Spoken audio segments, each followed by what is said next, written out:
The three teachers from the blue headband were as nervous as anything as they saw their students make their way to the stage.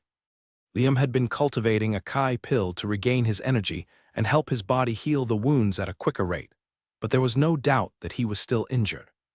To Teacher Lee, the whole proposal was something that just made no sense to him.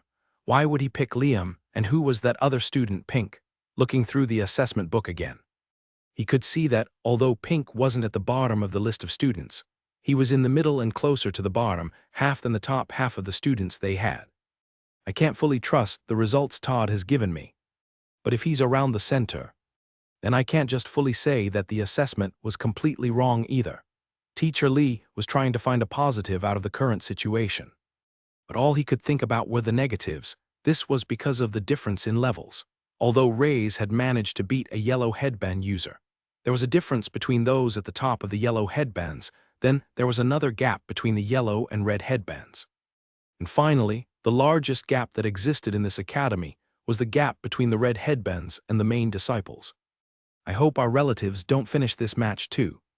Quickly, Gavin said as he took another big swig of an alcoholic jar. He was enjoying the tension in the air and everything that had occurred so far. Are you really entertained by such childish fights? Phoebe asked. We won't even see our disciples perform half-decent skills with this lot. I think this might even be a little too cruel. The 5 main disciples had set up, with most of them holding onto wooden swords by their side as they stood on the main stage. They were spread apart from each other about a meter apart, and Richter was in the middle. All of them had a relaxed stance, almost as if it was annoying that they had been called up. Some of them were looking at their nails or off into the distance. Only Richter was looking straight into Ray's eyes, and Mada was looking down at the floor. If looks could kill, huh? Dame said, standing next to Ray's. He then leaned in to whisper while covering his hand so the others were unable to see. So what do you want me to do? I don't think your plan was to have me take them out. I mean, I could do that for you if you really wanted to, but it would cost you quite a bit, Dame whispered. No, don't take them out, Ray's replied. But just do whatever you can to stop the others from getting involved in my fight. And wait for me, Dame was hoping for this answer. So he really does plan to deal with them all on his own. All right, I can do that for him, but these guys, they aren't going to be as easy as you think. I wonder what I should ask for in return when he asks for my help. Dame thought the match. Pincer shouted, "Will now begin." The fight had started almost instantly, with a lot of them hesitating and the main disciples not even moving forward, but the only one to rush straight in was Ray's. Crab, we have to follow him. There's no way he can win if all of them take him apart, Simeon said, rushing to protect him, and the rest followed. Ray's continued forward, and he was going for the disciple right at the very end. This was Osep, the bald-headed disciple from the Moon Shield clan, and he also had a wooden shield as his choice of weapon attached to his arm. When close enough, Ray's went in, and he did the 2-step shift, throwing out his fist. Lifting the shield up, the attack was blocked. You won't get us with the move you used before. You'll have to use something different, Osep said, but he could feel his arm that held up the shield was a little numb. The attack is stronger than I thought. Is that really the Kai of someone who's a stage 1 warrior? Turning to the others were the rest of Ray's group. And almost immediately, Lisa from the Lethal Bite clan, with a smile on her face, had appeared right in front of him. Did I just hear you say win? Lisa laughed. I can't believe you would think of such a foolish thing in a place like this. A fist went right up toward Simeon's head, and he lifted both arms to protect himself, but it was a feint, and a strong, powerful punch had hit him in the stomach as well. The power caused Simeon to slide across the ground, and he knocked into Liam. As soon as he was hit, he was knocked back onto the ground. FCK me, Liam said. You piece of lard, why do you weigh so much? With his fist tensed by his side, Simeon lifted his head, seemingly fine from the punch. Oh, that hurt. Simeon let out some air from his body. It was true it did hurt, but the hit wasn't enough to take him down. What is going on? Lisa thought as she looked at her fist. Her knuckles were a little red from impact. For a level 1 warrior's body, it should only be a little harder than flesh, and she shouldn't have felt such an impact. It was almost as if she had directly hit a shield of swords. My attack, it should be enough to have taken down a blue headband student. No, not just a blue headband student, a yellow one as well. What is going on? Simeon smiled. All of the abuse he had suffered in the last month, getting hit day by Dame, it was paying off. His body had grown in strength. And a strong body was perfect for the item's effect on his ear. I'll just hit you again until you fall. Lisa shouted as she charged forward, throwing out a fist. It hit Simeon again, who had placed his shoulder in the way of the punch, and right at that moment, Liam came down swinging his sword. Lisa was able to react by pulling her body back. The strike had missed, but it was incredibly close. "Haha, this will work. You be the shield and I'll be the sword, let's do this," Liam said. Lisa couldn't help but grunt, and was wondering what the others were even doing. On the stage, Safa was using her spear skills the same way she had before, stabbing against Mada, causing him to stay back. He hadn't been hit, but he was unable to get closer. This wasn't because of his skill, but because his mind wasn't in the right place. "She's that no-name sister, right?" Mada thought. His skin was still crawling all over the moment he thought of this. "If I hurt her, if I try to attack her, will that bloody hand come for me as well?" Full of strange thoughts. Mada was unable to even focus to find a way to get in. He was performing subpar, and it was just enough for Safa to use her skills. Lastly, there was Dame. He held the wooden sword in his hand, and the moment Richter tried to strike with his techniques, Dame would perform a basic strike. He pivoted forward and attacked just before the skill would be performed, stopping it on the spot right after. Sherry would attack with her sword from the side, but he was able to avoid the strike by hitting it away. What Dame was doing, none of it looked fancy. He was careful to use basic skills. He just used them at the right time to diminish the skills of the main disciples before they could reach the peak of their power with their skills. There's two of them going against that student, and the main disciples are unable to handle him. One of the merchants noticed. "Come on, they must be taking it easy on him. He hasn't even performed any skills yet," another commented. "Still, I thought the white-haired kid was one to watch out for, but it looks like there are multiple talented ones in the group after all. The teacher must have done well to raise them. This has become quite the match after all." While most of the onlookers found it entertaining, the same couldn't be said for the leaders of the 5 main clans. All of them were frustrated. Phoebe was clenching her hands and biting her bottom lip as she watched everything going on. Just what is happening right now? Lisa, she used the full strength of her Kai, but that student just won't fall, and how is it that a single person can hold off 2 of the main disciples? This is. All of the leaders were thinking the same thing. They had no clue what they were seeing in front of their eyes. How all of this was possible. Yet they were unable to make a scene in front of the others, because how could they admit that their most talented was struggling against these nobodies? Nearly all eyes were focused on Dame as he held back Richter and Sherry at the same time. They were so focused that they hadn't even witnessed what had happened in the back. "Arg!" a loud scream shouted. When they saw who it was, they could see Osep, with blood from his mouth and a large cut on his arm. The next moment, he had fallen right in front of Ray's. In his hand was the small statue, with his back facing away from the others. He quickly covered it and placed it away. "Now on to the next," Ray said, turning around with blood on his wooden sword and walking towards the rest. There were too many shocking things happening on the stage at once. Most of the fights occurring closest to the guests, and the main clan's disciples were Dames, along with the others. At the very back, this was where Ray's was going against Osep, the main disciple of the Moon Shield clan. The yellow headband students could witness what was going on the most. After the first attack had been blocked, Ray's didn't stop as he continued for a while. Osep, being skilled, was able to continuously block them all, and he was waiting for the right time for an opening. There would eventually be one. He would eventually tire. "Right. All I need to do is just get one hit on him, and this fight will be over." The sword was then lifted into the air above his head, and that was when Osep saw his chance. With the Kai gathered in his fist, he went for a strike. Right at that moment, Ray's lifted his foot and slammed it to the ground with his Kai outward. The yellow students sitting at the front could feel the power of the Kai. This was the first descending step. The uneasy Kai had disrupted the flow of his strike, and it had given Ray's just enough time to strike with full force. "I need to cut the skin, so it's not too bad if I use just a little bit of my magic here, right? After all, you guys were the ones who almost killed me in that forest," Ray's thought. Wind magic had gathered around the edge of his sword ever so slightly.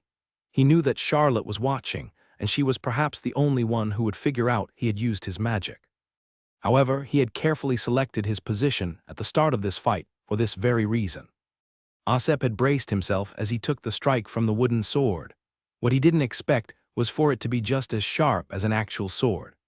It ripped right through his skin, creating a big cut and causing quite a bit of pain. It cut me. He managed to cut me. Osep was filled with confusion at that moment, startled by the cut. Startled by the strength of his opponent, he had panicked, and before he knew it, a two-step punch with the shift of his feet, it had gone right towards the chest of Osep. A crack was heard as part of the bones protecting the chest broke. Blood filled Osep's mouth slightly, and eventually he had fallen onto the ground. With one hand, Reyes had summoned the statue, carefully blocking it with the sword and smearing part of the blood on the statue. In one smooth motion, he had placed it away as well. The only onlookers, the only ones that had seen Osep's defeat, were the yellow headband students and teachers that were closest. One of the students was shaking slightly. What was that feeling, that power that came off from his foot? What was that technique, and how much Kai does this guy have? Did you see he cut him? He cut him with the blunt wooden sword. What sword technique was that he used? Hey, are you guys forgetting something? That's a blue headband student right there. He managed to just beat one of the main disciples in around a minute. What the heck just happened? The realization was hitting everyone at this point. Even the main leader of the Moon Shield clan, Gavin, had stood up from his seat, and he started to inch forward. Am I dreaming or something? This has to be some type of trick, right? Osep couldn't have been defeated. He'll get up. He'll get up. Oh, even before I forget, Reyes said as he turned around and kicked Osep's body until it slid and fell off the stage. That's one down. One of the rules of the event was if a student went out of bounds, that it would also count as a loss, and now it meant that Osep was unable to make it back in the fight. You should be thankful that's all you get. All of you were willing to leave me for dead back there. If I was a student with no magic powers, I would have truly died falling off that cliff. I'm not naive enough to think that none of you had a clue what Mada was doing. Reyes thought, turning back around. With one down, he now had to focus on another. Teacher Lee stood there with his mouth open wide, while the blue headband students couldn't help but cheer in amazement at what they were seeing. Because it wasn't just Reyes that was doing well, but all of them were performing their best, and it looked like they were putting up a fight. Before, they thought that the main disciples were going easy on them, but after seeing Reyes win his fight. Was that the case? Some thought that perhaps it was just luck. His opponent had underestimated Reyes, and in doing so had left a lot of openings. If that was the case, then they would still take it, because in the real world it wasn't an excuse to take it easy on your opponent. So they knew the main disciples wouldn't be able to use that as an excuse. Dame had continued to use what he would consider his sloppy sword skills against both Sherry and Richter, but something had happened. When Dame went to do the same trick as he had done before, interrupting the skill at the right time, Richter had avoided the strike, and he quickly used his sword skills from the right side. The defining swipe, Richter whispered to himself, his sword going right for the side of Dame's head. Before it reached, though, he lifted his hand and knocked it away, jumping back a few times. Damn it, I can't believe I had to use my hand-to-hand skills against a stage 3 warrior. Dame was not a swordsman. He always preferred fighting with his fists, but he thought his lazy skills with the sword would have been enough to take on these guys, so he was quite surprised by the result. If that was a real sword, your hand would have been sliced off. And your head sliced in half, Richter said with a smile. And if this was a real fight, I would have punched you to the moon. Dame sighed, as he was finding it quite hard to hold back. Safa was continuing to fight against the puzzled Mada, and Teacher Lee was quite impressed with her relentless skills. Due to her opponent, she was able to show a number of different techniques. One of them in particular, she had thrusted her spear forward, and then in a swirling motion she spun it around in circles towards Mada. He jumped back, flipping himself several times, avoiding the spear. Just then he had nearly jumped off the edge. He saw the spear coming towards him again, and with nowhere to run, he had no choice as he grabbed the spear. He held it firmly in his hand. Safa was trying to pull, push or move it to the side, but it just wasn't budging. What was I thinking right now? Not just Gunther, but our father is watching us as well. Mada thought to himself, I can't look pathetic in front of them. I would rather die, lifting his leg up. It flowed like a wave and crashed right into the spear, breaking it in half. Safa, she was confused with what to do, as she saw Mada coming right for her. When he was close, he threw a Kai-filled kick.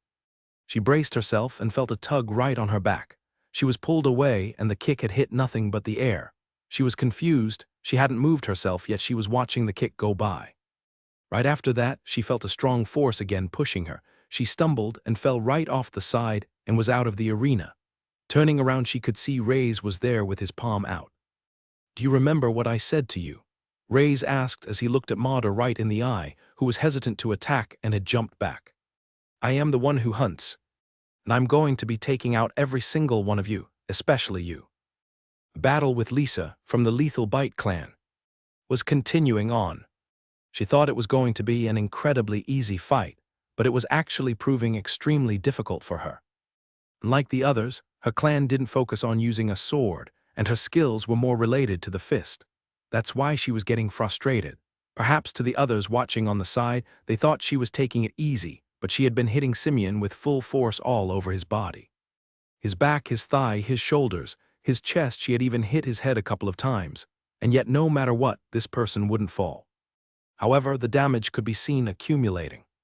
Simeon's face was starting to swell slightly, and he could feel his body sore all over.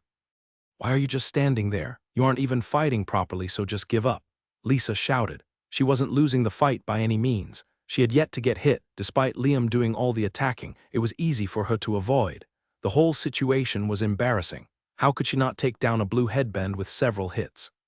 "This is a chance for me as well," Lisa thought as she went in again. Simeon had hunkered down and focusing her Kai, she threw a punch from below like an uppercut. The fist broke through, pushing Simeon's arms to the side and hitting him right in the head. It flung backward, small pieces of blood coming from his lips. He wobbled for a bit but continued standing. Seeing this, Lisa wanted to follow up and charged in again. "With Osset being taken out, this is a chance for me to solidify that the Lethal Bite clan's position is even higher than that of the Moon Shield," Lisa thought. When she got close, Liam seemed to have come out right behind her, swinging his sword in a seemingly random motion, performing the elephant strike again. It was unpredictable as to where the strike was going to land, but Lisa was too fast and managed to jump back and avoid the strike. "Crap, the same thing keeps happening again and again," Lisa thought. "I know that the blue headband kid won't go down with one hit, but I can't follow up with more strikes since this one keeps getting in the way." There were other thoughts in her mind, thinking if only this was a fair fight, or if she just went up against one of them instead of two, but these things would have been ridiculous to think of before she had started the match. "Can you stop missing already?" Simeon said, his mouth sounding as if it was full of nuts. But it was just due to it being cut up and swollen. Each time he had been hit in the face, his teeth would cut the inside of his mouth. "Do you think I'm trying to miss?" Liam shouted back. "My body is hurting each time I swing this damn sword. If you want, I can just let her beat you up and be done with this fight." Huffing and panting, Liam was trying to desperately fight through his pain to attack. He would have given up if it was his own fight, but seeing Simeon bearing through all of the attacks, getting hurt even worse than when he fought Richter, he felt like he needed to help however he could. Liam continued to strike and was following up with another attack of the sword. That's when Lisa realized that he had gone a little too far away from Simeon. "If I can't take you out together, then I'll just have to take you out one by one." Lisa grabbed onto the wooden sword. In a real situation, she wouldn't have been able to do this, and it had come as a surprise to Liam. She then yanked on it, pulling with her strength, and with a fist, she hit Liam right in the face. His body spun in the air, flipping until he crashed on the floor. He wasn't quite sure if he would be able to fight again.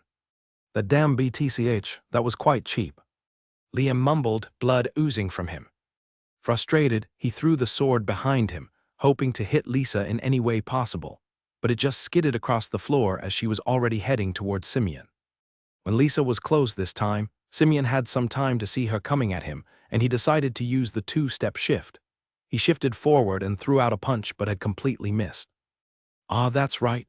I might be able to take the hit, but what an idiot am I to think that I would be able to land something on a red headband," Simeon thought in those moments as he saw the fist hit him right in the face.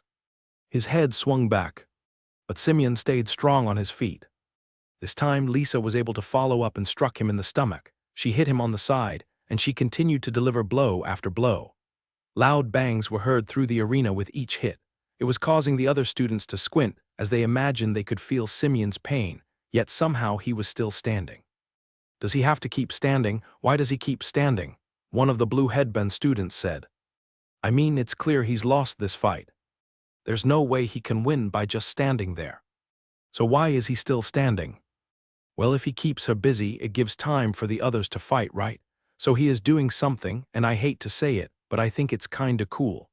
The student said the last line quietly to himself, but many of them had the same feeling. With each hit, they could still see Simeon standing, and while he was taking multiple hits, there was a slight smile that appeared on his face. "I took a beating for the last month every day from Pink. He had big hands, and his hits were hard," Simeon thought. "That's all I did, and when I want to give up. He continued to hit me, pushing me past my limit. Why?" Lisa shouted as she threw another punch, hitting Simeon right on his chin, his head lifted back, but he quickly threw it down and stared right at Lisa. "Why won't you fall?" Simeon let out a little chuckle as he remembered something. Something Reyes had said, and maybe this was the right time for him to use it, you know.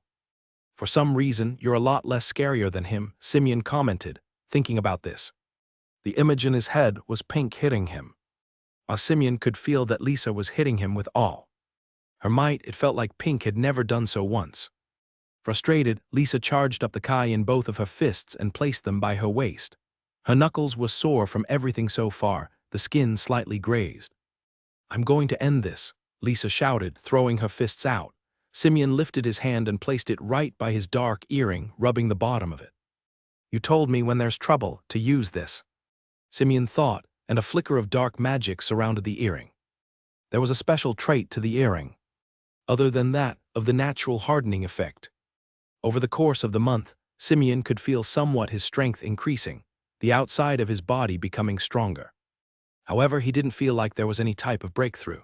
There was no sudden difference or extreme increase in strength when using the powers of the earring. Right now, he had been using the powers of the earring, and yet Lisa was able to damage him beyond what his armor could protect him from. Still, Reyes had mentioned something to Simeon. That is, if he was in trouble, he should rub the bottom of the earring. Simeon had no clue what it would do, but Reyes did. The mythical grade item, on top of being an item that could evolve the user's body strength, also had another effect. If certain magic was used on the earring, it would gain an additional effect that could be stored. "I hope you weren't lying about this, Reyes," Simeon thought to himself, rubbing the bottom of the earring. A flicker of black magic ignited, too small for those who were far away or for Lisa to even notice. "Rebound has been activated for the next 2 seconds." Simeon didn't know what the skill or the effect of the item could do. All he could do now was hope. Lisa threw out both of her fists at full strength, and had done so, twisting both of her hands. Right before she hit Simeon, she opened her fists and now had her fingers pointed like that of claws. Her fingers had dug into Simeon's skin. It was shallow, but it had been done. The next moment, she twisted it, and all of the power of her Kai strike went right into Simeon. "Wait, what's going on?" Lisa thought.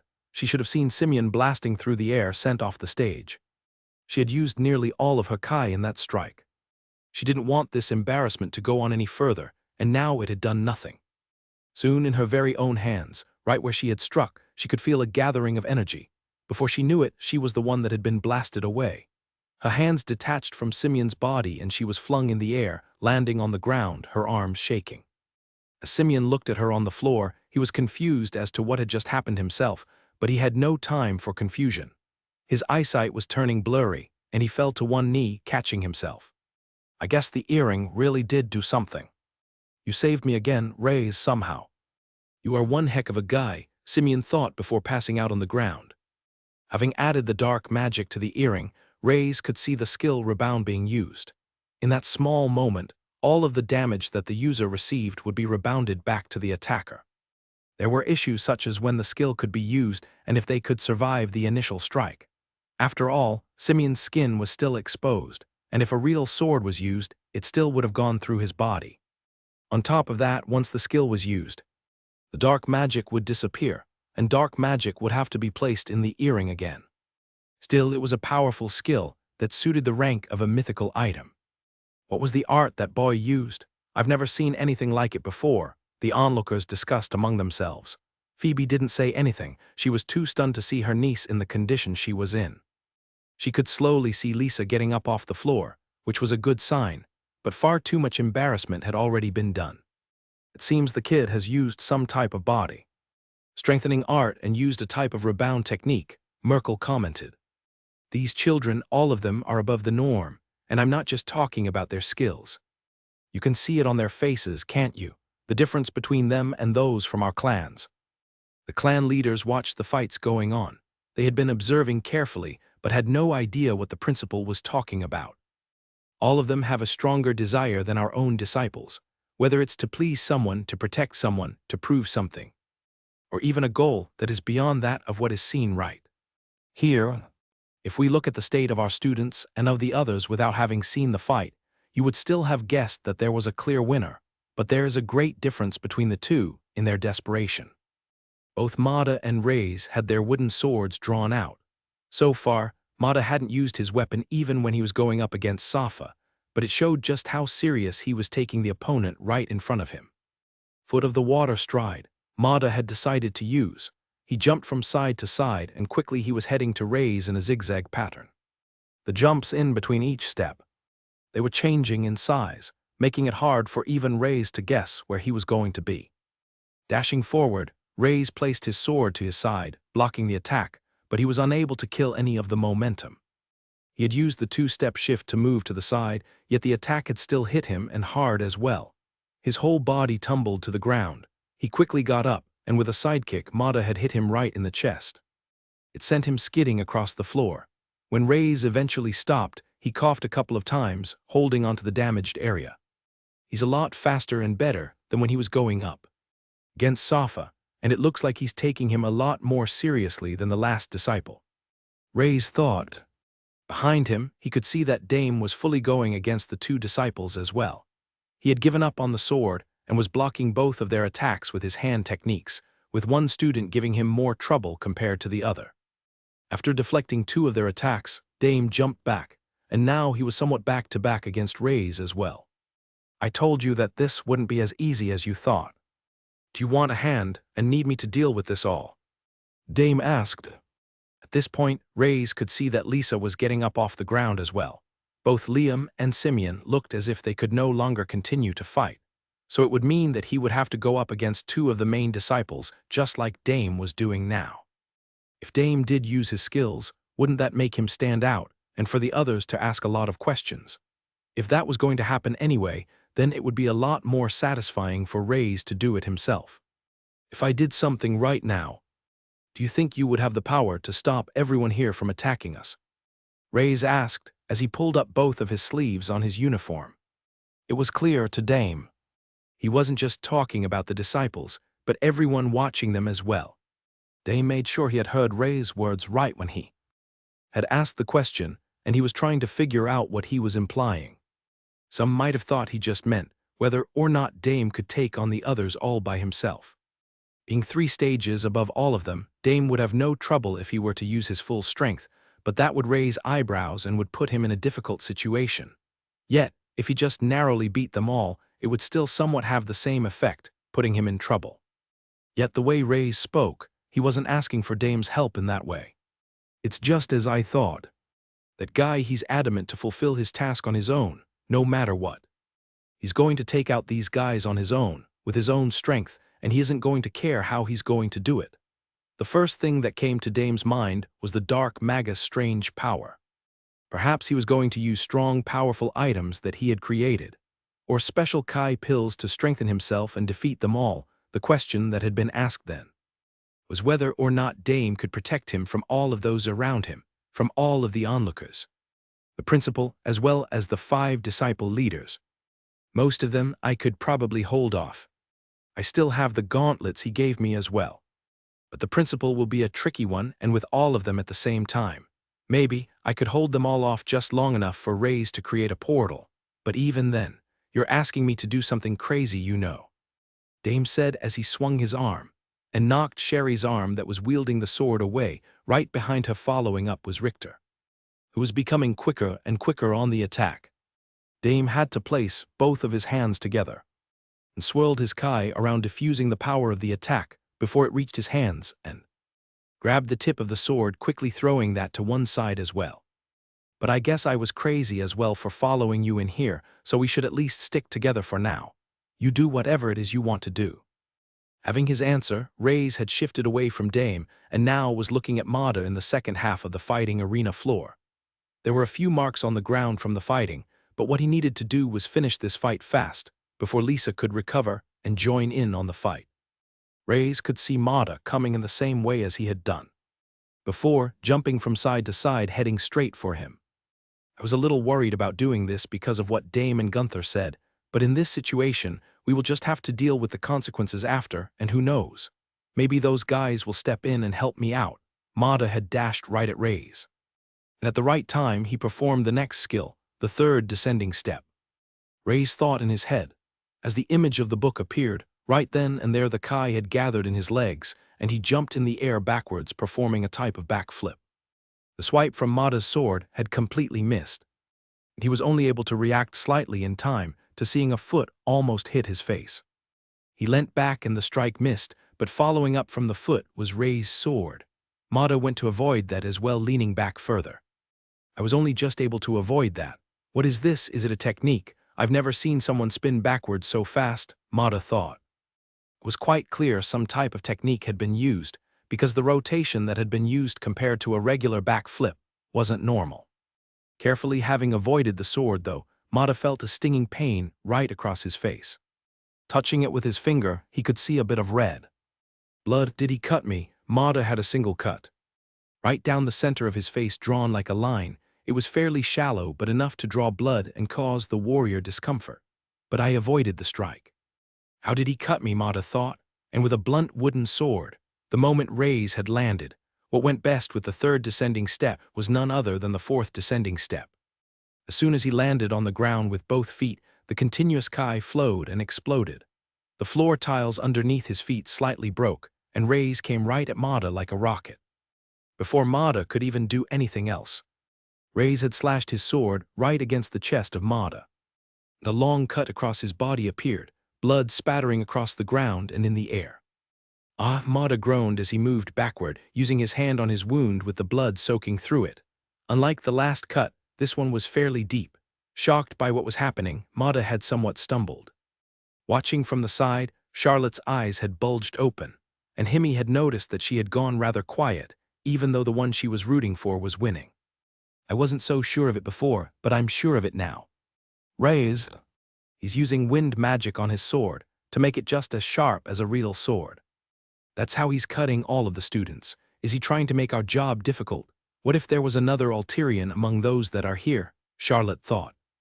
In terms of magic, though, Reyes wasn't done yet.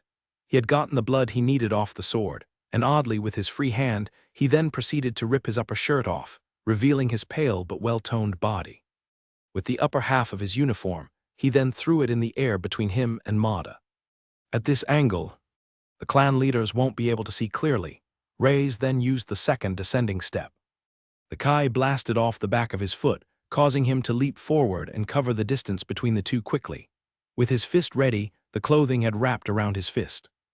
This is for trying to kill me, UFCK, Reyes shouted. Underneath his shirt, where his arm was covered, dark magic started to swirl around. It was activating. Along with the Kai of the second step, right now, a devastating power was growing. Mada managed to swing his sword in time. Flowing strike, producing an attack of his own. The moment the fist and the sword hit, though, the sword snapped in half, and the fist had hit Mada right in the stomach. Mada's eyes looked as if they were about to bulge out of his head, and immediately all the air and blood had come out of his mouth. Before he knew it, he was flying through the air. He had gone right past Richter and Sherry and continued back, until he had fallen and crashed right off the stage, landing right at the clan leader's feet. They looked down at the bloodied and injured Mada, who still was unable to breathe properly from the strike, and Reyes, who had his fist held out, and a hole through his shirt that had covered his attack. At that moment, a thought had entered Merkel's head. This kid is dangerous. The entire watching area at the side, where the clan leaders had fallen silent. They were looking down at the injured Mada, and could see the severity of his wounds now that he was up close. None had reacted immediately towards him, because they never expected something like this to happen. A hit that was strong enough to send a person flying from where they were on the platform, all the way to where they were. It should have been something that was only possible for a stage 3, maybe even higher, Pagna warrior. But for one to be at an academy and at this age, it was impossible. Impossible for them to not have heard about it. Even more impossible for the person to have appeared from a no-name background, with no clan at all. Kek kek, Mada eventually coughed a couple of times, specks of blood coming out and landing on the floor. That had broken the silence and led to Crine, the current head of the flowing force, to get out of his seat. Immediately, he raised his hand and started to gather his Kai, placing it on Mada's body. Controlling the Kai from himself and slowly trickling it into Mada's body, he could affect it to help the body heal at a better and faster rate. Although Crine had to be careful about using too much of his Kai since Mada was only a stage 2 warrior. Too much would cause more problems than help. It was something that only higher stage Pagna warriors with finer Kai control could do. "This is a disaster," Gavin said. "What is going on? Just who is that child? He can't be normal. He has not just taken out one of the main disciples but two, and did you see what he had just done? We must stop this match immediately." At first, the beating of Osep could be attributed to the fact that he underestimated Ray's strength. He had underestimated him. Still, this was an excuse more than anything, because the Pagna warriors should have been prepared. And even if taken by surprise, it wasn't as if anyone could defeat them. Now it was clear. The attack used and the way another one of the main disciples had been defeated was no coincidence. The student was strong. "I agree," Phoebe said, standing up and moving her fan to the side. "We need to bring that student in for questioning and find out who he really is." Since Crine was taking care of the student, she had decided to move forward, but before she could take even more steps, a certain individual got in her way. "Do you really think that's a good idea?" Gunther asked. "Trust me, my clan was the one who is humiliated right now. I want to go out there as well, but everyone is watching. Merchants, entrepreneurs, government officials, and more have been invited to this event. Do you want to show how, because our disciples are defeated, we panic and gang up on them, using extreme force? Rumors will spread, and it will start to cause internal conflict among the dark faction. If the other factions find out this is happening as well, they will call us weak. If that kid really wanted to hide something, do you think he would willingly show us this display right in front of us, right now?" The clan leaders were shaking with anger, as they knew Gunther was right, but they were still hesitating on what to do, especially Phoebe, as she feared that the next main disciple that would be taken out was none other than her own. On the stage, Reyes had readjusted his torn shirt so the hole that he had made through it was unable to be seen. He then took the blood from the sword and wiped it on his hand. As he readjusted the shirt away from the eyes of others, he placed Mada's blood on the statue. "That's 2 out of the 5, and from the look of it, the others aren't going to get involved either," Reyes said as he turned. He could see that Lisa had gotten up on her feet. Her arms were badly damaged, and the strength of just her standing looked weaker compared to before.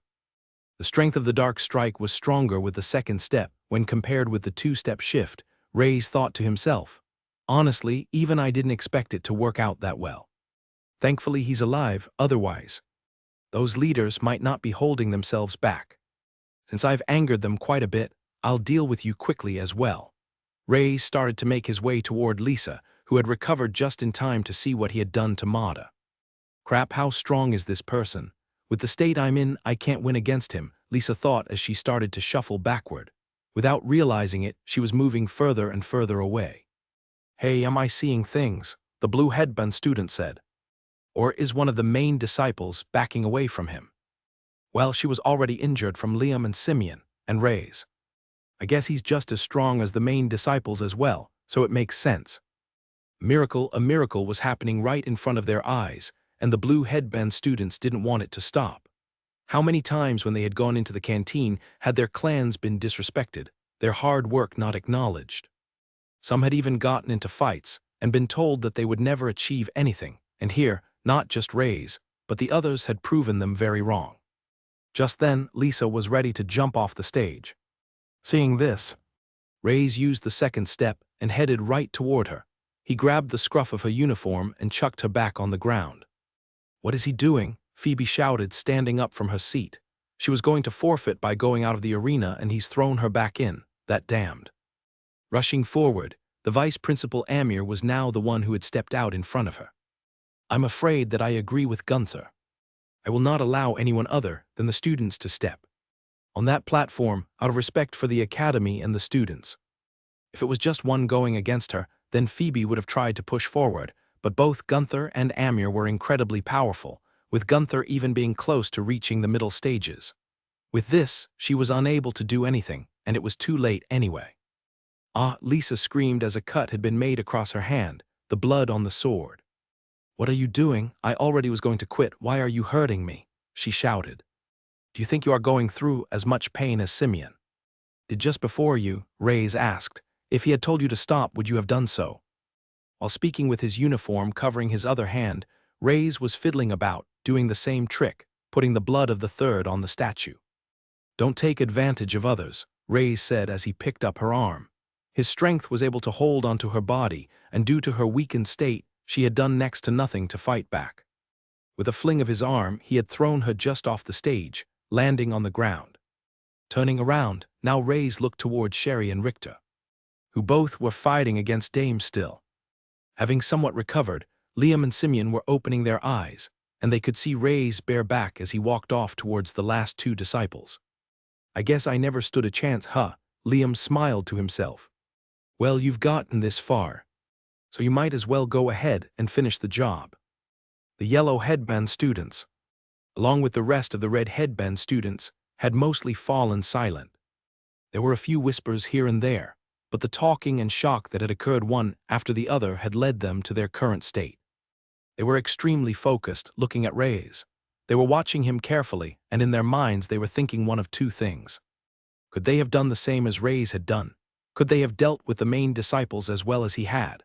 They watched the skills he had used. His Kai was certainly strong, beyond that of a stage 1 Pagna warrior, but at the same time it didn't feel as if it was any stronger than that. The skills just felt almost as if they were well controlled. There was only one instance that had shocked them to believe Reyes might be above that of a stage 2 Pagna warrior, and that was the strike that had been used on Mada. Due to him being a stage 2 warrior, his level of Kai should have been the same as most others, and such damage shouldn't have occurred. All of this led them to wonder a second question. Could they beat Reyes in a match, and adding to that, could anyone? Right now, there were only two of the main disciples left. Dame had been glancing behind him every so often, looking at the results, and he was quite surprised. He managed to learn some of the descending steps. I think I saw the third step, and the fourth used as well. And I don't think I'm wrong. He used them together. Dame looked at the hard ground that was meant to withstand a level of strong attacks and could see one of the tiles broken. That would suggest he did use them together. One of the biggest advantages of the descending steps is the fact that with each move, the Kai builds up on each other rather than just dissipating at the same time. It's the move's biggest downfall, since individually the steps are weaker than most others out there. Due to the complex nature, not many try to even learn such a thing. Has he secretly been learning all of the steps this last month? He's an incredibly fast learner if he has, hitting the strikes away from Richter consistently. Dame could feel his arms getting a bit sore. He wasn't imagining it. But he could tell that this person in front of him, he too was improving as the fight went on, from the looks of things.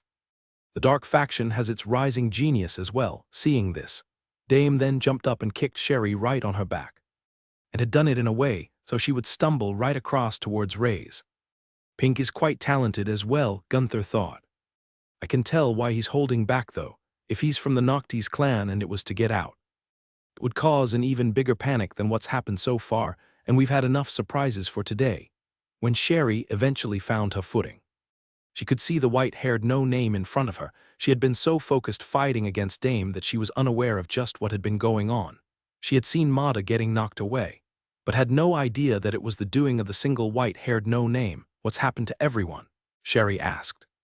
What type of stupid trick did you use to do all of this? Did you make a deal with the devil? It was hard for her to believe, hard for her to comprehend everything that had happened. For Samantha, who was watching her dear disciple act like this, a thought was running through her head. No, don't do it. Just stay away from that student. Just quit right now. Samantha was biting her lip. She couldn't shout out these words in front of everyone while they were watching. "You are a no-name, and I'm going to show you your place. You should have never come back to the academy," she shouted, her sword pointing right at him. Holding onto his sword tightly, Ray smiled as he heard this, then lifted his sword right back up, pointing it at her. "You know, originally I just wanted to get back at you five for what you did to me at the assessment," Ray said. "For knocking me off that cliff. I bet you all thought nothing of it and that you would never see me again." Rays had spoken loudly this time and had done so all of them could hear. The students started to mumble now. They thought it was strange. They could see the 5 disciples working together, and when Rays didn't come back, they had assumed something had happened. Now it had just confirmed their thoughts. Gunther, who was standing away, turned to look at his brother, who was now sitting up, still receiving treatment from Crine. "Is that true? Is it true that you knocked him off that cliff?" Gunther asked. Mata didn't say anything. Instead, he just averted his gaze, looking away, which had pretty much given him his answer anyway. "But I have an even bigger reason to hate you guys," Rays continued. "What I've come to hate more is the way this whole academy is run and the way everyone is treated. It's impossible to rise. Your position is made the day you are born in this world. I've heard of all of those things before. It didn't stop me back then, and it won't stop me now." Rays then swung his sword to the side, and it was pointed right at where the blue headband students were sitting. "I am a no-name," Rays shouted. "I have come from no clan and was born this way. I was placed in this world in a position even less than you." As Rays shouted these words, images flashed in his head.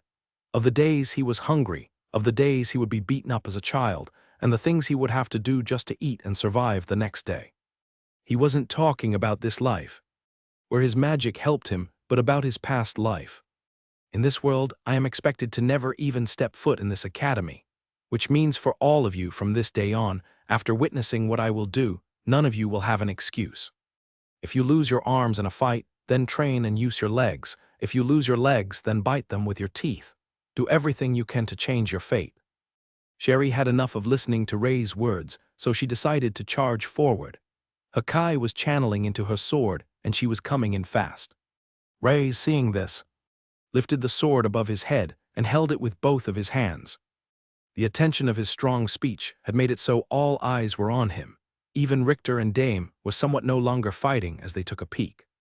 "The way he's using the sword, don't tell me he's going to use that," Dame thought. "Don't blame what's around you, don't blame the situation you are in," Rays continued. Sherry swung her sword from the side, and instead of one, it looked as if it had split into 5, all heading for Rays. The Devil's first formation. Blood River. Rays swung the sword down, and his Kai looked to spark a little red as it cut through the air. It had hit Sherry's sword, which she tried to lift above her head, somewhat blocking the attack, but her legs immediately crumbled, and she fell crashing onto her knees. "This attack, it's so heavy, it's so strong. Just what is this? I've never felt this type of Kai before." She could feel the Kai not only in the sword but around it as well. And it was making her whole body tingle. The sword broke under the power into several pieces, and the wooden sword struck down her left side. She felt her bones cracking first, and then looked to her right, where she could see the wooden sword stuck in her skin in her upper right shoulder. Rays then pulled the sword and kicked her right in the chest onto the ground. From the pain and wound itself, it had appeared as if she had passed out, as she was no longer moving or no longer willing to move. "What you do is the biggest factor in your life. The only person that you can control is you, so do something about it, just like I'm going to now," Rays said as he walked over, looking at the last disciple. Meanwhile, one of the main clan leaders stood up, as he had realized something with that last move he had seen. "That technique," Gavin said, "it belongs to the demonic faction. Most of the students, and even many of the teachers, weren't old enough to remember the last time they had gone to war with those from the demonic faction. There would be scuffles between groups now and then, and at the martial arts tournament, they would witness some of the techniques used by the demonic faction. It was why Dame thought that even if Rays was to use some skills from the demonic faction, he would be fine, especially the descending steps that so few individuals chose to practice. However, the Devil's Sword formations, this was different. It was quite a popular skill among the higher-ups in the demonic faction. Not only that, but the event that Dame thought would be on a smaller scale, had many eyes watching them, including the leaders of the main clan, those that had fought and studied the demonic faction well. That idiot, Gunther, slapped the top of his head. Didn't I already warn him about having demonic energy? Although having the energy is not too much of a red flag, but using one of their skills as well. There is no doubt that they now have every reason to bring you in. Are you sure? Merkel asked. Are you completely sure that the technique that was used is from the demonic faction? Gavin hesitated for a moment as he looked. He knew how big of a claim this would be. It wasn't a small matter when it came to mingling with other factions. I have no doubt that is a skill from the demonic faction, but I am not claiming that the student is from the demonic faction, Gavin stated. If that student is from the demonic faction, shouldn't we pull him out of this event right now? It could be dangerous for every one of our students, Phoebe claimed.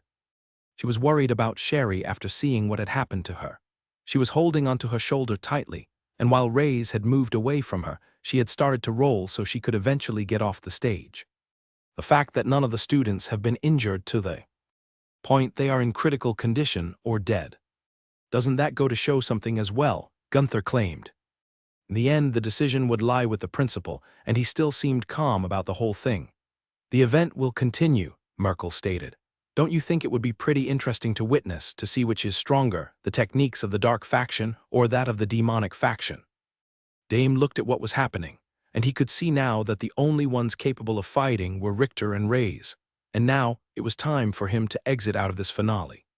Richter had thrust his sword with strong force, focusing his Kai into his weapon. Trying to grab it, Dame had faked a miss, slowing down ever so slightly. The tip of the sword, along with his Kai, had successfully struck Dame. It condensed into the end and erupted, making somewhat of a small explosion as it sent Dame into the air and bouncing off the ground. He had hit the floor a few times and landed on his back. He lay still on the ground, doing nothing. Man, I should become an actor and work in one of those shows, Dame thought. Now that I have done this, though, it is all down to you, Reyes. You need to be careful as well. This guy is skillful. I've never seen anyone like him. Reyes had finished getting blood on the statue, making it 4 now in total, after placing it away. He had thrown his uniform onto the ground. It was too torn up in the first place. I acknowledge your strength to be the last one standing here. Richter said, I can tell that you are indeed a stage 2 Pagna warrior. That is quite the achievement for no name. Richter started to pat his leg, making the same sound as one would when clapping, you see. You might have been able to beat all of the others, but there is a big difference between me and them. Not only am I more skilled, but I am a stage 3 Pagna warrior. Mumbles among the watchers started. They couldn't believe it. A first year reaching the 3rd stage. Many didn't even reach this after leaving the academy. Wasn't he already as good as some of the teachers then?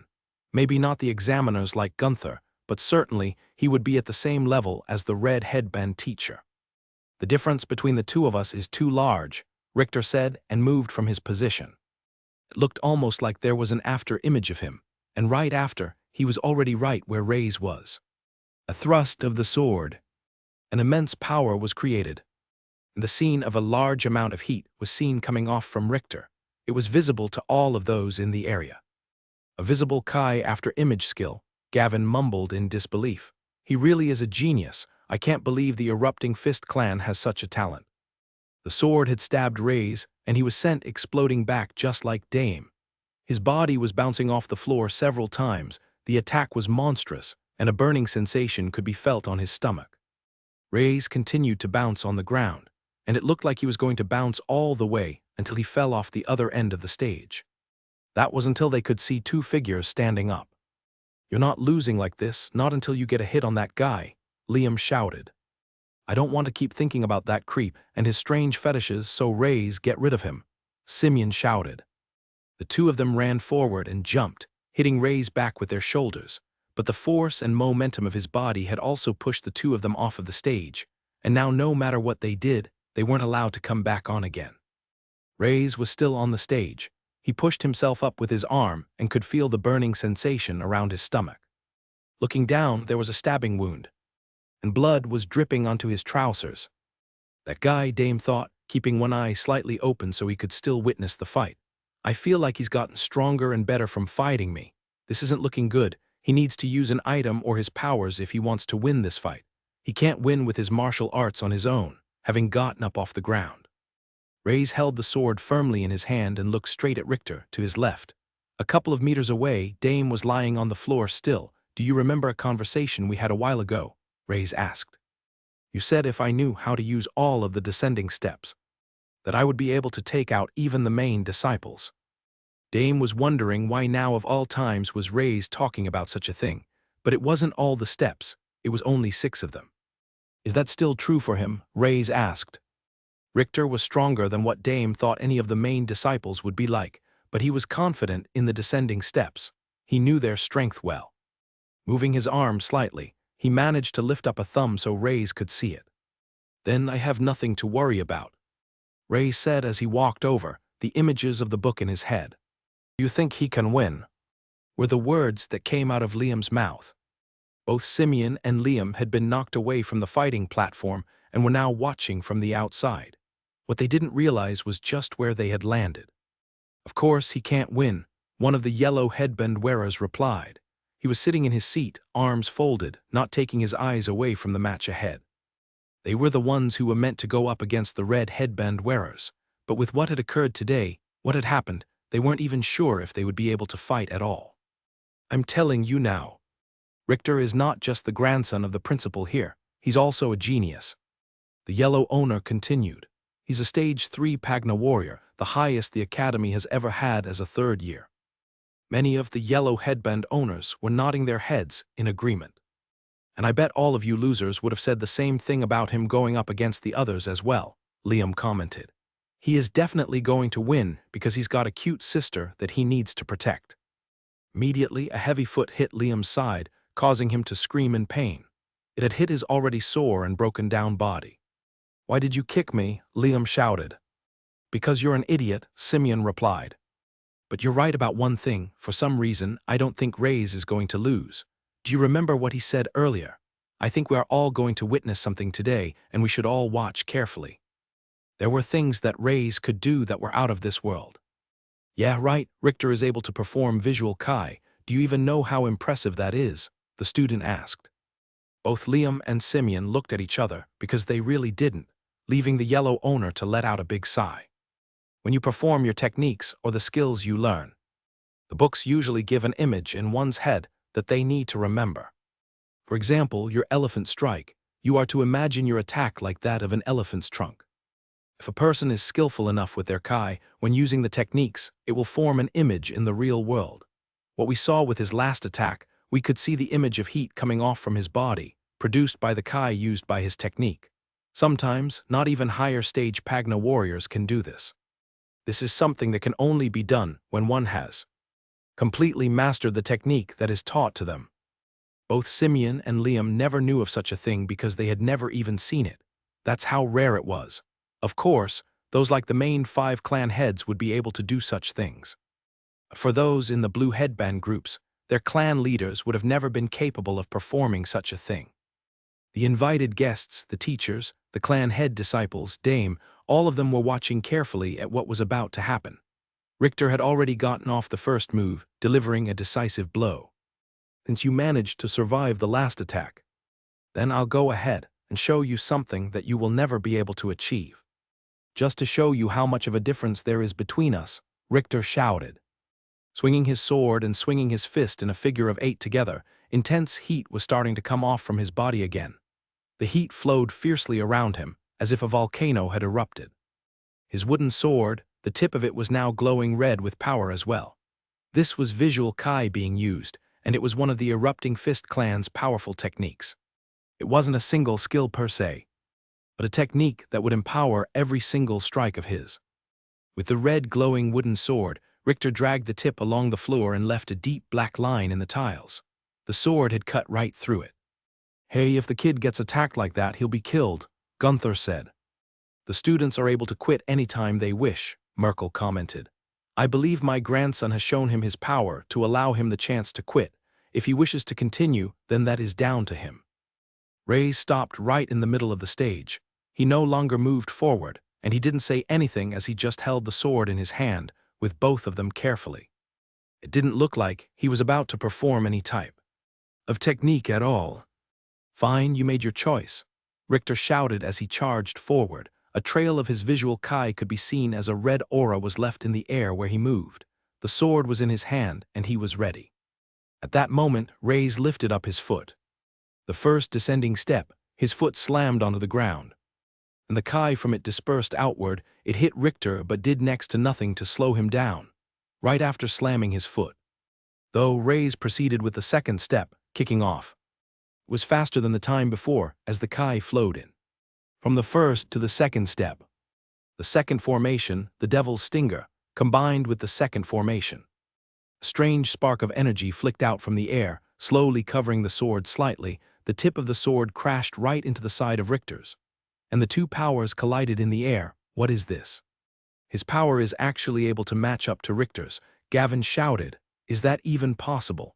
Dame was no longer pretending to watch as he had lifted up his upper body, looking at the sight. He used the second formation with the second step. Flawlessly, it has so much power, and he managed to combine the steps. However, Reyes wasn't done there. The third descending step was produced. As he flipped back in the air, and his foot kicked Richter right in the chin with the added Kai from the first two steps. It was too fast for him to react when landing on the ground. Reyes used the fourth descending step right after, kicking off with both his feet. The large amount of Kai had broken several of the tiles where his feet were, and they flew back behind him. The sword was shoved forward, hitting Richter right in the stomach. He was unable to block in time. The fifth descending step, Reyes then kicked off from one foot and slashed right across, hitting Richter on his body. A loud thud came from around him, and Richter felt as if there was a large weight right on top of his body. The sixth descending step, Reyes did the same but from the other side. He kicked from the side, going in a single path. The Kai exploded to his right, and even from where the red headband wearers were, they could feel the massive amount of Kai. Reyes swung the sword again, hitting him on the other side. A large line of Kai was visible in the air after crashing into Richter. Blood spewed out of his mouth, and the red energy he had around him, his visual Kai, was starting to fade. Instead, something sinister was becoming visible in the air. An image was forming right above Reyes' head. 6 of the descending steps, and he's managed to perfectly let them flow one into the other. Dame couldn't believe his eyes. He was able to reach the pinnacle of the steps that I was able to reach. Little did he know. Reyes had no plan to just stop there. He's going to lose, the principal said. What are you saying, your grandson has some type of backup plan? Gavin asked. No, Richter is the one who's going to lose, the principal commented. He could feel the Kai building up with each of the steps and the destruction on the floor, and there was still more to come. The 7th descending step, Reyes jumped up in the air, with such force that it was shaking the entire place, now in the air. Visual Kai was starting to form around him. It looked almost like 2 large eyes had been made by his side. But the way they were positioned made them look like wings. The 8th descending step, Reyes started to spin his body in the air, and did so rapidly that a tornado of Kai had been created. He continued to go straight down, Richter. Not giving up seeing all of this, he lifted his sword, and his Kai was erupting, the first devil's formation. With the added spin, Reyes swung the sword down with both of his hands. A wave of dark red appeared in visual Kai with the strike almost looking like that of blood. It was so thick. It smothered all of the power that Richter had produced, and the attack came crashing down. As it hit Richter, the tiles on the floor were pushed to the side. Richter's body was seen flying in the air. Blood spilling from his mouth, his body incredibly damaged. And before he fell back down to the floor, he had thoughts running through his head. What was that power? Is that really what a 2-stage Pagna warrior should be capable of? And why does my whole body feel like it wants to crawl out of my skin? Richter thought, and lastly, when he hit the ground and his eyes were turning to black, he realized, I've lost. Performing 8 steps in a row, including one of the Devil's Sword formations. The attack was beyond anything a Stage 2 Pagna warrior should have been able to produce. Reyes was in the center, stood in a crater of the mess he had created. His hand was shaking, his muscles felt like they were tearing apart. At that moment, he was extremely focused, carefully controlling the Kai, remembering the formations and the instructions in the book to the last letter. With circle formations and spells, he needed to do the same thing. Remember the shape, the runes, and place the image in his head. then used the right amount of mana to produce the spell. What he had accomplished as a 9-star mage was being transferred over to him using Kai in his skills, which was why he could create textbook copies of what he had learned. Looking around, he was trying to see where Richter was. He could see that he had flown to the edge of the arena. It didn't look like he was getting up any time soon. Looking at the sword, Reyes could see there were some traces of blood. Slowly, he reached out and grabbed the tip of it with his hand, but he could see that his eyesight was turning slightly blurry. Crap, I'm exhausted. I've never pushed myself this far before. Is this what it feels like to deplete one's Kai completely, weakened? Reyes could feel his legs giving out, so he turned around and could see Dame just standing there staring at him. He looked stunned, frozen like an ice sculpture, and that was because he was 8 of the descending steps. Not just 6 of them, but a stage 2 Pagna warrior was able to perform 8 of the steps. This level of Kai control should be something that's only possible at the upper middle stages. If people like me and Richter are considered geniuses, then what does that make him? Hey! Reyes called out. As his body started to fall to the ground, make sure I wake up alive. Immediately after Reyes had fallen straight onto the ground. And Dame was the only one left standing there. Hey! He beat Richter, he clearly beat Richter.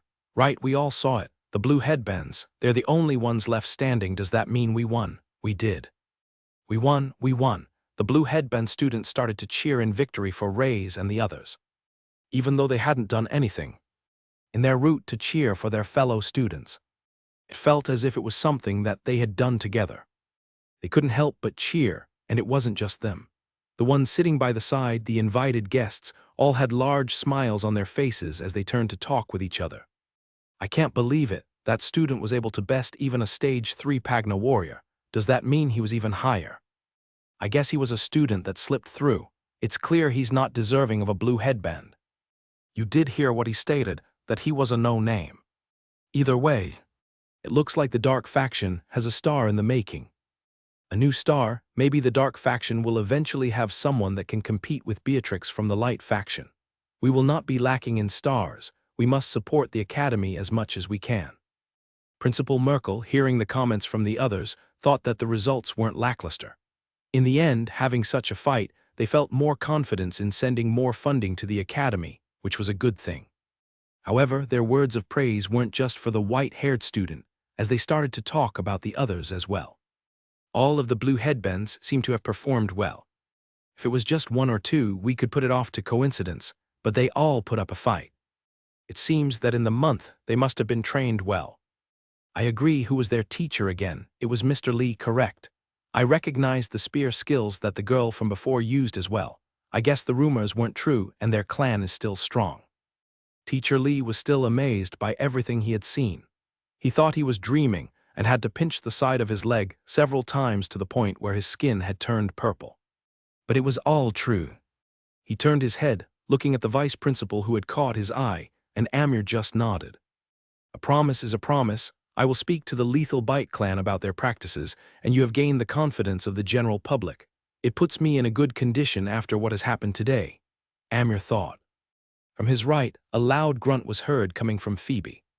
So now that demonic faction member has even bested your grandson. Yet they are unaware of the demonic techniques he has used, and now they are all calling him the star of the Dark Faction. By allowing him to fight, you have now created this own mess of a situation for yourself. You are right, Merkel replied, standing up from his seat. He placed his hands behind his back and started to take long strides towards the fighting platform. If we were to do anything to the student now, all of these witnesses would no longer put their trust in us, and we can't just go ahead and claim he is from the demonic faction. Otherwise, other questions will arise, so we will deal with it as a private matter. Merkel then jumped from his position, landing on the stage. As he did, he could see the other student who was still standing, shifting quite close to Reyes, who was on the floor. The two of them made eye contact for a bit, not saying anything. Why of all people did he have to come out, the closest person to joining the divine stage? This is going to be hard, Dame thought. The event has come to an end. The fighting platform has been damaged and needs time to repair, and after a spectacular display from our students, I think it's only right to end it there. The winner is none other than Reyes, the new hope and star of the Dark Faction. Right after shouting those words, the blue headband wearer screamed in cheers that shook the entire place, while the main clan leaders were confused. Why would the principal do such a thing? Sitting in their seats, having watched everything, Himi had turned to his colleague. I want you to be honest with me. In that fight just then, taking down that student, did he use any magic? Himi asked. Charlotte was watching carefully, and although magic had been used during the fights before, when Reyes had fought against just Richter, he had used purely Pagna warrior skills only. He didn't, Charlotte answered.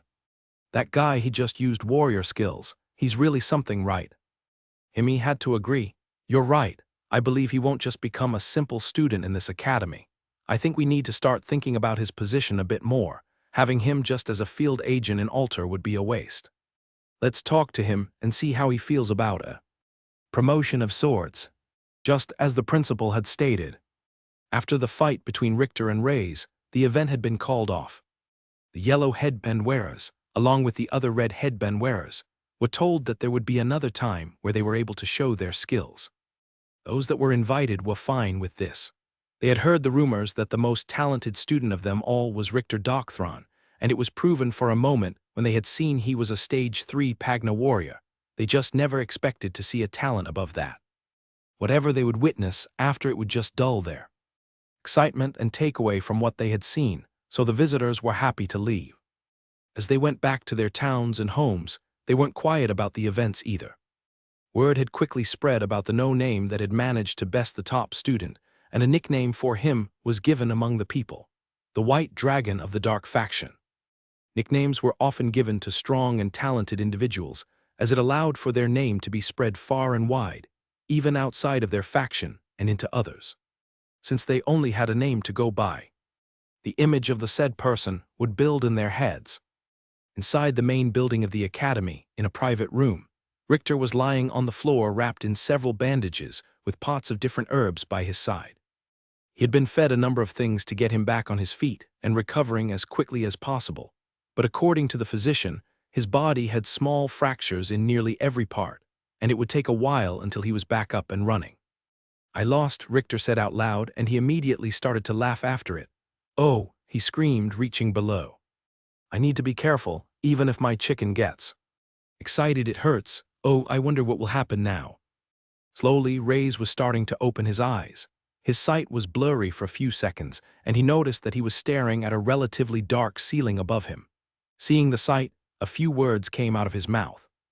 Well, at least this time no one is strangling me to death, Reyes said, and before he knew it, a pair of big eyes blocked the light from above, and tears were streaming down her face, falling onto his.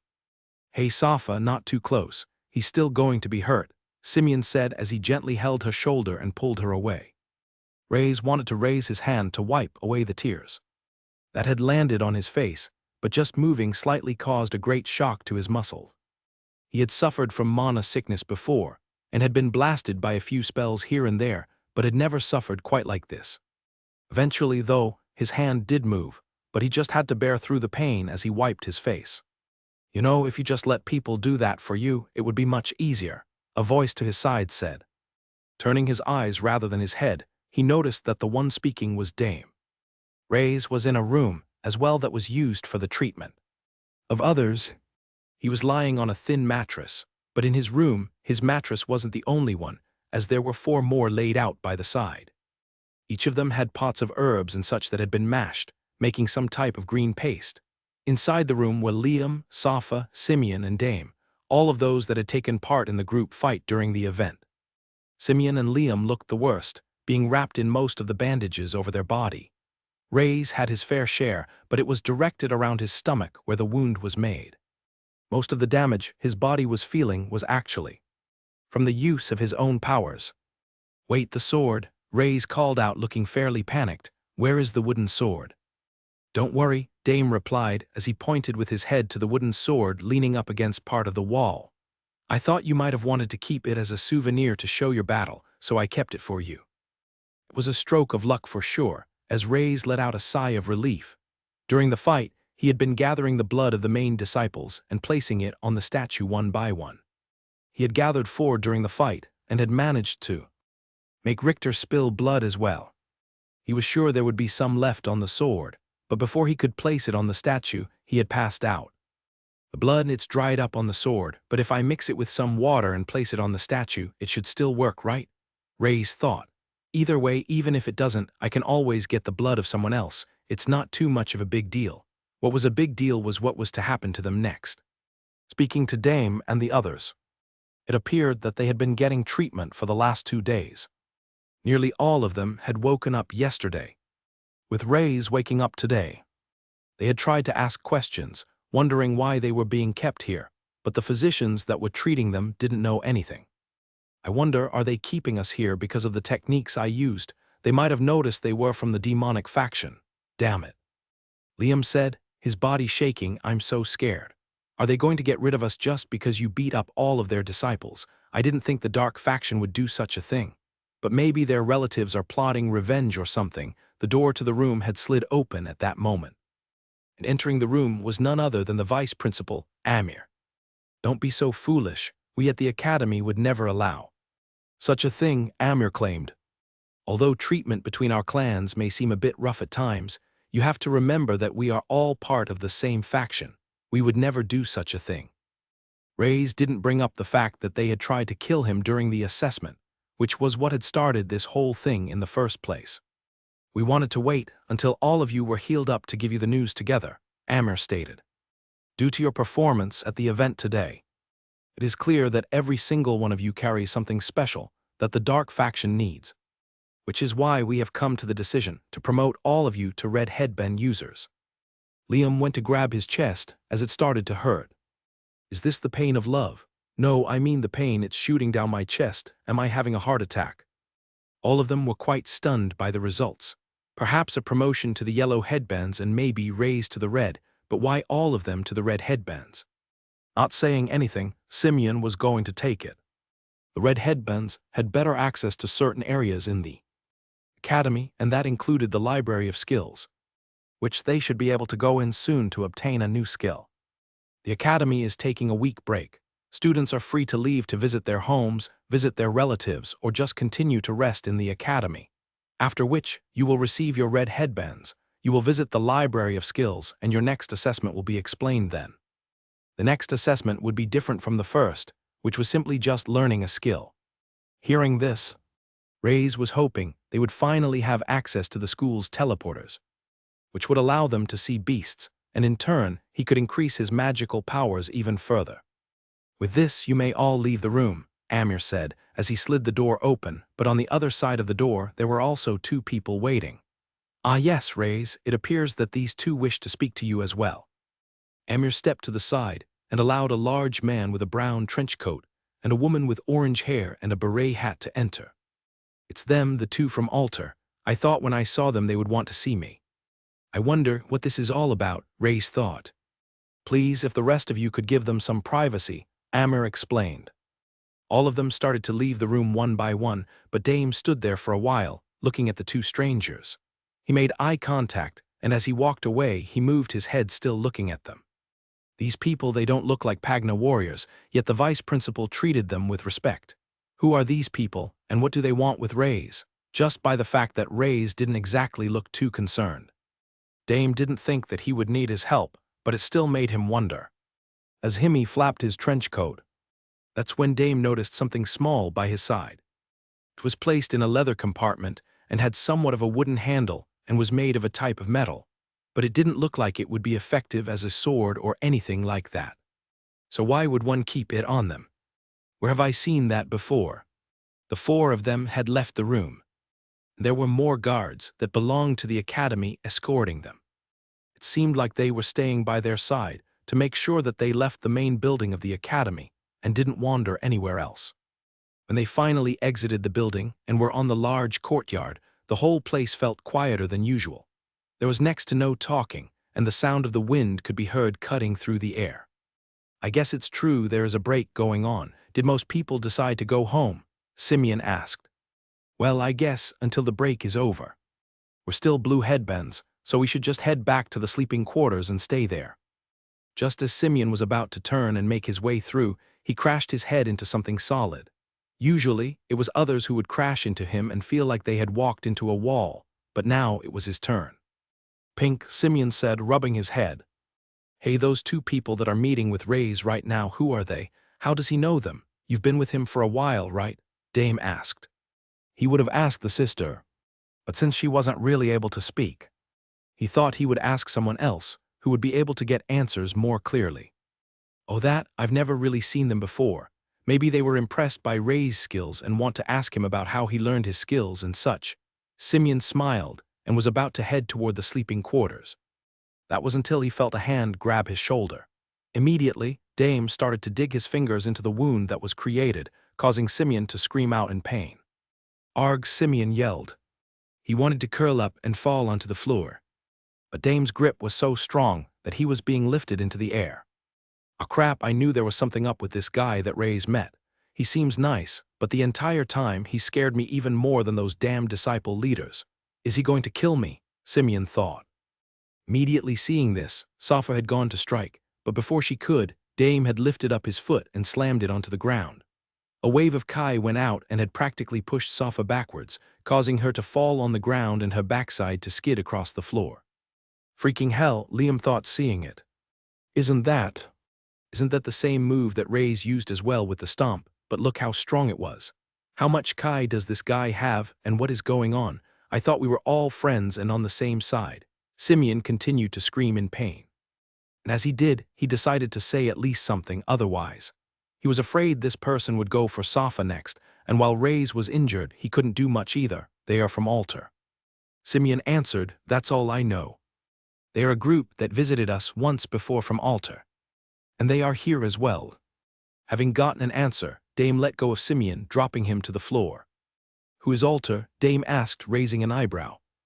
Wait, what? Liam said, surprised. You don't know who Altar is, even I know who they are. It was strange, even Simeon thought so. This person, although he didn't know his background, was someone who was strong and from the dark faction. Surely their clan would have known about Altar. They were an organization nearly all the top clans knew about in the dark faction. So why didn't Pink know about them? Back inside the room, Himmy and Charlotte had both greeted Rays with a polite little bow toward him. It hasn't been too long since we last saw you, kid, Himmy commented. You managed to put on quite the show for us. I have to admit it was quite entertaining. Yeah, you managed to catch on to this Pagna stuff really well. Everyone is calling you the star of the dark faction. You could actually really become something, Charlotte said with a smile. Rays wasn't flattered by the comments at all. Instead, he had an extremely uninterested look on his face. He desperately wanted to unlock the seal on the soldier statue, but just like last time, if it was a high-level item, there was a good chance that it would unlock a portal. If that was the case, he would rather do it when these guys weren't here. So why have you visited? Does Altar have a task for me? Rays asked. No, don't be silly, Charlotte said, waving her hand about like it was a stupid question to ask.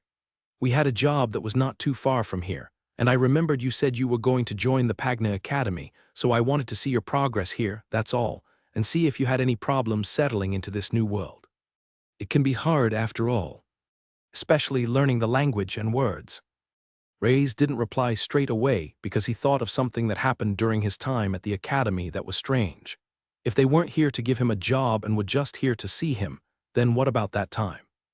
Would you happen to know if Altar tried to contact me? Rays asked.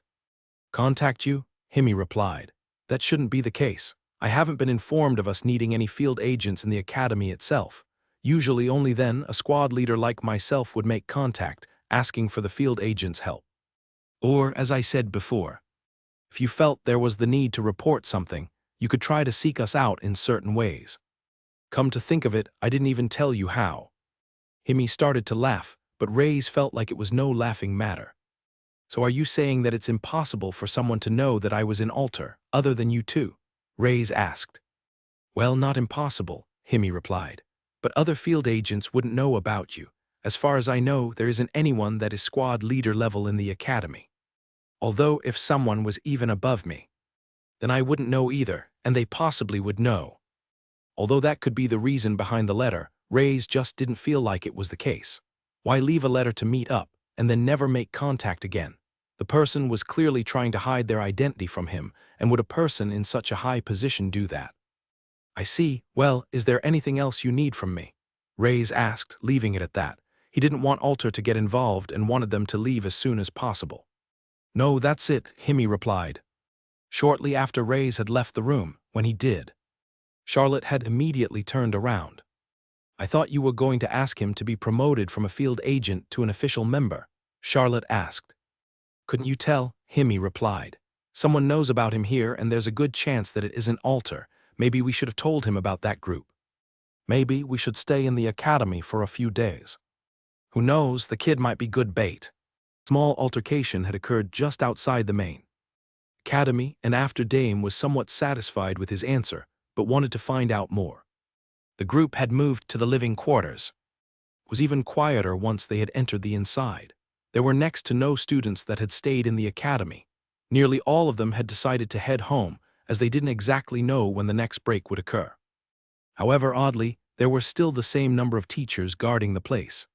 As they walked through the courtyard to get to the building, they had even passed by Todd and the other assessors, which came as quite a surprise. "I thought Teacher Lee would have eaten him alive after what he had done," Liam commented.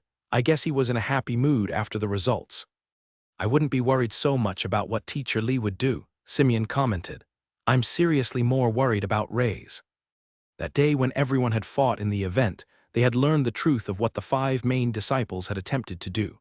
For those who heard this, it sounded like a revenge story. Reyes had shown some strength in the initial school assessment, but not at the same level he had shown that day. So, in the students' minds, they had been building up a story of their own.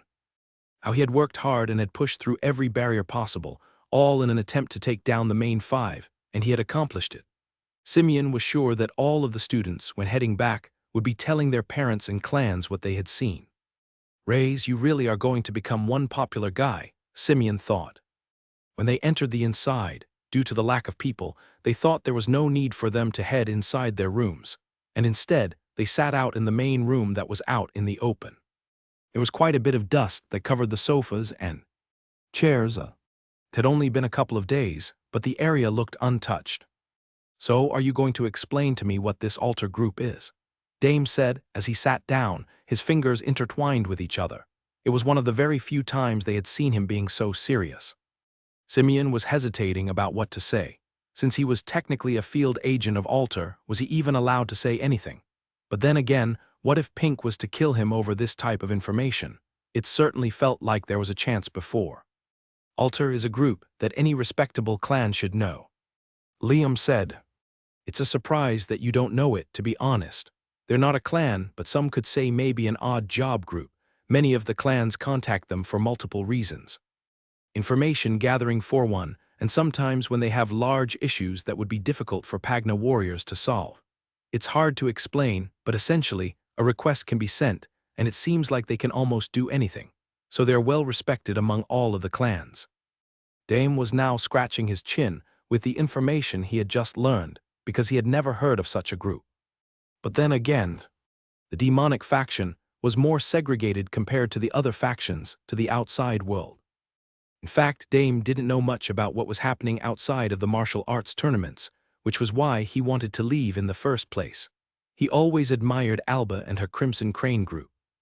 Do they operate outside of the Dark faction, or does their network spread wider than that, and are they strong? Dame asked. "That's a question that's hard to answer," Liam replied.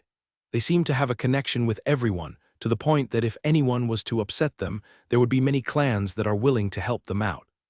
As far as I know, though, they do also operate outside of the Dark faction and work with the Light faction as well. I'm not sure about the demonic faction, but they are quite the neutral group. I heard that at times during clan disagreements, where large-scale battles are taking place, they choose not to take sides and will even cut off communication until everything is resolved." The group of Alter was getting more and more interesting to Dame by the moment. He was sure he would have heard of such a group in the demonic faction before. In fact, Dame was quite sure that he had even seen the same item that the man from earlier was carrying. Has this group already tried to get into the demonic faction? Are they attempting to do something inside Dame's mind?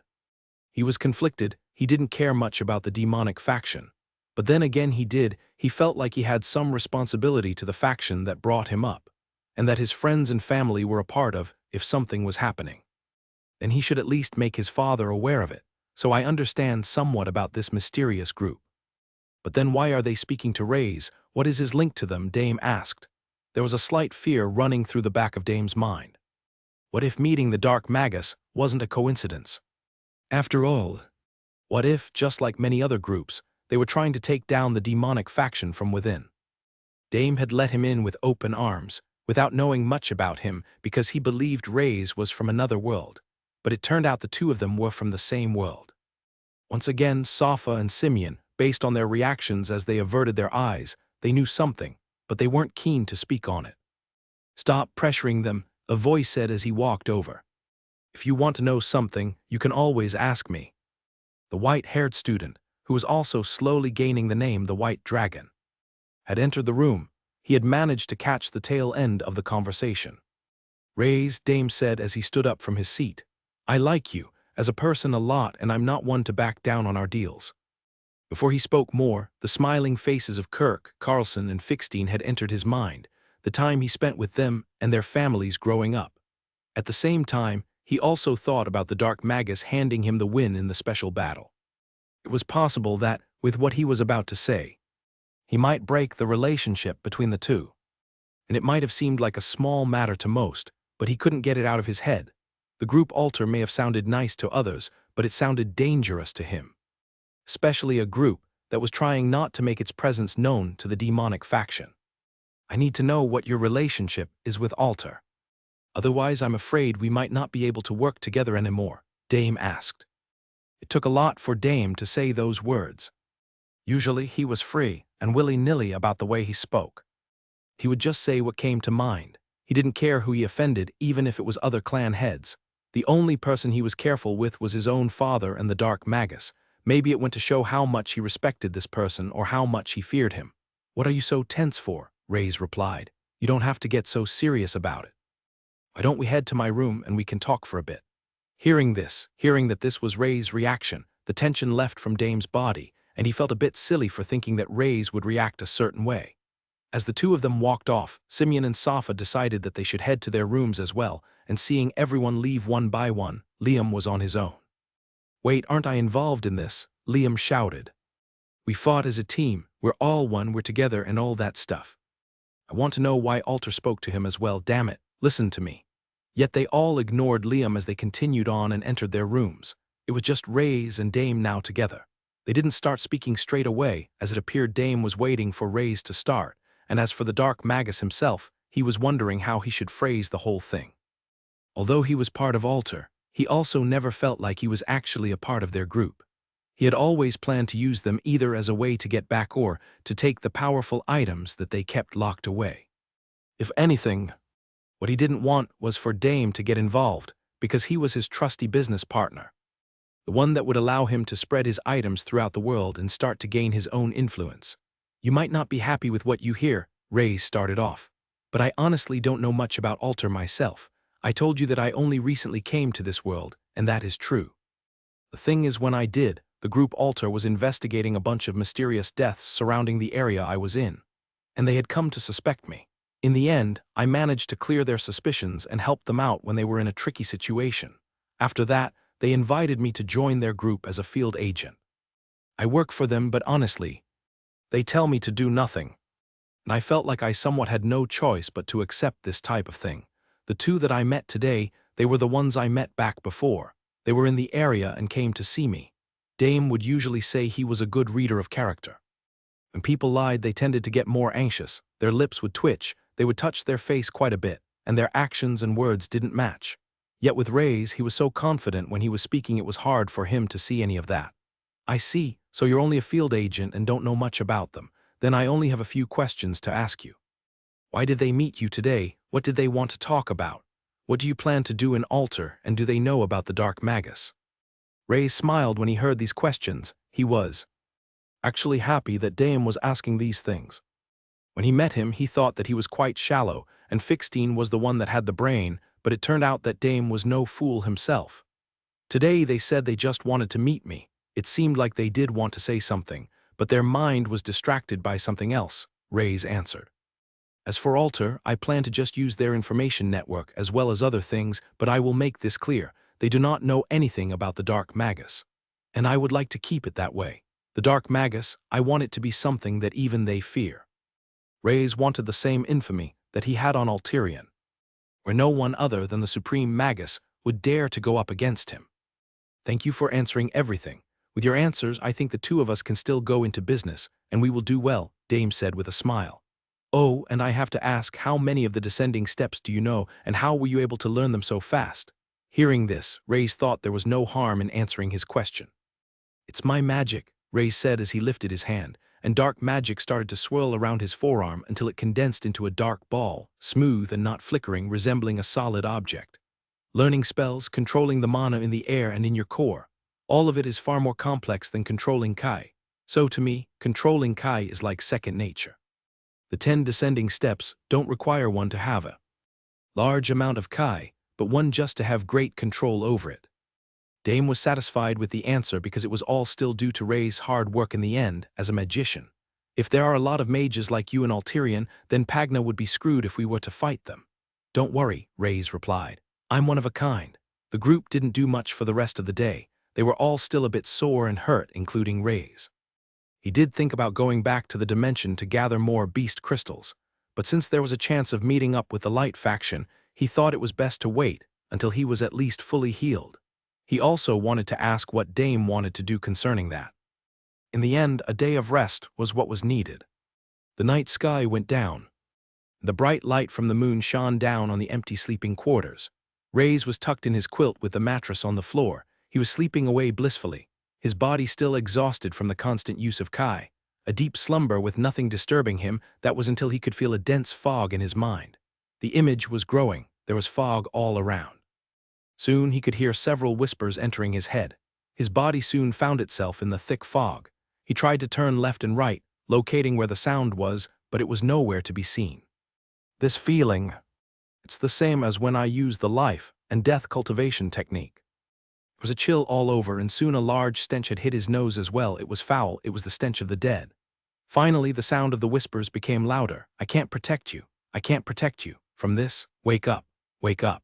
The voice screamed in his head, and Rey's eyes blurred open, and immediately he could see a figure in the corner of his room. 155, a weapon like you. Hearing the voice in his head, Reyes felt like he was forcefully awakened. Almost pulled out of a trance, his body was immediately alert to the sounds and the space around him. It didn't take long for him to lock eyes and see what was in his room. Its figure was human-shaped, right up against the corner of the wall, dressed in all black clothing.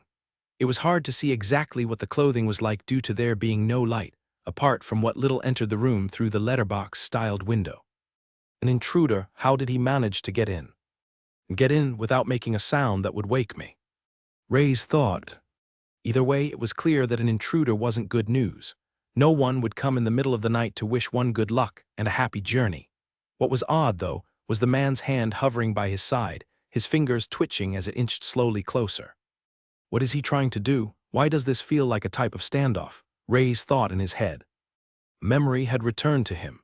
Back at the Mage Academy, they would often play these types of games where the two of them would stand at either end of a room, not speaking, waiting for the other to react, and then casting a spell. The first one to cast a spell would be the victor. I don't know why I'm remembering such things at a time like this. In those situations, I would always lose. The distance was too far for him to use his Pagna skills as well. So magic was his best bet when it came to speed. Wind magic was faster than dark magic. The man suddenly reached out to his side and pulled out a small metal object. Reyes didn't get a clear view of it, but he decided to roll to the side, a small gust. Reyes shouted as he rolled. The man moved the object facing Reyes and pulled on a small metal part on the object. A muffled, slightly high-pitched sound came out, and immediately Reyes felt a great pain in his shoulder. Reyes grunted, feeling his blood pouring from him. The wind magic had still left his hand, though, and it had hit the man, banging him right against the wall. The man pointed the object toward Reyes again and started to fire at him repeatedly. Reyes moved to the side using the two-step shift. He had avoided most of whatever it was trying to hit him when he had been caught right in the foot.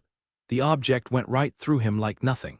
His special body of a Stage 2 Pagna warrior was nothing when it came to whatever this was. "Screw you, Dark Pulse," Ray's shouted out. Jumping out of the way, the Dark Pulse had missed, but it hit the wall, breaking it apart immediately. The sound of the destruction quickly caught the attention of others. It would be hard for anyone not to be woken up by that sound. The man looked panicked, twisting and turning his head, unsure about what to do. Now, with the light from the outside shining on him, Rays could see that he was in odd clothing. Clothing he had never seen before. It didn't look like it was from Pagna nor Alterian either. It was relatively thick and had several pockets all over the place.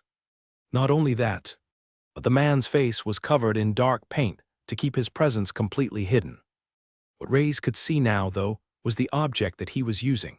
It was metal with a handle and a long barrel at the end. Attached to it was another round cylinder object. "What's going on?" Dame asked as he exited his room. Soon the others followed, coming out one by one. However, there were a couple of people that were closest and were there before anyone. Bursting out of the room next door, a large figure could be seen rolling on the ground. When he got to the side of the hallway, he held up an object similar to the attackers and pointed it right at the man in black. "Stay right where you are and don't move, or I will shoot," Himi shouted to the man. Just behind Himi, standing by the doorway where they had come from, was Charlotte. She had both of her hands held out, as if she was ready to act at any time. Seeing as there was no way out, the man felt like he had no choice. He pulled a round object off his belt and quickly detached a small pin as he dropped it to the ground. Immediately, Himi's eyes widened. "Everyone get out of here, run," Himi shouted. A few seconds passed, and soon after, a large explosion went off in the room. Dust and smoke were all over the place. More of the hallway walls had been broken, and fragmented pieces of sharp objects could be seen all over the walls. When the smoke finally settled, there was no sign of the man in black, and there was none of his blood on the ground either, meaning there was a good chance he had gotten away. "Is everyone okay?" Charlotte asked quickly. She had used part of her magic that wouldn't seem so obvious to blow the smoke away. It looked like everyone was unhurt, as their warning had come in time. That was apart from Rays, who had 2 bullet wounds in his body. He wasn't severely injured, but he had been shot twice. His body was covered in dust, and everyone soon turned to look at him. They could see him bleeding, a strange sight for someone who had just toppled the very best in the school. With his foot and shoulder bleeding, Rays was more concerned with what just happened. Who was that? Why were they after my life? And why the heck did he have a weapon that was just like Himi's? Mass release goals for next week. 156 Savior or Marking. The loud explosion that had just occurred had caused even the teachers to be alert to what was going on. They had quickly rushed to the scene and were quite surprised to see that the special guests were there with them. The teachers had cleared the students, moving them into another room on the other side. The good news was that since most students had gone home, there weren't many problems and plenty of spare rooms. It would take a while for repairs to be done as well. What was interesting was the fact that the 2 from Alter had told the teachers that they would look after Rays. Not only that, but if they had any problems with it, they could report to Amir. Trusting them currently, the ones in one of the other rooms in the sleeping quarters were Himi, Charlotte, and Rays, who was lying flat on the bed. Arg, Rays groaned in pain. He could feel something moving inside of his body, being dragged out. Charlotte was above him with both of her hands hovering above his arm. She slowly lifted them up, and as she did, the bullet that was inside could be seen in the air as well. Slowly placing her hands to the side, the bullet was dropped onto the wooden floorboards, placed next to the second bullet that had entered Rays. There was sweat dripping down the side of Charlotte's face. She was concentrating extremely hard and started to rub her hands together. When she did, the palms of her hands looked to be slightly whiter in color. She moved closer to Rays, hovering above. "It's okay, Rays. It's going to feel a lot better, all right," Charlotte said in a soft, soothing voice. As she got closer with her other hand, Rays suddenly grabbed onto her wrist. "Rays, I'm not going to hurt you," Charlotte said again, squinting somewhat in pain. She could hear that Himi was shuffling his feet behind, ready to get up and do something. "Rays, just trust me. I'm just going to use some light magic. It's a simple spell that you should know well, right? The cleansing spell. It's just going to be used to make sure that you don't get any type of infection." It was hard for Rays to trust anyone, let alone these mysterious people from Alter, but for some reason, Charlotte's voice was very soothing to him. Not only that, but she had decided to keep certain things a secret. Slowly, he started to let go and let her do the work. Once she had finished with the light magic, she started to carefully wrap the wounds. Each time she had to touch Ray's, she asked if it was okay. She could feel that he was still on edge. And it was understandable considering he had just nearly been killed. When everything was done, she could breathe a sigh of relief. She tilted her head back and lay down on the ground next to Ray's. "Ah, that was tiring. Using so many different types of magic really is hard," Charlotte commented. Charlotte was the only one that was speaking, and she was talking out loud. If she didn't, she just felt like the tension in the room was too high, because no one was saying anything to each other as if they were waiting for the other one to speak. "So," Ray said first, eventually breaking the silence, "are you two going to explain what happened, who that man was or what? And what makes you think we know that man?" Himi asked. He was sitting down in a small wooden stool that was far too small for his large frame. His voice made it sound like he was intimidating, but the sight really didn't match up. "The fact that you two came bursting from the room next door, and that you still stayed at the academy," Ray's explained. "I think it's reasonable to say that you expected this to happen, that you thought someone would come after me, so it's best that you explain yourself." Originally, Ray's thought that it could have been anyone after his life. Perhaps one of the 5 main disciples, or the assassins, that were after him and his sister for still being alive after leaving their town. However, seeing the two here confirmed they knew more, and the fact that both of them used the same weapon as well, it was clear that they knew a lot more. "I thought I was part of the organization," Ray's continued. "Don't I have the right to know why people are after my life?" Himi finally stood up from his seat and stretched a bit, because he knew this was going to be quite the talk to have. "You're right, you do deserve to know," Himi said as he reached out and did the strange gesture he always did, creating a V with his fingers and taking in a deep breath next to his mouth before pulling away and blowing out. "What I want to know as well, though, is how are you still alive? How are you able to keep escaping death? That's twice now that you've been able to escape death. Admittedly, it was our fault. I didn't expect them to send him, but from what I know, this man never fails, and he had failed against you. What makes you so special?" There was a lot to unpack from Himi's words, but Ray's did start to think about the question. The fog that was in his head, in his dream. The strange chill around his body, and finally, the voice. If the voice hadn't spoken to him at that time, then would he have still been alive even now? The bullets had ripped through his skin, and a single shot to his head would have killed him. He was saved by that voice, and it had hit him why the voice sounded familiar. It was the same voice from that woman, the one with the bloodied hands. She was the one that saved me. Mass release goals for next week. Chill went down Ray's spine each time he thought about that moment. The cold hand that touched his face seemed like an illusion, yet based on the blood that it left behind like some type of dirty marking, it was quite clear that it wasn't. But why would that thing even think about saving me? And what did it mean that it couldn't protect me? Was it because of the bullet, Ray's thought? He couldn't ponder on the matter for too long because Himi was waiting for an answer, and the longer he would take, the more suspicious he would get.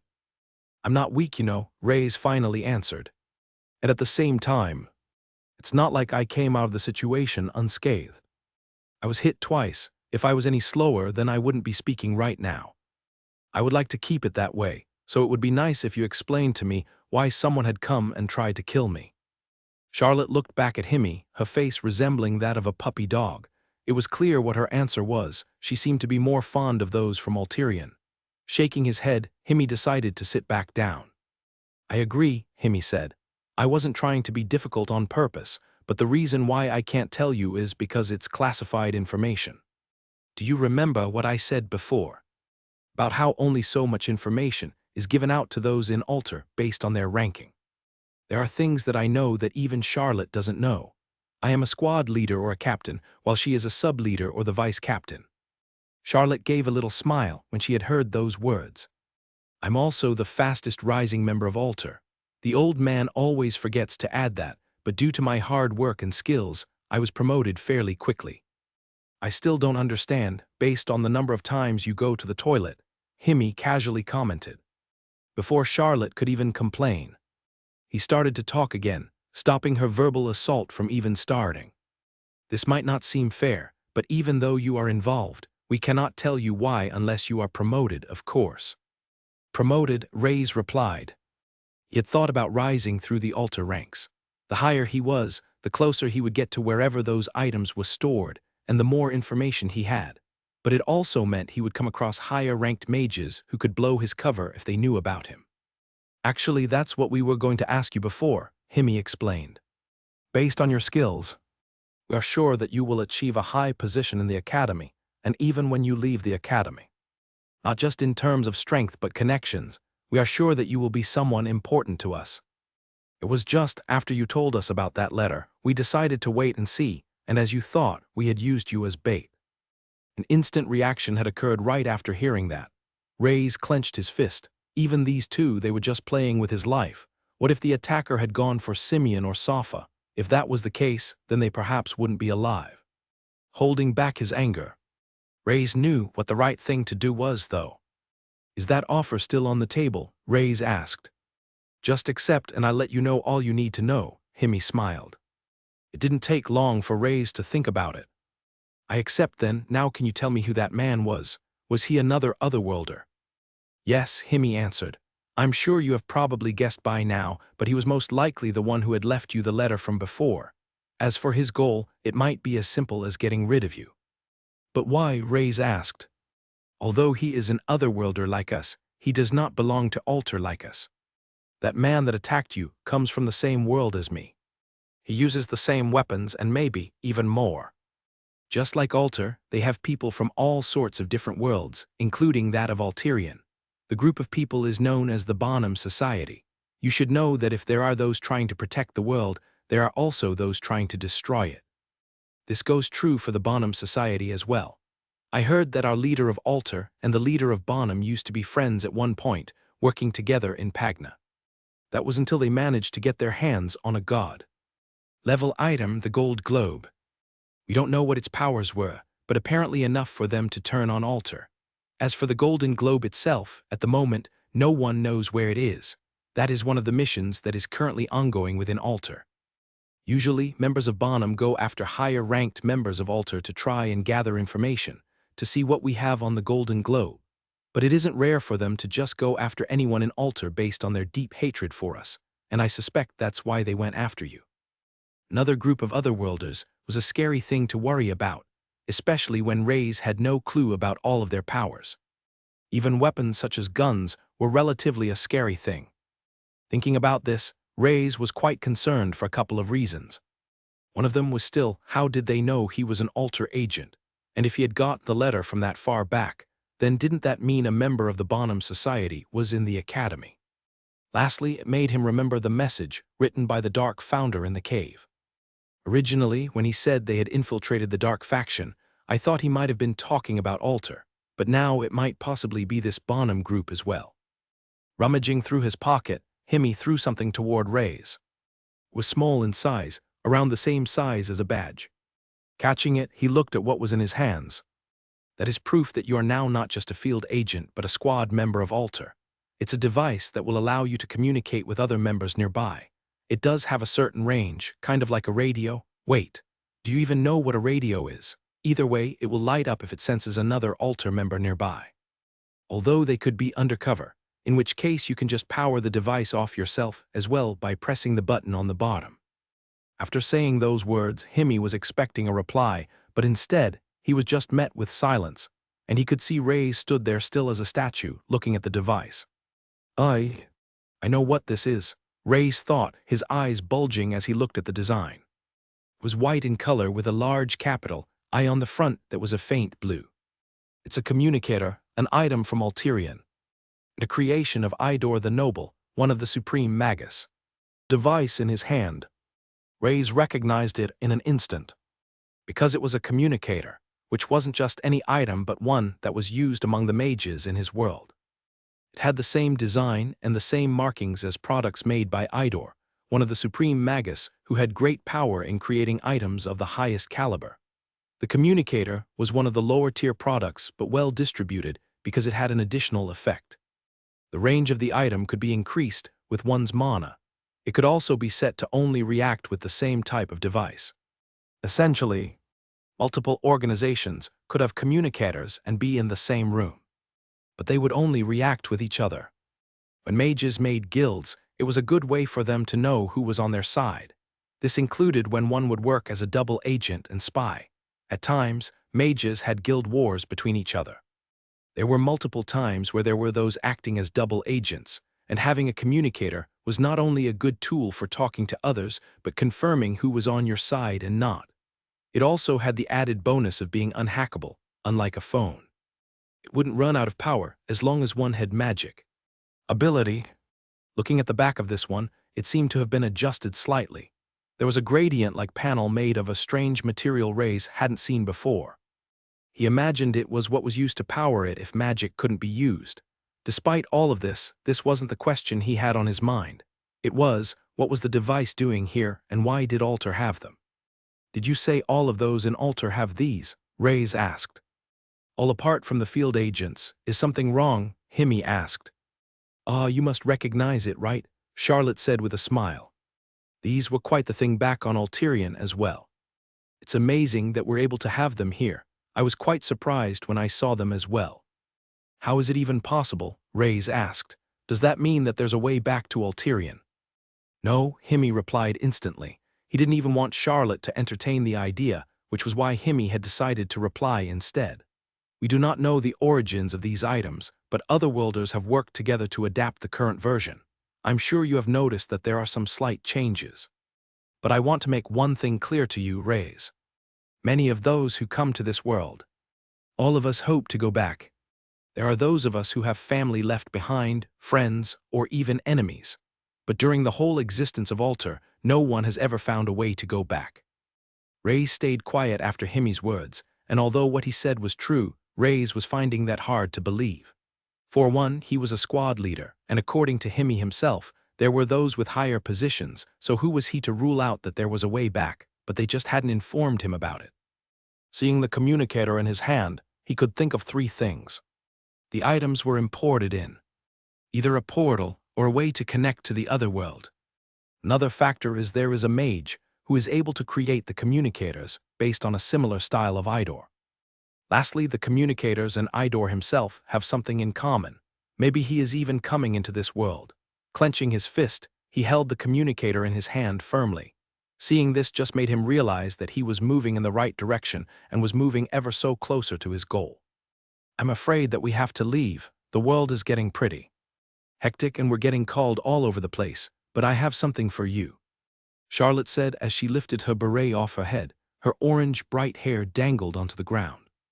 It was the first time Reyes had seen her like this, and instantly it almost brightened the room. Her hair was so orange it felt like one might get a burn from touching it. Reaching into the open head of her hat, she then pulled out something, and it was a book. Oh, so that magical hat is actually a magical item as well. It's quite a nice hiding space. A bit better than my robe, Reyes thought. The book was in pristine condition. It was hardbound and had a hardcover on it, unlike the worn and old manuals the Pagna warriors used. Taking the book and opening it up, Reyes knew what it was instantly. A spell guidebook, Reyes repeated back. Not just any spell guidebook, Charlotte smiled, but one that is based on the teachings of wind magic. I noticed that you used some wind spells before, so I thought it could come in handy. Although magic is forbidden in Pagna, unless under extreme circumstances, the same can't be said if you go to the other dimensions. So it would be good for you to learn. Reyes knew most wind spells already due to his past life using wind elemental magic, but he appreciated the gesture and wouldn't decline it. Before saying anything, though, he closed it and looked at the name of the author, which had the name Jake Dove written on the front. Almost immediately, Charlotte noticed something, a big smile that spread across Reyes' face. Thank you for giving this to me. I really appreciate it, Reyes said, his words seemingly quite genuine. Both Charlotte and Himi were quite stunned. It was the first time the two of them saw him smile. And it wasn't one that was filled with ecstasy or joy at beating someone like at the event. This felt warm. Seeing the smile, Charlotte's face started to blush a little red, her face heating up. With his smile, it was the first time she was able to see his looks. You should smile more, it suits you, Charlotte said. Anyway, we'll be off now. We're quite busy as it is, and we used our break to come here. We doubt they will make a move again so soon, but just be careful. We will pop around and meet again. With that, the two of them waved goodbye, and those from Alter had left. Reyes had learned a large amount of information that was available to him, and he had a goal in sight. When Alter would call him for a mission, he needed to impress, and if he did, he would be able to move up in ranks. However, that wasn't the only way. Alter appreciated those with high positions as well, which was why he had been offered to become a squad member as well. I almost died though from those in the Bonham Society. What I need to do is continue getting stronger, so that doesn't happen again. I can't just worry about the threats from the Pagna Society, and I know just the thing. Dark magic filled Rey's hand, and the statue had appeared. Let's unseal this thing. Rey still had the bloody sword from the fight, and the dried blood was still on the blade, even after a couple of days. Some of it had flaked off, and he was hoping that if he wetted it a bit and applied it to the statue, it would be fine. The main issue was that the moment he did this, the seal would be broken. The last time that had happened with Simeon's earring, it had caused a portal break, and what was known as a hybrid had come out of it, nearly destroying the whole town. The other issue was the fact that Alter was here. If that happened, they would put 2 and 2 together, not even giving Reyes enough time to do what he needed to get rid of the evidence. Now that they were gone, he could get to work. Taking the sword with him, he placed it around his waist, tugging it under the cloth band. He wore his uniform over his wounded body, and it was only then that he realized that he had been half naked in front of Charlotte the whole time. No wonder she blushed, Reyes thought to himself. I guess this is the type of body that attracts women. It's been a long time since my old prune self that I didn't even notice. Leaving the room, it looked like the academy was quick to start on construction work. Since they were Pagna warriors, it was getting done at a fast rate as well. They didn't tire and seemed to somewhat even enjoy it. Looking around, he was trying to find the others. Usually when he left rooms, they would come hurling towards him, and he was ready this time, but there was no one. Instead, his eye had caught someone else. Actually, maybe this isn't so bad, Reyes thought. Inside the sleeping quarters, Reyes walked across from one side to the other, where he could see one teacher who was observing everything. As he got closer, the two of them had almost made eye contact, but almost immediately the other had turned away. Hey, it's been a while, hasn't it, Teacher D.C. Reyes said. Sorry, I mean Teacher Todd. You know, it's quite easy to get those two mixed up. Immediately, the previous assessor, now just a teacher for the blue headbands, turned to look at Reyes. It looked as if he was trying to hide his anger, but he was doing a bad job of keeping it in. The vein at the side of his head was bulging, and his lips were quivering even if they were closed. Due to my past mistake, I will allow that to pass, Todd stated. Oh, and you think that makes us even? Reyes asked and held out his hand. I believe during one of the assessments, the students were able to keep the power stones that they had retrieved. Now that you acknowledge that those power stones are mine, hand them over. Nearly all of Todd's body was shaking, making a rattling noise on the floorboards beneath. Never had a teacher been treated this way in his entire duration at the academy. He himself was a Stage 3 Pagna warrior. Because of this, the students respected him greatly. It was then that he remembered the fact that Richter was also a Stage 3 Pagna warrior, and not only that, but Reyes had managed to defeat him. Richter wasn't just any Stage 3 Pagna warrior, he was one of the strongest of them as well, which meant that this brat in front of him was even stronger than that. It was almost impossible to acknowledge, but he bit his lip and held his tongue. Yes, Mr. White Dragon, Todd said as he went off to gather the crystals for his fellow student, leaving Reyes a little confused. White Dragon, why did he call me that? Is it because of my hair? That name's kinda ridiculous, Reyes said as he patiently waited. A little while later, Todd had returned with a bag full of crystals. Opening it up, Reyes checked that they were all there. Now with these crystals, he could use them for all sorts of things, such as potions and more. Thanks for this, Teacher Todd, Reyes said, holding the bag up. Then he stopped and turned around. Sorry, I meant Teacher D.C. Heading outside, Reyes soon knew the reason why the others weren't inside. It was because they were outside, all of them practicing. But there was one more person who seemed to be training. And that was Liam. Liam and Simeon were both using wooden swords as they went at it. It was odd because Reyes had the impression that the two didn't like each other, and that was true. Moments ago, it was actually Liam who had asked Safa to train with him due to her great skills. She was getting up and had accepted. She wanted to continue growing her skills, and seeing this, that's when Simeon had interjected and decided to help him train instead. When they saw Ray's, they had the same reaction as always as all of them rushed over and went to check if he was all right. He demonstrated that he was fine by his movements. He actually felt better since his main soreness was from the muscles on his body from his fight with Richter. Once again, though, Ray's had asked to just speak to Dame, as the two of them walked off and looked to be heading out of the main academy. Those two, they sure do talk a lot. I thought you and him were meant to be best friends, Liam commented. Hey, just because we're friends doesn't mean I need to follow him everywhere I go. Simeon shouted back, but it did make him worry a little. Did Ray's just not trust him for some reason?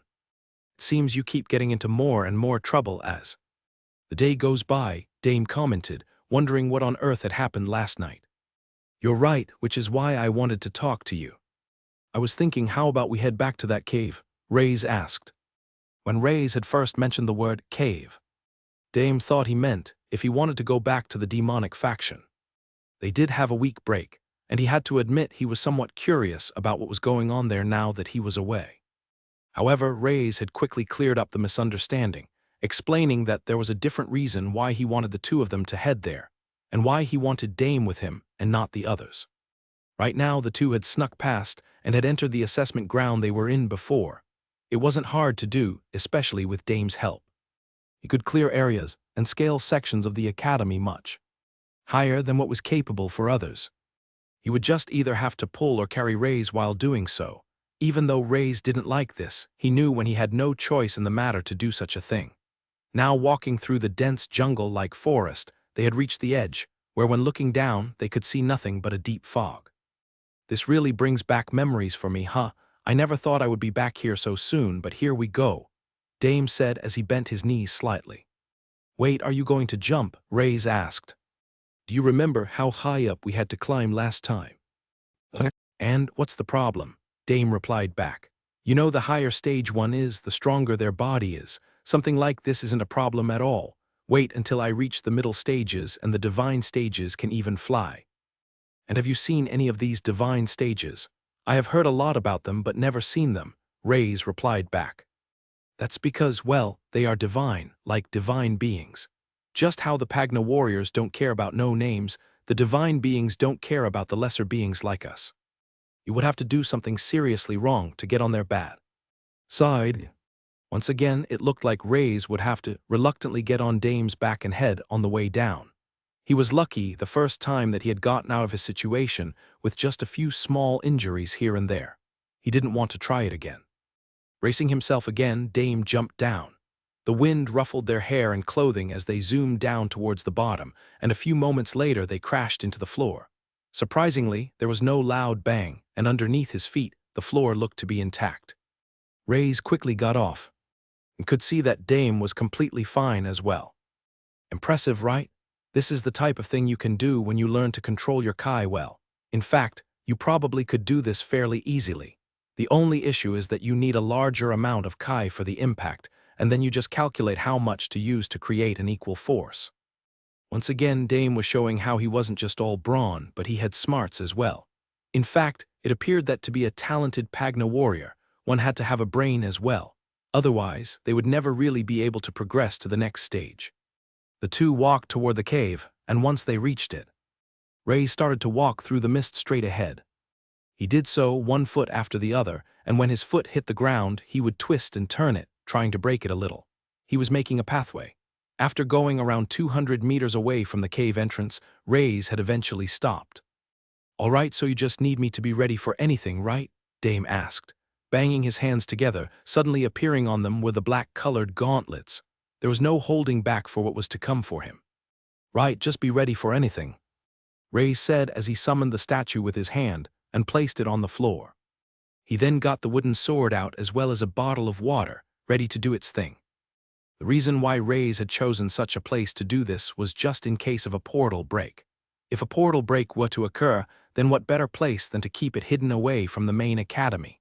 With Dame, he should be able to deal with the threats and neutralize it, unless a divine-level portal had appeared. From his last visit down here, he knew that no one at the academy came to this location.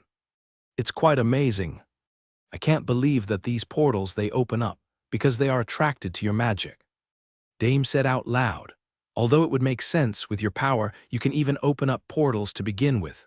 Wait a second. You don't think that the portals opening up all over Pagna have something to do with an Alterian like you, do you? It was quite annoying having Dame comment in the background, but he was just going through the same motions that Reyes had done when he had found all of this out. Once the blood had somewhat been liquefied, it was faint in color, and there was hardly any of it at all. Still, Reyes walked up to the statue and pressed his finger right on top of its head. And moments later, he could see it starting to light up. The statue began to lift off the ground from an invisible type of force, and at the same time, in the air just behind it, several sparks were going off. Small little portals were opening up and closing, until a large one started to open. Immediately, Reyes rushed forward. He could see the light on the statue start to fade, and he grabbed it before it hit the ground. He quickly retreated back at that moment as he saw it in front of him. Crap, I thought this would happen. It's a portal break, Reyes said to himself. The three of them continued to stare into the fog for a while, still rubbing their eyes at what they could see. Why would anyone jump down into the endless pit of fog was beyond them. Both Liam and Simeon had the same thought, wondering what reason they could have had to end their lives as they continued to stare down. That was when Simeon could feel someone tugging on his shirt, and it was none other than Safa. She then slapped her head toward the two of them. I'm sorry, Safa, but I don't think there's anything we can do to bring your brother back. Maybe someone threatened him to do this. That's why all that stuff was happening yesterday, Simeon said. Slapping her head again, she took out the spear that was on her back and started to write on the ground for both of them to see. She wrote in large letters. Don't you think there's anything strange about Pink? Simeon read out loud. The two of them thought about it for a while, and Simeon had thought that Pink was strange for a long time, but it was Liam who had gotten to the answer first. Ah crap, yeah, Liam said. He was jumping all over the place and he was doing it with such ease as well. There's no way that guy is just a stage 1 Pagna warrior. Wait, you're right, Liam said. He was also fighting against two of the main disciples on his own, and he had done so perfectly right up to the last point. When Reyes was ready to fight, does that mean he's actually been hiding his strength? Who knows? Liam shrugged his shoulders. But he must be confident. Reyes wouldn't just climb onto his back and jump down. He had to be confident that he would survive the fall. Maybe he's really a stage 3 or 4 Pagna warrior or something. It was a relief for them all, now that they had figured out that it was unlikely that Reyes and Pink had fallen to their deaths. They still had another problem. How exactly were the three of them going to follow them down there, and was it even possible? Down below, Reyes had the statue in his hand. It seemed like it had successfully been unsealed, but he didn't even have time to check out what it could do. That was because a portal had opened right in front of him. Dame, get ready, Reyes said, as he was starting to gather magic around his arms, but he noticed that Dame wasn't by his side. Instead, he was still standing far away. What are you doing? It's a portal break, Reyes asked. To these words, Dame wasn't panicked at all. He wasn't reacting the same way as Charlotte or Mr. Kron was at the time they had seen the other portal. Why was he so relaxed? Was it because he was a strong warrior? That's not a portal break, Dame replied as he walked forward. Can't you see the color? It's light blue and quite clear, and if it was a break, monsters would be pouring all over the place right now. Putting his hands down slowly, Reyes realized it was true. No beasts were coming out of the portal. There was nothing. Its power was just spinning around, seemingly doing nothing. Portal breaks are different colors, and the sparks that you see, they should continuously spiral all over the place. What you have right here, my friend, is just a normal portal, Dame said, and he had one of the largest smiles on his face. Reyes remembered that normal portals could be entered as one wished, and there would be an exit that took one elsewhere when entered. They were rare and great resources that clans fought over all the time. The academy had a few themselves, and this portal would have also been considered the academies. That was if they knew about it. So it really is just a normal portal. Can you tell what level it is? Reyes asked. Not really, Dame said as he looked at it and reached his hand out slightly as if he was about to touch it. Honestly, the only way to find out is to head inside. Anyway, how was your thing? Was it a success? Due to the shocking revelation of having opened up a portal to another dimension and not a dreaded portal break, Reyes had nearly forgotten about the time. Placing it down on the floor, Reyes then cast his dark magic on it. Show me your effects, Reyes whispered. The dark magic started to float back out of the statue as it had written some words to him. Mythical ranked item. Using magic to activate the statue, it will grow into a human-sized figure. The statue will follow simple commands from its owner. If the statue is destroyed, it will reform into the smaller statue and will need 24 hours before it can be used again. The statue warrior's strength is based on the blood used to unseal the item. This crap was Ray's first thought. Not because the item was bad, it was certainly good. He had managed to obtain a mythical item, which was exactly what he was aiming for, but it was because of the last line. If he had known, he would have used Dame's blood, or kept the statue using blood of even stronger talents. The reason he hadn't done was just in case it would have a bad effect on the blood he used, but it did make him wonder. Would this mean that this statue was even stronger than all 5 of the disciples? If that was the case, then it certainly would be a strong fighting force. His sulk had turned into a smile. I see the item must be good then, if it's made you smile. So how about it? What do you think about heading into this portal and seeing what it has? Dame suggested. I figured out that Ray's was down below was not the same as figuring out why or how he got there. So the 3 of them were now stumped with what to do. Liam had gone to pick up a rock and threw it off the cliff. They knew what he was doing, so they waited and waited until they could hear some sort of sound, but they heard nothing back. Now I'm not sure if they're alive or not, Liam stated. That was a small rock. Why don't you pick a bigger rock? Just because you have a big head, it looks like you have a small brain, Simeon stated. Oh yeah, then maybe I should just throw you down there. You're just as heavy as a rock, right? You'll make some loud noise. Or maybe we can ride you down there, and your hard body will break our fall. The 2 seemed to be at each other's throats, and they were relatively close to fighting. Safa didn't break up the fight, and instead was just trying to figure out a way down. That was until she saw someone come out from the forest. Who do you think's not alive? The voice asked. Entering a portal on his own like so, Ray's wouldn't dare. It was just too risky. He much would rather head through the portals that the Academy already had and were aware of the ranking. The thing was right now he had Dame by his side. Dame, a powerful Pagna warrior at the peak of the initial stage. And with the items Ray's had given him, he was even stronger than that. If he entered with Dame, then everything should be okay.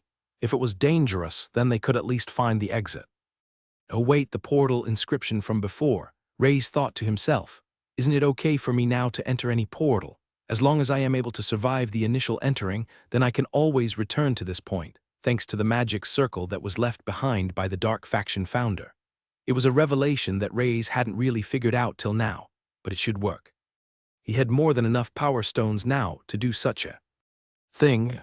Heading inside to get more would be a bonus for him, and it would allow him to gather crystal to increase his magical strength as well. Let's do it, but let's err on the side of caution first. I'm still a little injured, Ray's explained. He started to bring out his power stones and some of the ingredients he had. He was going to create some pills for this journey. I need to be prepared for anything, and I need to get my strength up as well, Ray's said to himself. Oh, Dame said, peeking over at what Ray's was doing. Do you mind making a couple for me? You never know, I might need them as well. Ray's went ahead creating a few Kai pills. He had created one of each color, red, blue, and green, and had done so twice, so he had 6 pills in total. He then had done the same and handed them to Dame, who had 6 pills as well. There were still plenty of crystals in his possession after all, and once going through the portal, they were hoping that there would be even more for them to gather. Ray's was actually hoping to see some high-level beasts on the other side. With Dame, he couldn't waste this opportunity. All right, you ready? Dame asked. Then let's go. Dame was the first to step into the portal, and following right behind him was Ray's. The 2 went inside, and unlike the portals Ray's had been in before, this one didn't close up. A few moments after the 2 had headed inside, several voices could be heard through the mist. Hey, now everyone stick close together. We don't want to get lost, Liam said, his voice shaky. Especially you, Safa. You can grab me wherever you want, and I mean wherever you want. Do you really have to be such a perv in a situation like this? Simeon shouted. The 2 of them were both holding onto Safa and were doing so on either side. Going through the thick fog, they realized that they were unable to see anything, but Safa had eventually found a type of path in the ground. She soon started to follow it with her feet, and as she did, the others continued to follow her. They noticed that it looked like imprinted footprints. Right now, though, they weren't even sure they were in the right place as the others. "Ah man, this is scary. I think I'm hearing voices in my head," Liam said, almost on the verge of tears. "Did you lose brain cells coming down here?" Simeon replied, "How could you get balls mixed up with your head?" Eventually, the three of them had reached the end of the trail, and now right ahead they could see it. The large circular object that was directly in front of them, floating about. "Is that a portal?" Simeon called out. "What's one doing out here in the academy? Do they even know about it?" "No, they don't," a voice said from behind. Appearing through the fog was none other than Gunther, one of the original examiners and the friendly soul that had helped the three get down into this place. "Why did you guys just go ahead and run off like that? I almost lost you through all this fog," Gunther claimed. "Anyway, do you really think the two of them went in there?" Safa tugged on Gunther's shirt and then pointed to the footprints below. It certainly did seem like an adult-sized footprint, but if it was Ray's, how did they even know the portal was down here? Looking back at the others, Gunther started to smile. "Hey, so who's up for a little adventure?" After entering the portal, almost immediately, Ray's felt a shiver through his whole body. It wasn't because his sixth sense was acting up or due to some food he might have eaten the previous day. It was because of the environment they were instantly in. His feet felt heavy, and almost immediately the cloth on his legs was wet. As he looked down, he could see a sea of white, and it was continuing to fall from the sky. "Freaking hell, it's cold," Dame said as he stepped out of the portal and into the white snow. The snow was continuing to fall, but there was no hard wind, so it wasn't a blizzard of sorts. Not being able to handle the cold as much anymore. Ray summoned his black robe, placing it over him, but it did little to help him. When he turned to look at Dame, although he had stated he was cold, he didn't look it. There was no shiver at all, and even when he breathed, his breath wasn't showing in the air like Ray's. "Why aren't you cold?" Ray's asked, wishing right now that he had the fire attribute in his magic core. At least he could have kept himself a little heated.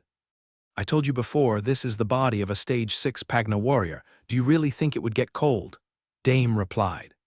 Looking around them, Dame was trying to get an idea of their surroundings.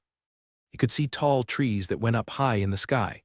They were covered in snow, showing little greenery on the outside of them. They also were on what appeared to be a slope. If he were to guess, he would have said that they were on a mountain of sorts. The thing was, it wasn't just the mountain that was snowy, all the area around them was covered as well. "I'll give you some good news. Our portal is in the same place we came in," Dame said. "So all we have to do is go back in here if we want to. Go back and it will bring us back to where we entered from. Sometimes the portal is in a different place from where we entered, but it being here means we can just remember where it is. The bad news is the whole area is covered in snow, so you're going to be a little cold." After making a mark on some nearby trees and taking in the surroundings to remember where they were, the two of them decided to descend down the mountain. Going down was easier than going up, although the argument could have been made that if they needed to run away, then running downhill would have been better. There were no beasts in sight as they continued to head. Down through the thick snow, that was until they could see something moving under the snow. A mound was being left as it hurriedly came toward them from beneath. "Brace yourselves and get ready," Dame said. Even if Dame saw the beast, he would have no clue what strength it was at until he fought it himself. The snow continued to move, and when it got close enough to them, it burst its head up from the ground. The long body could be seen spiraling up, white in color, nearly matching the snow completely. Attached to the long body was a head with red-colored eyes and large fangs. It opened up its mouth, revealing a small split tongue and a hissing sound. It looked almost like a cobra, but it was giant in size, as it was half the height of the trees next to it. It opened its mouth again, this time firing something out of it. One light blue liquid spit had gone towards Dame, and turning its head, it spat another one at Ray's. The two of them were able to use their footwork to jump out of the snow, avoiding the hit. When the spit hit the snow, they could see it had completely frozen over. The top layer of it was now just ice. Damn, it's a lot harder to move in the snow. Foot techniques will be hard to perform, or I just have to know that I'll just be at around 70% because of the snow. Dame didn't appear to like fighting in the snow any more than Ray's did. But thankfully, due to his gauntlets, he was able to fight from a large distance. He was ready to throw out a Kai punch when he heard Ray's call out to him. "Wait. Let me take this one on if I have trouble. Then you can assist me," Ray's asked, backing down. Dame saw no harm in that, from the speed of the attack. He could avoid its hit all day. He still didn't know what its physical strength was like. But the snake beast seemed to not want to move. It just had its upper half on show, moving left to right, firing out its spit everywhere. Another round of the light blue spit was fired out, and this time when Ray's moved, he took out his wooden sword. In this situation, a wooden sword is useless, but it's the best I can do right now. Ray's gathered his Kai. And also around it, he had gathered his wind magic as well. Wind strike, Ray's shouted. Wind strike was a spell that Ray's actually could use. Without his sword and just the palm of his hand. But he had learned that using such skills with other techniques, and Kai made both the magic and the strike stronger. Out from his sword, a line of wind came out, and it hit the snake, causing a small cut. Ray's continued to swing his sword, saying the words "wind strike" each time as it helped picture the spell formation in his mind. The strikes went through the air relatively fast, and each time they hit the snake, a new wound would be made. It didn't look like Ray's was struggling at all. He would continue to move, avoiding the attack, and continue performing his small wind strikes here and there. The moves he's producing, it looks like another Pagna skill, but I can tell that it's not the same. It's almost like projectile Kai, but it's far weaker in power. I wonder what he's doing though. Is this all the strength he has? No, Pagna skills would be more than enough to finish off the beast, so then why is he doing this? Of course. Dame had no idea, only Ray's knew what he was doing. Judging from the fact that the beast wasn't dead after. Several hits meant it had to be something of a somewhat higher tier, but this was perfect. Wind attribute 1114. In the world of Pagna, Ray's was unable to use his magic freely, but in the dimensions he could. So this was his chance. While he was here, he was going to increase his magic skills to the fullest. The requirement for wind magic to increase in attribute was simple: to use spells more and more often. Ray's then held the wooden sword with both hands above his head. He performed the second step in the snow, pushing him forward, and swung the sword down, performing the first formation, the Blood River. With it, he lastly added a wind strike. Out from his sword came a large line, a streak of wind, but it was glowing slightly red. It hit the snake beast right in the center of the head, making a deep cut reaching its brain. The attack didn't get to slice through it, but it had done significant damage. That worked out well, Ray's thought as the dark mist raised from its body and started to enter his body. Rather than remembering 3 different steps, I should remember a name for that move so it's easier to use. Ray's thought, just like he had done with the dark pulse in his punch, calling it dark strike. Blood swipe, nah, that's too obvious. Crimson slash sounds better, picturing it in his head. Ray's had put 3 of the moves together, the second descending step. The first devil's sword formation and the wind strike, all of these would create the move, the crimson slash, heading on over to the dead beast's body. Ray's started to search for the crystal when he eventually found it lodged in the head. He pulled it out. It's as I thought, it's a level 2 power stone. Not just that, it has the ice attribute as well. It looks like I'm going to unlock some ice magic now. As well, Ray smiled to himself. A level 2 power stone was something hard to come by. Ray's hadn't even seen it at the normal markets. He assumed that it was something that was mostly either given to the second-year students at the Pagna Academy, or something that you could only get at an auction house, or something similar. He still wasn't very well versed in the world of Pagna, so he could only base it on the things he saw. Either way, he was delighted. Not only had he obtained a level 2 power stone, but achieving it wasn't too much of a hard task. The beast he had defeated using a combination of his magic and Pagna skills produced a devastating blow. I'm going to be busy for a bit, Ray's shouted out. Just protect me, or stop anything from getting close to me if you see it. Ray's didn't give time for Dame to reply, and immediately he had run back up the mountain and was now hiding behind a tree. Since the snow was still thick, he used his finger to draw circles in the snow. His finger quickly turned red and was getting numb, but he didn't care. The excitement, along with the adrenaline, was too much for him, and shortly after, he had finished drawing the circle. What is he up to? Dame said to himself as he made his way back up. It didn't seem like there would be any beasts coming after them, but if they were to head further down, it might be a different story. Having looked at the dead beast that was on the ground before, the image of what Reyes had done just moments before had flashed in his head. The attack was strong, strong enough to take out a level 2 beast like that. Reyes, I'm starting to wonder, do you have any idea how strong you are? Dame thought to himself. You were able to take out a head disciple that was at the 3rd stage, and you had done so using your skills as a Pagna warrior, and now with your magic. But when you combine your magic and skills together, you're able to create something out of this world. Even though you are a stage 2 warrior, I would think you could take on a stage 4 at the moment. What Reyes was currently doing was absorbing the level 2 power stone. He was adding its strength to his power core because it had the attribute of ice. After absorbing the crystal, it meant now on top of wind and dark, he would also be able to use ice as well, taking in one deep breath. The remains of the crystal energy had disappeared, and they had been added to his magic core. It's a success, Reyes said as he stood up from his position from the tree. He immediately noticed that his body didn't feel as cold as it did before. It was proof that it had worked. It's a shame I can't tell how strong the attribute is.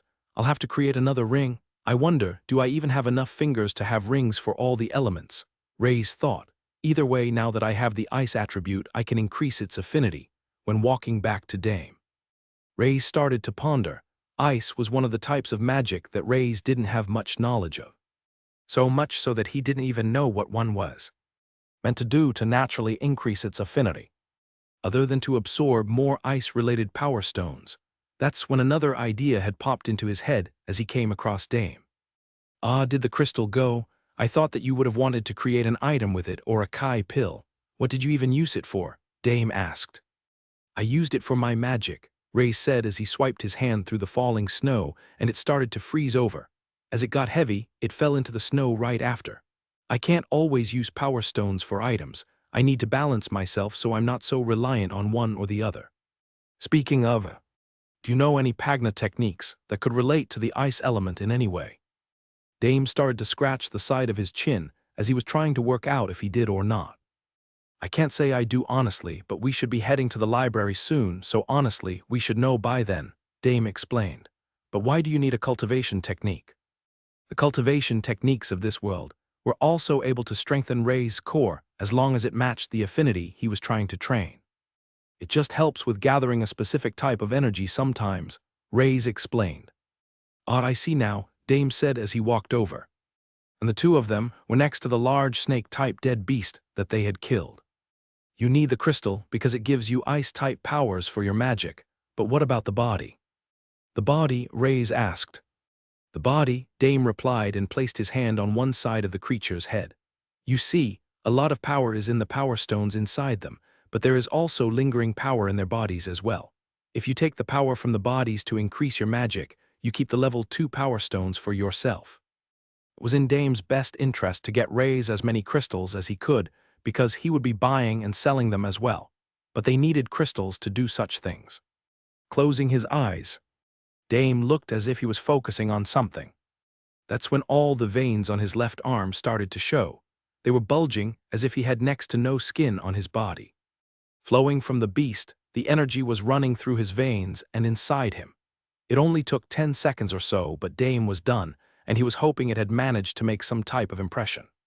What I used was an extraction technique belonging to the demonic faction. That body still had plenty of energy, and it's useful to take it right after one kills, Dame explained.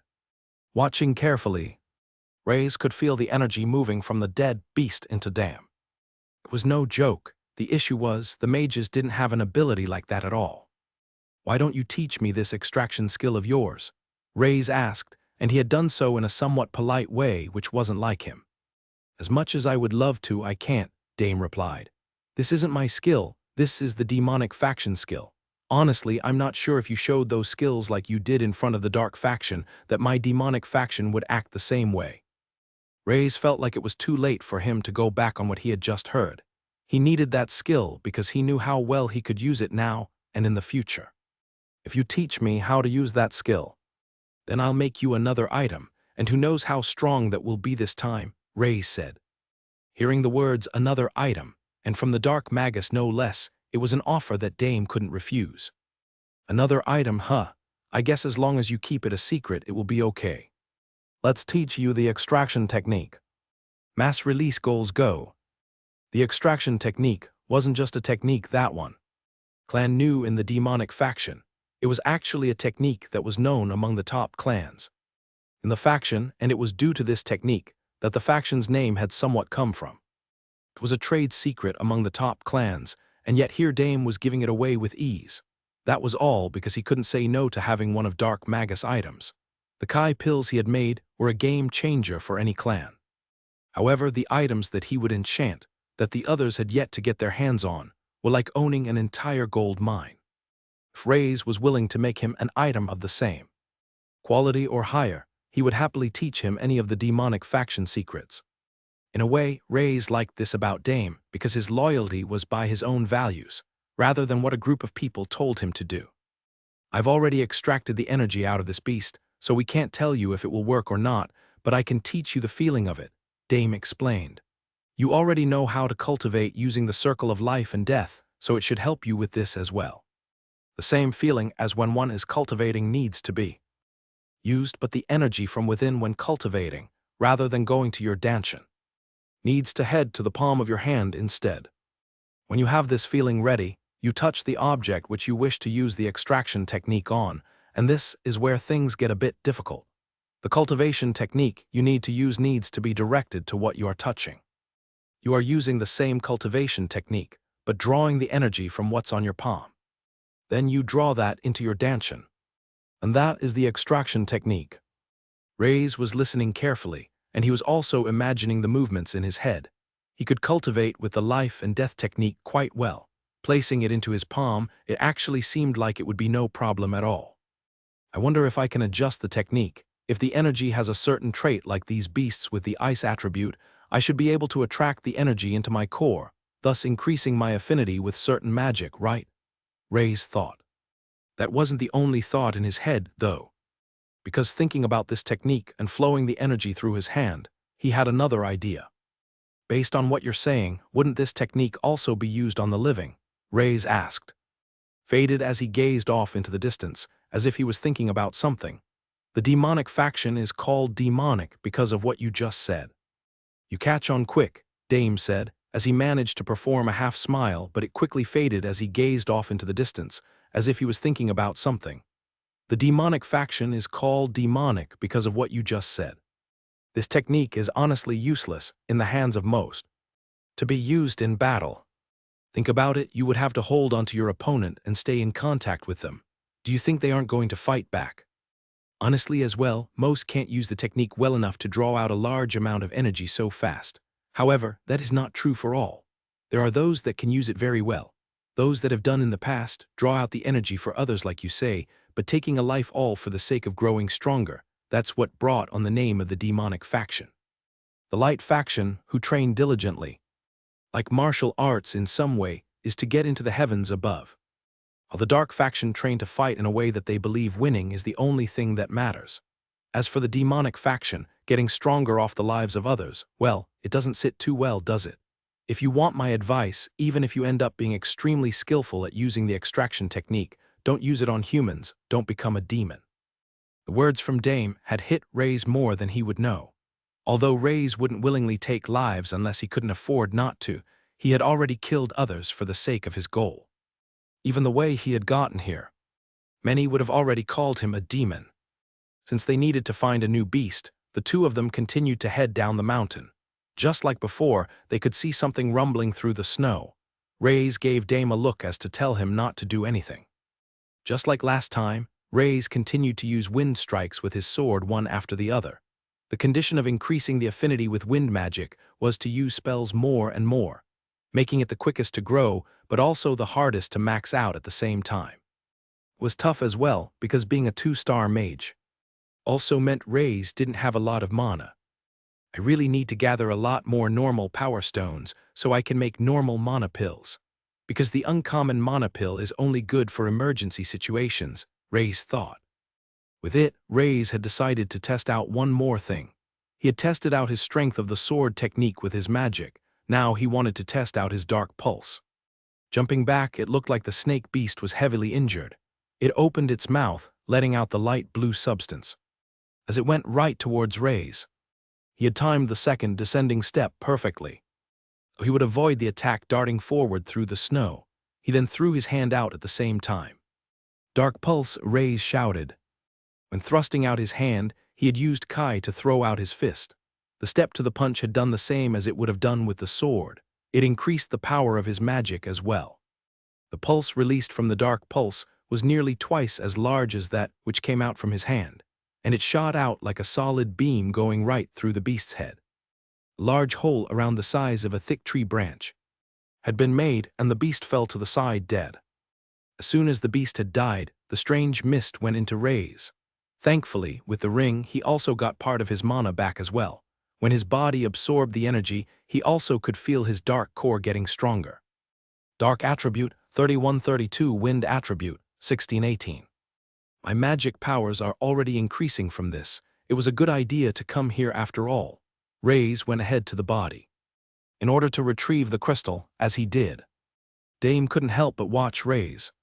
He was looking at what he had done carefully just now. That attack, he's mixing his martial arts with his magic, isn't he? If I'm not wrong. I think his magic is getting stronger with those techniques. That attack from before that he just performed. It would have been enough to kill the level 2 beast in one hit. So why did he bother to use all those small attacks from before? The world of magic was interesting to Dame. But he knew the Dark Magus wouldn't teach him. It was his trump card after all, for now. He would just have to make do with the items he had obtained. After receiving the crystal, it was time for Rays to get to work. Dame had jumped from his position, landing in the snow now not too far from Rays. He could see him closing his eyes and focusing to see how he was getting on. To his surprise, or not to his surprise now, he seemed to be using the technique well. Dame could see the veins showing on the palm of his hand. They were bulging as it looked like energy was entering into him. For Rays, it was incredibly easy. It was just as Dame had explained, and he was thankful for the clear explanation. Now, though, he just needed to redirect the energy to his core. He had moved it successfully. And when it finally entered his core, Rays was more than delighted. Finally, all of the energy was absorbed, and he let go with his hand, only after a couple of seconds. The energy, it worked, because the beast had the ice attribute. I could feel the ice affinity getting stronger. Rays now could decide to either absorb the level 2 crystals and continue increasing his ice affinity. Or he could use it to create more items, and for now, he had decided to keep it for the latter. With each beast I kill, I gain affinity with wind magic for using the spells, dark magic for killing the beast. Now ice magic for using the extraction technique as well, and I can even use the stones. This reminded Rays of the old times when he would have to constantly hunt in the dimensions to increase his growth. It took him years to eventually become a 9-star mage, but with the additional help of him being a Pagna warrior, he was growing at a much faster rate. Let's continue the hunt. Rays said, I'm going to come back stronger than before. If they thought the Dark Magus was something they had to worry about, they have no idea. Up the slope around the halfway point of the large mountain where the portal was placed, it was flickering slightly. After a few flickers more, a group of people bunched up together, 4 in total, had jumped right through, landing in the snow. Gunther immediately got up, looking at the sight around him, and the 3 students lifted their heads, covered in snow. Are we really here? Simeon said. Did we really go to another dimension? A constant chattering sound was going off, like a beetle making a type of mating call. However, the sound wasn't due to any beetle. It was all because of 3 young students who couldn't help but clatter their teeth together. They were all huddled up close to one another as they moved through the snow, slowly, one step at a time. Come on, it isn't that bad. Will you guys stop exaggerating? Gunther asked. Wah, what type of teacher are you? Simeon eventually said, stuttering a few times due to the cold.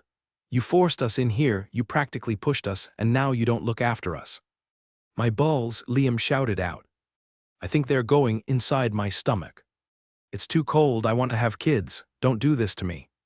Unlike the other 2 boys, Safa wasn't complaining about the situation. Not that she could vocally if she wanted to. Instead, she was taking deep breaths and trying to focus her Kai. She noticed that activating it ever so slightly through her body was warming it up. She needed to be careful because using too much would eventually make her feel more exhausted, and if that were the case, she wouldn't have enough to fight either. Right now, they were in a dangerous place. "Hey," Gunther shouted back. "I'm doing the right thing, aren't I? I'm here with you and with me. You guys won't have any problems, you don't have to worry about that. Besides, the next assessment was going to be portal exploration anyway, so you're just getting a head start." Since Gunther was a higher-staged warrior, he couldn't feel the cold, and with all three of the students being first-stage warriors, they could bear it only a little more than that of a regular human.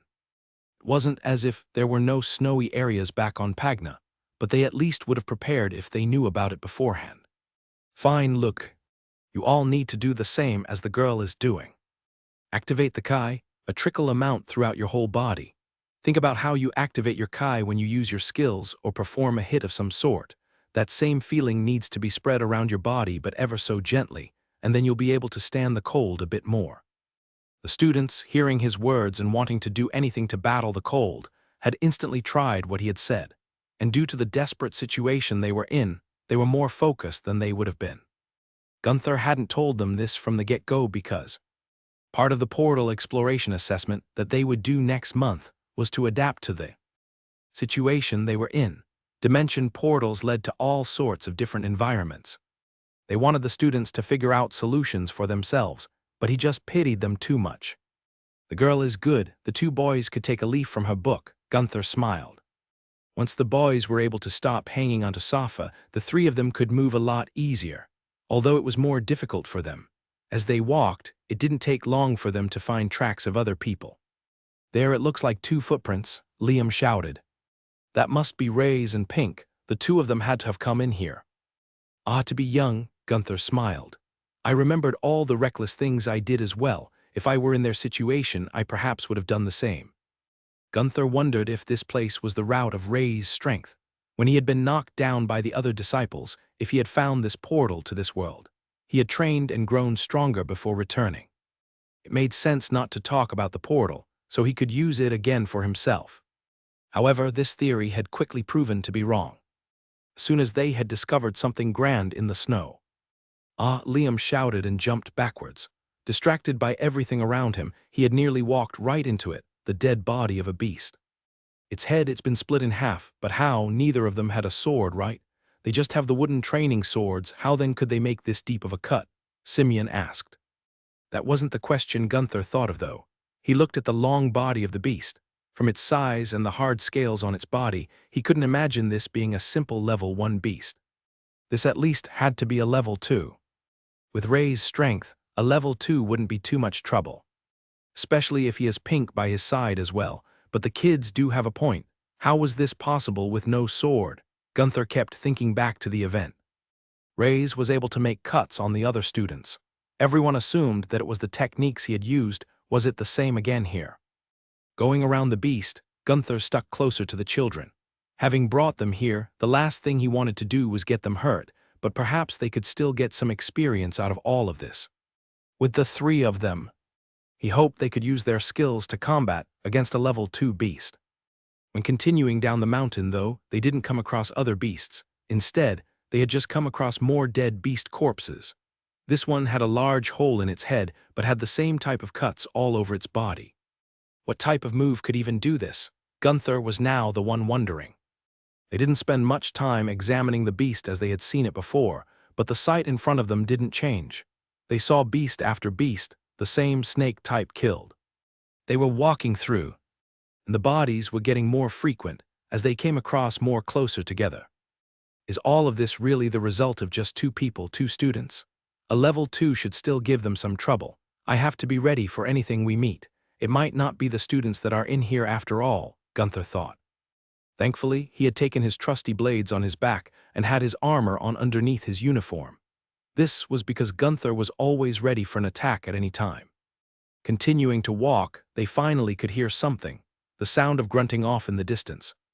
The screeches and squeals of what sounded like a beast. The land was starting to level out, and the snow wasn't as thick as before either. "Do you think that's them?" Liam asked. Gunther decided to run ahead. "You 3 keep up and stay close, be ready for anything," Gunther said, and he was doing his best to hide his smile. Another teacher perhaps would have run back or thought of the children first, but Gunther didn't even want to become a teacher. He was doing a favor for his clan. Before this, he had entered portal after portal, all with the idea of getting stronger. Thinking about who might be ahead. It was getting him excited. Through the snow, they could see a strange setup not too far in the distance. It looked like a remote outpost had been built. There were strange wooden spikes that had been set up, making a type of wall. Several towers were built behind the wall, the other dimensions. In most of them, they had these. It was just they never found some of them destroyed while others were left standing. It wasn't strange to see structures like these, structures that looked more human in the other dimensions. In most of them, they had these. It was just they never found any life that was like that of a human. As they got closer to the outpost, they went past even more of the giant dead snakes. These looked different from the others. They had been killed more cleanly with fewer hits. The sound of fighting was growing louder as they got closer, and Gunther wanted to pick up his pace but hadn't done due to the children behind him. Then when they finally entered the outpost, they could see what was happening. The barracks were large, and deep in the center fighting was taking place. There were two that were battling against a large number of the beasts. There were now 6 of them, and more coming from another direction toward them. Jumping up in the air, one had black gauntlets and threw out a fist, hitting the beast in the head. Half of its head exploded on the spot, killing it. As for the other, they recognized straight away. "That's Ray's, it's him," Liam said. "They both are here and it looks like they are in trouble." Doing the 2-step shift, Ray slashed his sword vertically. He had used the second formation of the Devil's Strike along with his wing power. Having created a deep cut, he had hurt it badly, but it wasn't dead. That's when, from his right side, another of the snakes came right at him, trying to eat him up in a bite, but placing his hand out, Ray's had started to gather his dark magic, and with a sword in one hand and his palm open facing the other, he said 2 words. The attack blasted right into the snake's mouth. It wasn't enough to kill it since he hadn't used any of his martial arts with it, but it veered the attack off course, causing it to fall and skid its head across the ground. Meanwhile, the unknown onlookers had seen everything. What was that dark beam that had just come out of his? And, Gunther said, his body trembling, he was ecstatic.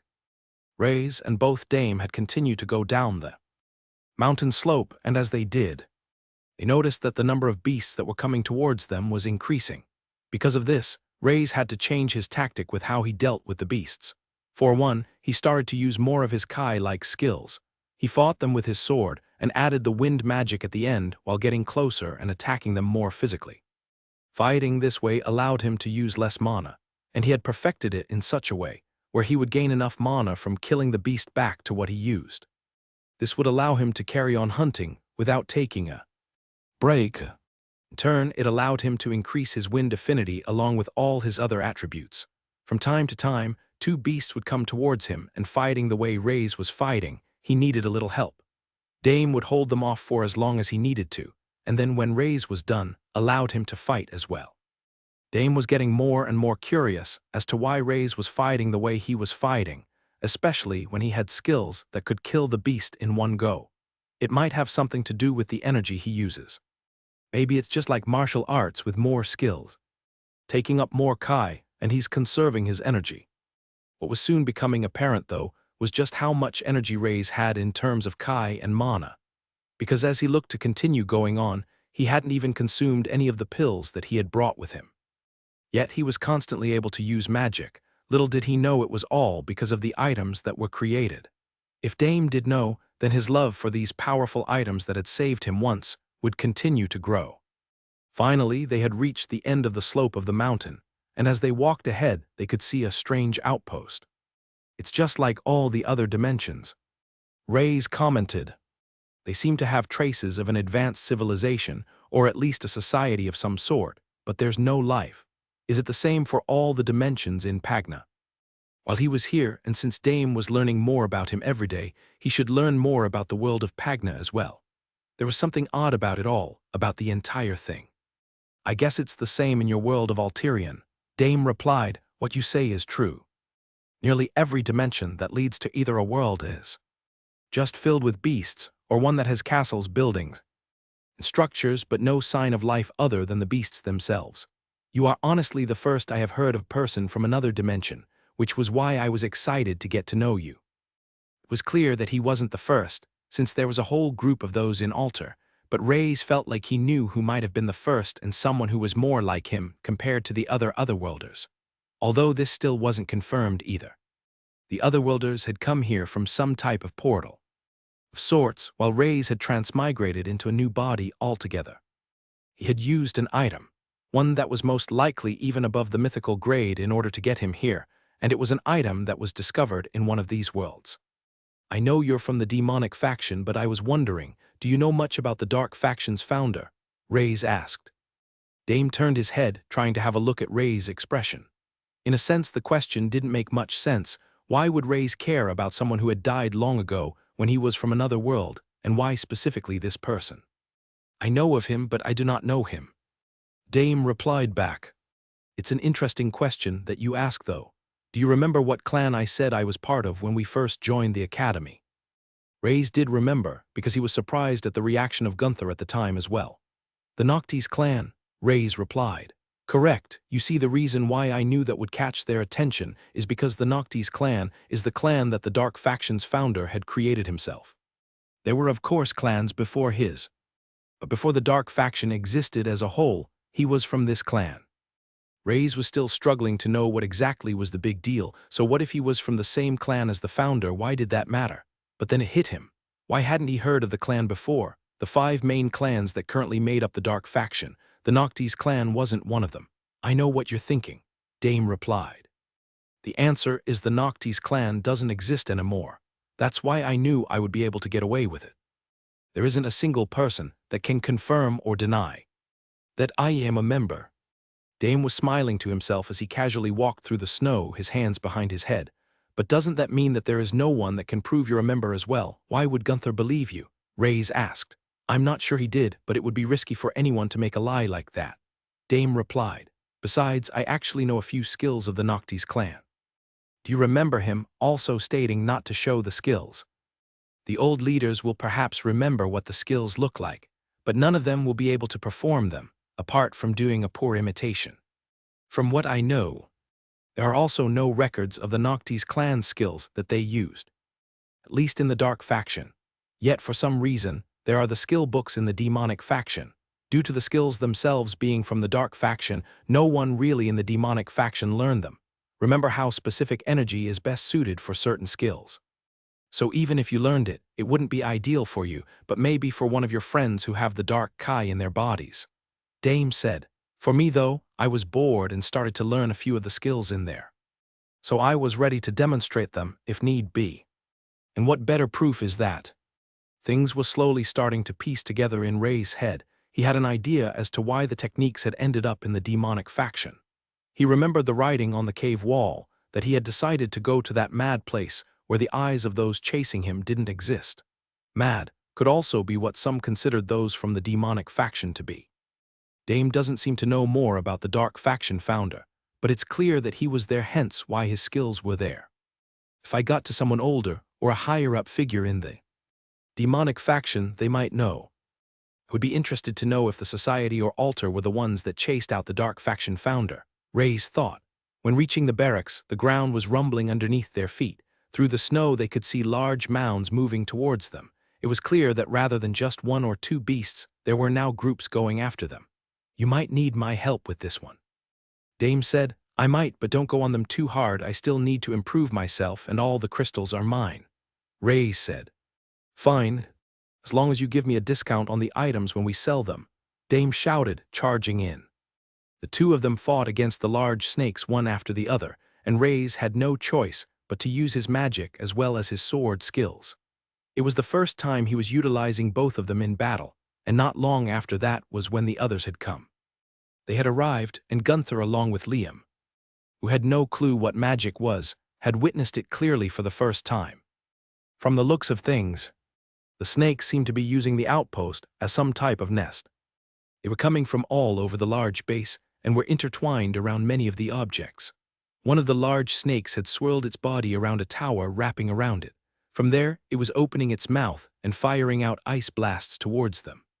Seeing this, Dame was quite happy to throw his fists a couple of times in the air. When doing so, Kai blasts would come out of his fist, and hit the ice blasts dead on.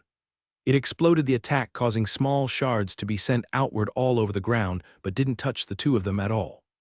Haha, I really missed using these. I only got to use them once, and it's been a while. If I can't use my chicken, then I need to at least use the thing that's causing my chick to be out of action, Dame said. The outpost was placed next to a small hill that led to a cave, and from the looks of things, more and more snakes were crawling out from the hole as they got rid of them. With his magic and sword skills, at most Reyes was finding that he could deal with 3 of the snakes at once, but he had to have an immense amount of concentration. He had to avoid their spit attacks and their bites, using his sword to attack one head-on, and then use his spells to fend off 1 or 2 of them. Thanks to Dame and him being able to see this, he would keep the rest of them busy, only allowing one to slip past him once Reyes had dealt with one of them. It was a good thing that he was on this trip as well. Reyes jumped up and struck the head of one of the snakes before it would open its mouth. While in the air, 2 snakes went ahead to bite him. With his hand, Reyes fired out the dark pulse at one, hitting it in the mouth. Then just before the other struck him, he used the 8th descending step to spin his body. While doing this, he added his wind magic to his sword. When the snake went to bite him, his wind magic was cutting the snake's mouth to bits. Finally, Reyes landed on the ground, and then with 2 hands out, both of them facing the side snakes, he fired out the dark pulse again, finishing them off. It was a flashy display to say the least, but slowly Reyes was getting the hang of it. His heart was beating fast, and the rush of energy was returning to him. I'm starting to remember what it was like when I had to fight in those dimensions. Back then, I had to fight on my own, and most of the time I would have to employ an aggro technique, hitting one of the beasts and leading them away to then blast them with my magic from the distance. This has given me a chance to excel in my skills, to combine my Pagna warrior strengths along with my magic. It was a powerful feeling that Reyes was experiencing right now. At the entrance of the barracks, Gunther, Simeon, Safa, and Liam had caught it all. They were witnessing everything that was happening right now, and they couldn't believe their eyes. They were seeing the spells being used, the swordsmanship, and even Pink taking out the large snakes as if they were nothing but balloons, one by one. Who are these 2 people really? And what is that strange beam stuff coming out of his hands? Liam said out loud. It was quite clear that Pink was not a normal student, and Reyes was using powers they had never seen before. Come on, you 2 know him, right? And you're related to him. What's that strange power that he's using? Liam asked again. I want it. I want to use it as well. Simeon didn't know what to say. He knew that Reyes' magic was meant to be a secret, and now everyone was here to view it, but even he was starstruck by what he was seeing. He had seen some of Reyes' magic before, but not it being used like this. Reyes, just how strong have you gotten? Or was this something you could always do? Did you know about this? Gunther asked. His hand was still shaking. Did you know that your friend could do this? Simeon didn't answer, and was looking at Safa. At least she had an excuse as to why she couldn't answer, so these awkward situations seemed like they would always have to fall into his hands. Don't worry, your silence is an answer. It seems you special friend has a lot of secrets. Gunther started to chuckle to himself. They should all just count the lives lucky that they ran into me. I'm not too bothered about who you are or what powers you use, as long as they let me in on their little secrets. Gunther winked. It was lucky for them, and Simeon did feel that way. Gunther certainly seemed to be the best person to catch them in that act. Are you sure you're related to Mada? Liam asked. The 2 of you are just so different. Maybe it's because one of you came from the left ball and the other from the right. Seriously, man? Simeon asked. What is it with you and balls? Do you have some type of fetish? Hey, I'm just speaking my truth, Liam replied. Rather than getting involved, the group continued to watch the amazing spectacle, mainly focusing on Reyes, because the colors and powers they were seeing him do, it was truly magical and was drawing them in. With their eyes fixed ahead of them, though, they were unaware of the large bulge moving through the snow, heading towards them from behind. Thanks to the tag team performance from Dame and Reyes, both of them were having no trouble. For Dame, in the first place, this level of dimension was something he could take on with ease. It was somewhat unfair of him to be here, which is why he was happy to take a back seat as well. Soon the number of snakes that were coming out was starting to lessen. There was still the snake that had wrapped itself around the tower, and around 4 more that was surrounding them. The numbers have reduced by quite a bit. In total, have we taken out around 50 or so? Dame thought. That's quite a high number, and it means a lot of crystals as well. This is our own little gold mine, and is much better than the dimension the light faction had. It would be nice to keep this. If that's the case, I better warn him. Hey, Dame shouted out. Try not to kill any more beasts, and just injure them so they can't attack us. Huh, Ray said, performing the two-step shift. He avoided a bite, and the snake crashed into the snow behind him, throwing it in the air. He swung his sword at the same time, hitting it by its side. If we take out any more of these guys, I'm a little worried that the dungeon boss might come out, Dame shouted. It was at that moment that at the entrance of the barracks one of the snakes had appeared from the snow. Crop, Liam shouted at the top of his lungs. His voice was so loud that both Dame and Rays turned. To have a look, Simeon and Safa, what are them two doing here? That's the teacher as well, that can't be good, Dame thought. The moment the large snake appeared though, Gunther pulled out his sword and swung it up. The vision of water appeared. It was visual Kai. It looked like a wave had split into two, and so had the snake. It was killed with a single swing, the blood falling and dyeing the snow beneath them. As soon as he had killed the snake though, the whole ground started to rumble. Immediately, the other snakes that were near Dame and Rays scurried away, and even the one in the tower moved away. The rumbling sound was growing larger and was coming from the cave entrance. What is that? Rays asked. Crashing through the cave hole, a large scale body had appeared, but it wasn't just from one of the holes. Several more had crashed and cracked through the hill.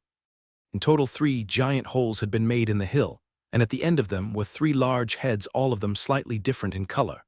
They were around 4 times bigger than that of the snakes they had been fighting. They were towering in the air, swaying left to right. The shadow cast by the 3 of them nearly covered the entire outpost they were in. And soon all 6 of their eyes, 2 from each head of the giant snakes, looked down at those below. It's the dungeon boss, Dame muttered. The dimensional boss was large in size and looked quite similar to the snake beasts they had been fighting against. The bodies of each one were the same color, but it was their heads that had a slightly different shade. The large head in the center was slightly light blue in color, which faded into the skin of the rest of the beast. The one on the left was slightly light green, and finally, the last one was slightly red in color. Since its long body went back into the strange hill-type cave, they were unsure if these were 3 individual beings. Where was the rest of its body? Or was it one type of large being with 3 heads? A dimension boss, we have to get out of here. Liam shouted and turned around, running back the way they came. He took 1 step forward, and as if reacting to his step, the green-headed giant snake opened its mouth, and green spit went out straight from its mouth. Gunther quickly pulled him by his shirt back to where he was, and the spit had landed in the snow. Right in front of them, the snow had completely melted, as well as part of the ground. The spit substance was different from the snakes they had been dealing with so far. Is it some type of acid? If that hit you, I think you would have melted away, Gunther commented. Looking at it, Liam was inclined to agree. The reason for Liam running was because he had heard a lot about dimension bosses, but this was the first time he had ever come across one. In fact, it was even his first time in another dimension. Not all dimensions had a dimension boss in them, but the majority did, and they seemed to be awakened when enough beasts in a dimension had been killed. When groups assessed dimensions, this was one of the first things they would do. They would enter, kill as many beasts as they could, until the dimension boss was summoned. Afterward, they would leave the dimension for a certain period of time, making note of that number. Most of the time, this would be done by a fairly large group, a large squad belonging to the clan. Because dimensions were great resources for them, they wouldn't want to take out the dimension boss. Because when one did, that's when the portal would close up. This wasn't the only way. Sometimes when certain items were found or strange events occurred in the dimensions, they would close up after being completed. For instance, a horde of beasts coming out of nowhere swarming those within. If they survived and left, it was unlikely that the dimension would still be there. The reason for this happening, and the link between a dimension's bosses and the portals closing up, was still unknown, but they had to deal with the facts and work around them. One of these facts was that dimension bosses, in most cases, would be 2 levels higher than the beasts found in them. At the moment, the level of beasts found in the current dimension was level 2. They had yet to see anything higher. So the dimension boss that was in front of them would be considered a level 4 beast. At least that's what they had hoped. Looking at it, Gunther and Dame, with their experience, were quite good at evaluating the beast, and they felt like they would have placed it at that level, where they were still able to deal with the beast themselves. All three of the heads were eyeing up the entire group, and they started to open their mouths up right at them. "It doesn't look like this one is going to let us go away nicely," Gunther commented. "It's a real shame. This would have been a really good gold mine for us," Dame commented. Secretly, he thought it might be for the best to get rid of the portal, especially now Gunther had discovered it, because if they needed to keep this whole thing a secret, at the moment, they would only have to deal with one person. After opening up their heads, out from the snake's mouths, 3 different colored spits had shot out right towards them. When Reyes went to lift his hand up, he saw 2 blurs run right past him. It was both Gunther and Dame. They jumped up and matched up towards the colored spit by their side. Seeing this, the 2 of them looked at each other. "Oh, he's fast. Have I dealt with him before?" Dame thought. "As I thought, this person isn't a normal student at all.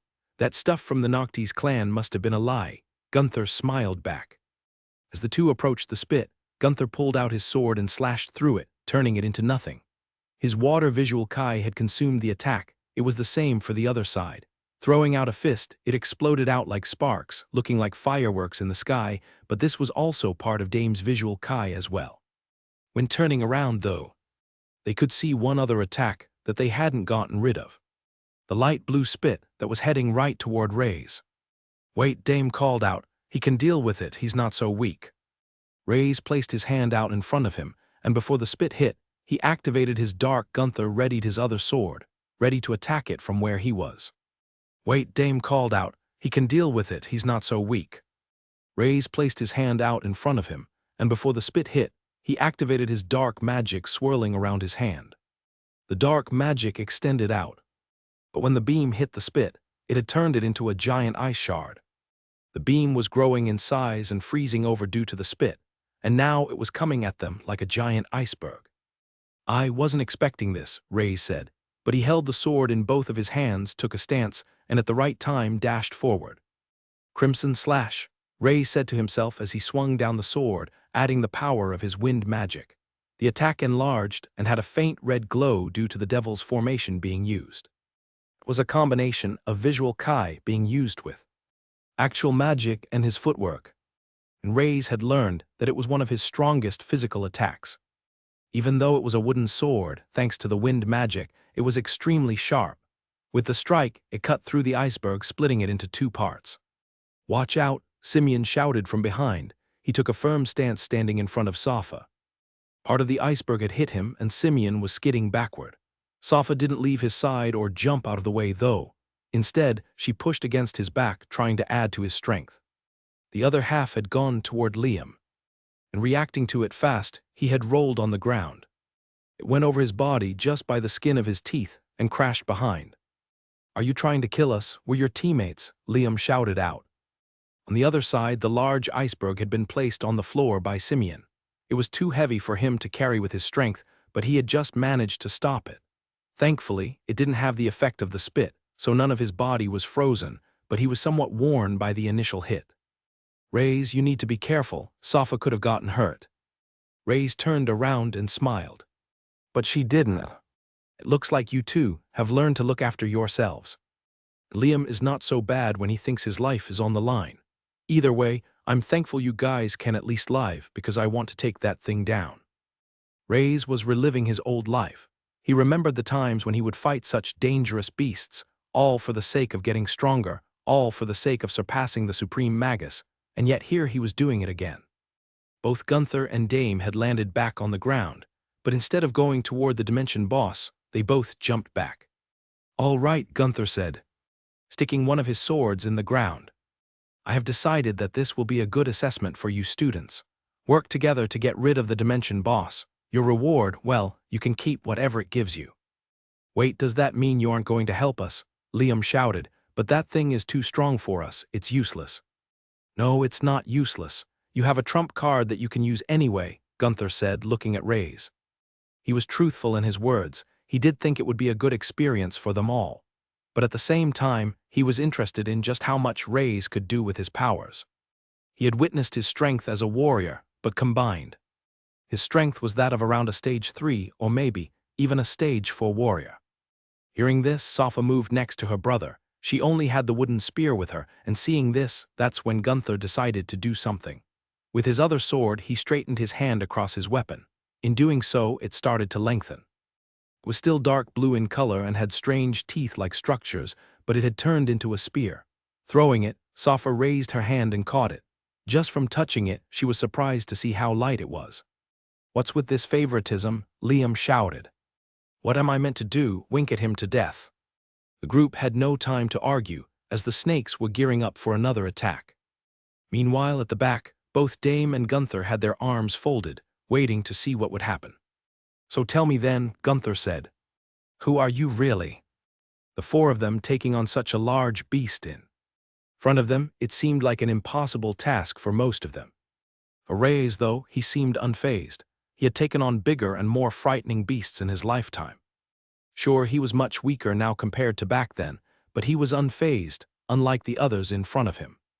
The three large, giant snakeheads had fired out the spit from their mouths again, and seeing how his last attack was frozen, Reyes had decided to move to the side instead, and in doing so, he had used his dark pulse this time on the green substance.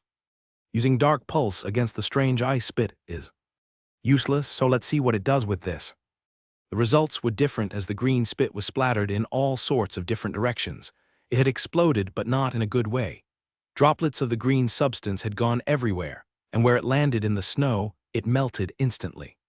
So using the attack against this one is bad as well. Is there anything I can do? Reyes thought.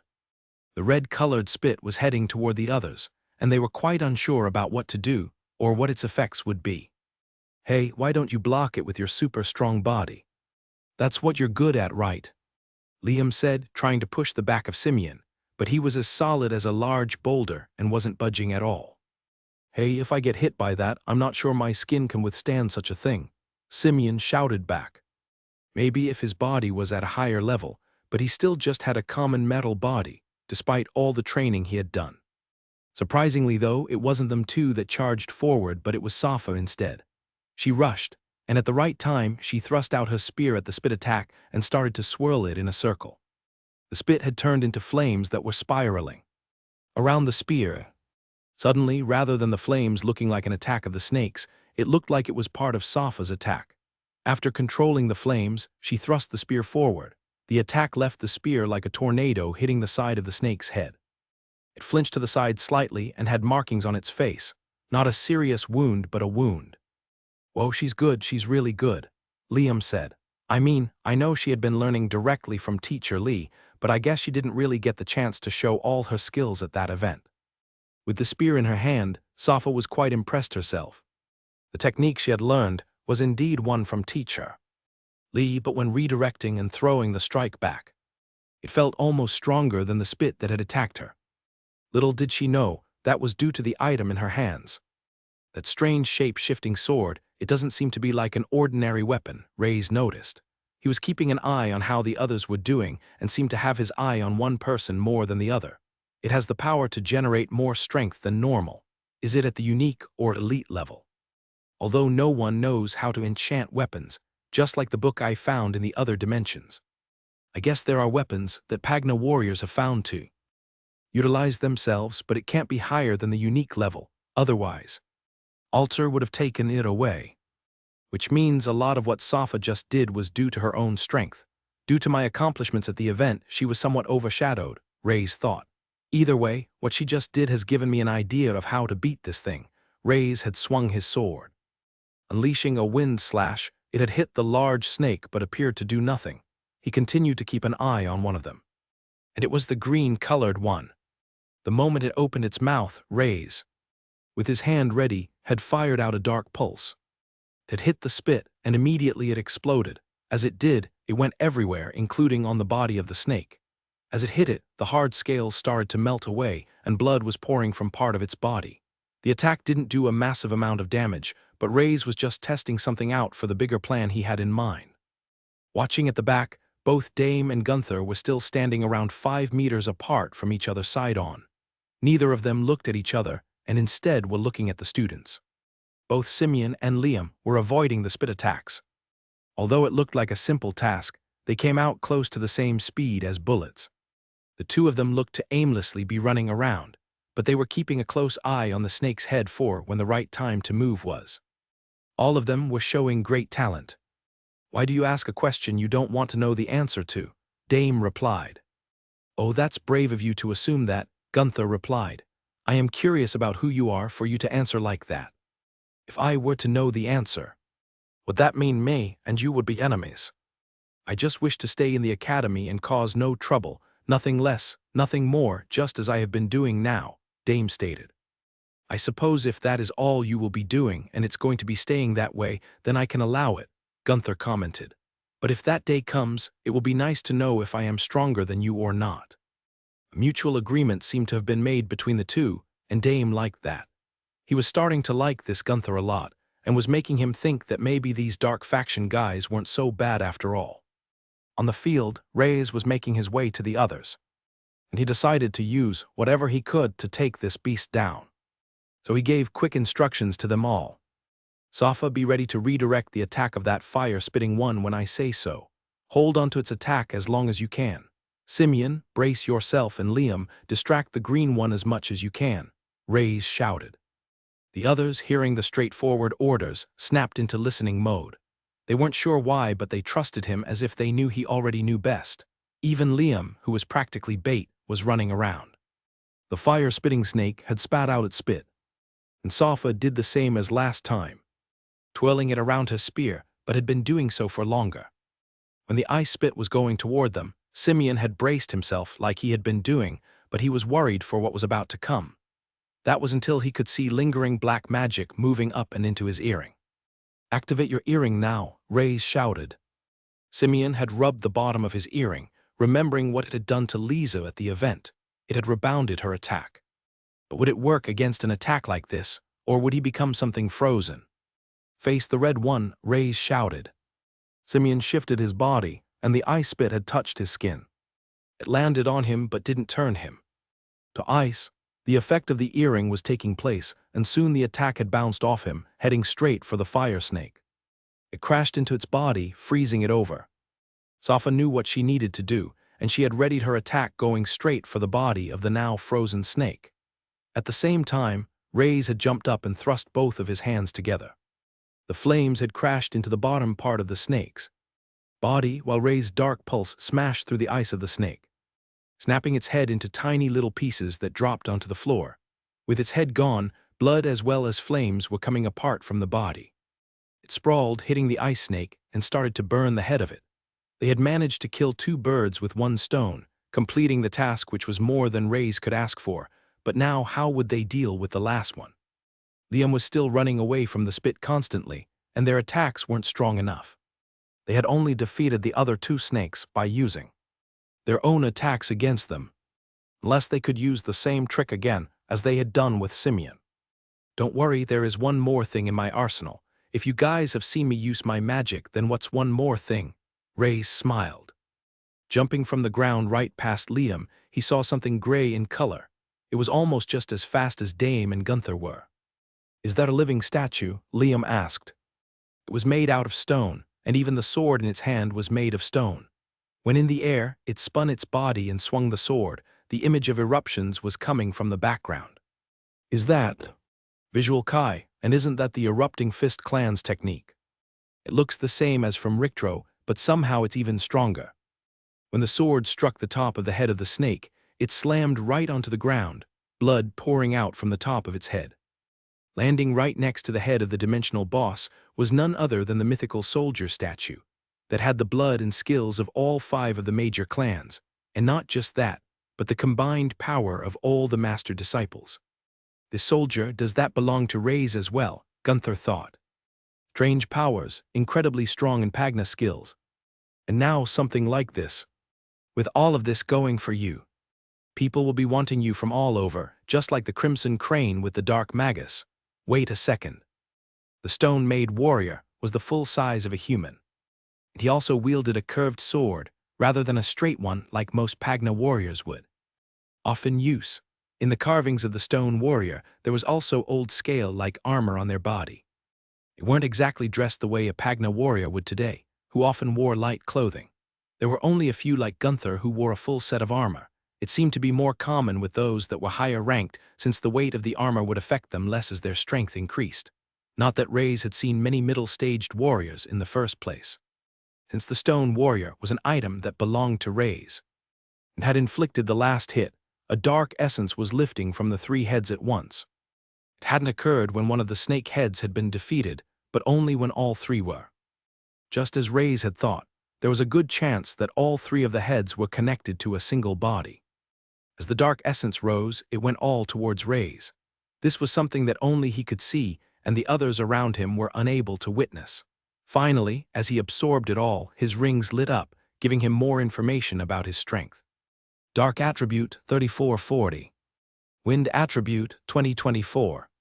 Since the start of his fighting, going against all the other beasts, he had been using his wind magic constantly, allowing it to majorly increase in strength, and it was the same for his dark magic as well, as he absorbed essence after essence. The statue warrior had soon jumped from its position, covering around 20 meters in distance, and landed right in front of Reyes. It made the others startled as they felt the powerful Kai coming off from its footsteps. Holding out his hand, the dark magic started to escape the statue, and as it entered back into Reyes, it had turned small in shape again. Picking it up, he had placed it away. "That's quite the handy thing you got there," Dame said, approaching the others along with Gunther by his side. "I guess you really do keep the best things for yourself. Just how strong is that statue?" "You control that thing," Gunther said with a smile that was nearly stretching up to his ears. "What I want to know is, why does it know the Erupting Fist clan's techniques?" It was the first time Reyes had used the statue himself, and he was quite surprised by its strength. He thought that it might just be as strong as Richter, but judging from the one attack, its power was even stronger, which was just making him regret not using the blood of those like Dame as well. Could it be possible that it combined the power of all 5 of the disciples? Reyes thought. Then would it be maybe around the strength of a 4th-stage warrior? That's quite the strong ally to have, at that moment. Reyes also thought about a few other uses he could use it for. It was more than just a tool that would help fight by his side. But he could also use it to train as well. It learns from the blood of others. Reyes answered and already turned away from the other two. "Seriously, just how? How can you have things that are so strong?" Gunther asked. For this, Reyes had only one answer for him. Items, strong items that can only be made or obtained by a certain someone. Rather than being shocked by the fact that Gunther was here with the others for some reason, Reyes instead was extremely focused on other things. While the others were thanking their lucky stars that they had just survived a fight with the Dimension boss, Reyes had gone ahead and was trying to look for the crystal instead. Level 4 Power Stone would do wonders, and he was wondering just what type of attribute it would hold, since the snake heads were able to produce all sorts of attacks. Searching the other 2 heads, Reyes was unable to find the crystal. That was until he dug a bit deeper into the head of the ice snake. A large blue glowing crystal, slightly clearer compared to the others, was held in his hand. "I was a bit disappointed. I thought it might have 3 of these things or have a different attribute, but it's just ice after all," Reyes said, returning to the others with the crystal in his hand. Now he had an even bigger decision to make. Was it best to try and enchant an item? If he did, it would be a waste, since he was unable to perform high-tier enchantments as a 2-star mage. Unless he gambled with the dark magic enchantment, but that didn't always produce the best results. So the best thing to do was to use the crystal to increase the strength of his magic core, and he was sure that it would allow him to become a 3-star mage. "Wait a second," Liam shouted, pointing toward Reyes. "You're not thinking that crystal belongs solely to you, right? We all played our part. You can't just use it how you wish. We need to get some of it as well, and hey, we know your secret now. We know why you're so freakishly strong, because you use these weird spells and items or whatever." Simeon gave a big stare toward Liam, as if he was trying to kill them with his eyes. However, he was doing this for his part. He remembered at one point in time, he had also tried to blackmail Reyes, but Safa had warned him not to. Thankfully though, with the crystal in his hand, Reyes seemed to be in a happy mood. "You're correct, all of you did your part in this, and you are all keeping a great secret of mine, so I shall reward each of you," Reyes said. "I promise that I will give each of you something that won't disappoint you in the future. In turn, I will be taking this crystal myself," Reyes stated. Liam wanted to shout some more, but Simeon had quickly gotten behind him and placed his hand over his mouth. "Just take it," Simeon whispered. "And besides, you saw how strong these items he has, right? You know my strong, heavy body and me reflecting that attack before, that was because of Ray's items as well, so it's not a bad deal." The cat was out of the bag, and Ray's magic powers had been revealed to all. But since there were only two more that knew about him compared to before, the secret could still be kept to the minimum. The important thing was for Alter not to find out just what was going on. He wanted to keep his other identity of Dark Magus an even bigger secret to the rest. "So what happens now?" Simeon asked. "Since the Dimension Boss is defeated, doesn't that mean that the portal has disappeared?" "The portal will still be present, at least the one we had entered from in this dimension," Gunther answered. "The one on the other side will have completely disappeared. Once we exit, there will be no way to return." "So, should we head back?" Liam asked, having calmed down. He was actually looking forward to what item he could get from Ray's. Maybe he too could shoot strange lasers from his hand or have a giant bear companion or something like that. He was smirking just thinking about it. "No," Dame replied. "This is the perfect chance. With the Dimension Boss gone, this is the opportunity for us to explore this world freely. This is the best time to get your hands on items, maybe even techniques that aren't even in the world of Pagna, and I know just the place to look." Dame was eyeing up the cave the Dimension Boss had come out from. Its body was still blocking the way, but he was sure that there would be something there. There had to be. Dimension Bosses often were protecting something, and he wanted to find out what. "You guys can go on and explore. Let me know what you find," Ray said as he started to find a spot that was clear of blood and markings in the snow. "What are you going to do?" Simeon asked. "I need to use this power stone in my way," Ray's replied. "It will take some time. Since the Dimension Boss is defeated, you won't have to worry about running into anything, and besides, I'm sure Dame is stronger than anything you guys will meet." "Dame," Simeon said, turning his head. "Are you quite surprised that my name isn't as ridiculous as Pink? You can blame that one on your friend, after all." The group started to head towards the cave. Dame seemed to be quite excited as he walked off, but Safa had turned around, looking at her brother, and that's when Gunther stopped. "Don't worry, I will stay and look after your brother. You should explore with the other man. I am sure that you will learn some interesting things about dimensions. It will be beneficial for both of you." Safa trusted Gunther quite a bit. Unlike the two boys, she had understood how big of a secret he was keeping and how much he was risking his position by doing everything he had done for them already.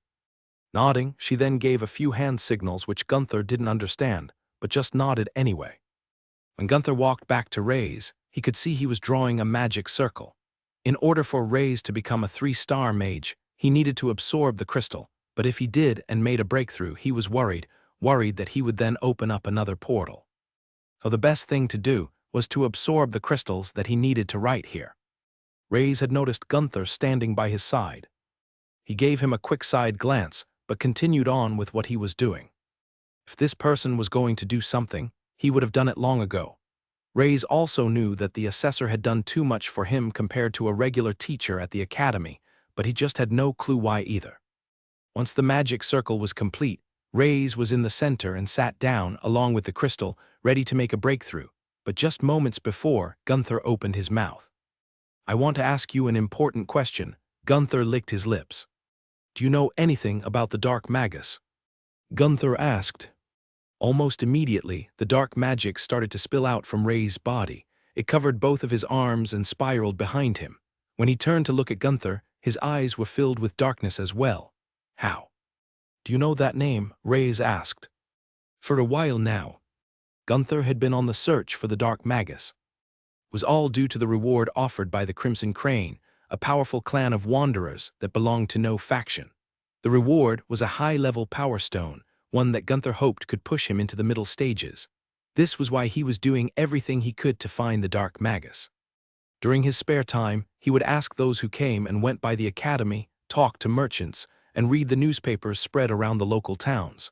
Yet he had heard nothing about this person. This begged the question, why was the Crimson Crane such a well-respected clan looking for a person that no one knew about? It was a request seemingly out of nowhere. The person was clearly unknown but had to be special at the same time. That's why when he saw Rays using his strange powers and then using the strange orb as well, it came to his mind that this person fit the bill. They were special in ways that were unknown, and he was a face that no one recognized. Which was why Gunther decided to pop the question. But what he didn't expect was a simple question to rock Rays in such a way. The magic was surrounding Rays as he looked at Gunther. One of his weapons was still with Soffer right now. He was calculating his chances of winning a fight. With his magic, it was his trump card, especially with its unpredictability. However, he had no clue just how strong Gunther was. I need to calm down. Starting a fight in this situation isn't good, Rays thought, but he was also on the defensive. How was he able to link me to the Dark Magus, though? The only person that should know that name is Dame. There should be no way for someone to link it back to the student Rays Cromwell. Is he working with someone from Alterian? Does he know about magic, or maybe he's even from the Bonham Society? Things had been strange for Rays recently. Especially with the attempted assassination, he still didn't know why they were after him or who at the academy was working for them. And it possibly could have been Gunther who was close, and by his side this entire time. Hey. What's with the reaction? Gunther said. Taking a step back, he wanted to make it clear he wasn't here to fight. After all, the person in front of him could very well be his reward, judging by his reaction as well. He had hit the nail on the head. Rays knew that his reaction had already given Gunther the answer he was looking for, but he needed to be prepared for a fight. It could have easily been the other way round.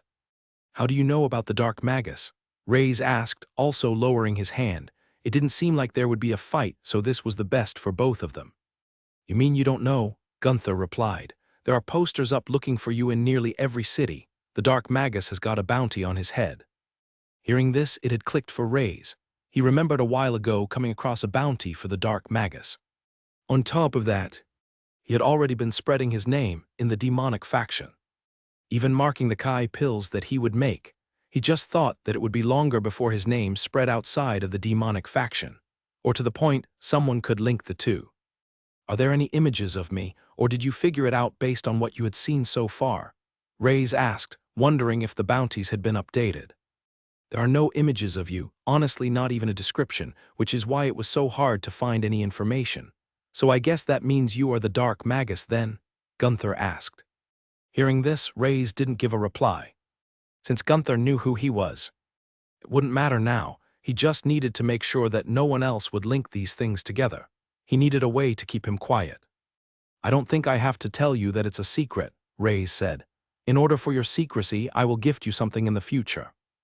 Eventually, Rays wanted to spread enchanted items throughout the world of Pagna one way or another, and in his mind, he was somewhat making a repeat customer list.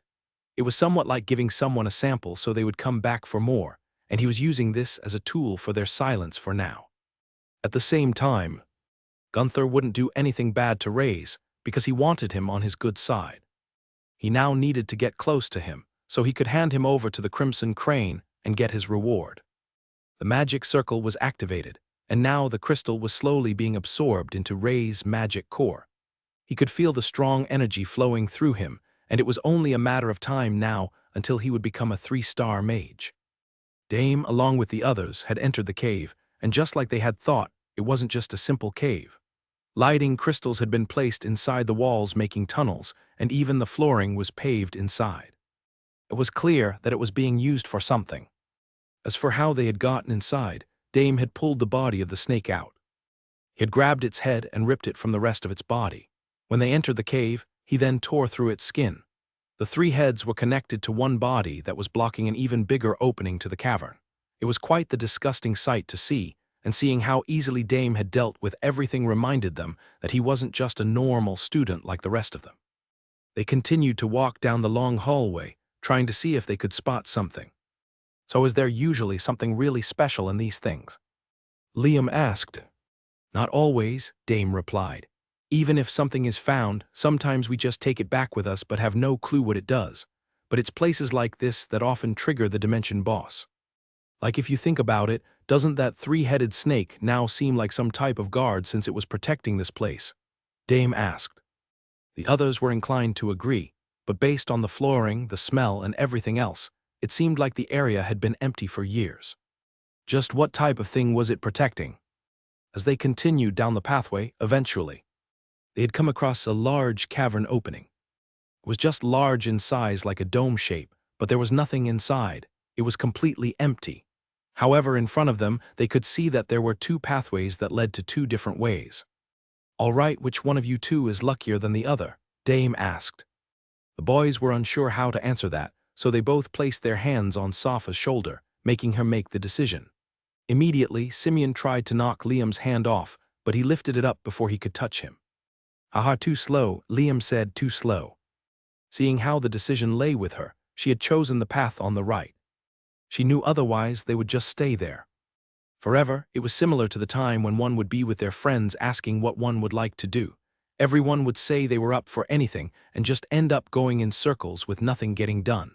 Safa hated that type of stuff, so she had chosen quickly. Since Dame wanted to protect the others, he had decided to go ahead with Safa, and everyone followed. A split in the path. I'm a little worried about this, Dame thought. Let's stick together and not do anything stupid like splitting up. Since that Gunther guy is with Rays, they should be all right as well. Outside energy was swirling around Rays.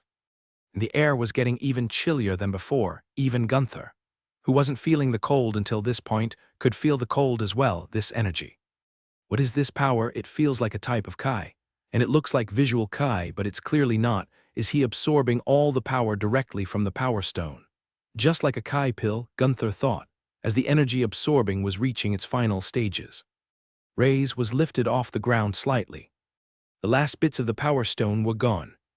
Rays saw another layer added onto his core. Blasting out from around him, a pulse of mana energy expanded out. It had hit Gunther, just like a wave of Kai, but he had managed to protect himself.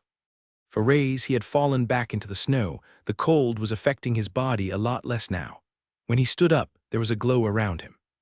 I did it. I'm a 3-star mage now, and I can tell the ice attribute increased by quite a bit. It was the right decision after all, Rays thought to himself. Come on, let's head into that cave and see if we can find something, Rays said. He was beaming with power, and he wanted to use it almost instantly. The two of them walked toward the cave, and as they did, they were unaware of a certain individual. In one of the towers at the very top, a man stood watching them. That mage was the one that defeated the Dimension boss, and he did so only being a 2-star mage, and now he's just broken through to a 3-star. He's strong for his level. He might just be the one, the man thought. Both Gunther and Rays were now walking side by side as they entered the cave. They noticed the destroyed part of the Dimension boss, blood oozing from above, still dripping on the ground. The body itself was starting to shrivel up and decompose relatively quickly, as they did once the crystal had been removed. But Rays also noticed something else, how Dame had left the energy inside the beast all alone. He's quite the supportive one in my growth. Either that, or absorbing the energy of this wouldn't do much for him anyway, technically. The two were inside the main body of the beast, and Rays was able to touch his hand against the wall. It was mostly strong muscle fibers, so his hand squished in, and then he started the absorbing process. Isn't that the extraction technique that the demonic faction uses? Gunther noticed. He had his fair share of fights around the place, and the extraction technique was quite famous. The fact that he has demonic energy as well. Is this person really from the demonic faction? There are so many questions I want to ask, but he has a snappy side, Gunther thought, as he started to think back to moments ago. It wasn't just then, but during the event when Rays was fighting against the 5 main disciples, he could see it as well. There were just moments where emotions would completely consume him from head to toe. However, he did seem to have somewhat of a calm head on him, as he would calm himself down before acting. The energy had been absorbed, and Rays could feel stronger than before. His ice attribute had grown rapidly in strength, and if he were to take a guess, it was just as strong as his wind attribute, which he had for a while now. Unfortunately, Rays didn't know too many ice spells. He knew the basic ones that a 1-star mage would know, but none at the 3-star level. He thought a type of book similar to the one that Charlotte had given him for wind magic would have been extremely helpful. After absorbing the energy, the two of them continued forward and headed inside, leaving Rays to think. I finally made it to a 3-star mage, which means I can do stronger enchantments on weapons, Rays thought. I won't have to rely on the luck of the dark magic, but even if I do use dark magic, the effects of producing a higher-level item increase. Combining my Kai and magic spells has worked out good for me so far. Maybe I should think about trying to increase my Pagna stage as well. After all, even Richter is at stage 3. Reyes gave a quick glance at Gunther, trying to wonder what stage he was at based on his actions. He felt like he was strong. He also had heard the others talking about him in the academy. He was extremely close to reaching the middle stages, which might even put him stronger than Dame He. Gunther called out, "It looks like there's a split. I don't think it's a good idea for us to split up. We have no clue what's inside here, with the Dimension Boss taken out." "Will there be anything stronger though?" Reyes asked. "I wouldn't rule it out," Gunther replied. "The Dimension Boss powers seem to be linked more so to the portal, but there have been times when other events in a dimension have been activated." "Then how did you know what we defeated was the Dimension Boss if there could be other events?" Reyes asked. All of these things were quite new and strange to Reyes, because it didn't work the same way as portals did on Alterian. "Honestly, it's more of a general feeling," Gunther answered. "The Dimension Boss appeared because we had killed so many beasts. That's one common sign, and the level of the beast that appeared was what one would expect. It's not just some other beast. If we do discover something stronger in this world, you could say that it's more linked to another event. Anyway, because of this, I suggest we pick a path that we both can head down together." Looking at both of them, Reyes couldn't see which was better just from looking, so he activated part of his magic. He was hoping, just like with items, the magic would lead him to a path that was more suitable for him. Eventually, the dark magic started to linger, and as it did, it moved over to the left side. "So I guess that means we should take the left path," Gunther said, as he could see the dark magic moving as well. "Not just yet," Reyes replied, as he wanted to see something else as well. Raising his hand again, he started to activate part of his new ice magic. The air was freezing slightly, and small particles like snow were appearing in the air like a mist. Slowly it started to move, and this time, rather than heading toward the left side, it had gone to the right side instead. "Now I'm really confused," Gunther said, scratching his head. It wasn't as if they could only choose one path. They could always come back and head into the other, but what if an event did occur that stopped them from doing so? Thinking this way, Reyes felt like he needed to make a choice. "In this new life, dark magic is what has guided me so far, so I will allow it to choose my fate," Reyes said as he took a step forward and started to walk toward the left part. "Wait, what does that even mean?" Gunther asked as he went on to follow Reyes. They walked down the stone path and had been doing so for around 5 minutes, seeing nothing in sight. That was until the tunnel looked to come to an end once more. The area was relatively bright up ahead. When taking a step, they had entered a relatively large dome-like room. It was grand in size, a place that could fit around 1,000 people or so. In the center of the room, there was a beaming light from above that also flowed in fresh air. Looking up, it looked as if the whole was connected to the outside, to the very top of the structure they were in. "What is all of this stuff? I wonder what was here before," Gunther said as he looked around the room. What he had noticed was there were several markings on the wall, not just on the wall, but also all around them, including on the floor, where a relatively large circle had been drawn with markings that Gunther had never seen before. Reyes had quickly gone to read the markings and looked at what was on the floor. He had seen it all too many times before, and as he continued to read, his mouth was moving along with the words. It's a summoning spell," Reyes said. "A spell that's made to summon creatures." "Wait, what? Do you mean those snakes, or like a magic voodoo spell that summoned the Dimension Boss?" "That's impossible. No one can summon monsters and beasts," Gunther said. As soon as he finished his sentence, the sound of clapping was heard echoing in the room.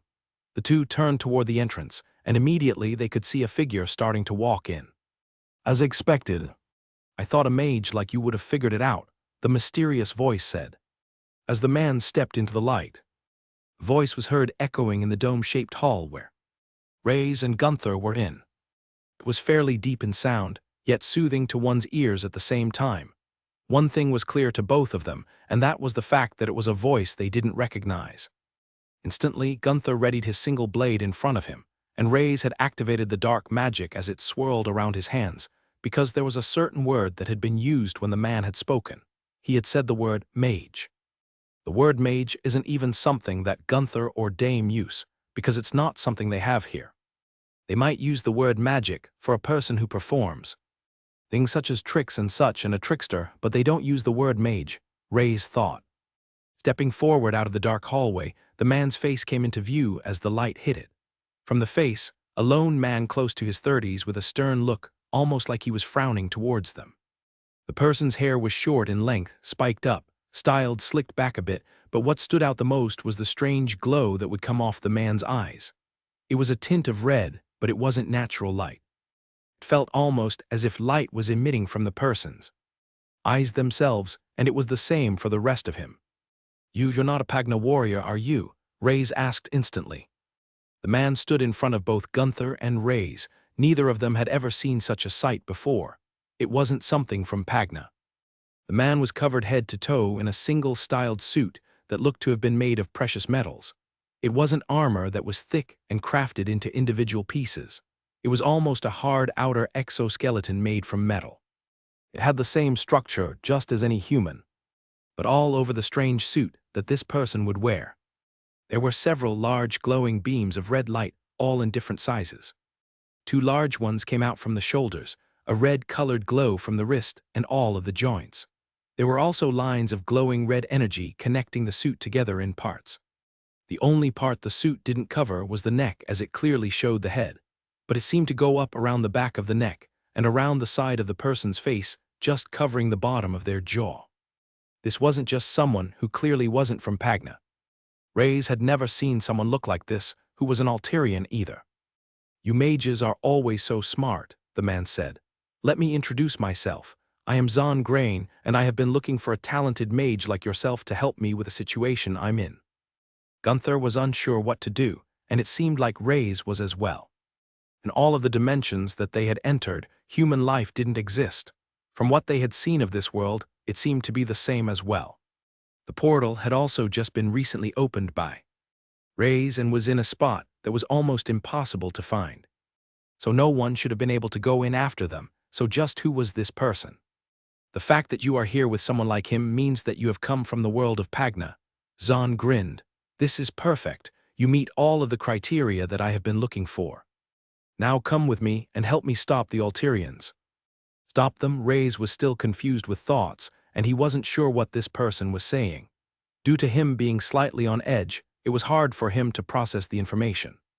He knew that this person was from another world. But was he from the same world as Himi, or was it a completely different world altogether? The man took steps forward toward Ray's, seemingly as if nothing could stop him, and seeing this, Gunther was the first one to react. The tide is the first to strike. Gunther had come out fast by his side, leaving droplets of water in the air. Ray's was hardly able to see him. He had his sword in the air, and as he swung it, it looked like he was cutting through waves with his sword. It was visual Kai, but Ray's had never witnessed something so beautiful before. The sword was glowing with power, as Gunther wasn't holding back. I have no idea who you are, but it seems you want to take the Dark Magus away from me. I won't let you take my prize, Gunther thought. Moving his fingers slightly, the red energy started to light up around Zon. He swung his arm out, and a loud-sounding bang was heard. Shockwave shook the room, and the visual water Kai expanded out, even making Ray's face look slightly cool. When Ray's looked to see what happened, he could see that Gunther's sword had been stopped. Now in Zon's hand was what looked like a sword, but one that had been made from a strange type of pure energy. It had clashed right against Gunther's, while Gunther was grunting, trying to push with all his might and Kai. Zon just steadily held the sword in his hand. Oh, you are quite the strong one as well, Zon stated. Unfortunately, you have no idea who you just met.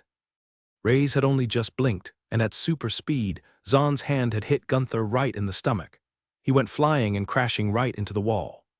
The rocks from the outside had fallen on Gunther, as blood came out of his mouth, and the armor he wore on his body was slightly damaged. What he just used, it didn't seem like energy like a mage or Kai. He has to be from some other type of world. A world full of technology that enhances a person's powers. Is it all from that suit? But then, what does he want with a mage? Why does he want to go against the Altarians? Ray's thought. Seeing a stage 6 Pagna warrior get defeated in the flick of a hand, Reyes had no idea how strong this person was, and he wasn't sure using his magic was the best idea. With all the thoughts left in his mind, he asked one question. "Are you with Alter?" Reyes asked. Right after, Zahn had stopped proceeding forward. "It is too early for you," Zahn said. "I see that you have yet to learn the secrets of this world. I'm quite surprised. When you are ready, I will come meet you again." Before Reyes could say anything, just like the punch that had quickly been delivered, he had disappeared from his sight. Who was that guy and what is going on? Reyes thought. The others had taken the right path. They had similarly entered a large dome-like room. But rather than writings that were all over the walls, instead, they had found a podium, and on the podium, there was a light-colored hardbound book. When opening it, none of them were able to read it. But just in case, Safa had decided to carry it with her, seeing as she thought it might be important or something they could use. "I guess we should have taken the left path," Dame said. "Man, I can't believe this is a dud," Liam complained. "I thought this might be my chance to get something cool, maybe like a cool eye to replace my missing one." Liam pulled his eye patch up slightly and pinged it back down. Right then, it was only Dame that noticed it, but he could hear something coming from the hallway they had entered from. He quickly looked to his right, but only saw a blur. He moved his head as the blur had moved around the room. What is that? How fast is this person? Are they at the middle stages? No, is it possibly a divine one? Dame thought. He still was unable to see anything, and before he knew it, whatever had entered had quickly left. "Oh," Liam said, "did a bug just bite me?" Liam started to rub the back of his head, but he could feel nothing. Heading right out of the cave back to the snow, Zahn looked back at the cave entrance. "I will seek you out when the time is right." "Grow stronger, Mage," Zahn said. Reyes continued to stare at the hallway where the mysterious man known as Zahn had left from. Nothing was there, and it didn't seem like something would turn up, but as he continued to look, images were appearing in his head. "I couldn't do anything, even though I finally became a 3-star mage," Reyes thought to himself. The images that were playing in his head were if he had acted. If he had thrown out a dark pulse, he could see the man avoiding the attack, and before he could even react with his Pagna warrior techniques, the red sword would have been thrust right through his stomach.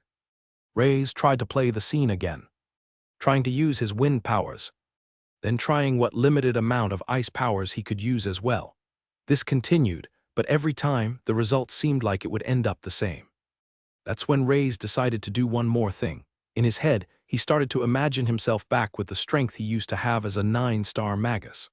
All of the abilities he had, the preparation, it was only then that Reyes could actually picture himself somewhat winning. "He's that strong, just who was that guy? I've never seen anyone like him before," Reyes thought. Not only that, but it was clear that he knew about mages and Alterian as well. It didn't seem like he saw them in the best light, but just what did he want with me? The whole thing was giving Reyes a headache because not just the mysterious man, but even the cave they were in. The wording on the wall and the magic circle below. All of it was a magic spell for a summoner-type mage. It was a rare class of mage. But during Reyes' time as a professor, he had read enough research books to know what the spells looked like, if he had to take a guess. The dimension boss beast they took down was summoned in this very room. Does Alterian have a lot more to do with everything going on than I first realized? Just how many secrets are those supreme magi hiding? Reyes clenched his fist. That man reacted strangely to the altar group as well, and it's not the first time this has happened. Taking a deep breath, Reyes soon realized that he didn't need to get involved in all of the complicated matters that surrounded everything. Instead, he just needed to focus on his original goal. "I need to just continue getting stronger.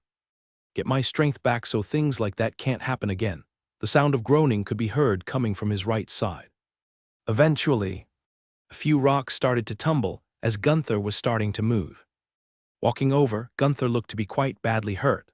The single hit had broken through his naturally strong body and the Kai he had used to defend himself, but he was still alive and was moving slowly.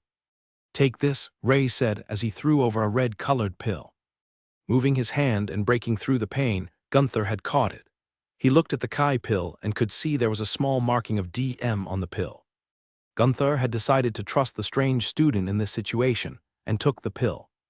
"What's wrong? You don't want to get close to me and pull me out of this mess?" Gunther asked. However, Gunther soon noticed after taking the pill, a burst of Kai felt like it had entered his body. No, it wasn't that, but more so the cells in his body were activating and focusing on healing his body. It wasn't a complete heal, it was actually quite a small amount.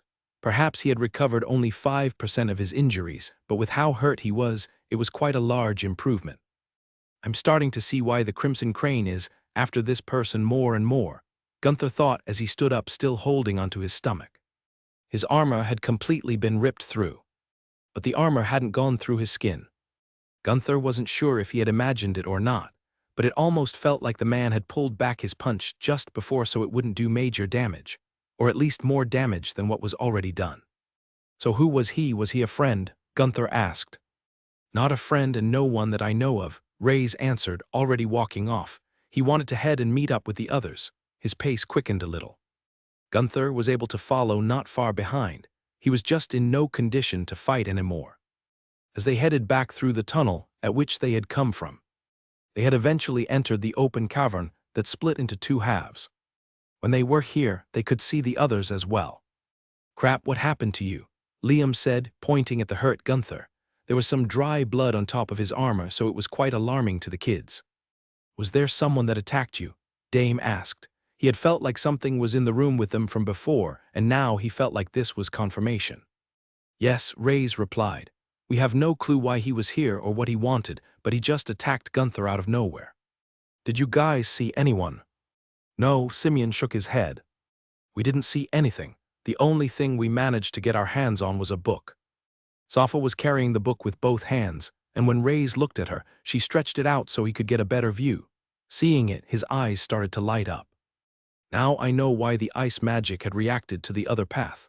Reyes walked over and didn't even have to do anything because Safa had willingly given it to him. After turning a few pages, Reyes' confirmation was true.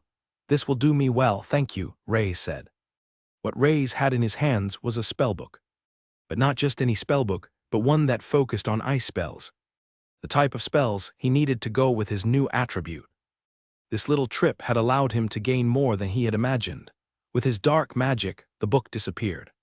Since none of you can read the book, I assume there's no need for me to share anything with you guys, Reyes asked. He could see the look on Liam's face when Reyes had taken the book, but since Reyes had a point, he felt like he couldn't exactly say anything. With the incident that had occurred with Gunther, the group decided it was best for them to leave the place. They had no clue when the attacker was going to go after them again. Dame was actually the one that had strongly suggested this. Whatever had taken care of Gunther, if it was the same thing that he had seen, then Dame wouldn't stand much of a chance against that person either. They got more than they wished from this place, and it was time for them to leave. Simeon and Liam gave Gunther a shoulder, helping him along, while the rest continued back where they had come from.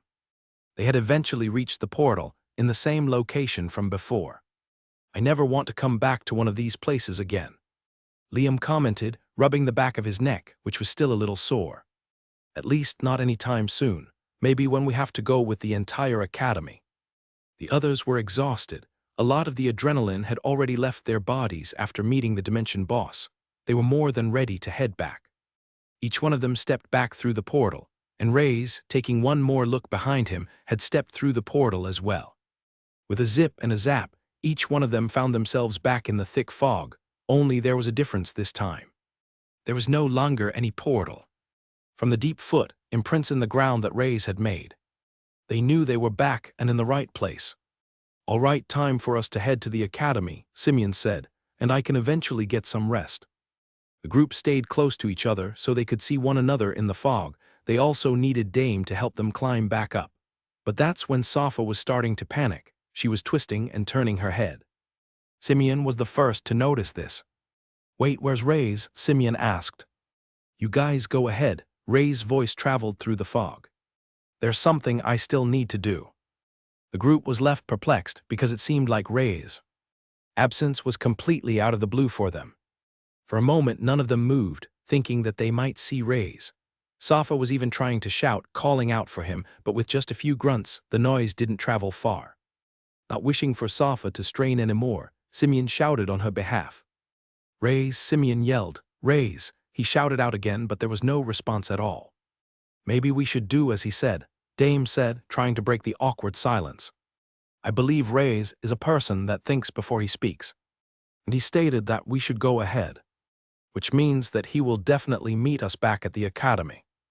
This wasn't just words spoken to give confidence to the others, this was the honest truth. Dame knew that Reyes still had a lot to do, and besides, without him, what was he meant to do? He would then be stuck here, trying to figure a way out of the whole situation. I don't know what happened to you and Gunther back there, but it had to be big enough to startle you, right? Dame thought.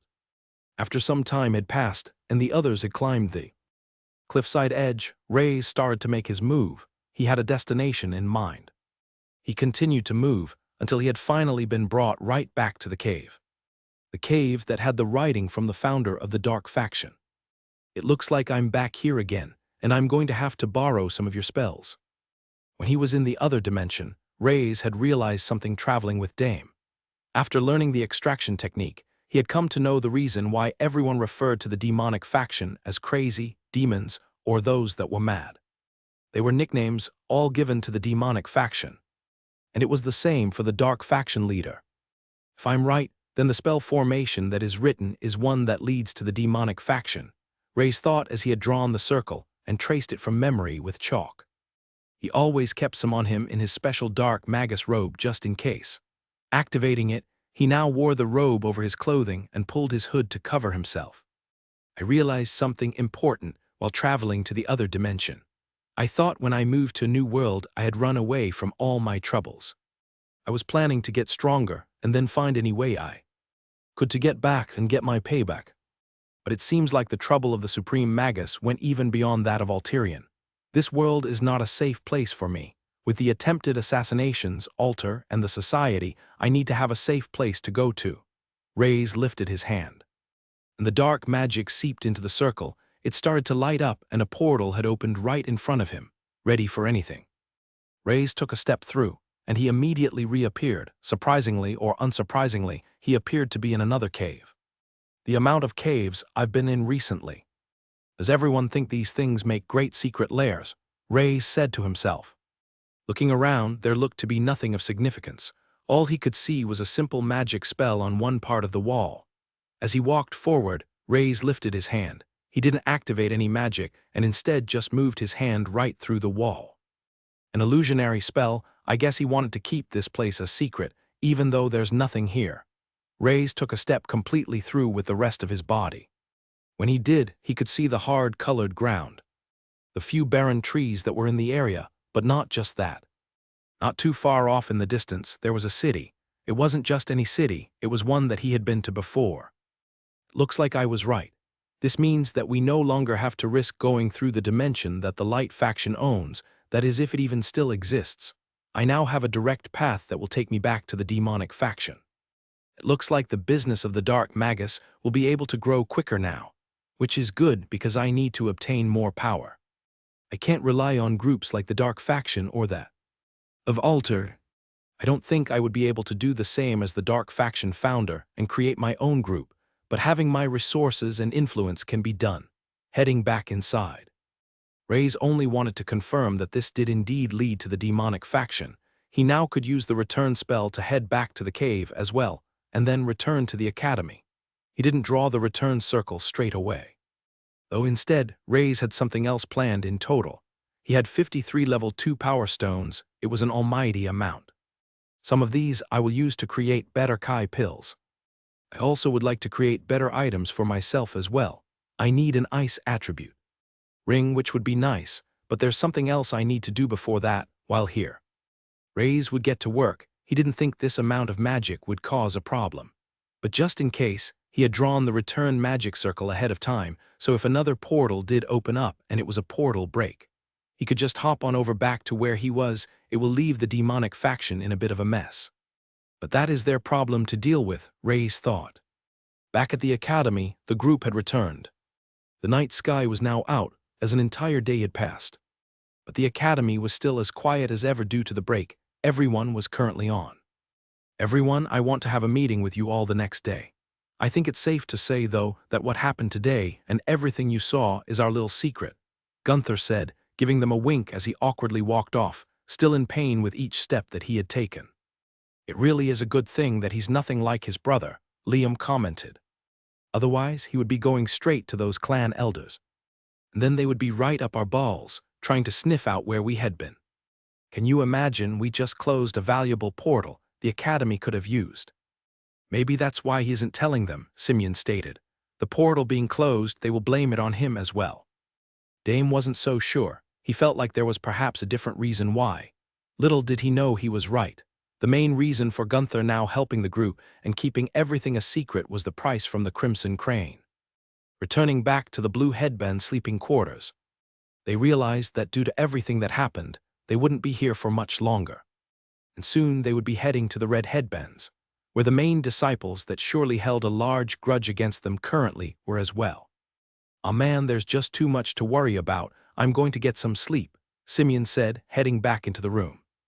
Liam agreed and couldn't help but continue rubbing the back of his neck from that bug bite he had received. "Hey," Simeon said, turning around, noticing that one person wasn't heading inside. "You know, just because you wait for him doesn't mean he'll return any quicker." Although it was only the back of Safa's head, Simeon could see that she nodded. She had sat down by the bottom step and was just staring outward. "Man, how the heck did you get a sister to be so nice to you? What the heck did you manage to do in your past life?" Simeon thought as he went ahead inside. When Dame had reached his bedroom, he didn't go to sleep straight away and instead just sat on the edge of his bed. "What is happening?" Dame thought as he thought back to the events of today. "Originally, when I learned of the Dark Magus, I thought I could use him to progress myself, but every time I see him, every time he does something I don't expect, I feel like I'm being swept up by the aura around him, and he's the one dragging me along with him." The serious look on Dame's face soon turned into a smile though. "Maybe it's not so much of a bad thing.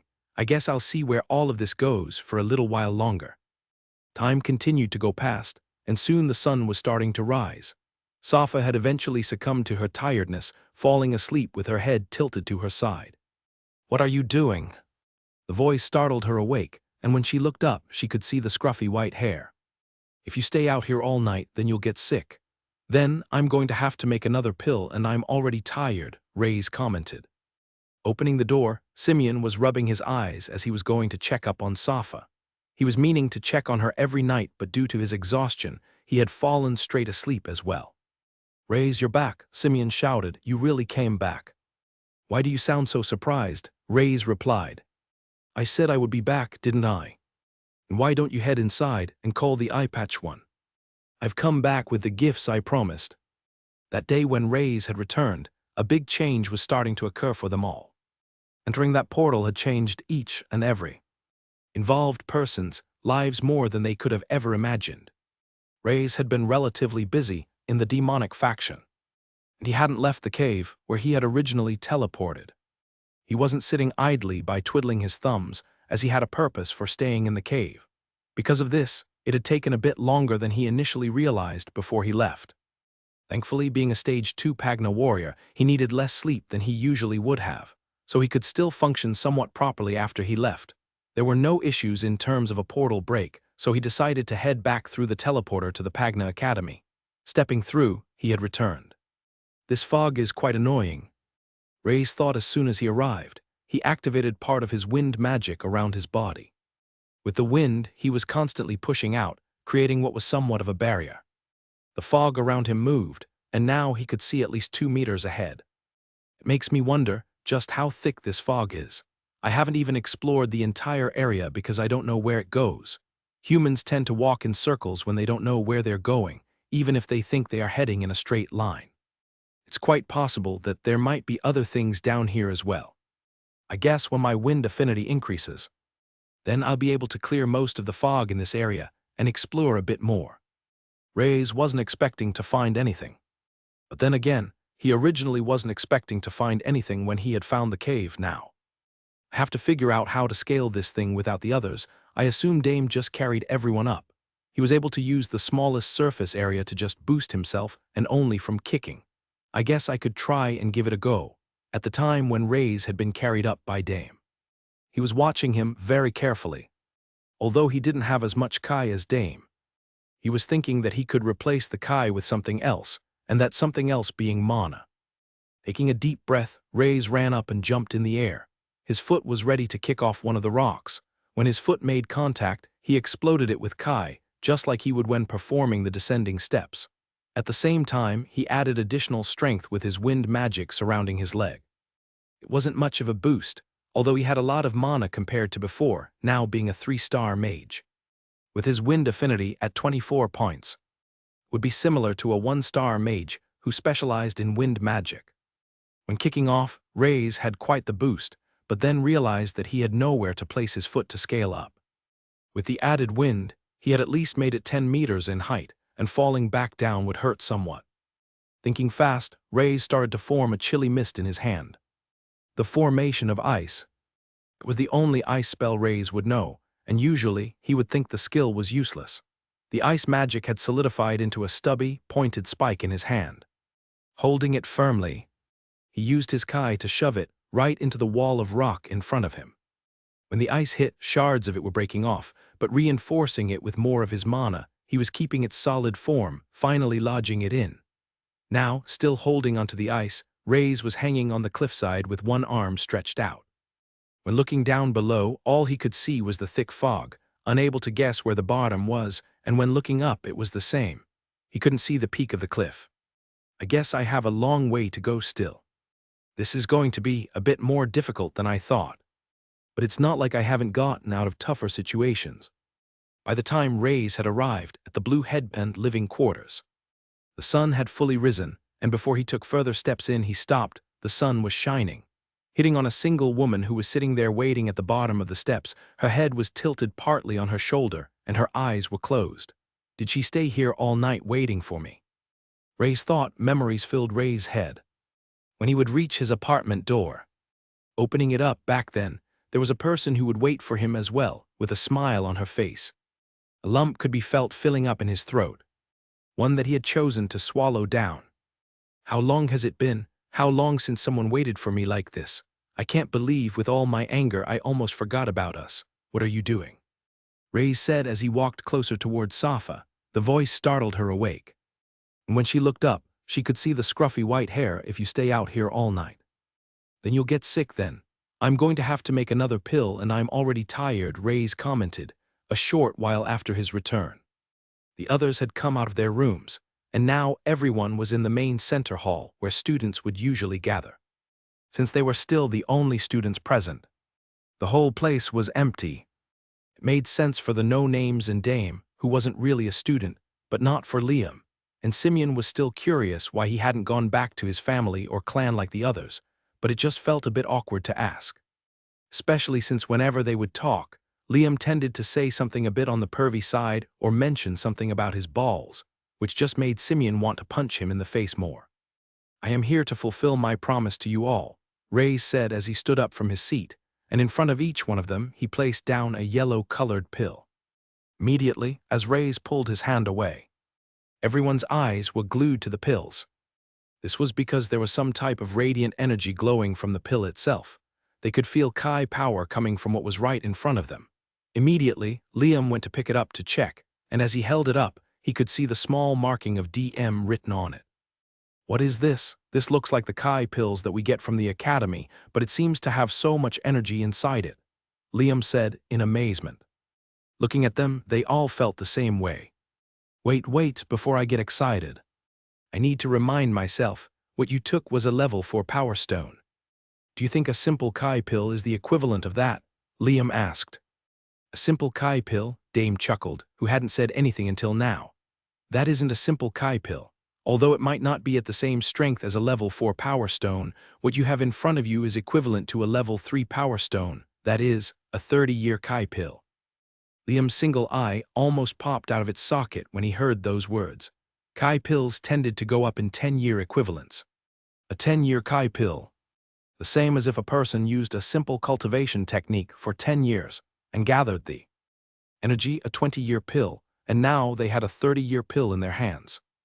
I think it's fair to say since he has given each of you a 30-year pill, that is fair since it would be impossible to split a level 4 power stone.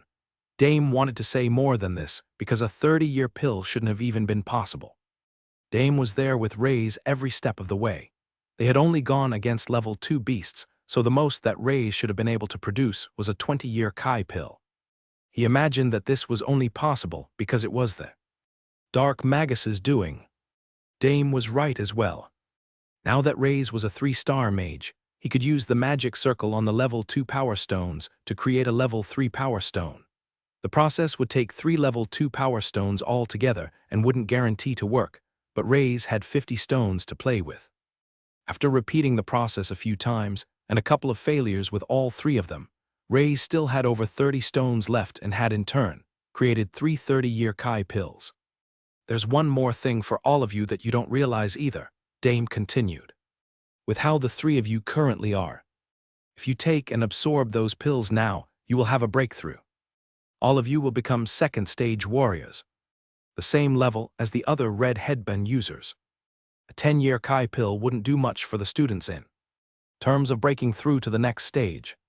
All of them knew that they either needed a mass amount of Kai at once to break the Danshan, creating a stronger one, or discover some type of breakthrough within. That breakthrough could come in a number of different ways: enlightenment, a clearance in the mind, even through a tough battle. The issue was that this breakthrough was different for each individual and often harder to achieve as they moved up the stages. This was the issue Gunther, Dame, and Beatrix would experience. One might try to force a breakthrough, like Gunther, by fighting whoever he could whenever he got the chance, but it didn't seem to be working. Which was why he had opted for another method, doing so with an infusion of strong Kai. At times this wouldn't work either, especially if the body was lacking, but Gunther believed he was ready, which was why he was trying so hard to get the item that was on offer from the Crimson Crane. For the younger ones that were still at the 1st stage, this would certainly be enough. We can be on the same level as the red headband students. You mean the main disciples, right? Liam asked. As far as I'm aware, not even all the red headband students are at the 2nd stage. That is correct, Dame answered. Those of you around your age would have to fight through thick and thin to get something like this, before a warrior at a higher stage would gobble them up. Even in your clans, due to the preciousness of items like these, they are more likely to sell them to higher clans or give them to warriors that have already progressed, bringing them closer to the next stage. It is unheard of for stage 1 warrior to get their hands on these. Dame didn't need to say any more. Liam was already sold the moment he learned he could advance to the next stage, and it wasn't just him, even Simeon was thankful. There were many at the Red Brigade who had gone through the Pagna Academy and even after finishing, was still at the 1st stage. Now Simeon wasn't just going to be someone at the basic level, but a warrior that would be respected. It didn't take long for the 3 of them to accept their gifts and head outside to the open courtyard. All 3 of them instantly decided to absorb the power of the pill as they would consume it and control the energy from within. Stepping outside on the wooden floorboards of the sleeping quarters, both Reyes and Dame stood next to each other as they looked at the 3 of them absorbing the pills. Remember that you also promised to make me something, Dame commented. I will be waiting to see what type of item you're able to craft for me, Dark Magus. Hearing the name said this way, Reyes thought it wasn't so bad. He had heard the name spoken as if it was some curse in the past. People would scream when they heard the Dark Magus had entered a certain place and area. However, now, as a person who was good at enchanting powerful items, it had a nicer ring to it.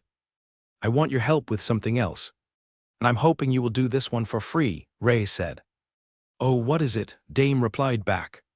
I want to reach the 3rd stage, become a stage 3 Pagna warrior, Reyes answered.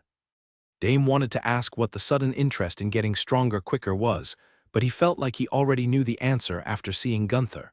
He had met a man that he felt like even he couldn't beat, so it was normal to feel this way. What was interesting though was that he had opted for the path of Pagna warrior. Was his bag of tricks of items and such not enough? You will hit a bottleneck at the 3rd stage. Dame answered. It's the same as when you hit the 6th stage. You can use pills to boost the strength of your Kai up to a limit, but something needs to crack or break inside. You need to have a breakthrough, whether that's through your fighting techniques or something else, maybe even just going through a desperate situation. Just do what you can to make sure you're at your peak.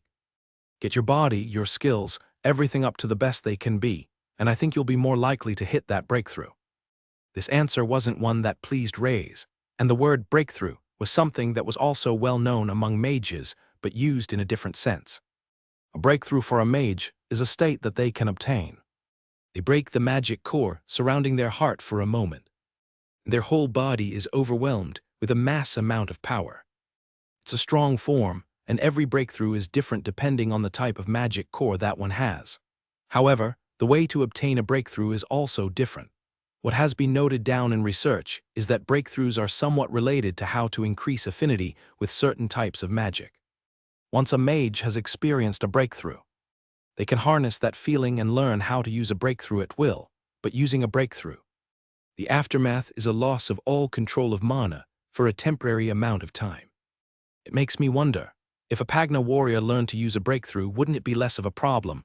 Reyes started to think. If after using a breakthrough they didn't finish off one's opponent, then they would still have their Kai and skills to rely on. It would somewhat get rid of the downside of a breakthrough. After thinking about this a little more, Reyes chuckled because there was one problem. There were no records of a mage that had learned dark magic achieving a breakthrough. No one knew what the conditions were or how one would activate it. It also meant that no one knew what type of powers a mage with a dark core would produce. In his head, that would be a harder task than breaking through to the third stage. I guess I have a plan. Reyes looked down at the palm of his hand, and the statue warrior had appeared. With this, he could do as Dame had asked. He could train to the point where he was ready to reach the next stage, and who knew maybe fighting against the statue would be what allowed him to break through. Speaking of all of this, I think the three have advanced.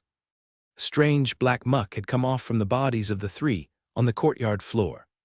Their clothes were drenched in a strange substance, and a small trickle of blood had come out from Safa's mouth, but she quickly wiped it away and had a large smile.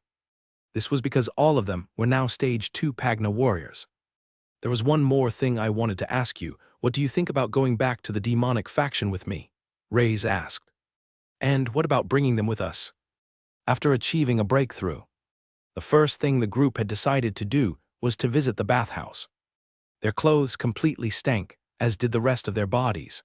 This was quite normal, as with each breakthrough the body would get rid of greater amounts of impurities. After the smell had been dealt with, all three of them wasted no time using the tools in the large courtyard to begin their training.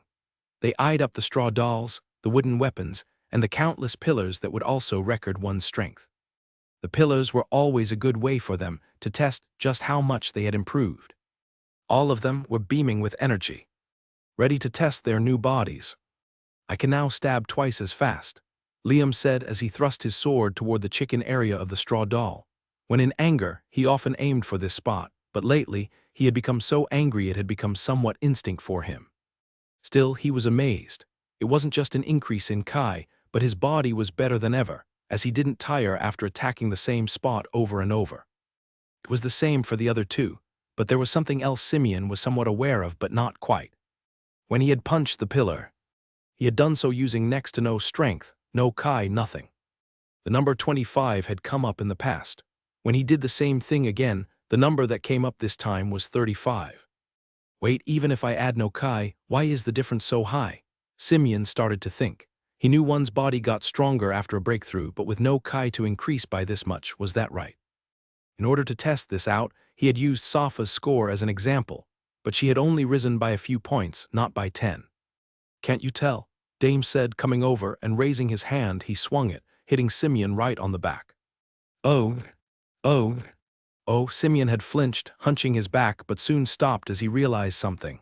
Wait, it doesn't hurt, it was light. Did you hit me like you used to before? You still can't tell now. Along with you increasing to the second stage, it looks like your body has also been refined into something else. All the training you had done before has paid off, Dame explained. Dame was right on the mark. The effect of the earring had increased, and now Simeon no longer just had a common metal body, but he had an uncommon metal body. This confirmed one thing, that there were ways to increase the strength of his body. So was Dame right? That if I use weapon refining skills and books, I can continue to increase my body strength. This was somewhat disheartening for Simeon.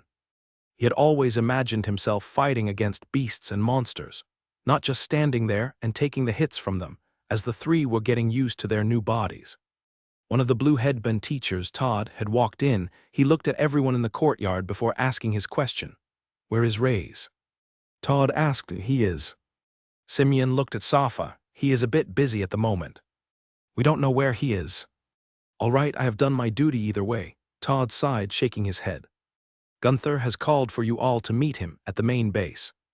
Not even waiting for a response, Todd had just left, leaving the others alone. Man, that guy really has a stick up his arse ever since Reyes showed him, huh? Liam replied. You would think that he would have treated us better. I guess some people never change.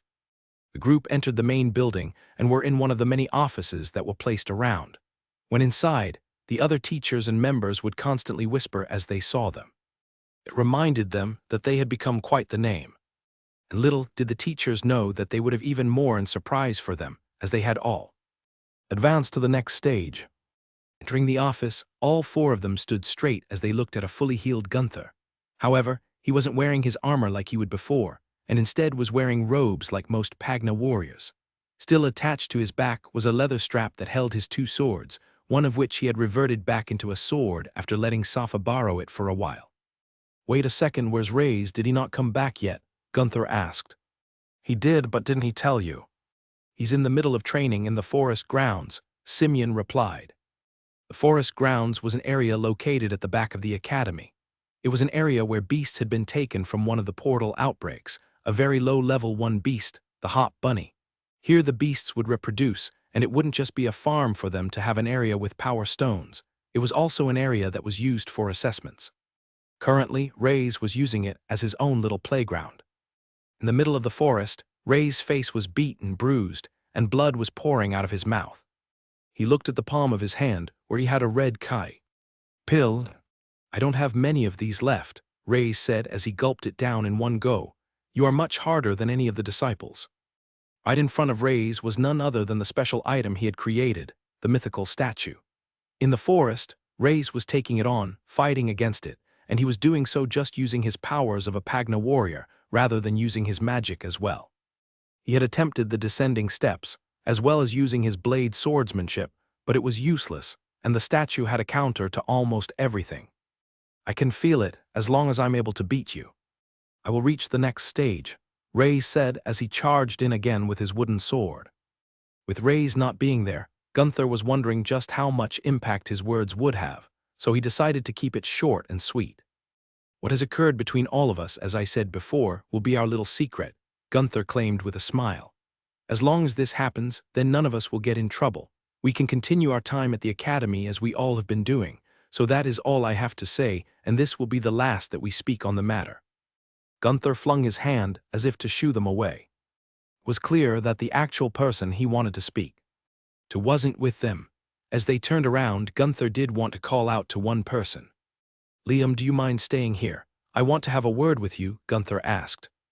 Liam was confused why just him, and the others didn't seem to care as they had already left the room. Not just that, but they had continued walking away, down the hallway, not waiting for him at all, and headed back to the Blue Headband living quarters. That was when Dame had turned around to the two of them, before heading inside. Actually, now that it's just the two of you, I have something important to ask you, Dame stated. How would you feel if you were to come with me and Reyes, to where I'm from?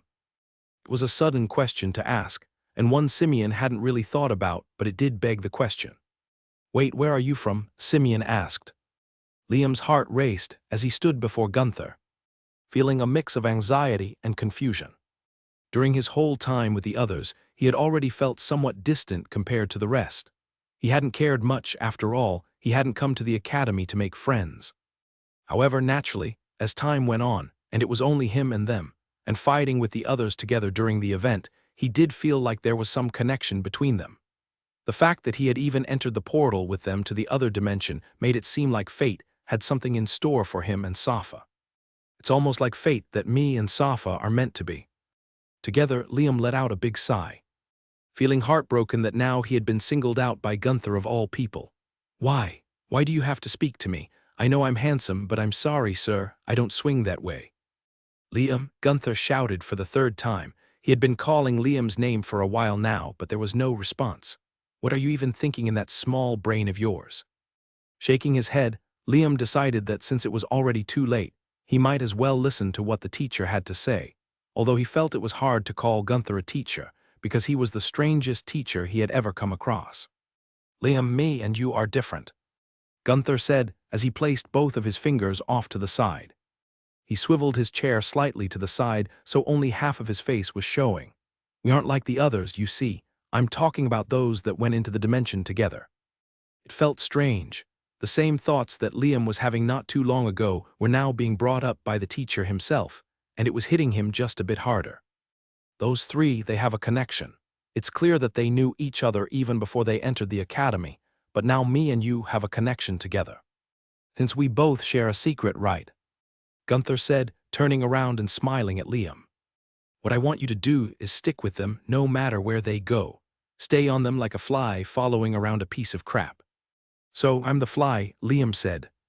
Be the best fly there is out there, Gunther shouted back, standing from his seat and slamming the desk. This is for your sake, no, this is for both of our sakes. We need to know what they are doing at all times, all right. Liam was taken aback. He didn't know what to say and was somewhat frozen. All right, Gunther shouted again since he hadn't responded. Ah, yes, sir, Liam said, bowing down.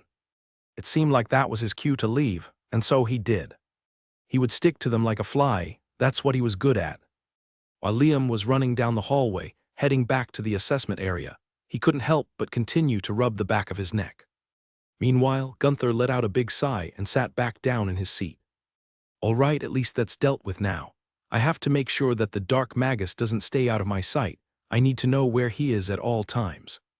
Standing outside in the courtyard, Simeon had just asked Dame a question that made it feel like time had stopped around him. He didn't know why, but he was expecting the answer to be quite frightening. Where I'm from, I guess both of you don't know yet, Dame answered with a smile. I'm from the demonic faction.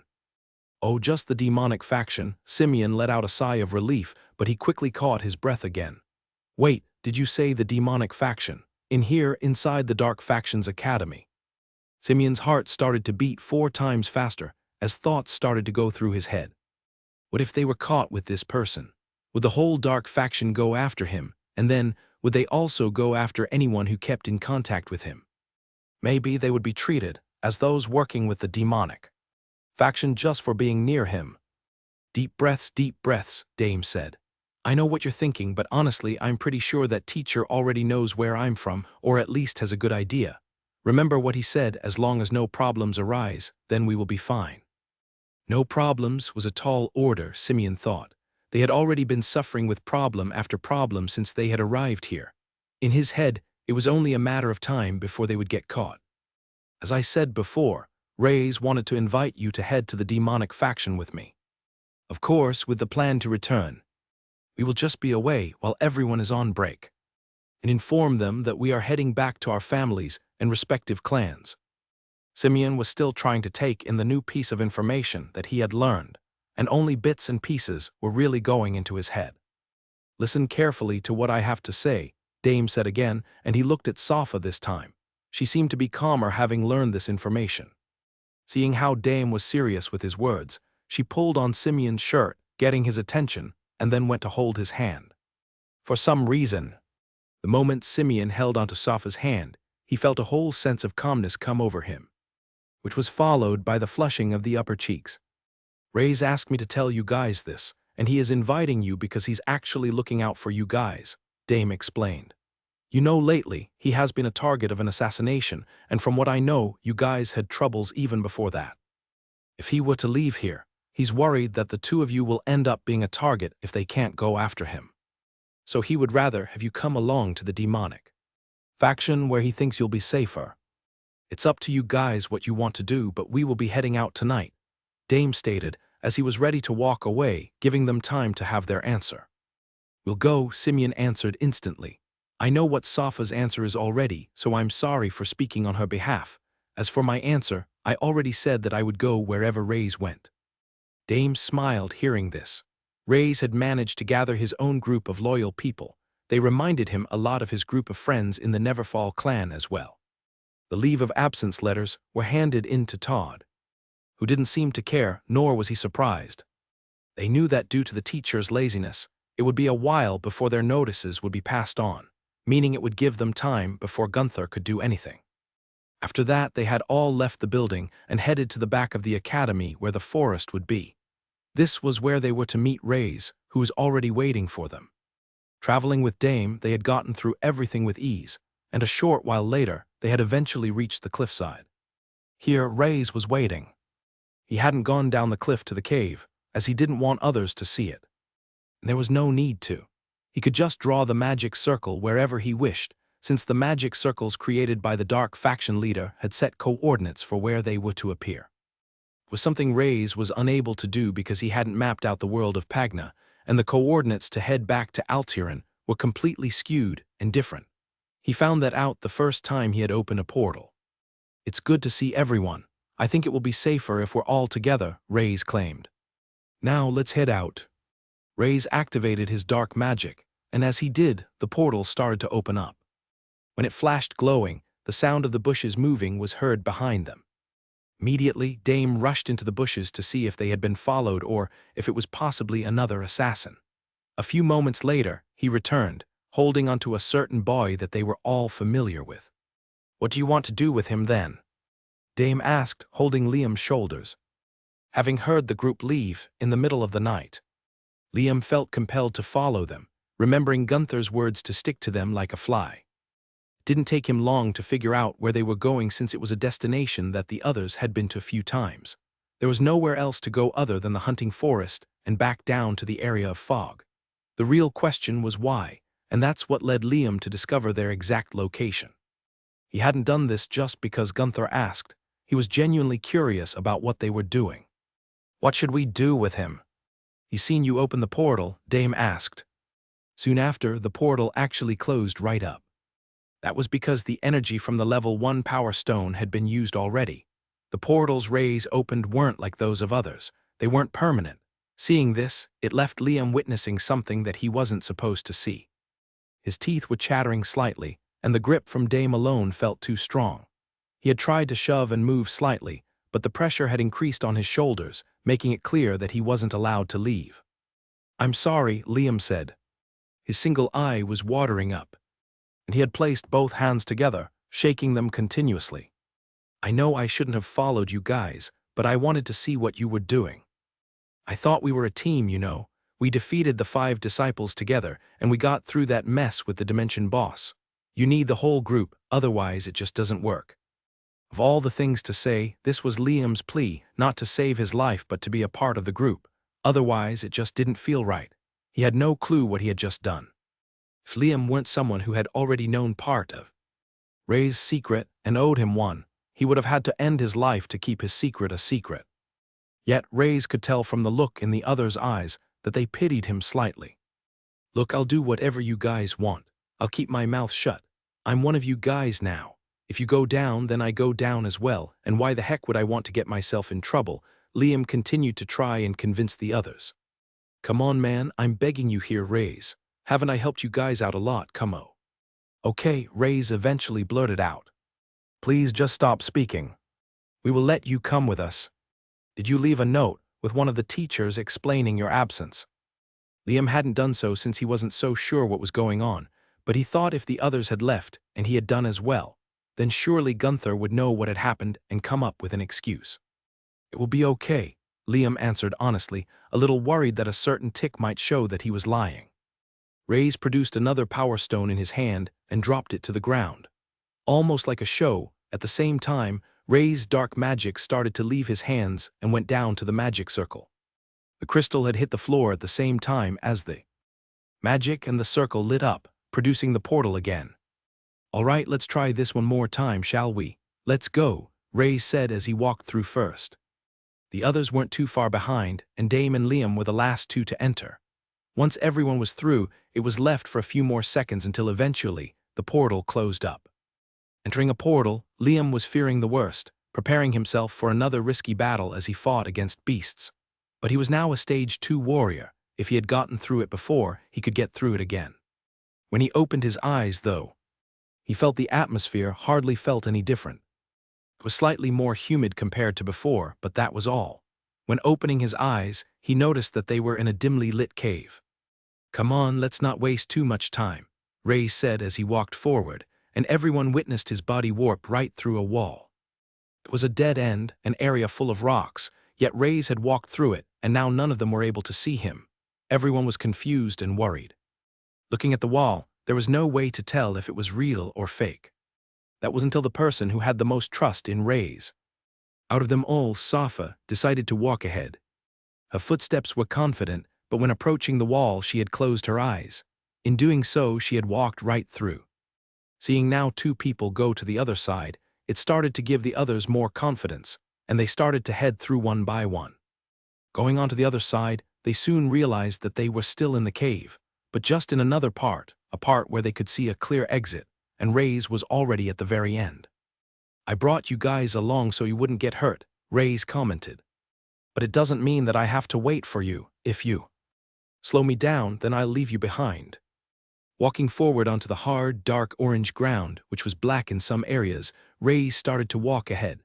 The others followed, jumping out and looking around.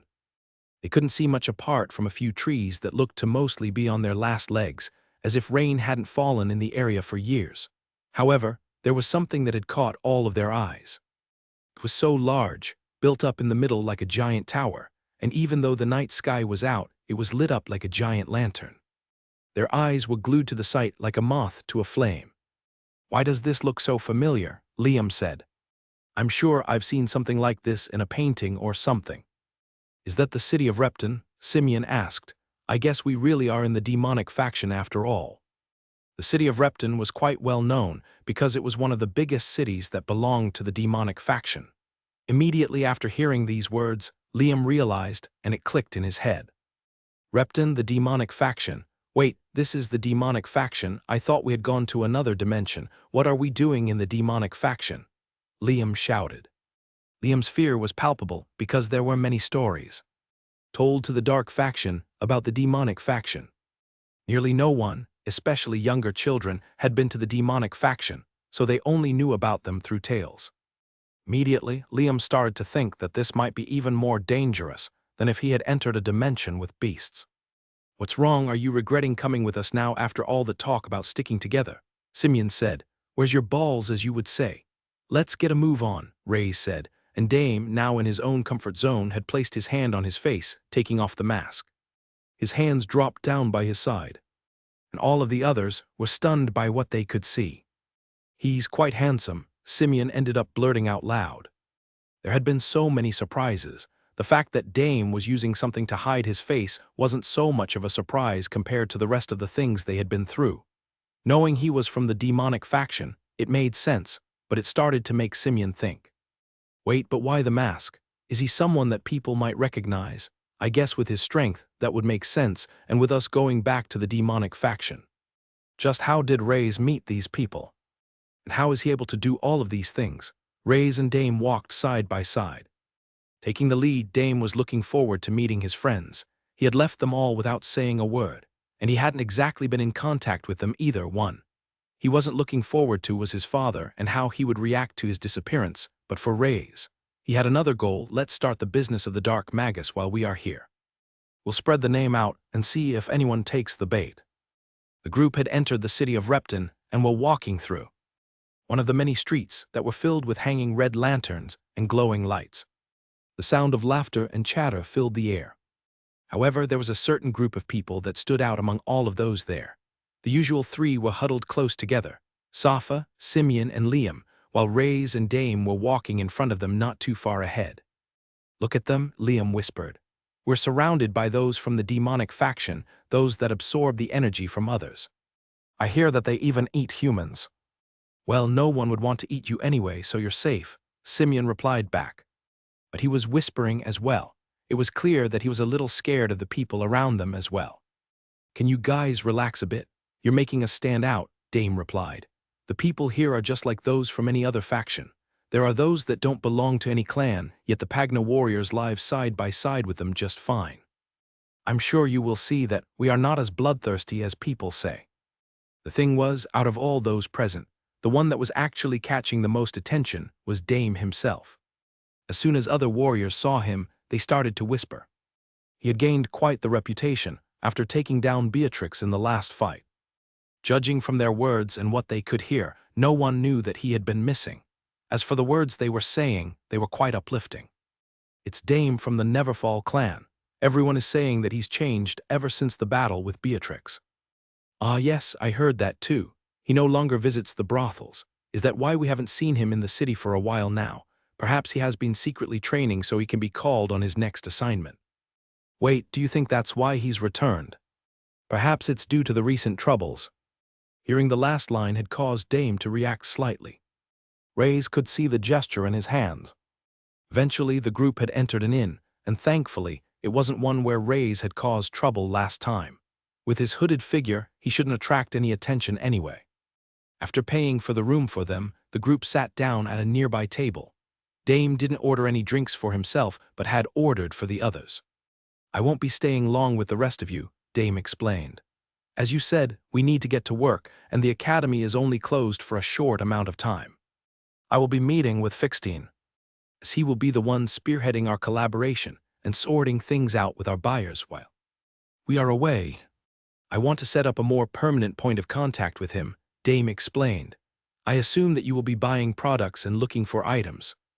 I plan to make a few items for myself, but also wish to create a few new products that maybe some others will be happy with. Reyes answered. With the level 2 power stones, he could create items with an even greater healing effect and buff.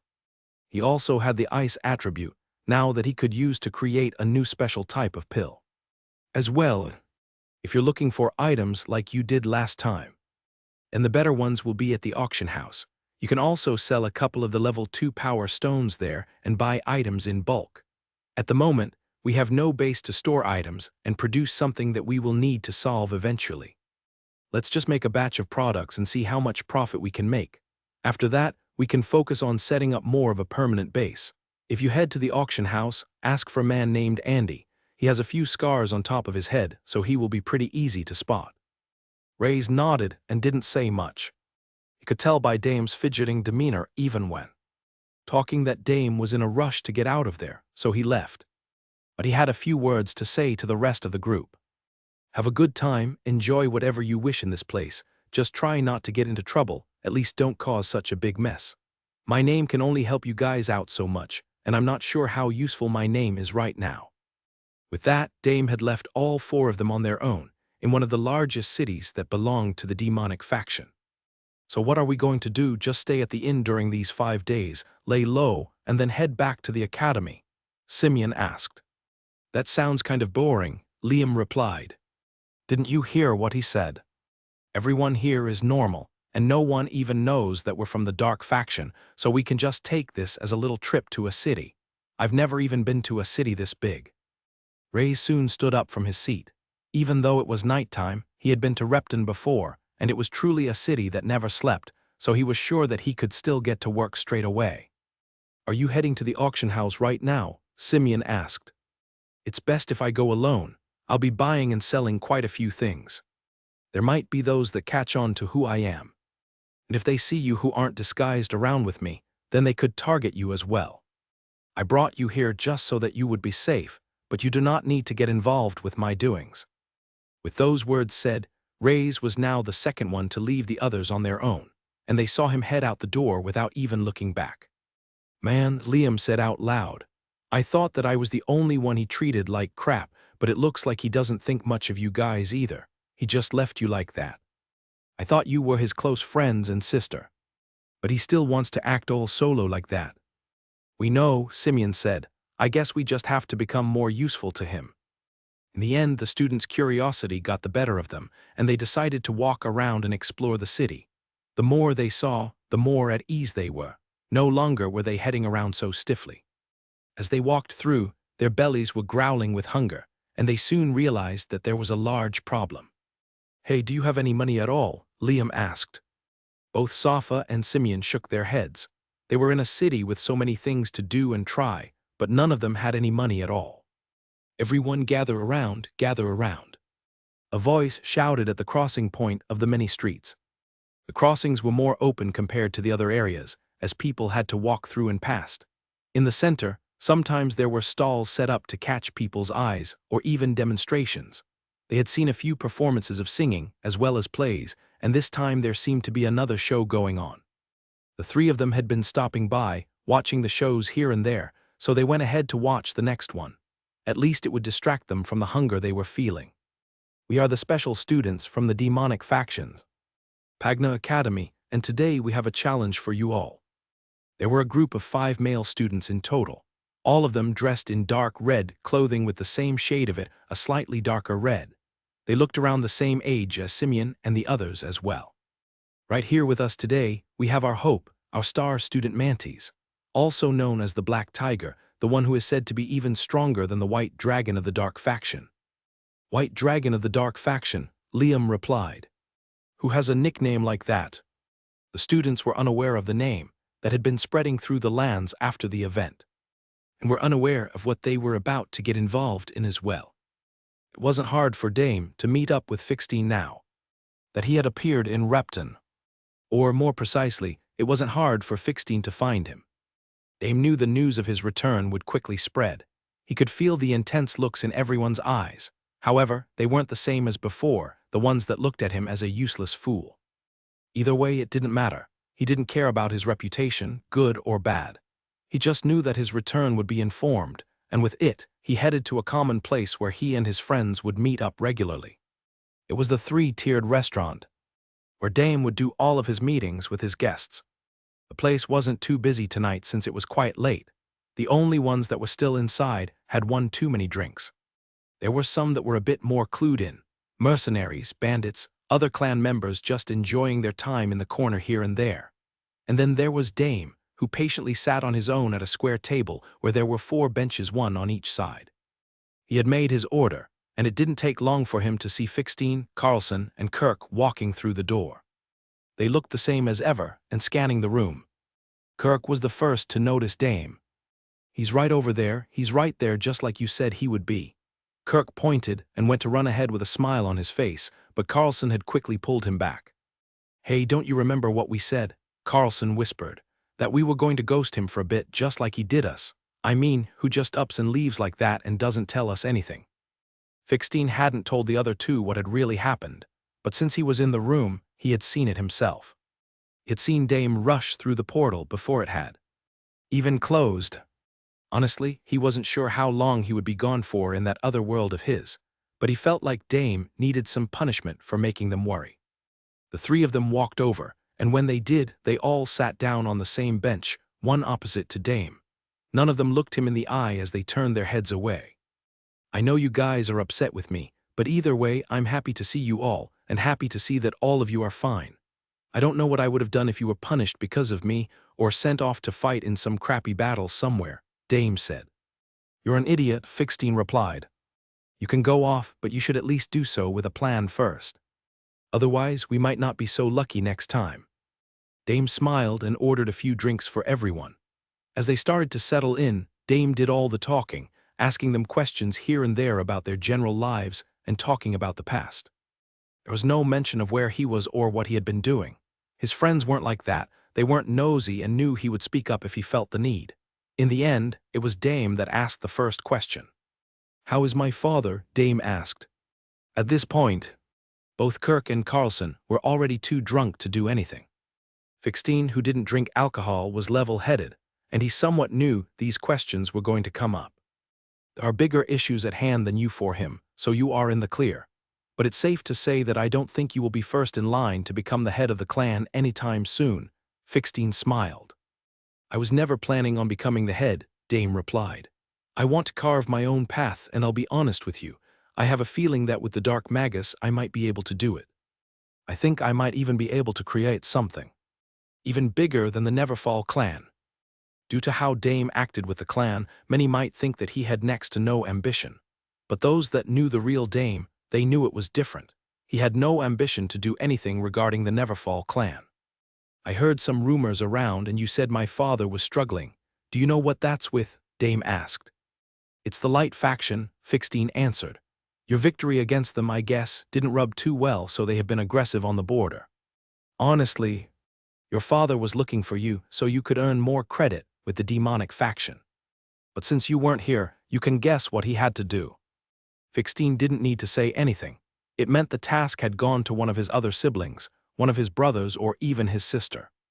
Speaking of the Dark Magus, Alba has stayed in Repton for quite a while. Fixteen started to change the subject.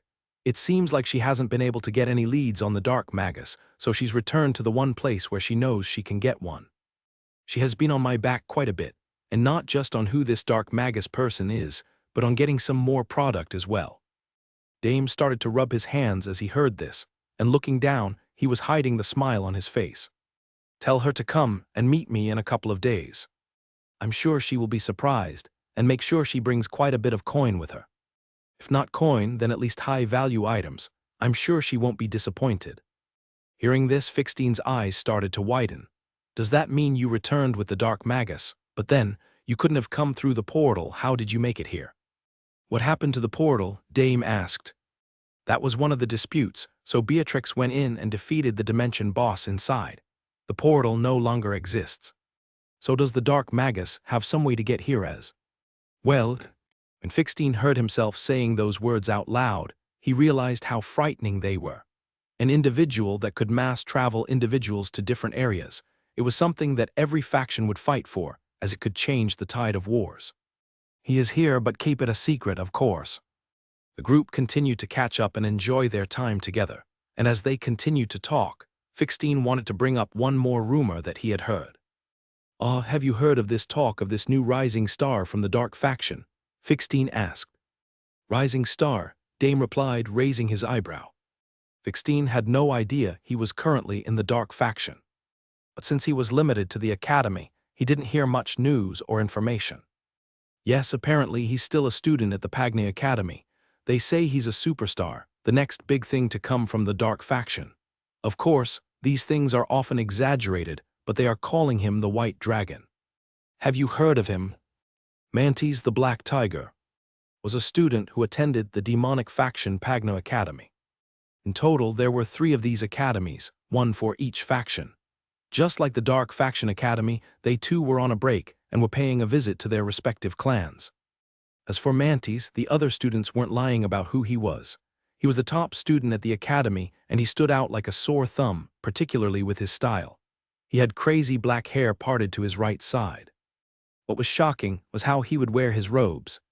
He tended to have only one arm and one sleeve, while the other half was tied around his waist, showing half of his upper body. On his chest there was a large scratch, and strangely, rather than red like a regular scar, it was black in color. This was how Mantis had gotten the nickname the Black Tiger. Today, in order to demonstrate his skills, we wish to issue a challenge to you all.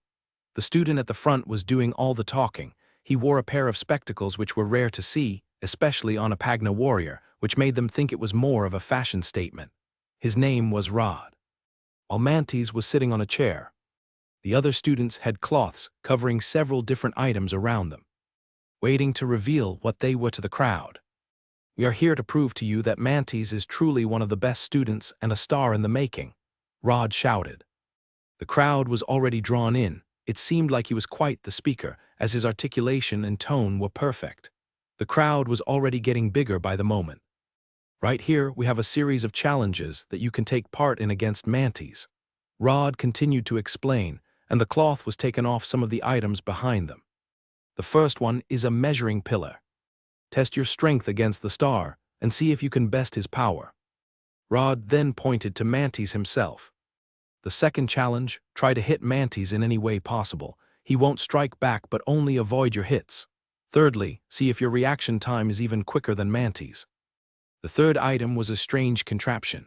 It was a large wooden block that looked almost like a pillar, but on top of the pillar there were 3 buttons. The light would turn red, and one would have to hit them as quickly as possible. There were 2 of these large wooden blocks side by side with each other. The color would appear a total of 25 times, and one was to see who was able to hit the 25 blocks before the other, as another button would light up red only after one had been hit. Lastly, if you don't feel confident in any of these, then feel free to suggest any way you think you can prove your might against Mantis. If you do manage to beat him, the prize is 1 silver. As for giving it a go, it will cost a total of just 10 coppers. The proposition seemed entertaining for most there. They had a chance to multiply their income tenfold, and if they didn't, at least they got to try something. Even more so, they would get the accolade of saying they had beaten the Black Tiger. The clever design by Rod also allowed people to take part who weren't Pagne warriors by providing a wide range of challenges. Because of this, many had immediately put their hands up. The first person that was selected was a female. She looked like a worker from one of the restaurants, and as for the game she had selected, it was none other than the strange box game. "Excellent choice," Rod exclaimed. Standing up from his seat, Mantis went over and stood by one of the boxes, and so did the woman. They waited, and when both were ready, the match had begun. Both of them started to hit the buttons one after the other. The woman seemed to be doing well, and she could hear the sound of her opponent next to her. She had just gone past the 20 mark. At 23 she thought she was nearly there, and that's when the buttons had stopped, and a loud buzz noise resounded. "Ah, so close," Rod said. Mantis looked over to the woman.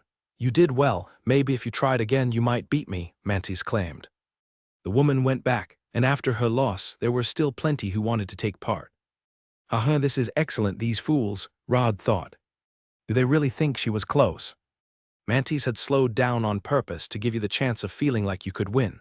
"Come on, more of you come up and play." The games continued. One after the other, a few had been selecting the box game. But after so many losses, they were beginning to lose hope. That's when a Pagna warrior had stepped up.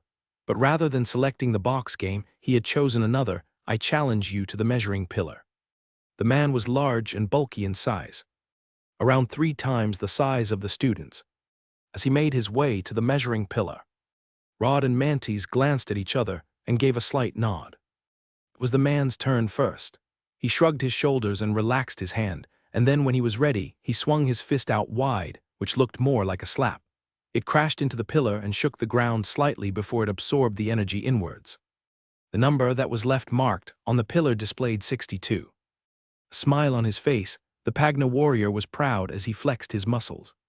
2 people in particular had been watching this whole thing from the crowd. A tall woman stood out at the front. She had dark skin, pigmentation, and slightly red glowing eyes. She wasn't alone. There was a man standing by her side.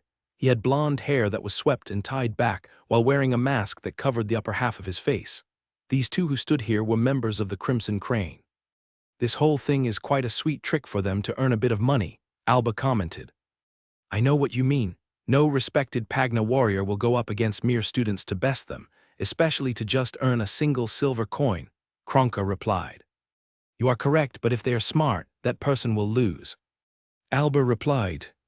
Getting ready, Mantis also rolled his shoulders slightly, then dashed in, throwing his hand out, crashing it into the pillar.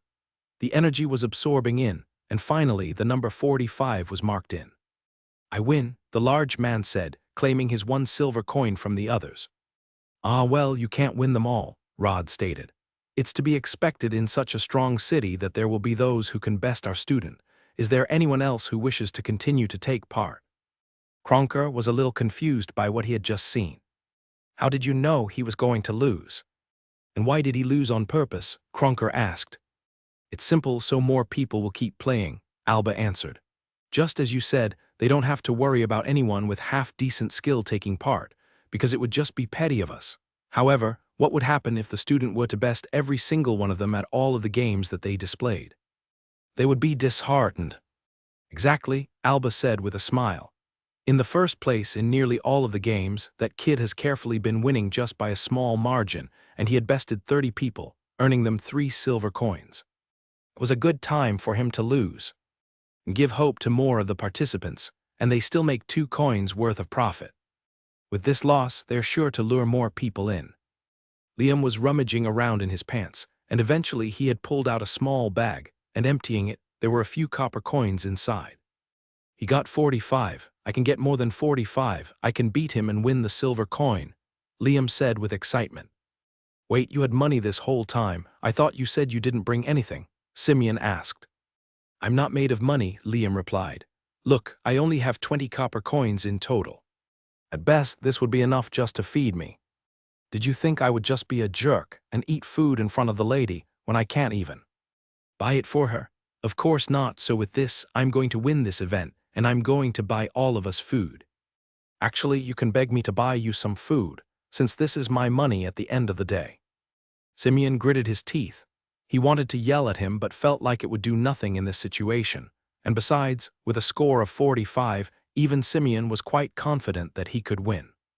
"I want to take part next," Liam shouted and pushed himself forward, then placed the coins into the collecting pot. I challenge you to the measuring pillar." This time Mantis and Rod looked at each other again, and there was a large smile on their faces. "See," Alba said. "What did I tell you?" Another sucker was drawn into their trick. The auction house was on the outskirts of the city. Luckily, as if Dame knew what Reyes was planning to do. The inn that they were currently staying at was also not located in the center, but a little on the outskirts as well. However, the shape and design of the city oddly started to change the closer Reyes got to the auction house. The lack of large, giant buildings had lessened, and there was a 1-mile-long road that went to the very end of the single large building. The auction house was made up of 2 tiers with its slanted rooftops that curved upward, and with colors in red. It had the same type of architecture as anywhere else in the city, but looked to be made of slightly more expensive materials. Even the large pillars looked as if they were made of a type of marble or red-colored jade rather than concrete. What was interesting, though, was that on the long mile strip on each of the sides, there were countless numbers of merchants that had set up stalls. Listening in, Reyes had figured out that they were doing business deals with one another. Some of them had products on hand, samples, and others had a large stack of products one could buy there, and then. The people that would head to the auction house weren't just those that lived in the city, but came from out of the city as well. Which was why the merchants took this opportunity to try and get as much business as possible. I was going to buy some of the basic materials in the marketplace, but I might actually get a better deal here. Reyes thought to himself. I plan to make a large amount of Kai pills in the future, so I should be treated like one of these merchants or government officials as well. There was a problem, though. And that was funds, although Dame said he would handle most of the funds. At the moment, he wasn't here. Reyes liked to solve issues himself as well, having control of the situation. So he thought to himself that he would just pay for things himself somehow, and then charge Dame for it later. I will just have to send him an invoice if they have those things in this world. There were 2 reasons now for attending the auction house. One to sell a couple of power stones, and the second to buy a few items that would be good for enhancing, passing all of the merchants. Reyes was now at the front of the auction, and he could see that they were busy setting up. The workers weren't dressed like the Pagna warriors. They wore thick coatings of materials to cover themselves from the heat. They stood out from the regular folk due to their extravagant clothing. What Reyes also noticed, though, were the guards. They were Pagna warriors, and could be seen by a band that would be wrapped around the muscular sleeveless arm. There were workers set up that were evaluating items and buying them for the auction place, and the guards would then be seen escorting the items into the house itself. I wonder if the auction house is owned by a clan, or if it's government-owned and they just hire the clan for protection work. Thinking of this, Reyes also felt like it would be best for him to not try and upset anyone, just in case there was a clan behind it, if he remembered correctly. The Neverfall clan that Dame was from, although strong, was not from or in charge of Repton when looking at the evaluators.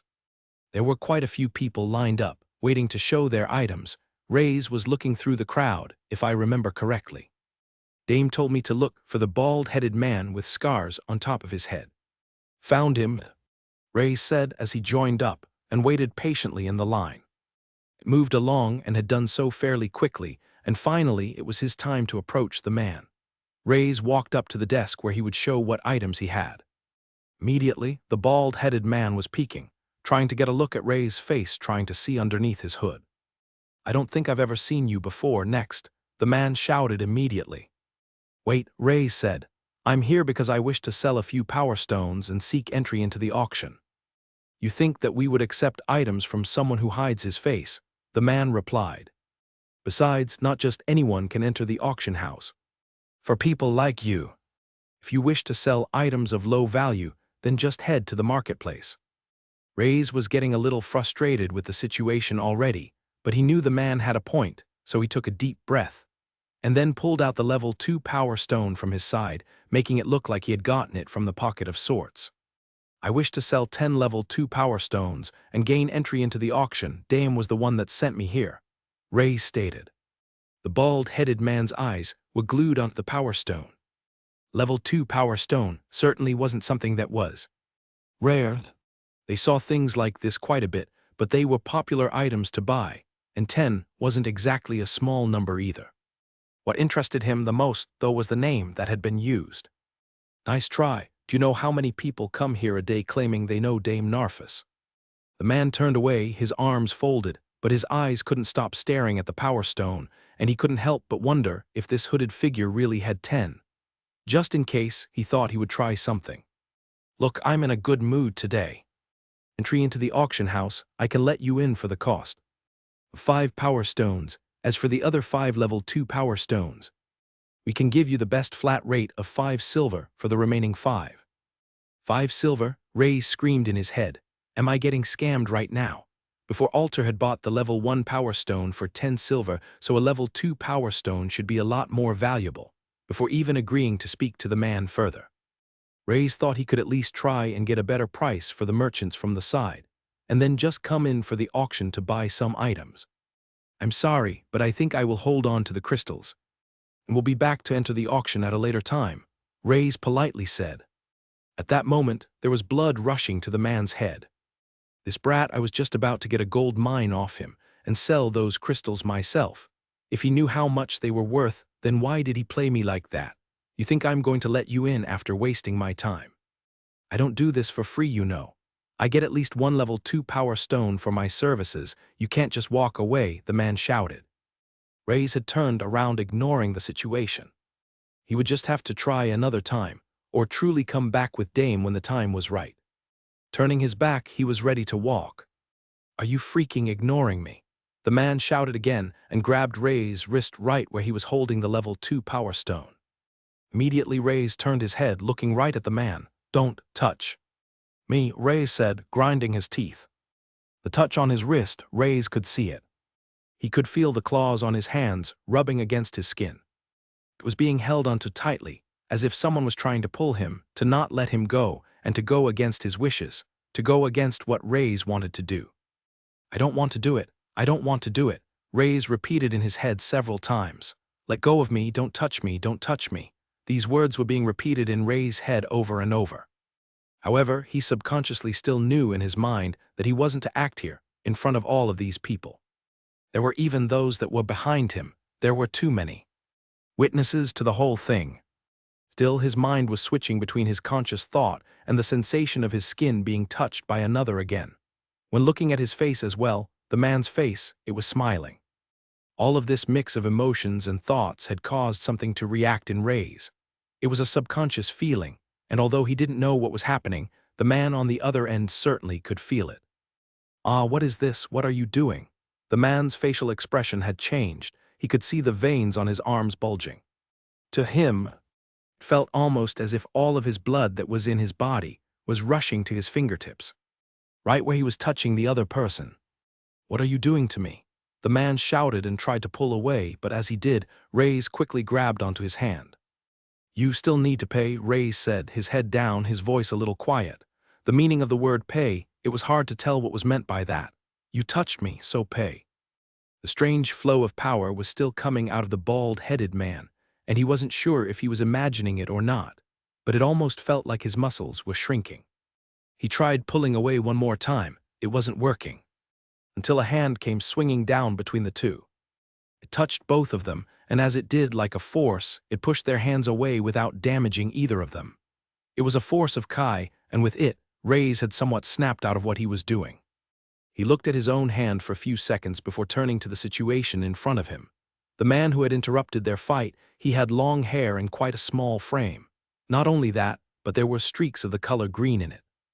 What stood out most was perhaps his pale complexion, with pigments of darkened black. For one, his fingertips were completely black, and so were a few darkened areas of skin under his eyes. It was quite the strange look for a human, but his clothing was like that of a Pagna warrior, colored in dark green. Come on, Clave, you know what you were trying to do. All of us regulars here know what you were trying to do. You kinda deserved what you got, so let's just leave this one, okay? The man asked. It was clear that the bald-headed auctioneer wanted to say more, but he was still far more concerned with what had happened to his body. As for you, strange hooded man, sorry for getting involved, that was rude of me, the man stated with a smile. If you wish to head into the auction house, you can always come with me since it was my mistake. Ray's looked at the man, and he couldn't sense any hint of dishonesty from him. He also had a bright smile despite the bags under his eyes. It just felt weird to Ray's. Could it be possible that there was a man who was willing to do that just from interrupting their little scuffle? In Ray's head, he was screaming that this was a scam. Behind the smile, Ray's was somewhat right. The man was thinking something because he had noticed what Ray's had done. What he used, it was the extraction technique of the demonic faction, and he had used it at an incredible rate. If he had held onto that man for a minute or so, would he have been dead? This person is clearly quite skilled. Just who is he? The man thought. The bald-headed man continued to walk away, feeling a little weak in his footsteps. What happened to me, I still don't understand. At least Reno came and saved me in time. I guess I should thank the Crimson Crane at some point. Meanwhile, in the city, Liam had been loosening up his shoulders, ready for his chance at winning an entire silver coin. He had paid his fee and was swinging his arm like a windmill. The other students couldn't help but laugh as they saw him. All right, let's do this. Liam had loosened his hand and was swinging it low slightly. He was letting it sway like an elephant's trunk. The others had seen this before because it was the skill he had used at the event, dashing forward. He placed the kai in his fist, swung it around, and straightened it out, crashing right into the middle. The power was strongly concentrated, and the number was starting to rise. Oh, that kid, he's a lot better than I thought. Maybe things will start to get interesting. Alba smiled. The number had finally stopped, and on the pillar, the number 92 had appeared. Whoa, look at that, look who's paying for your dinner. Liam jumped in joy, as if he had already won. It was murmuring among the crowd because they too thought he had already won. His score was even better than the other Pagna warrior gentlemen who had tried before, and he had already lost, so the result seemed plain as day. However, there was a concerned look on Rod's and Manty's faces now. Crap, I never expected a kid our age to get such a high score, otherwise I would have picked a few others. If Manty's loses this one now, then we will lose another entire silver coin, leaving us only one silver coin profit between us. In the first place, the students were doing this as a way to make money, so it was clear that Manty's couldn't lose this. You look the same age as me. But I don't recognize you from the academy, Manty said as he walked past and positioned himself in front of the pillar. Oh yeah, I just look older. I'm going to the academy next year, Liam lied. I see, so I'm your senior then. Well, I guess as a senior I should show you something then, Manty's claimed. Before, the man had just placed kai in his fist, so I decided to do the same when competing against him. I want to be fair, you see. I saw you used some type of technique, so then I shall do the same. Manty started to crouch down slightly, lowering his back, his chest getting closer to the floor. Then he put both of his hands to the side. The kai activated in him, and in an instant his feet shifted across the ground. Visual kai was activated, showing a line of black aura in his tracks, twisting his fist. Manty slammed it right into the center of the pillar. The force expanded outward, wide with a few sparks before it started to condense in. Finally, the number had appeared on the pillar, showing 150. Whoa, I guess he really is the star student at the Pagna Academy, the crowd started to say in amazement. They also felt like there was a clear explanation he had given in order to make the contest fair. So the people weren't so put off about still trying, and even more so, some wanted to just brag if they managed to beat him. That kid is really strong, Kronker said. Those basic measuring pillars only go up to 150. Oh, there's a chance that his attack is even stronger than before. I guess he is skillful enough to win and choose when to lose his battles. Alba was nodding her head up and down and could see Liam falling down on his knees. She didn't know why, but she was kind of rooting for the eye patch kid. If we invited someone like him into the Crimson Crane, I'm sure he would be valuable to us in the future, Kronker added. You're right, maybe he would be valuable to us, but that's in the future, and right now, we need to grow. Otherwise, the clans will soon surpass us.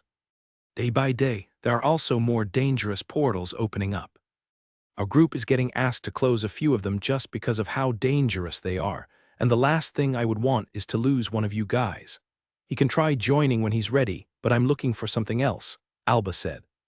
In defeat, Liam had to drag his feet walking back to the others. Usually, Simeon would have said something, but he couldn't due to how saddened Liam even looked. I'm sorry, guys. I really thought that I could win. I guess I just looked like an idiot. Liam pulled his hair, trying to cover up his one eye. But they both could see a tear falling down it. When he tried to move further forward, Safa blocked his path and she held out her hand. Liam looked at it for a second, confused, then she shoved her hand again.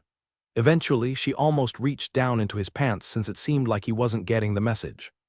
All right, I understand. You want the money, right? Liam said as he pulled out his last 10 copper coins and handed them over. Safa then walked straight past Liam and onto the field. Wait. Safa, you aren't. You are. Simeon shouted as he saw her standing in front of Mantis.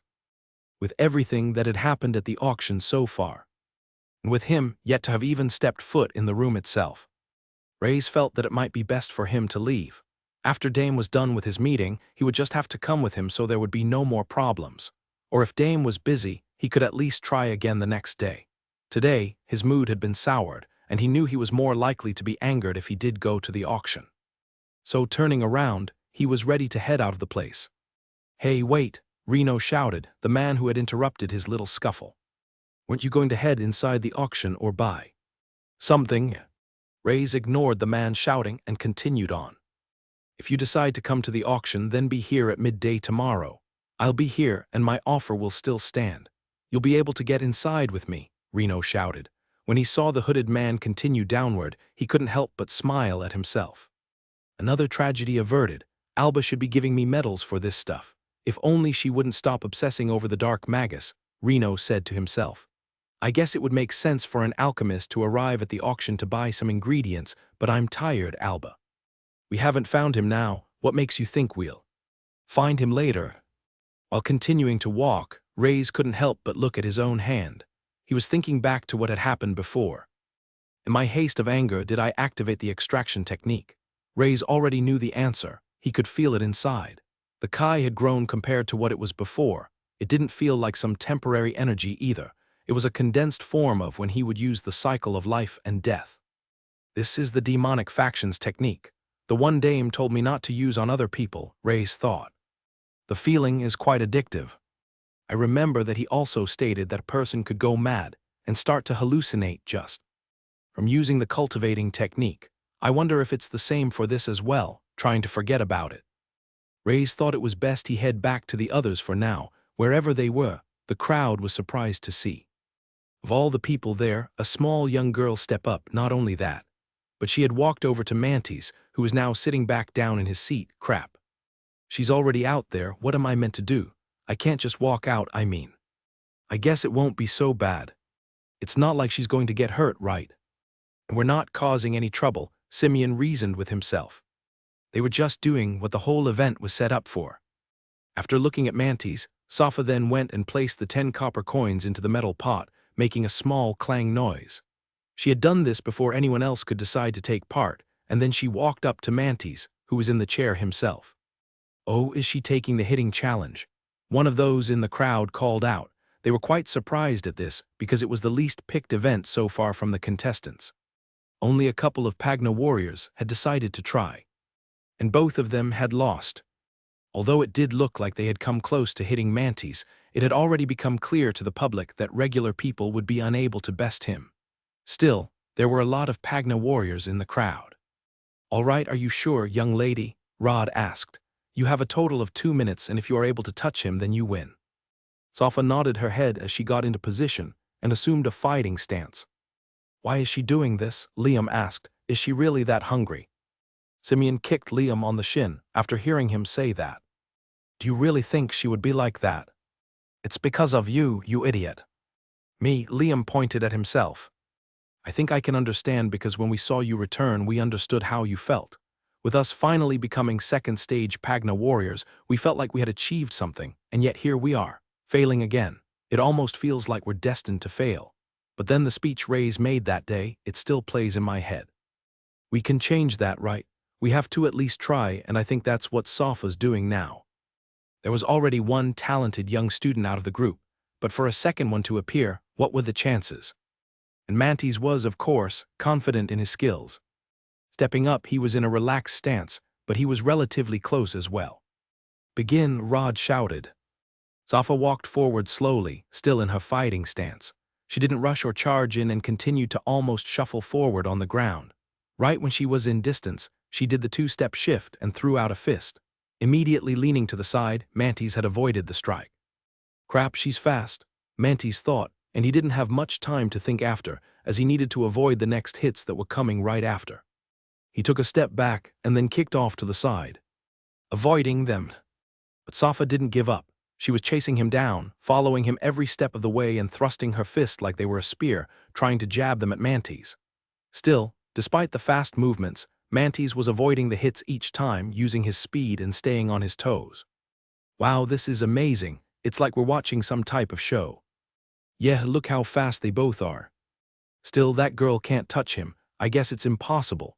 Maybe these guys were just playing us this entire time. Rod stood on the edge, could hear the crowd speaking, and this is what he feared. What were they meant to do? With Mantis showing his true skills, less and less people were willing to participate. However, they couldn't lose this early either. This was something that was out of his calculations. Minute has passed, and the sweat is coming down the side of Safa's face, but she hasn't slowed down. For your age and not tiring using so many foot movements, you must be a second-stage warrior. That's really impressive, Mantis claimed, but you'll never be able to hit me. Safa felt like she could see a way. As she thrust her fist forward, but every single time with the flow, Mantis would lean back, and then finally. Timed Rod called out. Safa was huffing and panting, and she felt like collapsing on the floor. But she didn't as she wiped her sweat away.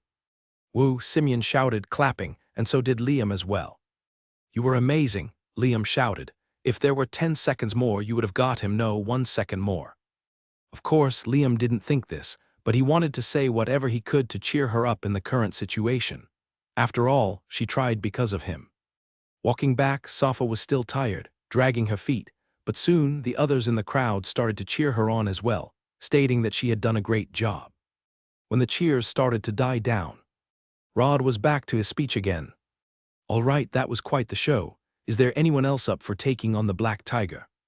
The people in the crowd started to look at each other, but most of them were unsure now. What could they do after seeing that? They couldn't beat him at the measuring pillar, not after that, so that left the reaction game. But even then, now it just felt like him nearly losing before was all so fake. Damn it, that was not how this was supposed to go, Rod thought to himself. What do we do? Mantis asked as he walked over and whispered. It's those two from before, because of them. Everything's ruined. It looks like we might need to wrap it up, Rod replied. Thinking about how their event had to end so soon, the vein popping at the side of Rod's head, he thought he should give at least a goodbye present to those that caused the problem in the first place. Don't one of you two want to try again? Rod asked. Both of you were very close, and remember, Mantis has been using his strength, so he should be tiring out. If not one of you two, how about your friend? Both Safa and Liam looked at Simeon, and that's when it clicked in his head. Hey, wait a second. I think you could actually win at something. Me, Simeon said. There's no way I could get a higher score at the measuring pillar, and Safa is faster than me. My reaction speed sucks as well. Not at any of those, Liam claimed. They said we could make our own events, and what are you better at than anything else, taking hits? Without consulting Simeon any further, Liam walked forward. You said he's the strongest, right? The star of the demonic faction. Well, how about 3 hits? Our friend here will take 3 hits from the Black Tiger, and if he's still standing, we win. What? Simeon shouted. Why the FCK would you say 3, and not 1? Simeon screamed in his head. Although he did think he was good at taking hits and this could work, he didn't want to go through the pain. However, he could still see Safa covered in sweat, and the imagery of Liam crying from before. Did he not want to achieve something as well? Rod turned back to look at Mantis upon hearing this suggestion, and a large smile was on his face. What better way to finish off the day and get their frustration out of them? Very well, we accept, Rod said. There is a problem though, Simeon replied, stepping forward. We don't have any money to take part. There was an awkward silence. Although Rod wanted to punish this group of kids, he did have his own principles. He couldn't just let them participate for free. That wouldn't have been fair to all the customers from before. It looked like they would have to end the event there after all. I'll pay for him, a female voice said.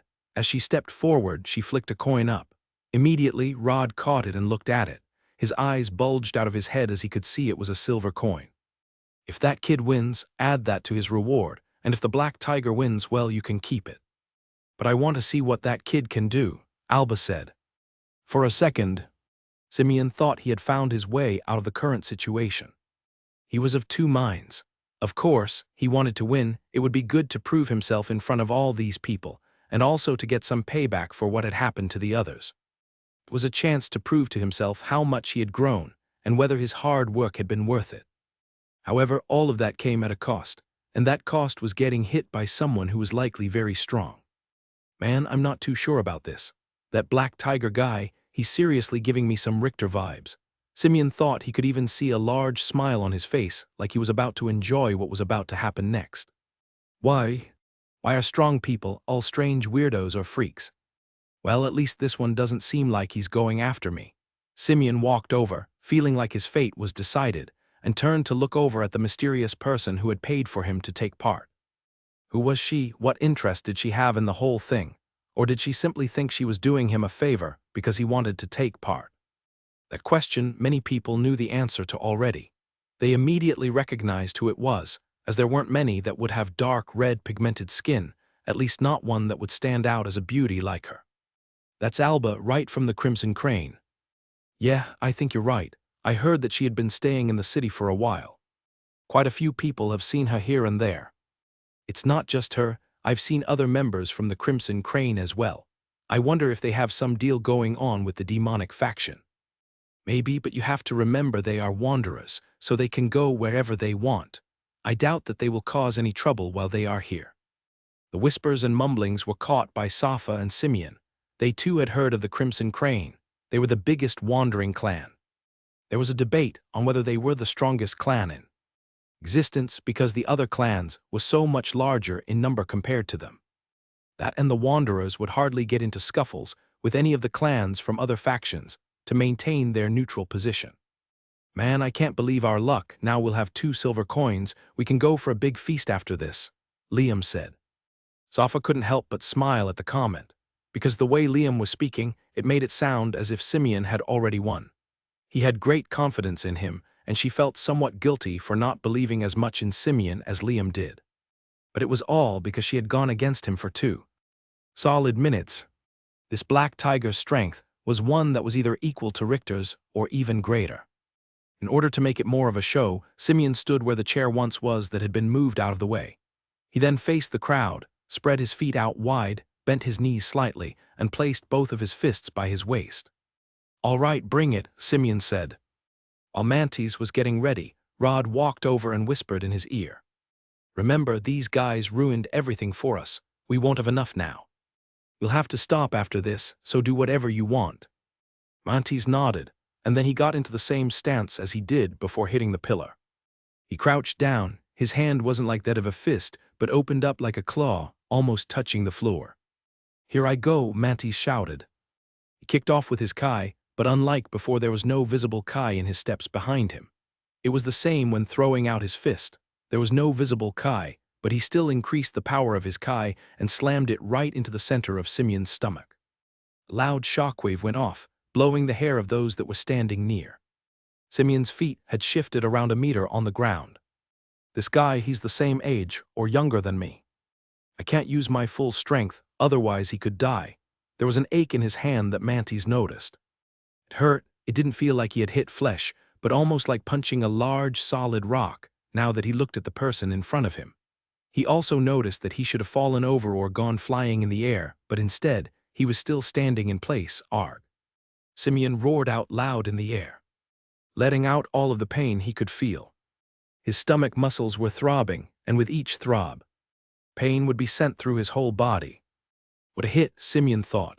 If I hadn't reached the uncommon metal body, I would have been taken out by that.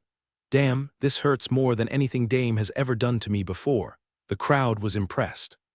And they started to cheer on Simeon, seeing this, what they thought was going to be a simple one and done. Now looked like it was going to take a bit more than that. I thought as much. Alba said, her smile larger than before, all 3 of those kids that were together.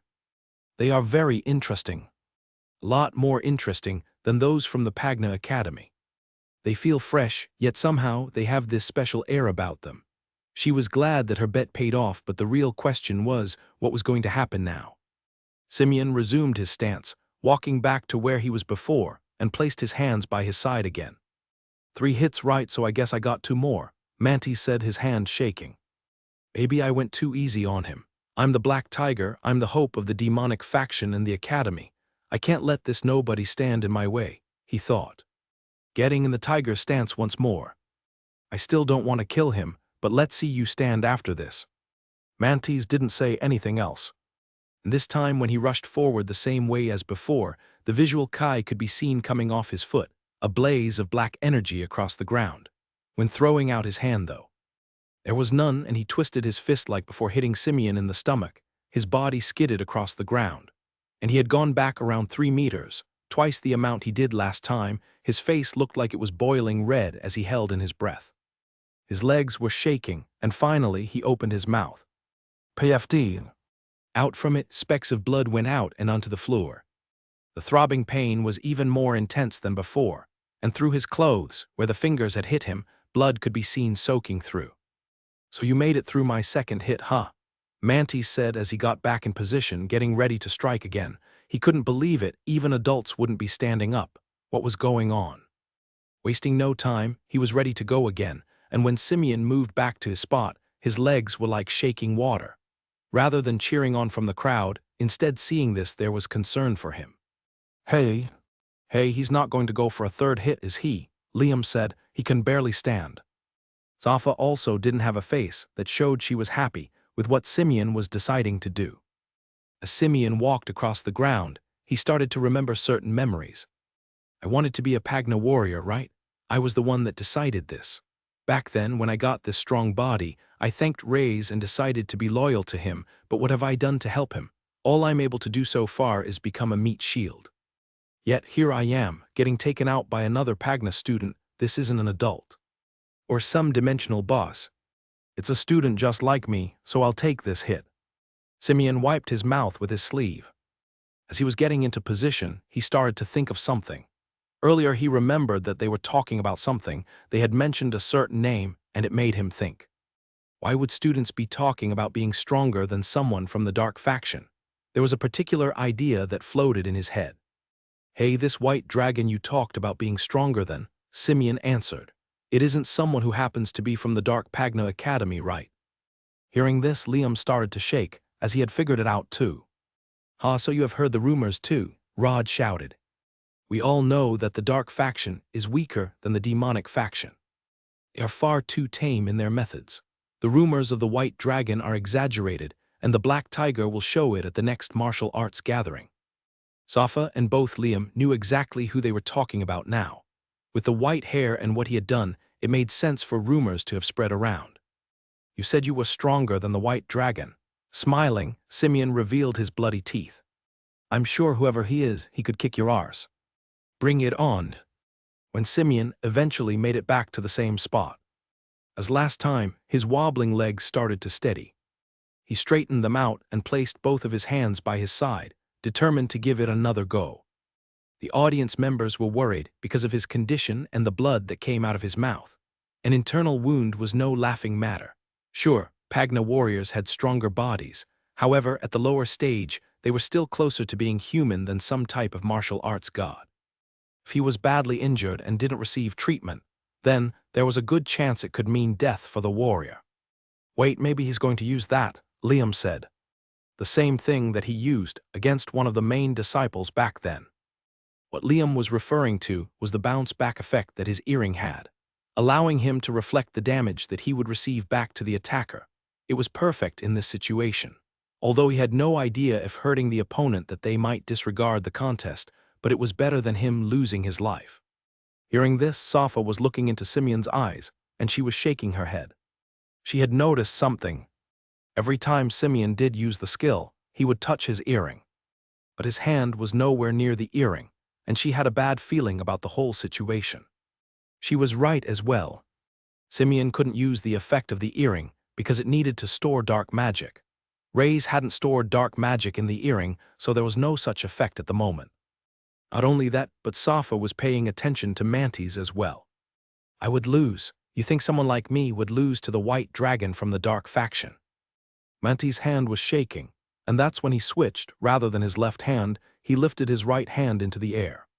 The Kai was starting to rise in his body, and the marking on his chest, it started to turn a shade darker, almost turning completely black on his skin. "Hey, that kid isn't messing around anymore, and the other one is nearly dead," Kronker said. "Is everyone really going to watch and let this happen? Did you forget where we are? We're in the demonic faction. Firstly, there's the general rule of the regular public not getting involved in the Pagna Warriors business, and this is Pagna Warrior business," Alba explained. "In the demonic faction, deaths happen all the time due to scuffles, and it's down to the clans to solve what happens between them. They should all know the consequences of what they are doing. It's just the Pagna way." "You might be right," Kronker said, "but it was because of your money that you started this bet." Raising her hands, Alba started to push her eyebrows together, massaging them in circles. "You're right, which is why I'm having a hard time deciding what to do." Both Liam and Safa were wondering what to do themselves, because they never thought that Simeon would be that stubborn. He didn't seem to even want to do such a thing in the first place, so why was he still up there? Simeon's mind felt like he was in a different place, as memories were resurfacing for him again. The time he was with his sister, running away from the beasts from the portal break. At the time, she had pushed him away, and the beast had got her instead. He remembered seeing her struggling, her dying face, and her telling him to run. But what if back then he was able to stand to take the beast's hit head-on? "I won't run away," Simeon thought to himself, shifting his feet but his eyelids droopy and more blood coming from his mouth. That was it, seeing how Simeon's condition was. Safa couldn't take it anymore as she pushed through the crowd onto the stage. "Safa, what are you doing?" Liam called out, chasing after her. Rod was the first to notice the commotion, as he could hear the footsteps from behind. "Hey, what are you doing? This was your deal that you made. You were the one that said 3 hits, and your friend hasn't given up yet," Rod shouted. Safa didn't care though, as she continued to charge forward. "Stop her," Rod called out. The students went to grab her, but at the right time she had slipped past them. Liam was close behind her, wanting to help. But now the students that she had gone past had placed their attention on him instead. One went to throw out a punch that he managed to avoid, but the other hit him right across the face. He didn't fall, but before he knew it, they had grabbed his legs and pinned him to the ground. "Just stay out of it," the student said. Lifting his head, Liam was taking a look at what was still going on. He could see that Mantis had finished getting ready and had gotten into his tiger stance once again. Not only that, but Safa was continuing forward. "You are not getting in the way," Rod said. Safa did the 2-step shift again at the right time. But tracking her, Rod had followed and grabbed her by her clothing. He lifted her up in the air and slammed her onto the ground on her back. "You guys may be skillful, but you're forgetting all of us are top students from the demonic Pagna Academy. Mantis isn't the only one who's skilled, and you're not stopping this." Safa tried to scream because she could see it. Mantis had jumped off from his position, the visual Kai leaving his feet, and now it was covering his right hand as well. As he threw it forward, claw marks. A trail of black were left from his hand, and it crashed right into Simeon's stomach. Mantis' fingertips had gone through his skin into his muscle. They were being soaked with blood, and the impact of the Kai hit Simeon like a shockwave. Moments later, a large chunk of blood poured out from his mouth. Slowly, Mantis pulled his hand out and could see Simeon looking up at him. I did it," Simeon said. "I didn't run away." Right after saying those words, his legs had given in, and Simeon fell straight to the floor. "You bastards!" Liam shouted as he wiggled his body, trying to get free from the floor. "You killed him, you freaking killed him over some stupid game, and for what, 1 or 2 silvers? Is that all a life is worth to you?" Safa had gotten up off the floor, and Rod no longer stopped her as she rushed to Simeon's side. Mantis, on the other hand, stood up standing above him. "Did what?" Mantis stated. "All you did was prove that I am stronger than you. You shouldn't have said that I was weaker than the white dragon." The sound of low soft sobs were heard from Safa. It sounded like a choking pain because Safa was unable to make full noise. Yet she was unable to contain her feelings as she shook Simeon's body violently. Everyone looking at the scene was stunned into silence, and they felt like they were unable to move. Although it might have been a scene that happened in the demonic faction every now and again, never had they seen so much emotion involved. In the middle of the silence, footsteps could soon be heard among the crying. Mantis, who was ready to pack it up and call it a day, looked up and could see someone emerge from the crowd. Pushing past the others and standing there, What happened here? The hooded man asked, with a small part of his white hair showing underneath. Heading back from the auction, Reyes was attempting to calm down. He knew he was in a sour mood, and it was best not to act on his emotion. It was something that he had problems dealing with his whole life. Certain situations, scenarios that he would go through would remind him of his childhood, remind him of his past life. At times he didn't mind this, because it was what drove him to continue forward. But when it was unwanted, the emotions would get too strong for him to deal with, and this was the best situation. Heading back, Reyes was going to stay in the inn and call it a night. But he had been walking around aimlessly, not really knowing where he was heading for a while. He had just been staring forward, and that's when he could see that quite a large crowd had gathered just up ahead in the crossing of streets. Walking ahead, Reyes could then hear a mighty loud yell, a scream that sounded familiar and shook his core slightly. He continued to walk forward, not knowing what he would see. Would they be out here, but why would there be a crowd around them? Reyes thought, his pace quickening as he hurried. Once again, just like other times, images were flashing through his head, and instead of a past scene playing, it was one that he had imagined up, the image of those that he had recently gathered around him dead. Safa lying on the floor covered in blood, Liam, Dame, Simeon, all of them having been scorched by some type of magical power, and Rey's own hands covered in blood. This is not real, Reyes thought to himself as he continued walking forward. Stop imagining things with your stupid mind.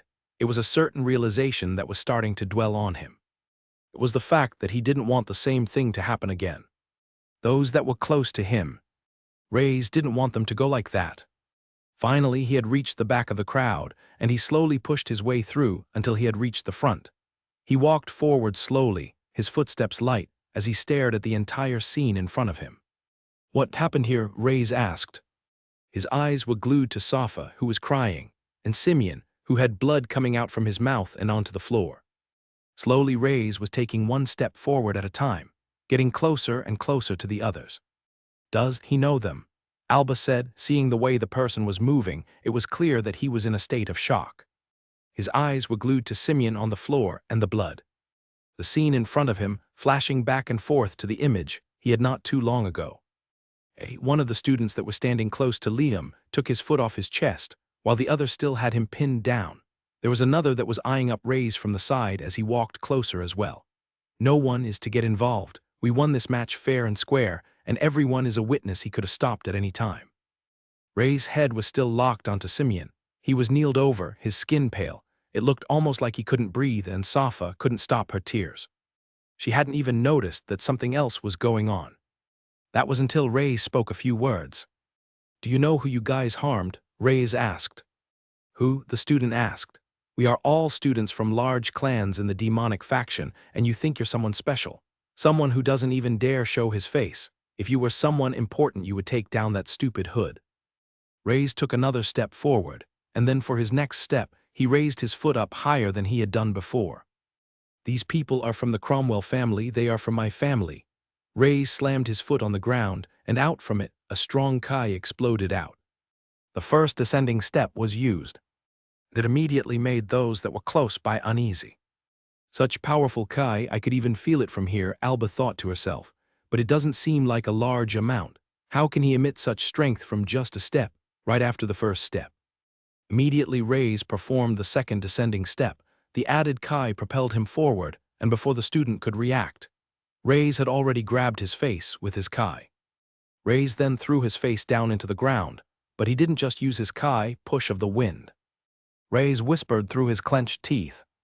The student's body, an entire head, struck the ground, breaking the floor beneath it, and his head bounced after hitting the floor. Immediately the others came right at him, forgetting about Liam. As they went to strike, Reyes had performed the third step, jumping backward. Their attacks had completely missed, hitting nothing but. The fourth descending step activated, where Reyes kicked off from both of his feet. When reaching his opponent, he swung his arm to the side. His fingers were closed together, and using his wind powers, he caused a large cut right against the other student's chest. Blood splattered out, going over Reyes' clothes, but he didn't slow down. Doing on the fifth step, he jumped to the side and immediately grabbed onto the other student's arm. Due to all of the steps being performed one after the other, the Kai continued to build up. Ray's had also just drained the energy from the man before.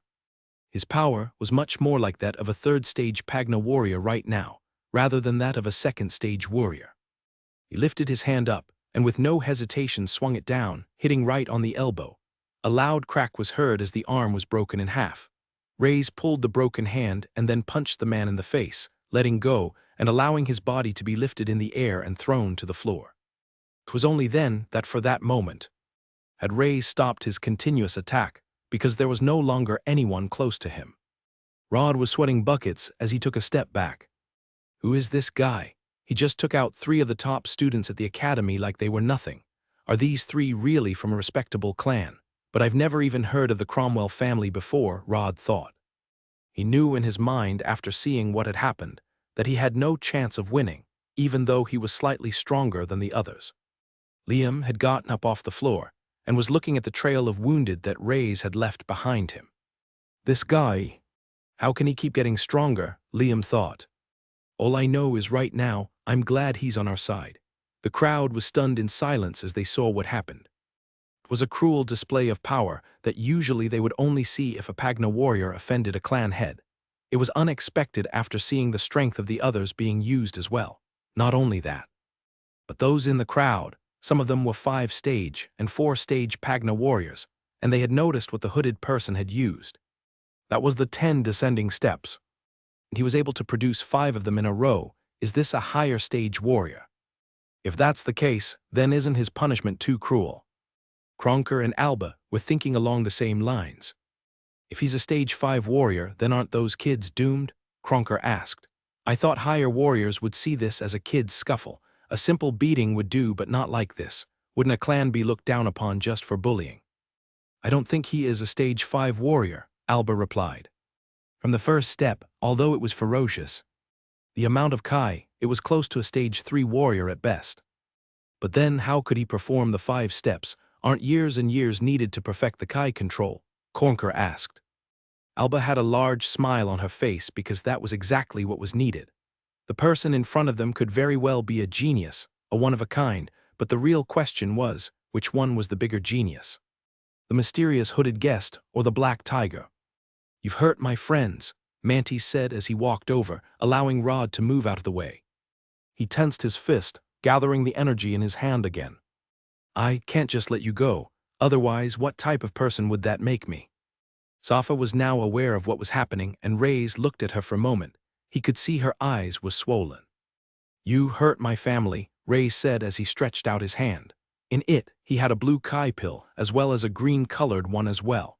He then lifted his head as he placed the 2 Kai pills into his mouth. The effects of both of the pills had entered and energized his body.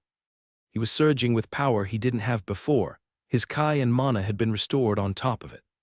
The green-colored pill was a buff pill that was made with the wind attribute magic, giving him an increased amount of speed. I won't let that happen again. And I'll get rid of anyone who touches them so it can never happen.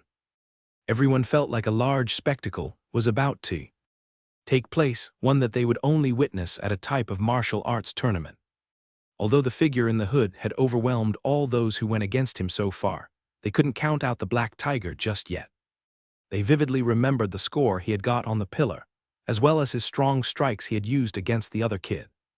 In reality, the general public didn't know just how strong of a will and body Simeon had, which was why they might have downplayed his achievements a little.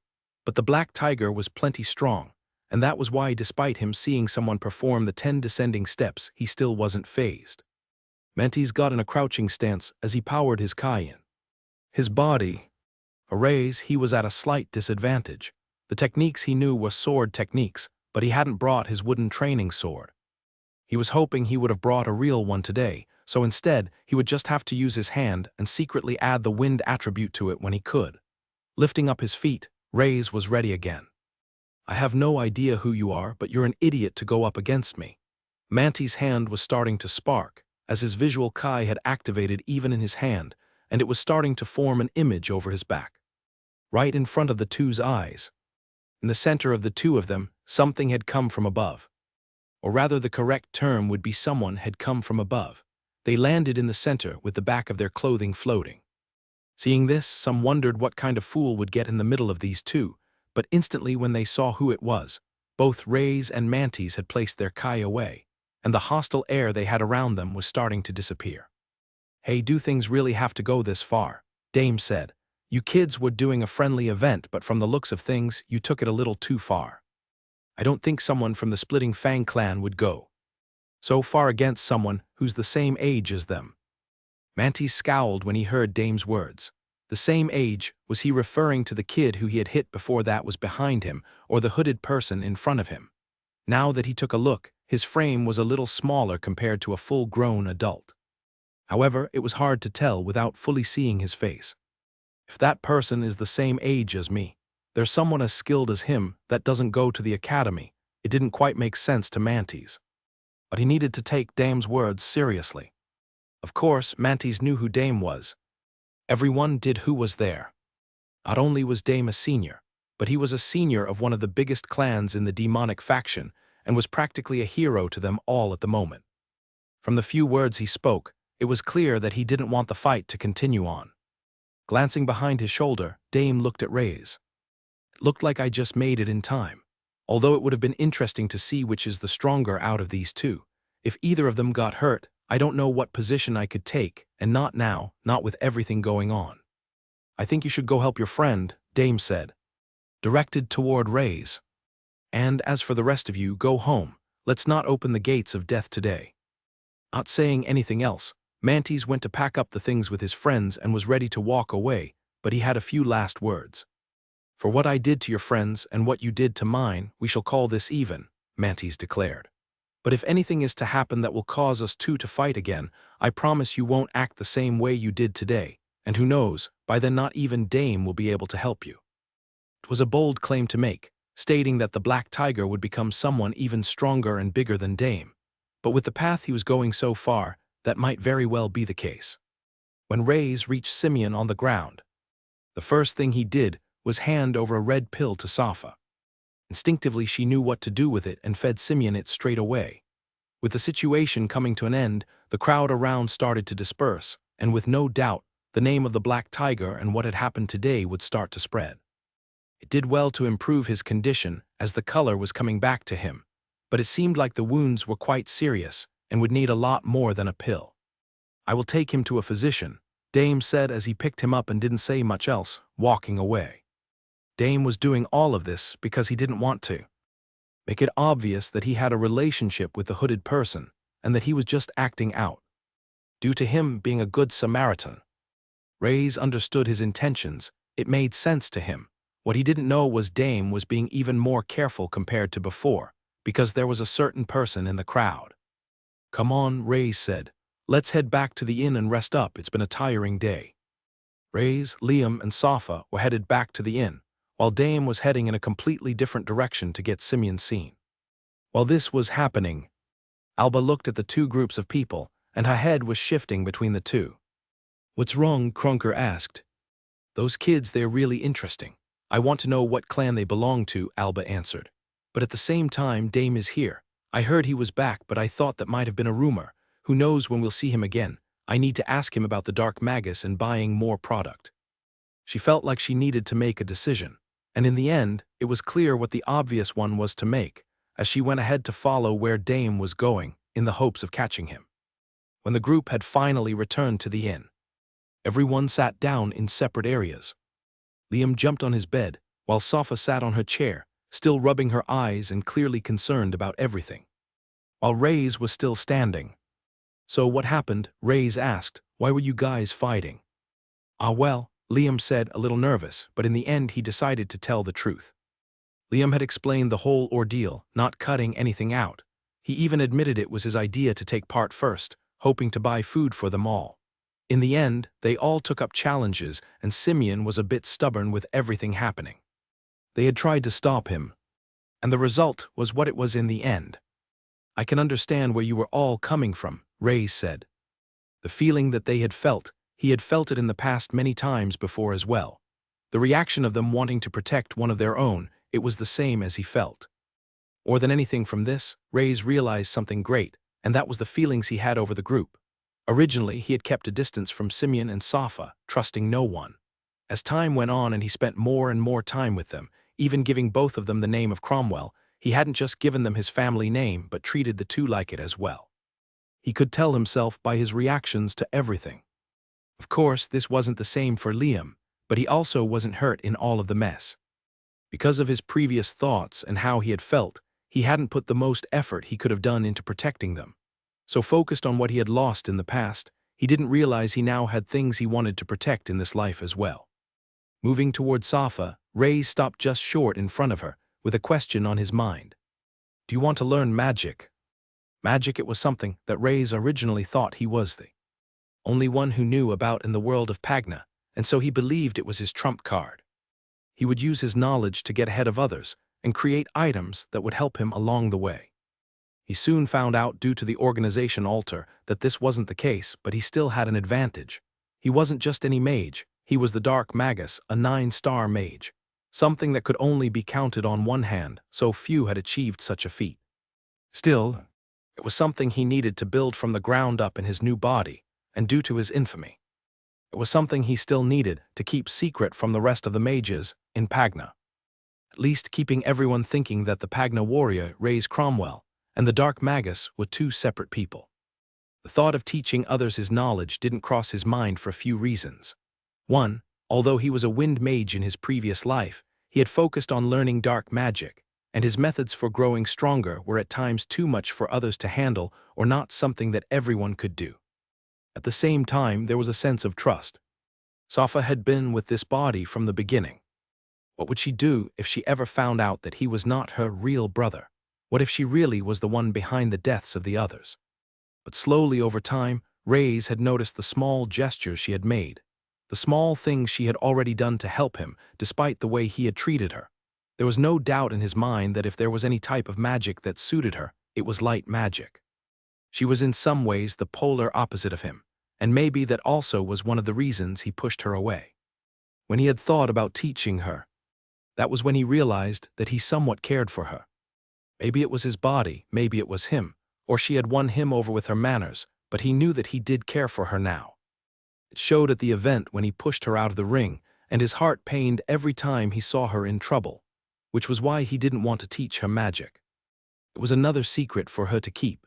If she let it spread, it would also affect him, and Alter would be after her. Making her learn magic was putting a target on her back as well. As time went on, though, he realized that the world of Pagna was more dangerous than he originally thought. Ray's wouldn't always be there, especially since he needed to focus on himself. There was a solution to it all, though, something that would not only help them but benefit him as well, which is why he had asked Safa the question, the first person he had decided to trust fully since coming to the world of Pagna. "I'm asking you as well as I don't wish to force you. Do you want to learn magic?" Ray's asked. Safa stared at Ray's as she sat in the seat. She looked up at his face, and her eyes started to twinkle. Before he knew it, tears were rolling down her cheek, leaving watermarks on her trousers. Eventually, though, she did nod her head, and that's when Ray's realized it was tears of joy from him asking. He soon saw a smile peek through the tears, and the same strange feeling he had in his heart was felt again whenever he saw that she was upset, but she wasn't upset this time. "Now I know why my heart aches. You remind me so much of her." Ray smiled and looked at the ground for a few moments as well. "You were also a mage that specialized in the light attribute as well, breaking away from the ground." Ray's looked at Safa again. "Learning magic will not be easy, so I need you to work hard." Ray's was thinking of all the ways he could teach Safa. He was pretty sure that she had already done numerous things that would draw her towards light magic, but making a magic core for someone who knew nothing about magic would certainly be difficult. A beast crystal that had the light attribute, or a plant that drew in light energy itself would be a big bonus. The best way might be if Ray's unlocked the light attribute himself. Although he wouldn't be able to grow it much, it would allow him to help Safa control the magic in her. "Hey Ray's, can I learn magic as well?" Liam asked. He had been following Ray's for a while now, and had seen him do crazy things, including opening portals on his own. It was clear he was a very special person, and he had figured out fairly quickly what this magic was.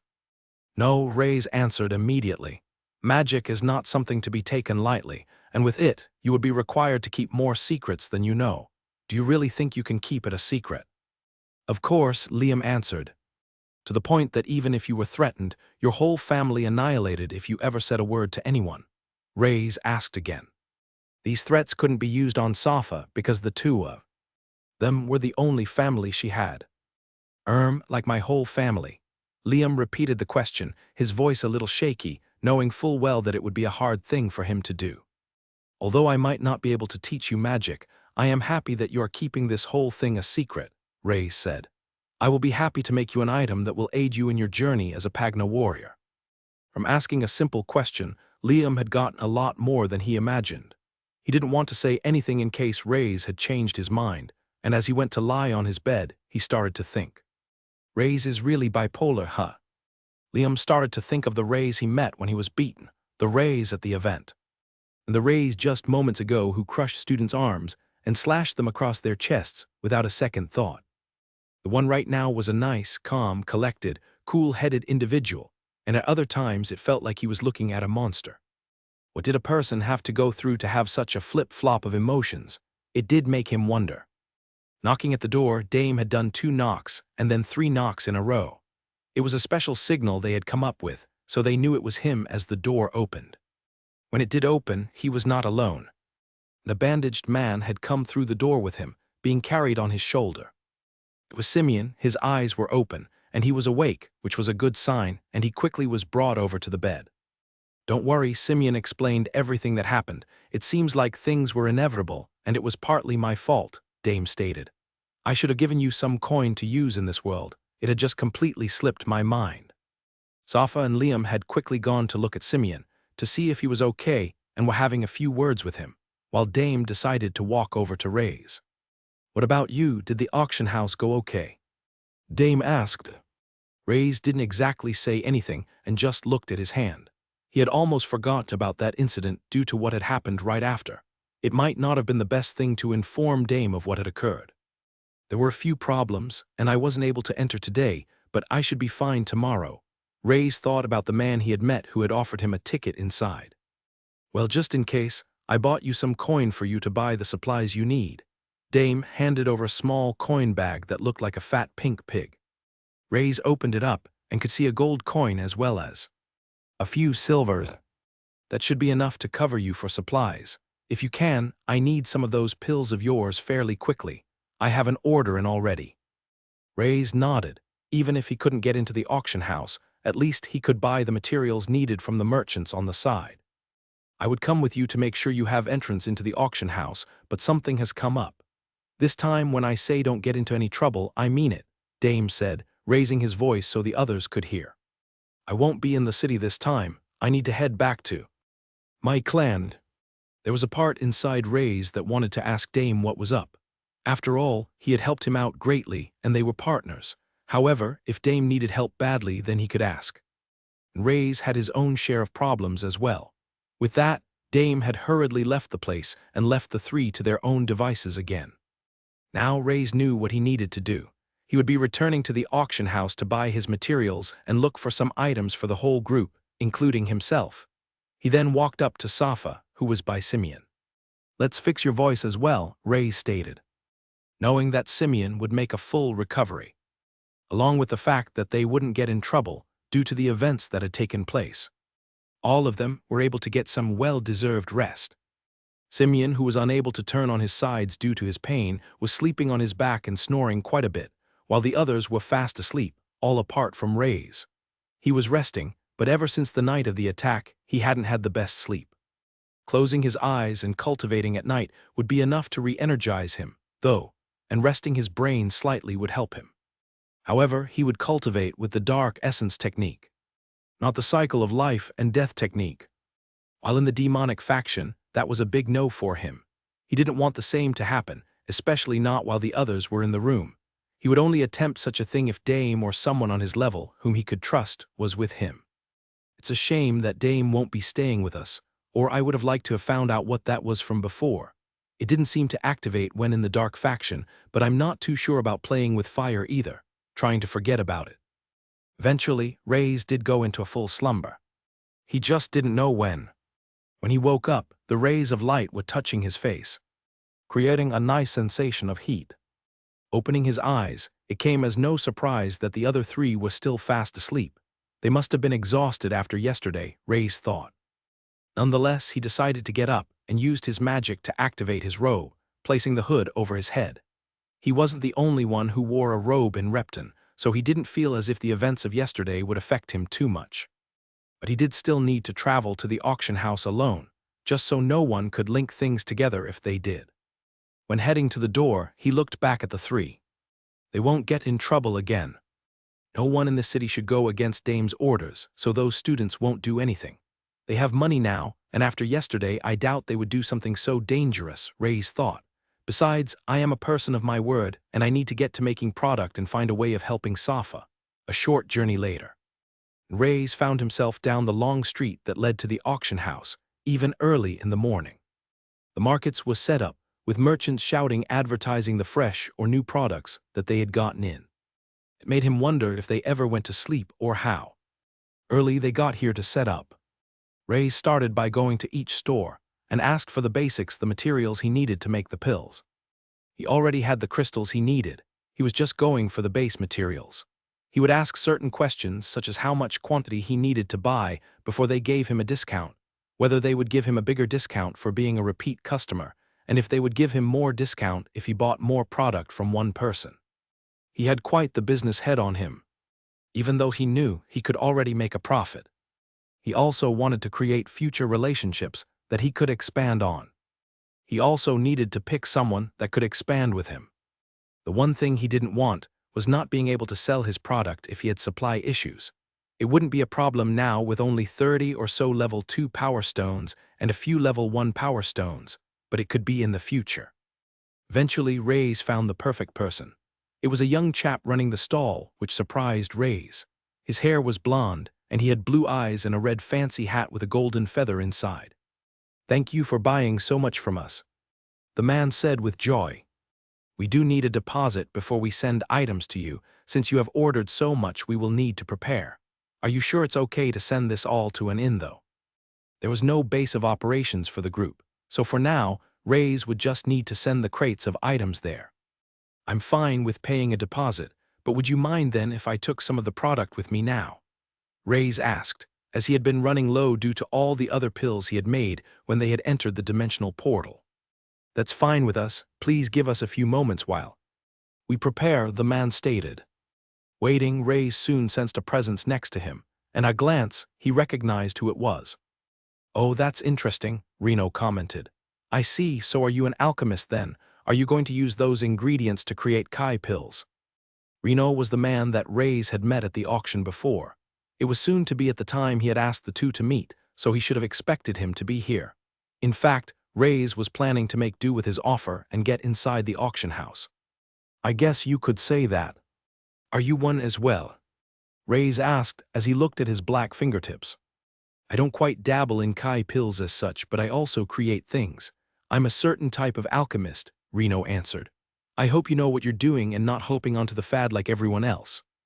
"Yes, you see, a certain name has been going around certain alchemists, the name Dark Magus, who marks his items with his trademark DM. "Ah yes, I've heard of them," the merchant commented from behind the counter. "In fact, we have had a few fakes try to pass us already. But luckily, we had gotten our hands on a real one, so we know what to look out for. Yes, his red Kai pills interest me in particular since they have the strength to allow Kai into the body and activate the healing cells. It's quite amazing, and I'm trying to find the secret ingredient," Reno continued.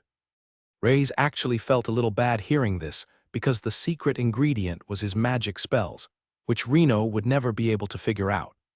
"I think I am getting there. I have combined a few pills with a couple of healing plants, but their effects seem to not be strong enough."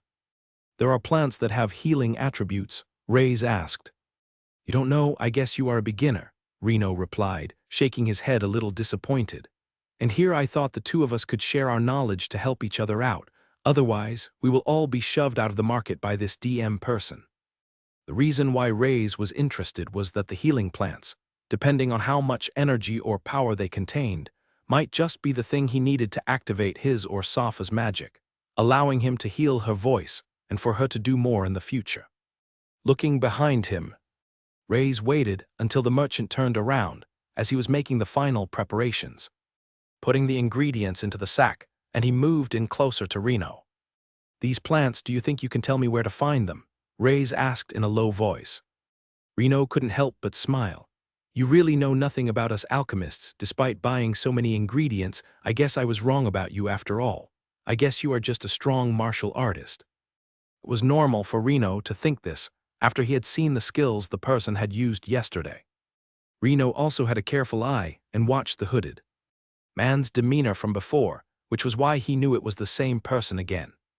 Using the extract technique so well, he had to be someone well-versed in martial arts and was just on an errand for someone else.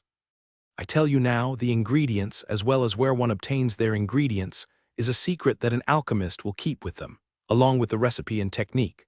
Sure, these things may be passed down within a clan, but I wouldn't tell a stranger who I have only just met and have decided to help out myself." Moving his hand slightly, that's when Reyes pulled something out and opened up his palm, revealing a single red Kai pill. "You have been doing research into these pills, correct?" "I happen to have one on me myself. I am researching into them as well. If you help me out, then this can be yours as well." This was the start of a business relationship Reyes would have with Reno, who was a member of the Crimson Crane. Reyes, who was unaware that the person in front of him was looking for him, and Reno, who was unaware that he was the person he was looking for. When Dame said he had something important to do, he wasn't lying. It was because the news of his return had reached his father, and after learning of what Fixteen had to say, he had decided to return to his clan base. Heading down to the bottom floor, Dame had returned to the hot, fiery room and was now on his knees. "I'm sure you have heard the news," Belil the clan master said. "I have," Dame replied. "That's right, the Light faction has carried out stronger attacks compared to before, sending out even a middle-staged warrior. Your sister had been sent to deal with the problem, and it seems she has been captured by the Light faction." Lifting up a curved bottle with a large lip, Alba took a big swig of the drink, gulping it down before slamming it onto the ground and wiping her mouth. "I swear it's easier to find a divine beast than it is to find this dark magus," she complained.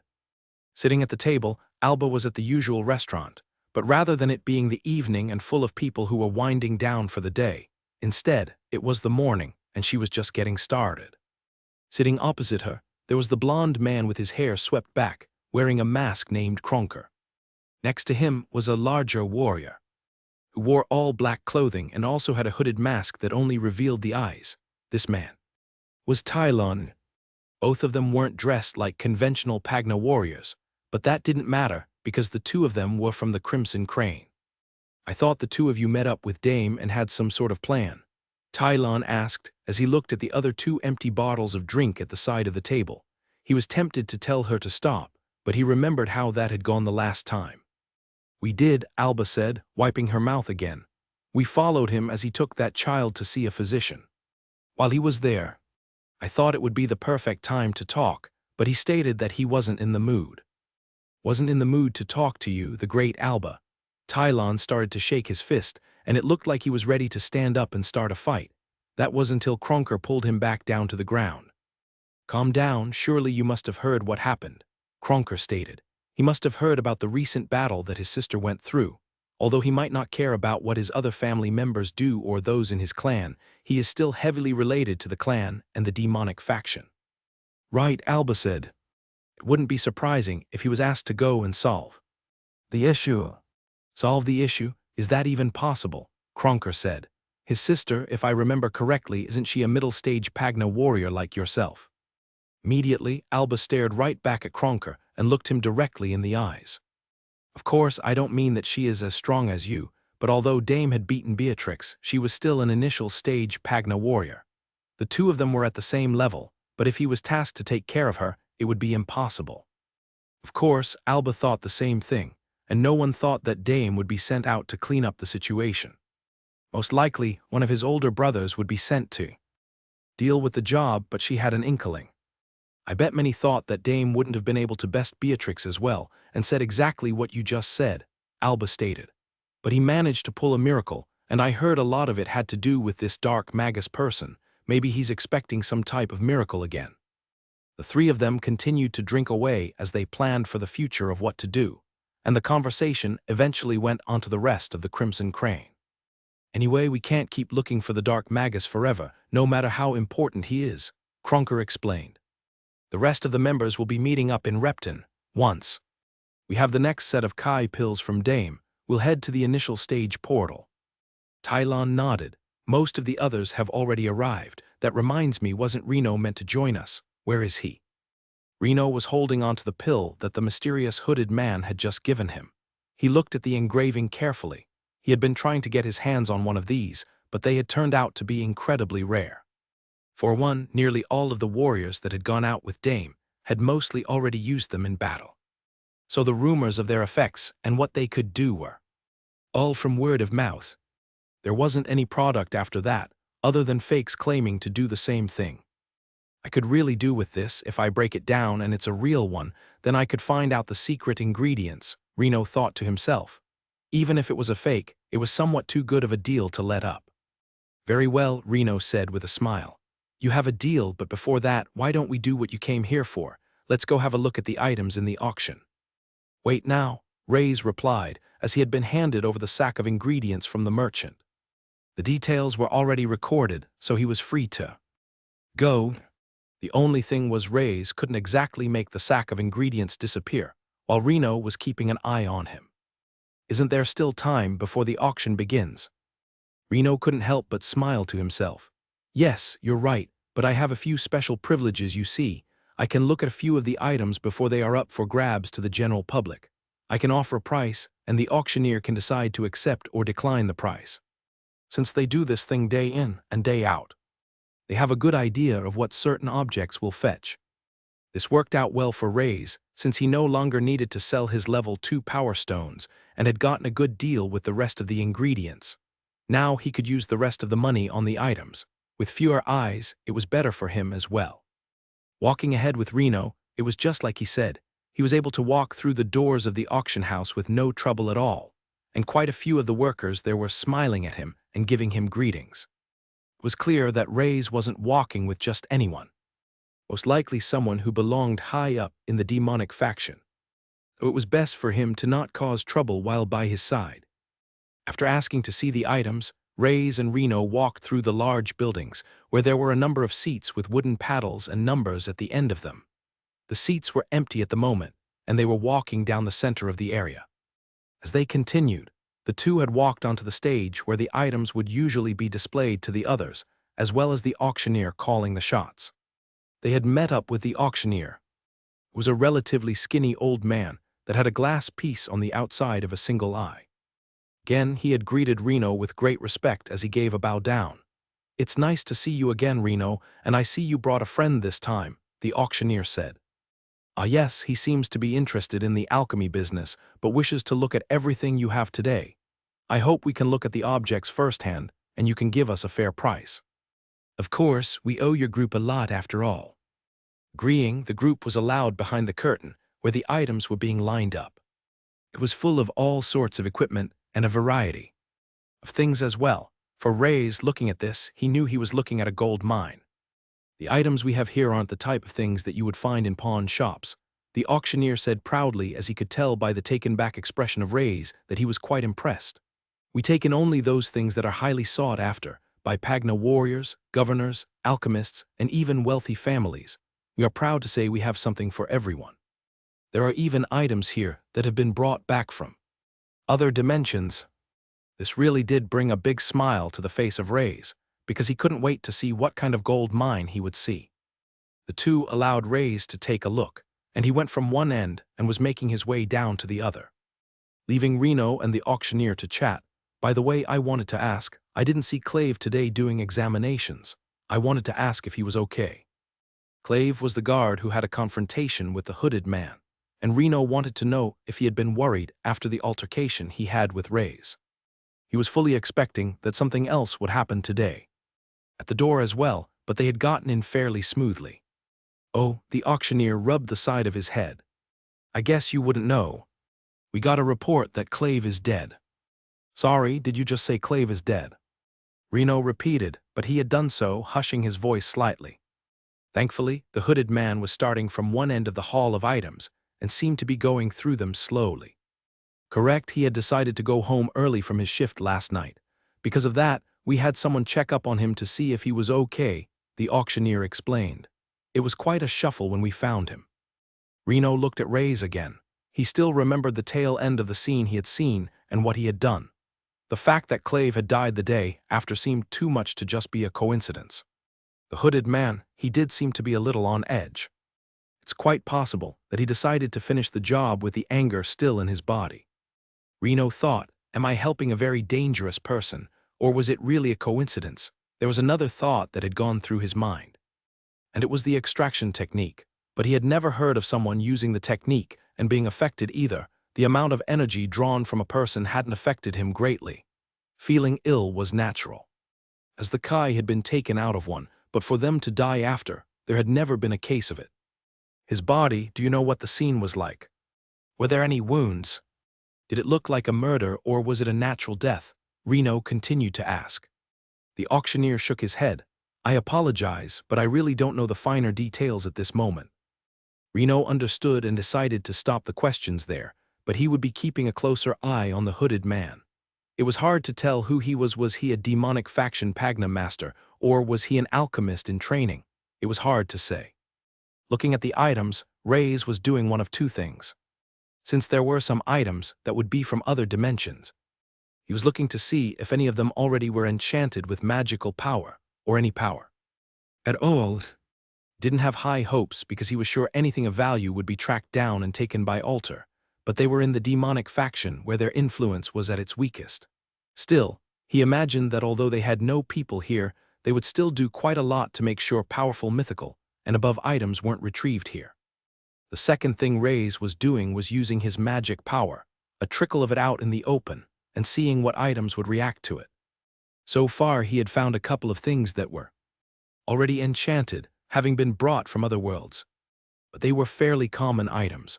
They had basic effects, some that didn't even relate to combat, such as having a better taste or lesser resistance to pain for a few moments. On top of that, the common items were one-use type things. Some people, he was sure it would seem amazing and magical, especially since most on Pagna wouldn't even know how to use them. But Reyes could enchant better items himself. So instead, he decided to focus on those that would react to magic instead, and he had come across a few jewelry pieces that would react. One of them was a round brown-colored bracelet around the neck. There were then a pair of golden earrings that were shaped like a cross with a flower-like design on them. Two small black gloves that didn't really look like gloves since they had next to no place to use your fingers. Reno could see him struggling with what they were and placed them over his hand, showing that they covered the wrist and the knuckles. They were used for training back in the day, Reno explained. In the past, quite a few people tried to strengthen their bodies in ways other than Kai. These gloves were a way to protect the skin as they would punch sand to create micro-fractures in the body. The idea was the bones would grow back stronger and stronger. They are more of an antique now more than anything, a thing of the past. Either way, Reyes didn't care. They reacted to magic, and he could create something good out of them. Thankfully, he had also found another ring, this one black in color as well, and he was hoping he could use it to see his ice attribute. Those were the best items that had reacted to magic there, leaving Reyes a little disappointed, but if he had found something really special, then he wouldn't have wanted to enchant it with a level 2 power stone anyway, and would have wanted a higher level power stone, so he thought that this was enough. I would like to purchase these, Reyes asked. What's the price? Both Reno and the auctioneer had looked at each other. The items that were selected were close to the beginning of the lineup. In an auction, they often saved the best until last, so the items that were at the front would be sold for the lowest amount. The auctioneer was hoping for a big spender, but it didn't seem like it would be this way. Since you are a friend of Reno, I can sell you the items for 1 silver coin each, the auctioneer said. Reyes quickly opened up his pouch and handed the money. The gold coin had already been used up to mostly buy the supplies in the first place, but he still had enough left over. Worst case, he would just have to pay with some power stones. As the items were packed up in a sack for Reyes to take, Reno took a look at them one more time, and he was trying to figure out a pattern, but no matter how hard he tried when looking at them, he felt that all of them would just random. Reyes didn't stop his search there, as he moved on to the next section. And now he was on to the weapons. I don't mind if there are no weapons that are magical here, Ray's thought. I just need a real sword to use in combat, especially if I had to go to other dimensions or get attacked in the middle of the night. Along with my wind magic, the results of using such a thing will be quite good. The biggest issue was, Ray's knew nothing about swords. He didn't know what was a good one or a bad one. Still, he used his magic as he went through them all that were in a barrel. None of the swords reacted until his magic started to move to one in particular. It wasn't placed in a fancy display or cabinet like the others. Instead, it was mixed in with 5 different swords that were placed leaned up on a type of stand. All of the swords were together, slightly curved and damaged. When the dark magic hit one of the swords in the center, it started to vibrate, and a mist started to come back at Ray's. An enchanted sword, rare class ghost blade.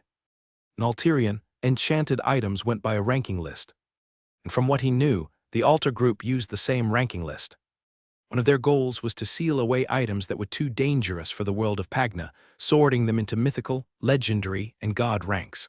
What Ray's had managed to find was a weapon at the rare level. Underneath that, there were uncommon and common level items. I was expecting to just find a decent sword, but I've managed to find an enchanted one, Ray's said as he picked the sword up by the grip handle.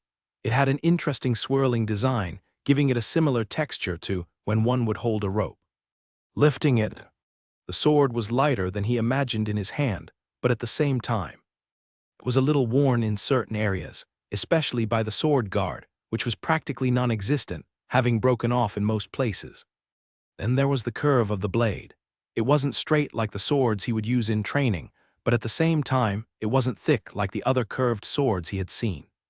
Those weapons are more of a decorative item, Reno said as he came over. A lot of the items here seem to have been raided from an old manor or maybe from a long-lost dimension. You can tell by the size of the steel, though, that a few swings against a regular sword, and it would break. One would have to reinforce it with Kai for it to stand a chance. I'm afraid it looks like it's quite dull as well. If sharpened, it might break in the process. Ray's was taking note of what Reno was saying. He seemed to be quite knowledgeable in more areas than one, but would it matter to him? If he used his wind magic, couldn't he make it sharper? And using magic in the first place would give it a type of barrier. Instead, Ray's was focused on what he had seen through his dark magic when picking up the sword. When using skills with the demonic sword, the strength of the sword will ignite, making it stronger. The sword has a low chance of pulsating, creating a stronger strike and passing through the defenses of the enemy. As long as demonic energy is used. So does that mean only those with demonic Kai can bring out its strength? Surely they would have tested this sword and found that out. Regardless, they wouldn't have known about the chance of bypassing others' defenses. It's hard to know what it means unless we see it in practice, but I assume that's where it gets its name, Ghost Blade, from, Ray's thought. Can I get this one? Ray's asked. Raising his eyebrow, Reno was once again confused. The items was so random to him, and if he was a martial artist, what could he do with a decorative sword? Was he possibly redesigning his house or something, or a collector of some sorts? That item, it is part of the collection, the auctioneer said. Alone, they didn't seem to hold much value, which is why we placed them together. That would be 5 silvers altogether. At the moment, Ray's had used up nearly all of his money already. 5 silvers were a little out of his choice, so with a sigh, he felt like he had no choice. He reached into the sleeve of his robe as if he was going to grab something. Activating his magic away from the eyes of the others, he pulled out what made everyone step back just for a moment, although for Reno, it wasn't too impressive as he realized what it was. A level 2 power stone, Reno exclaimed. Yes, I don't have the coin on me, so will this be okay for payment? The auctioneer had already snatched it out of his hand. Ray's proceeded to go over to the swords, and with them, he decided to place 2 of them on his back, strapping them into his robe. As for the others, he would have to get them later, since he was unable to carry everything with him. Maybe I should try a low enchantment on all of the swords. They could still come in handy after all, Ray's thought to himself. That was the reason for him taking 2 swords on him as well. Just like how one with multiple types of magic was strong, surely it should be the same for someone with multiple swords as well. If he enchanted each of them, he was already imagining the variety of strength he could use. With that, Ray's was done looking at the items. As they were leaving, he informed the auctioneer where to send the rest of the swords to, and gave them the inn's address, along with the other equipment. He just hoped that when they were delivered, one of the others would have stayed. It was quite annoying to live in a time where mobile devices weren't available to everyone. There were communication devices, but not ones that people could carry with them, apart from the few devices that Alter had and had given him. Leaving the auction house, Reyes thought it was time for Reno to follow through with his part of the deal, to inform him where he got these herbs or medicinal plants from. With that, he had decided to take him somewhere. Not too far from the auction house, there was a large warehouse-style building. It was quite weakly built on the outside, but many of those that looked like Reno were walking in and out. They had black fingers and had large bags under their eyes. Some of them looked malnourished as well, and once in a while, just standing outside of the building, Reyes would hear a bang or two. "What is this place?" Reyes asked. "It's a working place of sorts. Alchemy can be quite a dangerous thing sometimes, the mixing of ingredients or testing of pills. So they prefer it to be done in places like this. The walls are reinforced, and one can rent basic rooms that give access to what one needs to create things." Heading into the building, it was set up quite similarly to the sleeping quarters that were at the academy. The difference was there were far fewer rooms and looked to be a lot more space between each of the doors. Turning the key, he headed inside, and Reyes was right. The room was around 5 times bigger. Immediately wafting into his nose was the smell of strong herbs. It was very pungent, not a bad smell, but a mixture of strong smells that was already giving him a slight headache. Looking inside, Reyes could see a number of equipment, including several plants that surrounded the area. "The plants that you are looking for, they are over there," Reno stated as he pointed to the side. Reyes wasted no time as he rushed over and looked at the flowers. They were small in size and white in color. A single stem branched out into a single bud. Cupping the flower, Reyes was trying to see just how much magic energy the flower had. Just like with items, he placed a trickle amount of his magic energy, using dark energy. If the plant had a significant amount of light energy, it should dissipate the dark energy before it even touched it. As Reyes looked carefully, he could see a small amount of the energy dissipate. But the dark energy eventually touched the flower. Before it would destroy it, Reyes quickly retracted the energy back inside. He looked at the rest of the flowers. "It does contain some light energy, so I can see why placing them in the pill process would give healing effects, but this is just not enough to activate a magic core. I need something stronger. It seems you are disappointed." Reno noticed, as Razor had rushed into the room to look at the plants, but soon his whole demeanor had changed. "These plants, where did you find them?" Reyes asked. Well, they're actually here in the demonic faction, although the territory is a little difficult to get to," Reno explained. "You see, there was a portal break at one point not too far away, and the beasts that broke out still exist close to the area. They were unable to get rid of them all. However, the beasts have also never really strayed from the area, hence why no one has really tried to deal with the problem. The portal break was mostly dealt with, so the place was left be." "And are there stronger plants than this one? As in ones that would have a greater healing effect if used?" "There is, but..." Reno didn't know what to say because the truth was he wanted to delve deeper into the area as well to retrieve stronger plants, but there was an issue. The area, it's where the light faction and demonic faction clashed recently. It seems like the fighting has stopped, and the area is clear, but it's still a dangerous place to go on my own, and Alba is too busy trying to use all our resources trying to find the Dark Magus. Maybe. He's a martial arts master, right, of the demonic faction. He should be either in the middle stage or close to the peak of the initial stage.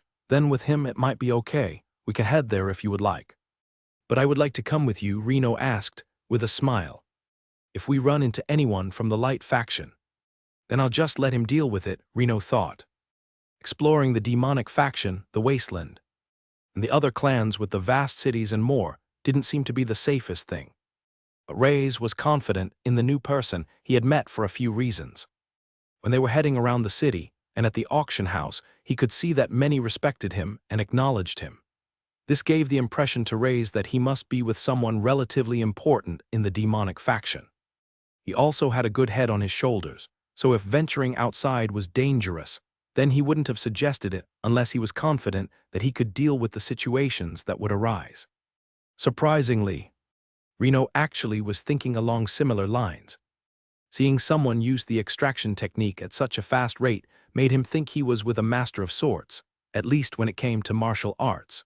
With a strong person like him by his side, then they would be able to avoid whatever trouble came their way. Despite all of this, the two of them did agree on something, and that was they would need to prepare before they head out. Reno wanted to create a few things before leaving the next day, and it was the same with Ray's. He would finish creating the items and completing the quota that Dame asked of him. It wouldn't take him long, mostly the rest of the day. And then he would be free to continue to do as he wished. Before leaving, though, Ray's noticed that Reno was preparing a few things. "Are you making Kai pills?" Ray's asked. "Yes," Reno replied. "I assume you know the process. If not, then you are welcome to watch me. If you're watching me, I won't experiment but instead just make a standard pill." Reno was quite a messy alchemist as things were all over the place, but Ray's decided to watch everything carefully. As he watched the man act, it reminded him a lot of the days when he would watch wizards create potions as well. He kept a keen eye on everything, willing to learn. First, the basic ingredients, the same as what Ray's would use, was set up to the side. Oddly, they were mixed up together in a mixing bowl, and it looked more like he was about to cook rather than create Kai pills. However, off to the side, the crystal was attached to almost a boiling pot filled with liquid. It looked like water, but judging from the heat, it couldn't be, since water's boiling point was 100 degrees. Judging from the heat that could be seen above it and the lack of steam, the liquid was heated far hotter than that. The power stone was then placed in the liquid, and Ray's understood that it was to melt it down. After the liquid would be placed in another contraption and a funnel. Then glowing liquid would be separated from the water into two separate bowls. It looked like a lot of work so far, but he was still intrigued. After the liquids had been separated, the power stone liquid was added to a metal mixing bowl. After that, the several plants that were around the place started to be crushed and cut up, forming them into even more liquid. Slowly, measurements were being made, and that was being added into the metal mixing bowl. When creating pills, it's all about the balance, Reno stated. If you don't have balance, then it won't form correctly with the power stone. If you use a stronger power stone, then you need the right balance of other materials. Sometimes, if I add one type of plant that has a certain effect, then I need to add another to counterbalance it. Which is why alchemy is such a complicated process in all of this. But of course, I have perfected certain techniques. After adding the right amount of plant juice, Reno went to get the original mixing bowl and threw it all in. After that, he waited for it to cool down, and then, like little small dough balls, he started to use a type of grinder. The mixed content would be placed, and then with 2 hands, he would mainly grind out backward and forwards until he had 10 small-shaped Kai pills. "Oh, there are 10 of these," Ray said. "Yes, these are 1-year Kai pills, so they wouldn't be worth much, but they still will be able to do something. As long as you have the right amount of ingredients, though, and know the measurements, you could easily make 10 Kai pills." Watching Reno carefully, it wasn't a waste of time, as it had given Ray's an idea and a way to make his enchantments a lot quicker. Still, there were quite a few things he wanted to create for himself as well. Back at the inn, the trio had woken up to find that Ray's was no longer in the room. They knew what he had planned to do as he had already told them that they weren't to come with him, so there was no shock there. However, after yesterday's events, and with Simeon's body being injured, they decided that it wasn't the best idea for them to venture outside. Heading down, the inn also served food, so the 3 of them ate their breakfast, and once they were done, they headed back up to their room again. They didn't dare venture outside, they were just a little scared. "I told you the demonic faction wasn't a good place," Liam said, looking out the window. "That had nothing to do with the demonic faction," Simeon complained. "The reason why I'm wrapped in bandages and stuck in this bed is because you were the one who made a stupid deal. Why didn't you just say 1 hit? If you said 1 hit, I would have taken it and survived." "Wait, are you blaming me?" Liam said, turning around. "You keep talking about 1 hit like you've got 1 ball. You were the one who could have quit after 1 hit. So why were you so stubborn taking the hits?" Safa sighed, as the 2 of them had been arguing constantly. For her, she felt like they were both to blame, and they should be thankful that Ray's and Dame had showed up when they had done. Thankfully, a knock at the door had distracted them, and Safa had gone to answer it. When she had done, they soon realized that there was a large number of deliveries that had been sent to the room. When knocking, the men, per Ray's instructions, had used the secret knock, so they could only guess that the items they were bringing in were either from Dame or Ray's. Soon after, they had quickly left. "What even is all this stuff?" Liam asked. "You better not touch it with your stinky ball hands," Simeon commented. With that comment made, Liam decided not to care about the crates and instead went back onto his bed.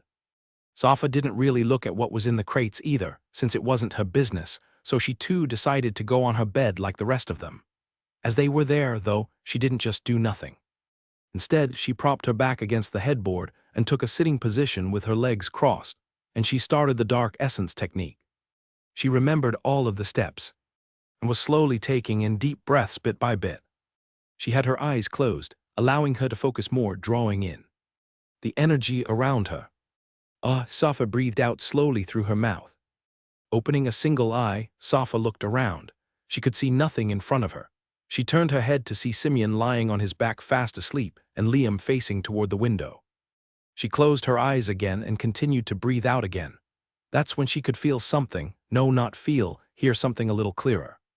A soft whisper was heard going in her left ear, and a soft breath that vibrated through her body and the back of her neck. Immediately, Safa opened her eyes and she could feel her heart race slightly. She looked to both of the boys again, wondering if they were playing some type of joke on her. This time, when she readied herself, she wasn't quite sure what to do. She was almost worried to go into cultivating again, but she pushed through. When her heart settled down, she closed her eyes again. A flash of a red woman's face appeared, all bloody. "Hello," the voice screamed, defining her ears. The sharp, shooting pain in Simeon's body was starting to dull down a bit. He was thankful to the earring and its powers for having protected him. Otherwise, if he didn't have the uncommon metal body, he already imagined Mantis's hand going right through his stomach that time. Unfortunately for him, each time he closed his eyes and opened them, getting a few minutes of sleep, the picture would appear in his head. He would wake up covered in sweat as he stared at the ceiling. Damn it, why do I keep running into troublesome people? First it was Richter from the Dark Academy. Now that Black Tiger guy from the Demonic Academy. Having experienced a hit from the Black Tiger, Simeon would have to safely say that he felt like the Demonic Academy student was stronger, but it was hard to say since he hadn't directly fought with Richter. He had just watched as Rays took him apart, and who knew what they were doing now. After that defeat, it was unlikely that they would just stop without attempting to get stronger. Even for Simeon himself, it was after large events like that, one would have a breakthrough and would be able to grow. Lifting up his sore arm, Simeon reached out toward the ceiling. "I hope this body heals quicker. I need to try and do something. I thought it would be bad just to be a human shield that's good at getting hit, but it looks like I can't even do that."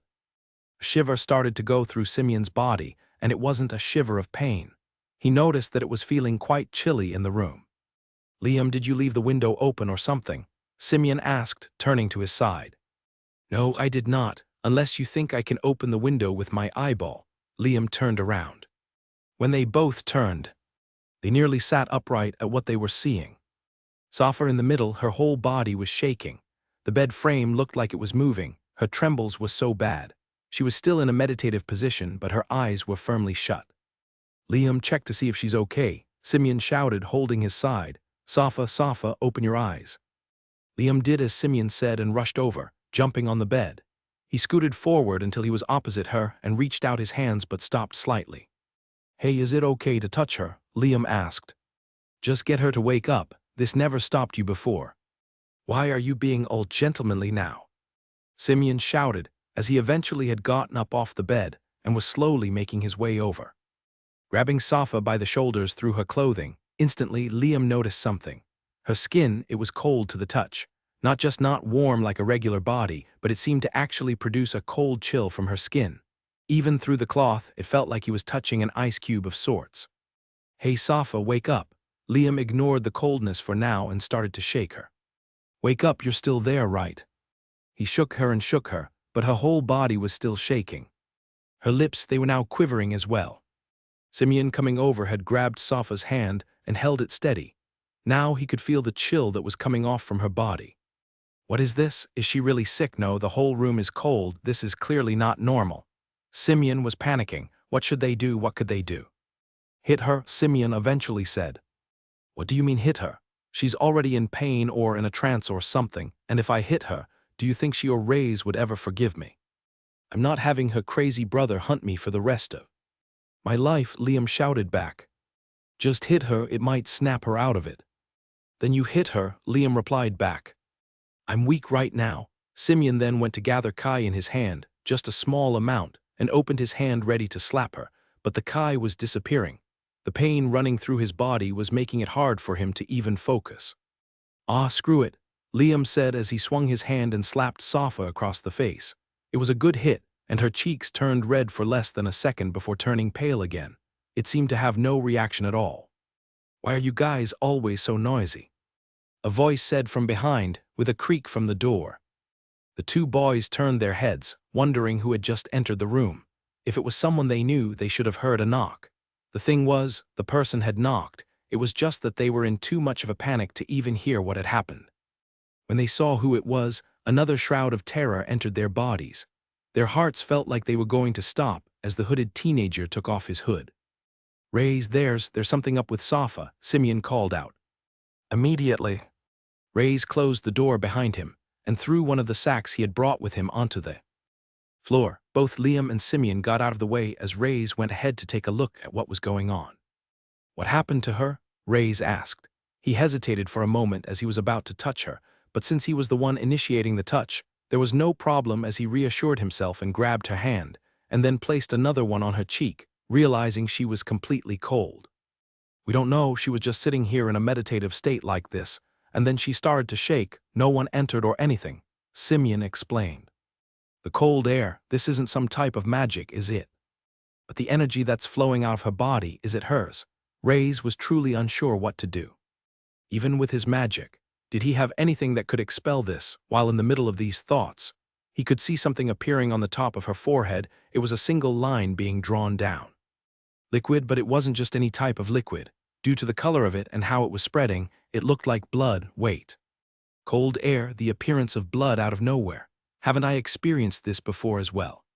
Raze remembered, when he was in the demonic faction, what had happened to him. He had thought it was due to the life and death cultivation technique, but what if it wasn't? What if whatever he had seen, those bloody hands weren't just something he could see, it was Safa as well? Before this, was she cultivating? Raze asked. I think so, Liam answered. I saw her, and she was in the same pose she always was in, but cultivating can't do this, right? Cultivating, the dark essence technique Raze didn't think could do this, but was it because they were in the demonic faction?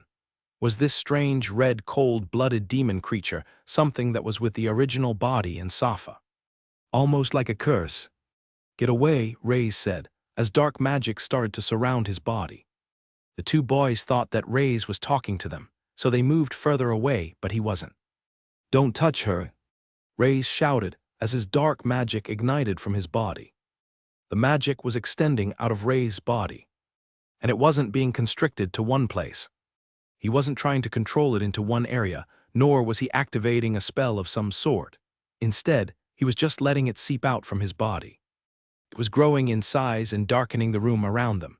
Slowly, it was creeping its way toward Liam and Simeon, who were off by the side. As they felt it touch them, a whole series of feelings were starting to overcome them. The area was becoming more silent. Their sense of feeling, touch, it was disappearing. But that's when Simeon noticed something as he waved his hand through it. It's not cold, Simeon thought to himself. The magic, it's getting rid of the cold. Will it also get rid of what's taking control of Safa? Since Raze was unable to see what it was that was doing this to her, he was trying to fight back in his own way, but he wasn't sure if it would work. If it didn't, he had two more plans. One was to use the cultivation technique of life and death himself. If his guesses from before were right, maybe he could attract whatever it was that had gotten a hold on her and pull it toward him. If that didn't work, then perhaps the extraction technique, since the energy he could currently feel didn't seem to belong to Sappho either. However, as Raze held onto her, he could feel his magic was working. She's starting to shake less, and her lips, they're not moving anymore either. It wasn't just those things, but the general color was returning to her face. The blood mark was still visible on her head, but it had stopped, now just looking like a small line had been drawn. Just in case Raze continued to use his dark magic, the magic that was known for its destructive powers, for a while. That was until he could see Safa slowly open her eyes. As she had done so slowly, Reyes started to retract back his magic. He was trying to see if whatever it was that had a grasp on her would return. Both Simeon and Liam could feel the sensations coming back around them. They could feel like they were able to breathe, and something wasn't right at their throats. When they moved their hands through the air, they also noticed that the chill had disappeared. Finally, Safa had fully opened her eyes, and she could directly see her brother staring right at her in the face. How long had it been for her since she was able to see the features of her brother like this? She actually thought she might be dreaming. That was until he let go of her cheek and her wrist and leaned back a bit away from her. "You only need to nod or shake your head," Reyes said. "You might be shocked about what just happened, but were you cultivating just before this?" Safa immediately nodded. "Did you hear a voice, a woman's voice?" Reyes asked again. To which Safa nodded. Reyes couldn't ask in detail about what Safa saw, not unless he had a book or some type of writing tool. But with one more question, he was sure he knew what was most likely to have happened. "Did you see blood? A bloody body part, a bloody figure, anything?" Reyes asked. To which Safa's whole body reacted as the hairs all over her body stood up, and she nodded her head. That blooded hand woman, Reyes' eyebrows furrowed inward. Who is she, and why is she targeting me and Safa? Is it really something to do with our past lives, maybe the death of our parents as well? No. That was done by a human. I can't rule out the possibility that I might have attached myself to something in the demonic faction. Now it's after those around me. But when I used the technique in the dark faction, nothing happened. It was confusing for Reyes. He didn't have any idea how to figure out a solution for it all, so he could only do one thing, all of you. Especially you, Safa, while you are here. None of you are to use any cultivation techniques, practice your martial arts, play games with each other, or whatever, but don't use any cultivation techniques while you are here. Got it? The three nodded in synchronization. And Reyes hoped it would be the end of it, as far as he knew. Summoning the blooded woman was linked to cultivating, so as long as they didn't do that, they would be fine. "So are you going to say what happened, or?"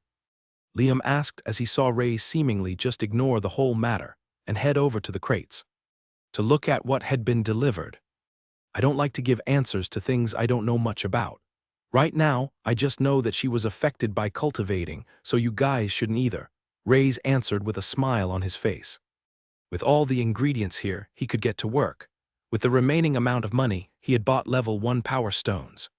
He would then use those power stones to create the 3 and possibly a 4th different pill, now that he had another attribute. After that, he would use the level 2 power stones to enhance the strength of the items he had gotten. Lastly, after that, he would create higher tier Kai pills similar to the level 1 power stones, keeping some for himself in dangerous situations and selling the rest. He had a plan in sight, and he needed to get to work. "Don't worry, I will be in here for a while now with the rest of you. Just to note, if you see any signs of a portal break happening, you should let me know," Reyes instructed the others. Liam was extremely confused, wondering how Reyes could be so calm in this situation. Didn't his sister just escape death? Or did he already figure out that there was nothing to do about it, so he had moved on? It looked like Simeon and Safa had taken Reyes' words, and after what they had been through, the two of them had just returned to their bed to rest and sleep for the rest of the evening.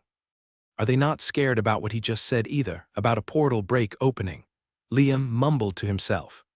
Maybe the others didn't believe Reyes or trust him, but after seeing what he could do and all the crazy things happening, Liam decided to stay awake and keep watch, because the last thing he wanted was a portal break to happen while he was sleeping. With a piece of chalk on the open floor space, Reyes was drawing not one but multiple circles. He then moved the crates so they were easy to gather ingredients from. After drawing one circle, he soon drew another one on top of it. Then he placed the level 1 power stones in the circle as well.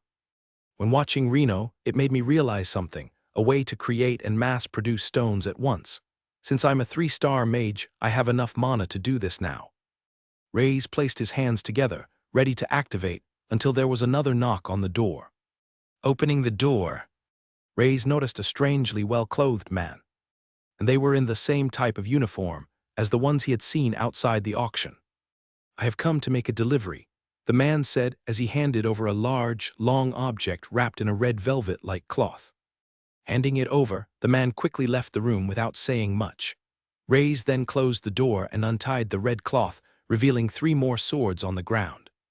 With this and the other items I obtained, I wonder what exactly I will be able to make out of all of this. Reyes smiled.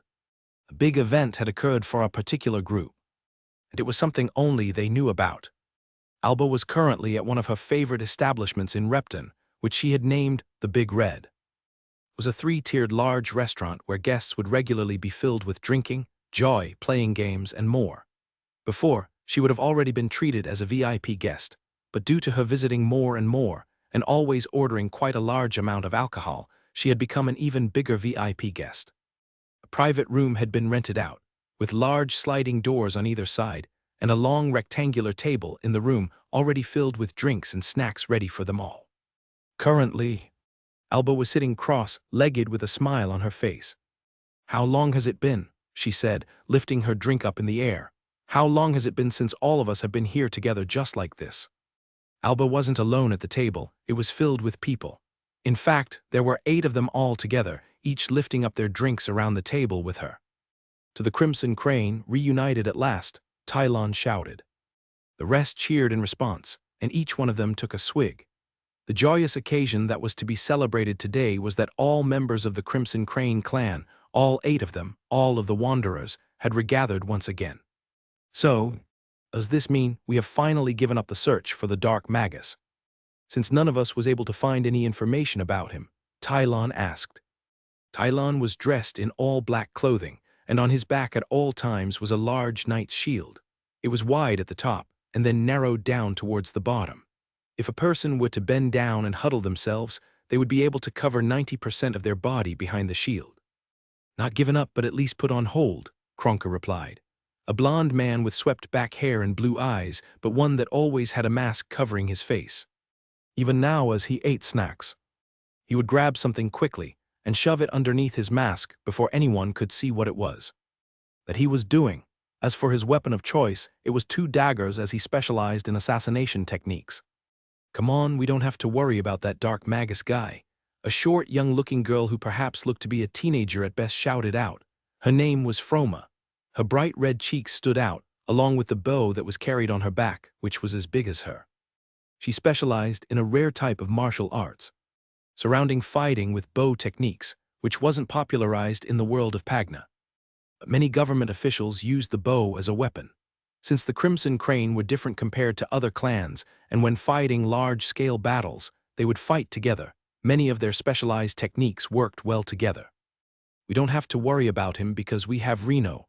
Like, why are we trying to get another alchemist when we have Reno right here?"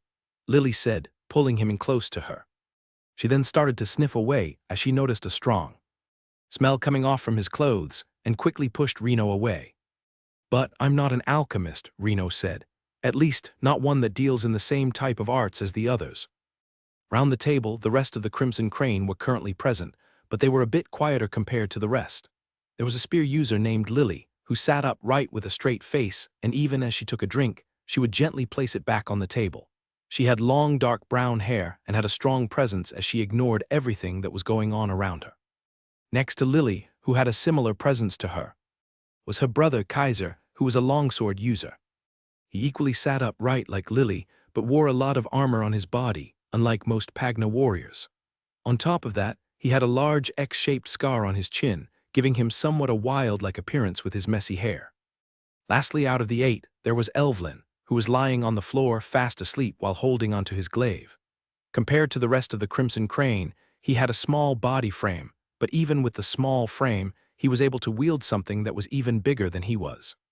Including Alba, all 8 of these made up the Crimson Crane. Alba," Reno mentioned. "I know you said that we would head off after receiving the items from Dame, but I was wondering tomorrow, is it okay if I head off to the Howling Ruins? There are some plants that I would like to get from there." "Howling Ruins, isn't that on the east border?" Alba replied. "I heard that the Light faction and Demonic faction recently had a large-scale fight there. It could be quite dangerous." "It should be okay," Reno replied. "I will have some help with me, and besides, what better time than after a large-scale fight?" Doesn't that mean there will be fewer people there then? Usual, even the demonic faction has pulled back from there. Alba thought about it for a while. Reno was strong, in fact, all of those in the Crimson Crane were strong, because every single one of them was a middle-stage Pagna warrior. Individually, they had the strength to take out small clans. Together they were even stronger, which was why they were such a well-known group and known as the strongest Wanderer group. I see, then it should be fine. I guess we'll be staying here a couple more days anyway, Alba stated. There was a knock at the door, and sliding it open. A woman bowed down. "Ma'am, another one of your guests has arrived." Coming from the side and stepping into the room was the tall, handsome young man. "Well, if it isn't the hero of the demonic faction, it's nice to see you again, Dame. I guess you have time to talk now." Dame nodded, but he didn't sit down with the others. Instead, he stayed around 3 meters away from them, and when the door was shut behind them, he went on his knees and placed his head on the floor. Suddenly, the happy mood had turned into silence as they saw what Dame was doing. "I am here to make a request," Dame stated. "The demonic faction, no, not the demonic faction.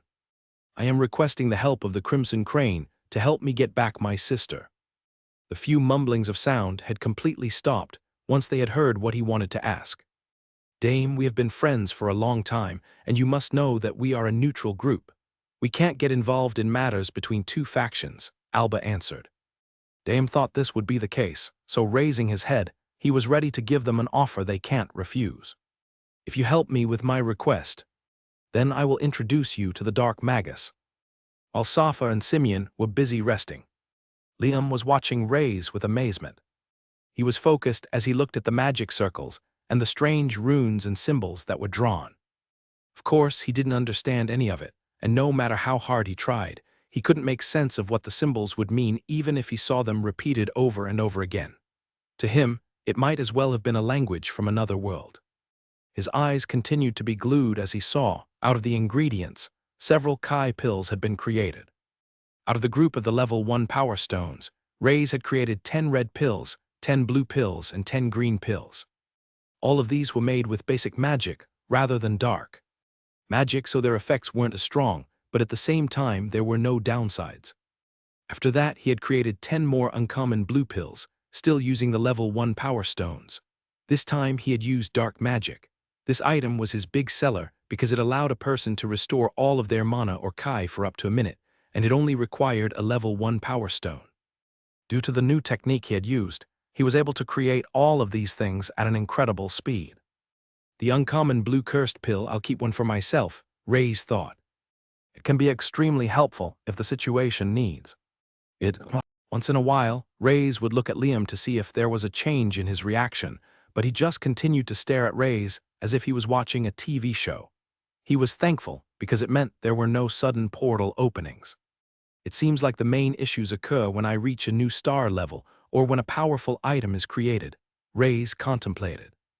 Rays looked at the sack in the corner, along with his swords that had been propped up.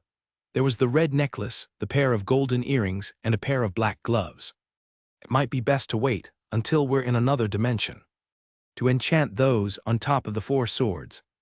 Thinking about this, Rays wanted to use the level 2 power stones as well, so he placed aside 7 level 2 power stones to be used for enchanting in the future. Maybe he didn't even have to wait until they were in another dimension, but just not here in the Inn of all places. This left him with 20 level 2 power stones left. With these, Rays went ahead and started to create specialized Kai pills. He had created a red, blue, and green one like he had before, and their effects were just even more powerful compared to the last, with no additional effects. But he also wanted to test his new type of magic. So he went ahead and created another pill with his ice attribute. When the pill was made, it had a light blue appearance with the marking of DM on it. Upon taking the pill, the user is resistant to the outside energy of others for 1 minute. From the test that I have done before, the cursed magic at the higher levels tends to have a large drawback in terms of mana. If I created a red pill that had greater healing, it would take a large amount of mana of the user. Now that I'm using my magic more in fights, this isn't worthwhile to me. Besides, the effects are minimal in terms of healing without using light magic. Thinking this, Rays had created 2 different types of pills using his dark magic, and in doing so, he had created a rare light blue pill. It had the same effect as the other blue pill, but as he suspected, the drawback was the amount of mana it would take when consuming the pill. In turn, he would be resistant to other energies for 5 minutes. Then Reyes made another blue Kai pill, and it was the same. Instead of 1 minute of restoring all of the user's mana, it was 3 minutes instead. I guess this is better. But it isn't an unlimited amount of mana use. It only restores the user's mana, so I could still run out in those 3 minutes. Either way, for now, it's better to just make more regular Kai pills and have the same effect. Keeping one of each type of pill, Reyes would use it on himself if need be. This was always his plan in case he met with someone that was difficult to deal with. Then with the rest, he continued to make the pills, and finally, he was done. Looking out of the window, the dark sky was out, but it hadn't gone past midnight yet. I finished quicker than I thought I would have done. Reyes smiled to himself. It's amazing, Liam commented. You made so many Kai pills in such a short amount of time, and I can tell a lot of them have the same amount of energy as a 20-year Kai pill. This is all just so amazing, man. You're going to become filthy rich with this. With a smile that was exactly what Reyes was hoping for, he decided to get some sleep along with the others as he felt a bit exhausted. When the morning sun rose, he stretched and readied several bags for the others. In one, it was all the pills that were to be delivered to Dame. In the other, Reyes had decided to take the special items with him and place them in his special robe. He didn't tell the others where he was going, but before leaving, he looked at Safa. He would have left without a second thought before, but with yesterday's events, he wanted to make sure she was all right. Everyone, remember what I said, none of you practice cultivating, Reyes stated, and he was off to meet up with Reno. Round an hour or so later, Simeon, who was now moving a lot better compared to before along with the others, had gone downstairs to eat again. So did Reyes say where he was going to go? Simeon asked. No. He just left and told me to hand this sack to Dame when I see him, Liam answered. Wait, he's not with Dame, then I wonder what he's doing. After finishing their meal, the three decided to head back to the inn again, just to get a little more rest before possibly heading outside. If they couldn't train, then they could at least go exploring. But that's when they heard a knock at the door, and it was the special knock that they had come up with. I guess Reyes came back quite fast, Simeon said as he went to open the door, but it wasn't Reyes at the door. Ah, Simeon, you look to be moving better, Dame said. Heading inside, where's Reyes? Wait, you don't know where he's gone either, Simeon asked. Well, he did make all the items that you wanted, though. I think those are our items, a female voice said from behind, and Alba soon entered the room. So what's going on? Has your dark Magus friend gone missing? Reyes had headed to the alchemist warehouse where he had met Reno, and just outside, he could see the man waiting for him. He looked the same as ever, with large black circles under his eyes and fingertips still dirty. After seeing him working away that time, Reyes understood why, and his fingers were proof of his hard work. These types of people, those that especially dedicated themselves to a field of research, he didn't dislike them. Didn't you say the place was dangerous and there could be beasts? Reyes asked. He had noticed the lack of weaponry on him. Most Pagna warriors used sword skills, but there were a few of those that used different types of martial arts. From just appearance alone, Reyes didn't think Reno was a martial artist that used his fists. Yet all Reno had on him was a strapped large basket on his back that was used for gathering herbs. We should only fight if necessary, Reno answered with a smile. Besides, the strong beasts have already been dealt with from the portal break. The only thing we need to worry about are low-level beasts. The two of them walked through the city and headed out of the east gate. The demonic faction mostly had black and dark orange. Hard ground like a desert that never saw water, yet plants did still grow on the wasteland. It made Reyes wonder just where he was going to go or be. After all, this was the place the dark faction founder had fled to. Although Repton was the closest city, he could have gone anywhere in the demonic faction. Reyes remembered Dame mentioned that his techniques could be found at his clan, and if that was the case, then it meant the dark faction founder was likely to have visited the Neverfall clan as well. All right, I'll direct you, and you can set the pace. We're in no rush, though. But it would be good if we could get there and come back in the same day, Reno said. Reyes had to agree. The whole group needed to get back before the academy started again, and he was still a little worried about what could occur with Safa. Reyes ran, using a pace that was comfortable for him. He was able to cover around 5 meters with a single push of his leg, but it wasn't enough. I'm at the second stage, and even with Kai pills, I'm not sure if I'm going to be able to break through to the third stage. It's just like Dame said, I'm going to need some type of breakthrough. But I wonder if plants and herbs can be used. Just like crystals as well. While thinking this, Reno continued to follow from behind with a thought in his mind. I know I said that we weren't in a rush, but he is moving quite slow. I guess he likes to take it easy. Following Reno's instructions, they had soon gone through a forest of dead trees. There were no leaves on the branches. What they noticed was the large amount of destruction that was around it as well. Some of the trees had fallen over, and it didn't look natural as the trunks had been broken. It wasn't just 1 or 2 places, though, it was many. Was this because of the beasts in the area? Reyes asked. I'm not sure, Reno replied. This is the first time that I'm collecting the plants myself. What they told me was that they were next to some ruins, so we should see it soon. It wasn't just some ruins, they could see it as clear as day. There were large giant stone pillars across the floor, some still standing and others crumbled into large rocks. The area was vast and large in size, and the pieces of ruins seemed to have been there for a long time, as there were plants and vines that were already growing up on the rocks. What stood out the most was that there was a giant pyramid structure, and unlike the rest of the ruins on the ground, it was in pretty good condition. One of the large pillars next to them, Reyes was placing his hand on the greenery attached to the pillar.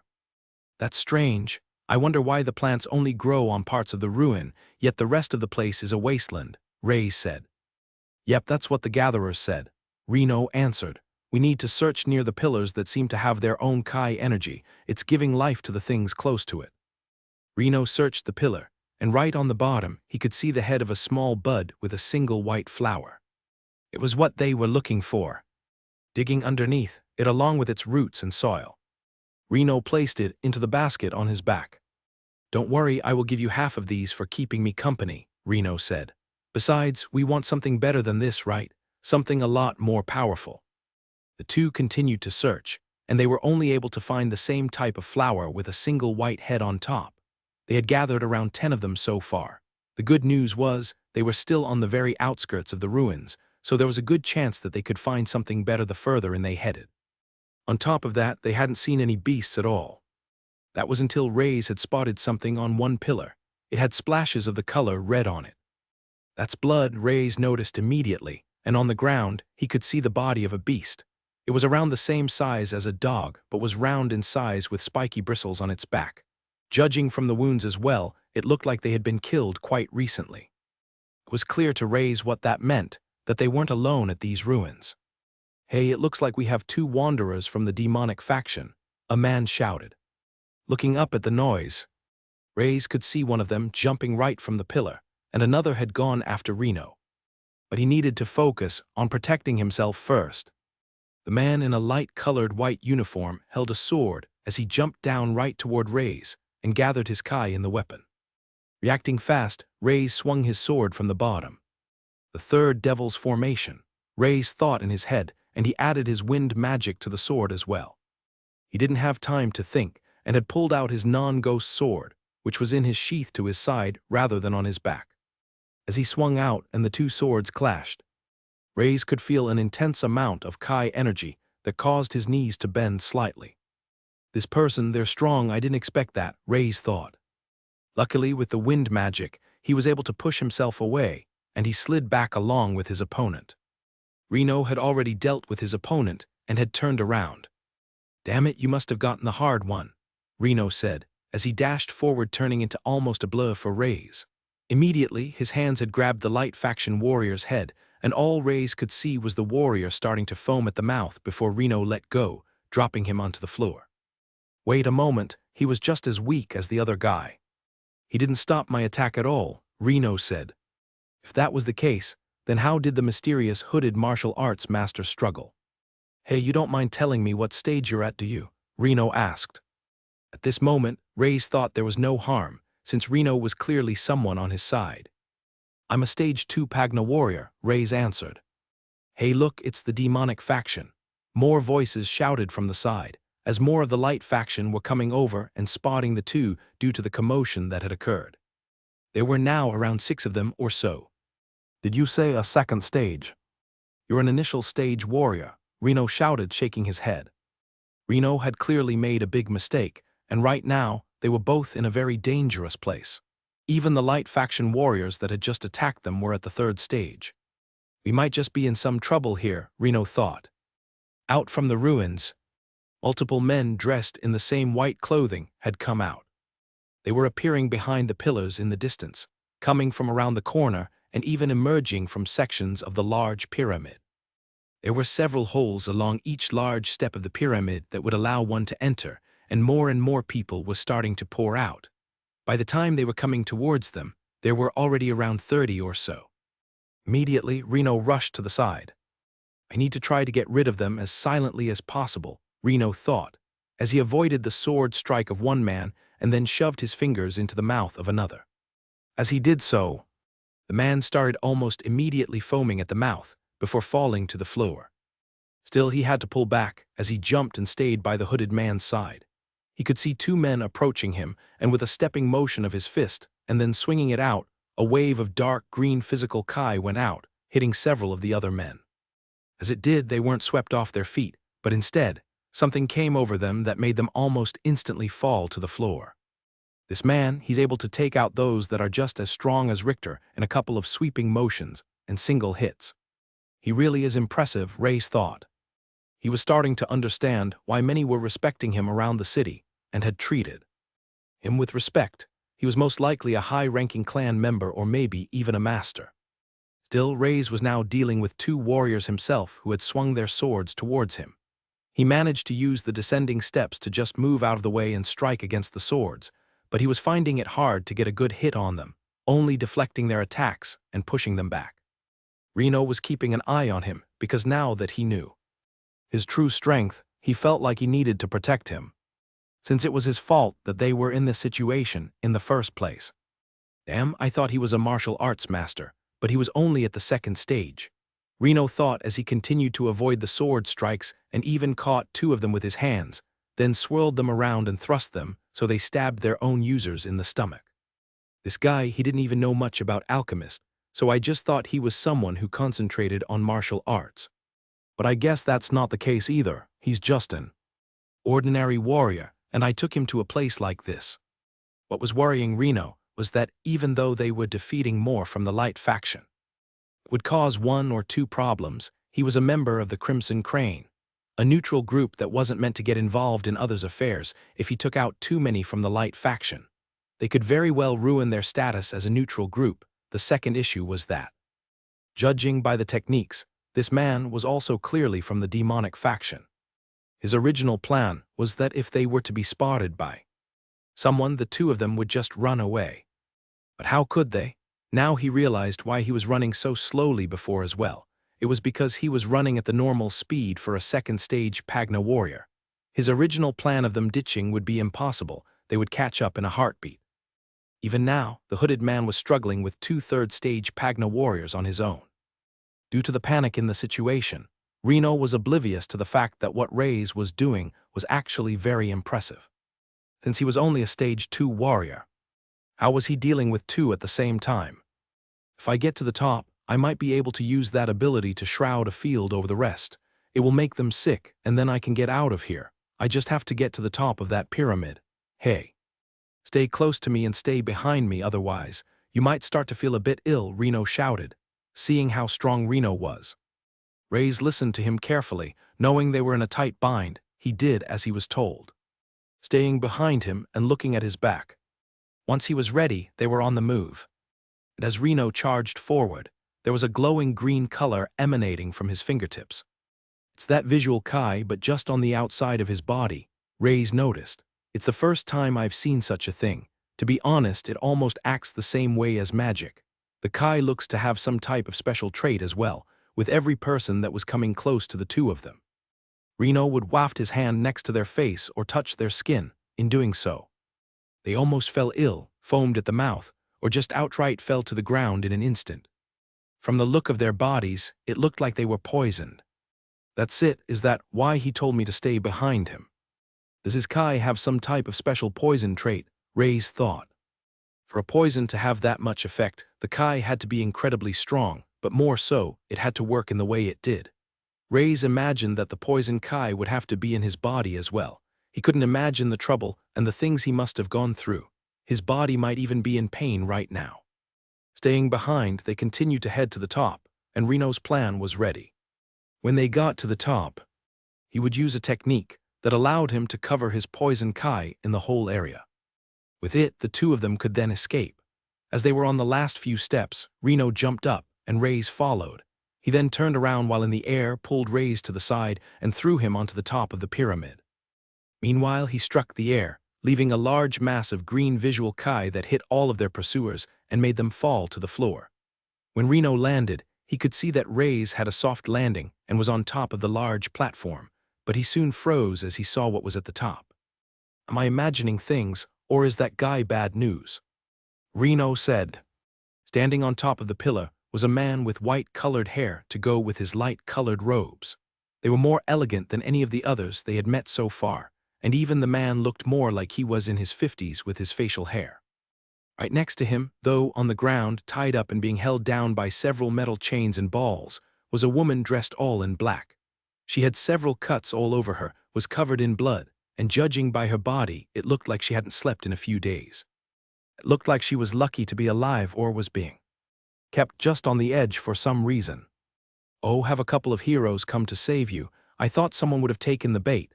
I guess it's time the light faction got rid of the demonic faction, the man stated. Just from looking at him, Reno already knew he was bad news because the man in front of them was a middle-stage warrior.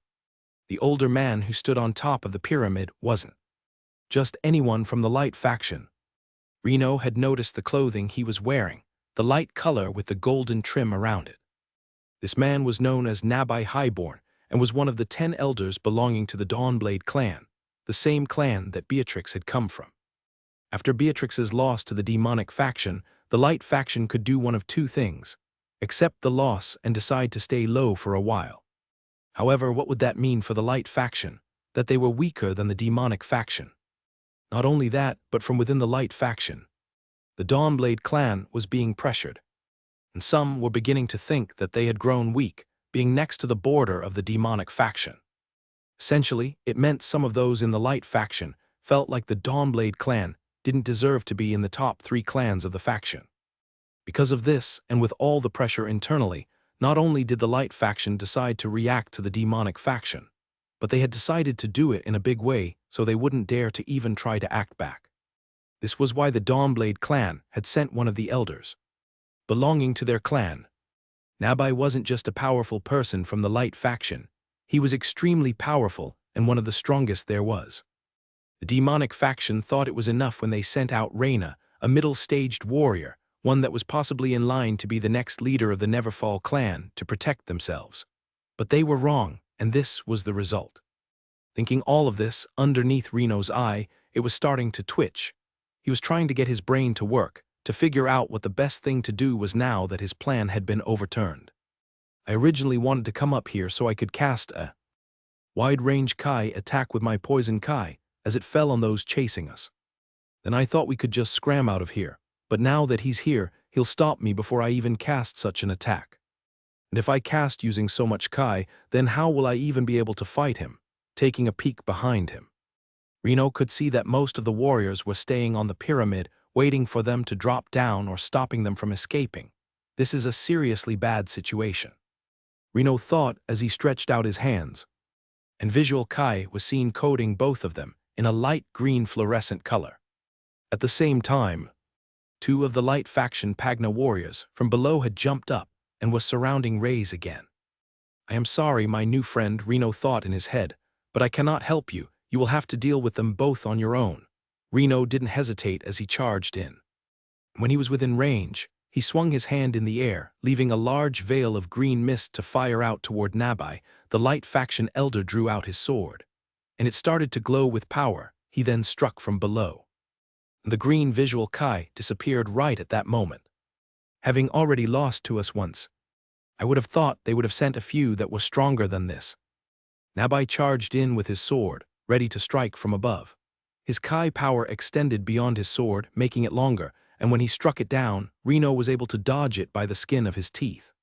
He slipped to the side, and a large line that reached the very edge of the pyramid appeared on the floor. He pushed forward, spun his body, aiming for a direct hit. Using his sword, Nabai blocked the strike again, but the visual green Kai continued to come off from his fist and was heading towards the elder. However, before it could touch him, the elder's clothes were now glowing in a bright white, and all of the visual Kai had dispersed. Crap, my Kai isn't strong enough. He must be quite the high-level middle-stage warrior, at least higher than me. This isn't enough on my own, Reno thought. Reyes was struggling as he fought against two opponents at once, using the descending steps, but it was his first time fighting more than one person who was this strong. Because of it, he wasn't able to strengthen the steps by using them consecutively one after the other. The steps were weak on their own. Reyes struck one, slashing right against the sword. And as he did, he could see the other coming from his back. He had no choice but to cover his hand in his wind magic. As he did this, he swung it out, and it clashed against the other sword. Is this guy's Kai is this strong to stop my sword? That's impossible. It doesn't really make any sense, the light faction warrior thought. A push of the wind, Rey said as he used his magic and pushed the warrior away. It skidded him across the ground but wasn't enough to do damage to him. Jumping back, Reyes decided he had no choice. If I don't do something, then none of us will live, Reyes said. In a struggle with Reno's fist clashing against Nabai's, Reno was trying to draw power from somewhere, but he wasn't much of a fighter. If his poison wouldn't work, then what could he do? He didn't have the best techniques. In his struggle, he could see Nabai's sword slashed right across his chest, faster than he could see, and a cut was made, spilling out blood from his body. It fell to the floor. It was slightly black in color, not the bright red it usually would be. A poison user, of course. Only someone as sick from the demonic faction would use such a thing. Nabai charged in again, swinging the sword from above, and it was too fast for Reno to deal with. He placed both hands above his head and activated all of the Kai he possibly could to stop the sword from cutting him. As he had done that, though, a foot kicked him right in the stomach, sending him skidding across the ground. It was clear to Reno that he was outmatched, and he wasn't sure if he could do this alone. He was continuing to go, nearly falling off the edge. That was until he felt something solid grab onto him and stop him. "Thank you," Reno said. But his eyes nearly popped out of his head when he saw it was a large stone statue of all things. When looking at the hooded figure, he could see that both of the attackers who were fighting him just moments ago had been defeated. One was slashed apart, with the other next to a destroyed part of the ground. "Use this," Rey said as he threw over a pill. Reno had caught it and looked at the pill. It was green in color, and not only that, it had the marking of DM on it. While Reyes was in the middle of fighting against the two warriors, he had thought about using more of his magic skills. Using magic along with the demonic techniques allowed it to be more effective, but things like Dark Pulse would surely take them by surprise. When thinking about magic, though, it made him think about something else that he could use, something that took little magic to activate and would be incredibly strong. In a situation like he was in, did he care about Alter's rules? Of course not. If he was dead anyway, then what use would it be to follow Alter's rules to survive? After pushing the two away, one with his swordsmanship and the other with his wind magic, Reyes had the time to summon his statue. With it in his hand, he used dark magic, and dropping it to the ground, it started to grow. "What is that? Did he just summon a statue?" one of the light faction warriors said. They were clearly confused, and they were even more startled when they saw it moving. It charged forward toward one of them, and in doing so, it swung its sword from above. It hit the light faction warrior, whose knees nearly buckled. Drawing the sword away, it acted again and slammed its heavy fist on top of its head, sending it to the ground. This distraction finally gave Reyes a chance to use 4 of the descending steps in succession, as he went right at the third warrior and swung his sword. With the added strength of the built-up of Kai, the devil's swordsmanship strike, and Rey's wind magic, it managed to break through, shattering the sword and cutting him right across the chest. "As I thought, the statue is incredibly strong," Reyes thought, looking at it. "It has the blood of all 5 of the disciples." Richter was a 3rd-stage warrior while the rest were at the 2nd stage. With all of them combined together, that statue might be a stage 4 or 5 Pagna warrior. And it has the techniques from all the clans, making it extremely versatile. With Reyes having successfully defeated the two who were dealing with him, he managed to catch the tail end of the fight between two middle-stage warriors. Just from a glance, he knew that his getting directly involved was a bad idea, but looking down at the two injured light faction warriors, something did cross his mind. What he was even more surprised about, though, was the large difference between the two. It looked as if Reno was unable to do anything at all. When Reno was struck back, the statue had caught him, and since Reyes needed his allies' help, he did what he could in throwing him a pill. DM, these are the dark magus pills that Alba was trying to find. This one looks different from the one that he gave me before. Why does he have so many of these pills? Nothing is making sense. Regardless, Reno decided to take the pill right there and then. In doing so, he felt an instant rise in his energy, and not just that, but something else was changing in him as well. He moved forward, his footsteps, everything about him, was moving slightly faster compared to before. When Nabai went to swing the sword down, Reno thrust both of his fists forward in an open palm. Some of his Kai had restored thanks to the pill, but it wasn't the only effect. His techniques that would require more Kai, he was able to use them faster than before.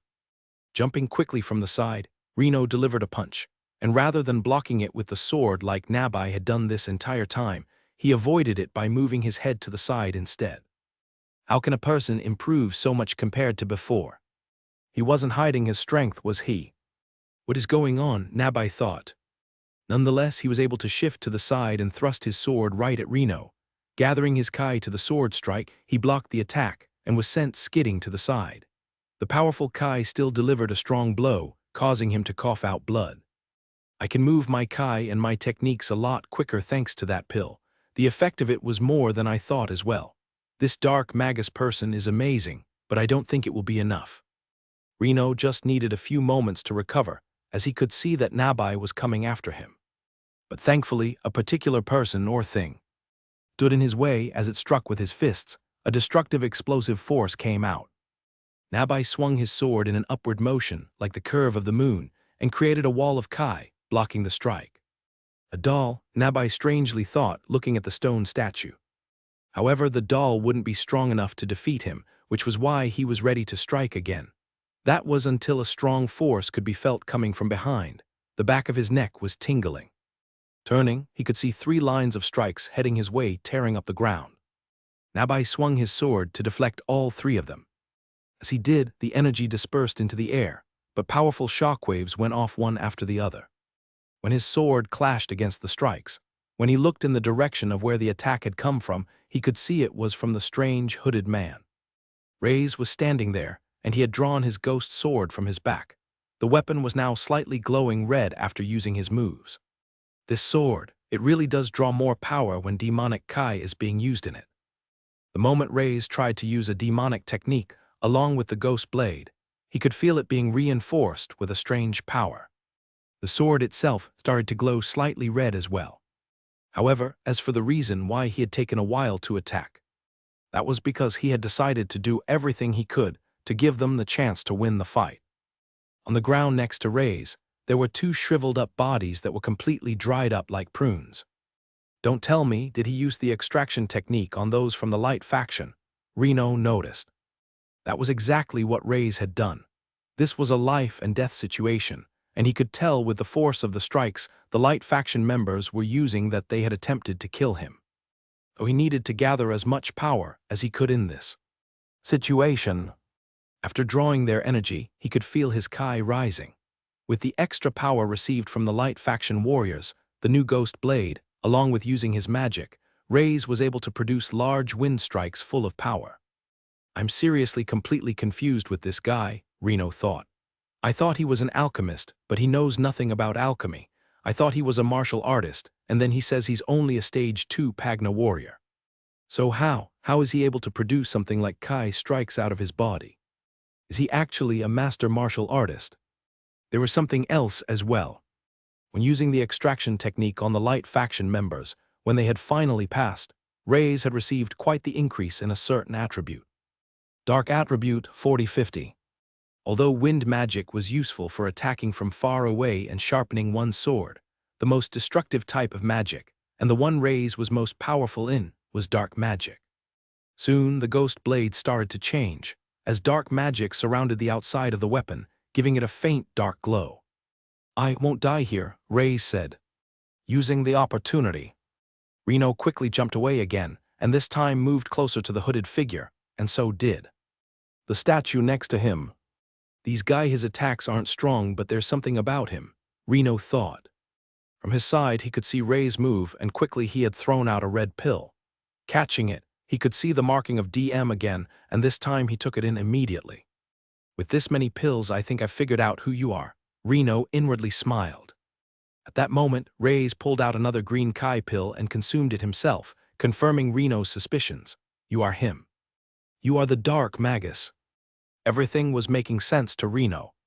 And at the same time, nothing was making sense.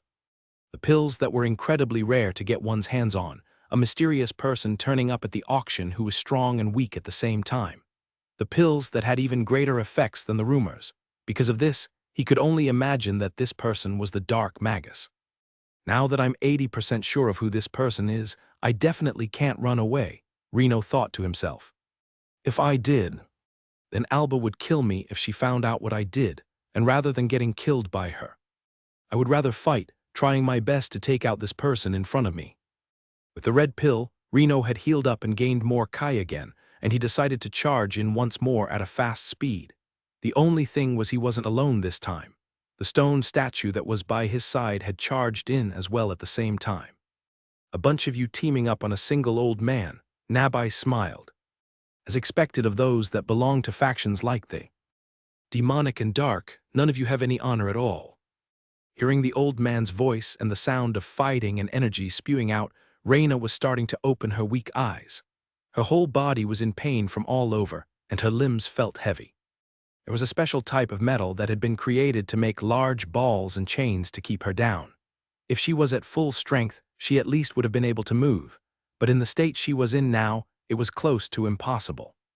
"Who is it that's come here? Did the Neverfall clan actually send someone after I failed?" Reyna said as if she was surprised. When she looked at the two that were helping her out, though she didn't recognize any of them. "I thought as much. Father isn't like that.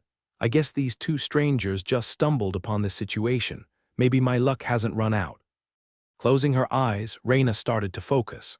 She hadn't given up, and she wasn't going to just let the current situation put her out. With the state she was in, could she really do anything? As she looked around the area, she could feel something giving her a little bit of energy. Towards the edge of the platform, there was a white flower. And on the top of the head, it had strangely sprouted out, creating 5 heads. For a while now, she had felt a soothing sensation coming from the plant. "I don't know what that thing is, but maybe it can help me," she thought. The statue and Reno charged in one after the other, and it was starting to use one of the explosive fist techniques as it threw out its hands towards the middle-staged warrior. Nabai was charging up a palm strike as he moved his hand in a circular motion, but seeing this, it was then that Reno decided to act. His entire arm glowed green as he swung it down. Reno's hand wasn't shaped like a fist, but instead, he had his thumb and 2 fingers pointed like a pair of fangs, ready to bite down right on the light faction leader's arm. It struck, pinching hard, and pulled the hand away so the palm strike Kai struck out, going into the air and hitting nothing. The statue then successfully landed a hit right on the chest of Nabai, who jolted back a little, but he pushed forward with his foot as this happened. "This whole display is pathetic. Do you guys have any idea who I am?" Nabai swirled his arm and swung Reno off, throwing him to the ground. Right after, Nabai swung the sword. And when it hit the statue, it sliced right through him. "This guy's power, it's almost as if he's been toying with us," Reno thought. "He has to be a high-stage, middle-stage warrior." Slicing the sword again, parts of the statue were coming off bit by bit, and finally, the power of the strike was put into the tip of his sword as he thrust it forward. At that moment, it had broken into several pieces, turning into next to nothing. But there was a certain individual right behind him. The 4th descending step, Reyes kicked off with both of his feet, his sword covered in his black magic. He rose the weapon from above and used the first formation of the Devil's Strike. The Dark Devil's Waterfall. The dark magic completely surrounded the sword and came crashing down. Just in time, Nabai was able to swing his sword up and block the strike.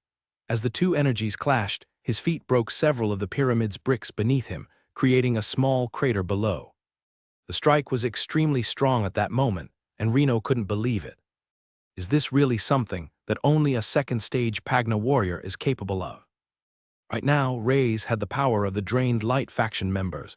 He had used his descending step skills up to the fourth step, and mixed his strongest type of magic with his sword formation. On top of that, he had the ghost blade in his hand that got stronger with demonic energy, as well as the speed pill giving him just that small edge. It certainly wasn't a strike that a simple 2-star Pagna warrior could produce. As the two energies clashed, Nabai was carefully looking at what was surrounding Rey's sword as it flickered slightly, and his eyes opened wide. Oh, to find someone like you in a place like this, I guess you are a very, very unlucky person. Nabai lifted his hand and quickly used a palm strike, hitting Reyes right in the stomach. It was too fast for him to react, and he slid across the ground. Blood came spitting out from his mouth, and he was sure he was going to fall off the edge. He had no choice but to use his wind magic as he stayed on, saving himself, but the pain was still there as he knelt over. Nabai walked over to Reno and swung the sword a couple of times. Reno had blocked them using his Kai so it didn't cut him, but then Nabai used a thrust attack. Reno had blocked it with his Kai, but it was still destructive, as he felt it enter him and blood pour out of his mouth too. Moments later, Reno had ended up right next to Reyes, rolling and falling on the ground. The statue had been defeated, and Reyes had used the pills he thought were effective. He had waited for the perfect time using most of his mana along with his Kai, yet the two of them still weren't able to defeat him. The effects of the pill, I think they are wearing off. I'm sorry, my friend, Reno said. I don't think I can continue much longer. Nabai had enough of playing these games, with both of them injured. It was time for him to slice off both of their heads. As he dashed forward, a Kai-filled arrow had come right at him. He swung his sword, trying to cut the arrow in half, but it stayed mid-air for a moment before eventually being deflected and causing a large crash in the ground below. That was no normal arrow. Who's there? Nabai shouted. Who? A voice replied. It's the ones that are going to bring you down.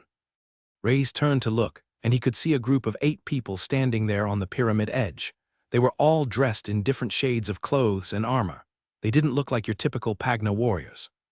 As he looked further, he was trying to see if he recognized any of them, but he was unable to. Below them, though, all of the light faction members that were blocking their path of escape had been defeated, and with ease. Because the group that had arrived wasn't just anyone. I think this might be the first time in a long time I'm happy to see you appear out of the blue, Reno joked. You two rest up, Alba said as she walked forward, pulling out 2 medium-sized red swords from her waist and holding them in her hands. We, the Crimson Crane, will take care of this. One of the most well-known clans across the 3 continents had arrived. Their names stretched far and wide, not just because of their power, but also due to their unique setup. They were so well known that even someone like Reyes, who had only been there a short while, knew their name.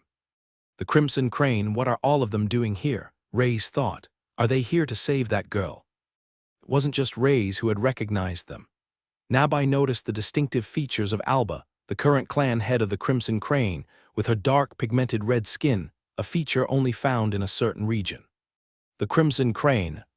Not just a few members, but all of you have come here to stop me. What an honor. Nabai started to chuckle as he loosely moved his sword about through the air.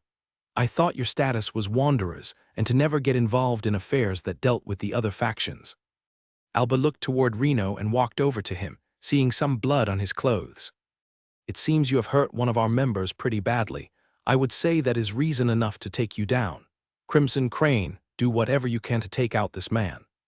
The clan members all spread out immediately as they positioned themselves to clash against the middle-staged warrior.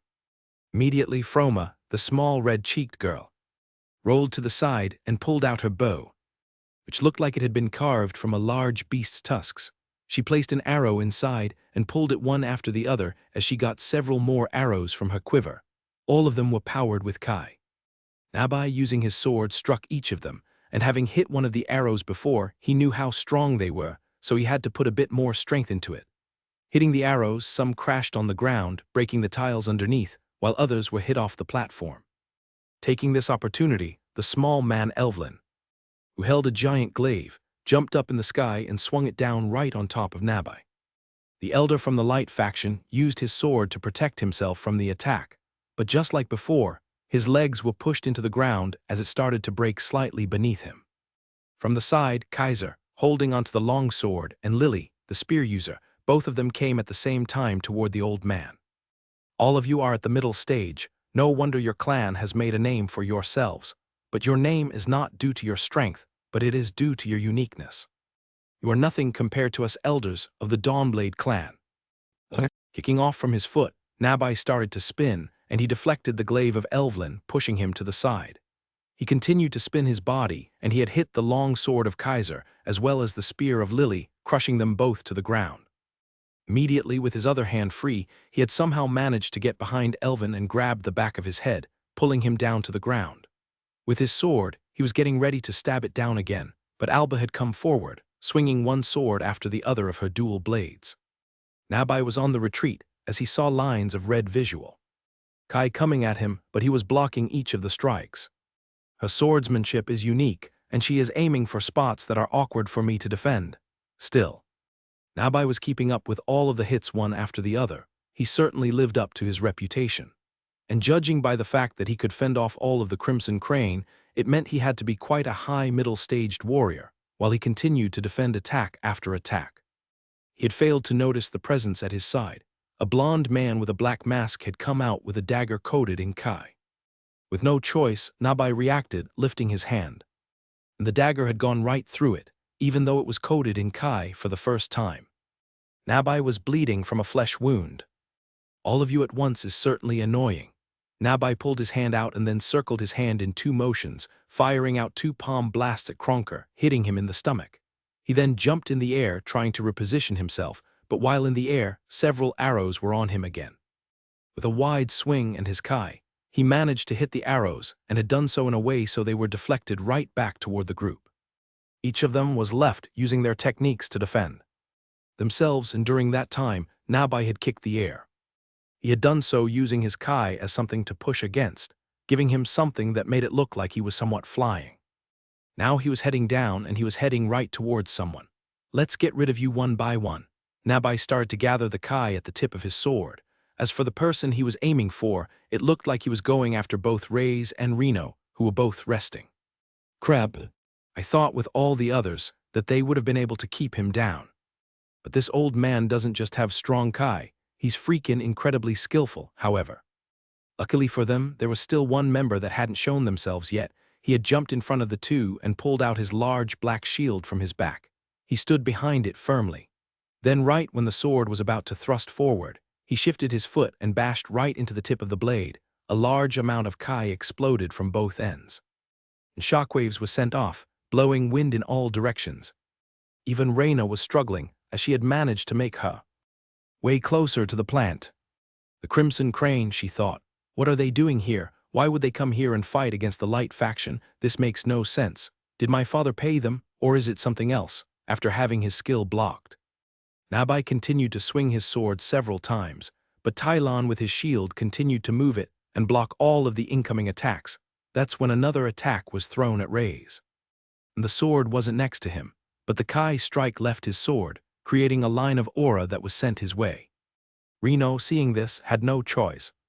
As he went in front of him, bashing both of his fists together and taking a deep breath, he blew out his Kai, making a visual green cloud of smoke. It hit the attack and started to slow it down, but it was still able to continue to push through. That was until Kaiser had jumped down with his long sword and swung at the visual strike, breaking it into particles. "What are you doing, Reno?" Kaiser said. "Are you an idiot? Why would you throw yourself in front of a stranger like that?" Although Reno and this stranger might have come together, Kaiser wasn't shy. It was clear that this person was weak and had been holding him back during the fight. In the world of Pagna, especially when they were going against a tough opponent like so, they had no time to worry about others. "He's right," Alba said as she jumped back. She had just been clashing head-to-head with Nabai, trying to at least wear him out, and now all of the others were having a go fighting at him. No matter how hard they were pushing, though, he was able to defend from it all and get in a few attacks of his own. If he didn't tire out, then it would slowly come to their loss, and although it looked like the fight was quite even, As soon as they lost one person, it would quickly go downhill. "What are you doing? Forget about this guy. Hey, you just scram out of this place," Alba shouted. Reno wasn't so sure that was the right thing to do. He wasn't sure if he was imagining it or not, but it almost looked like Nabai was targeting the hooded figure for some reason. Did something happen in that interaction? Reno thought. Listening to them, Ray's thought now, without the others, it was a good time for him to go, and as he turned around to move away, a sword strike came right towards him. Reno had pulled his shirt, bringing him back just in the nick of time, again allowing the strike to continue on and go off the pyramid. "I was right, that damned light faction elder, he's aiming for him for some reason. Could it be, does he know as well?" Reno decided then and there that there was only one thing he could do. "Alba, we have to protect him," Reno said. "This man right here, he's the one that we've been looking for, he's the Dark Magus." Reno shouted the last words loud and clear so the others could hear what he had said, and they turned their heads slightly to look at the hooded man. "This person, he's the Dark Magus?" Alba asked, and soon she smiled because this just changed everything. At the same time, though, she wasn't the only one surprised by those words, because Nabai, the Light Faction elder, had heard them as well. "He's the Dark Magus." "No, that can't be, that's impossible, it can't be him," Nabai thought.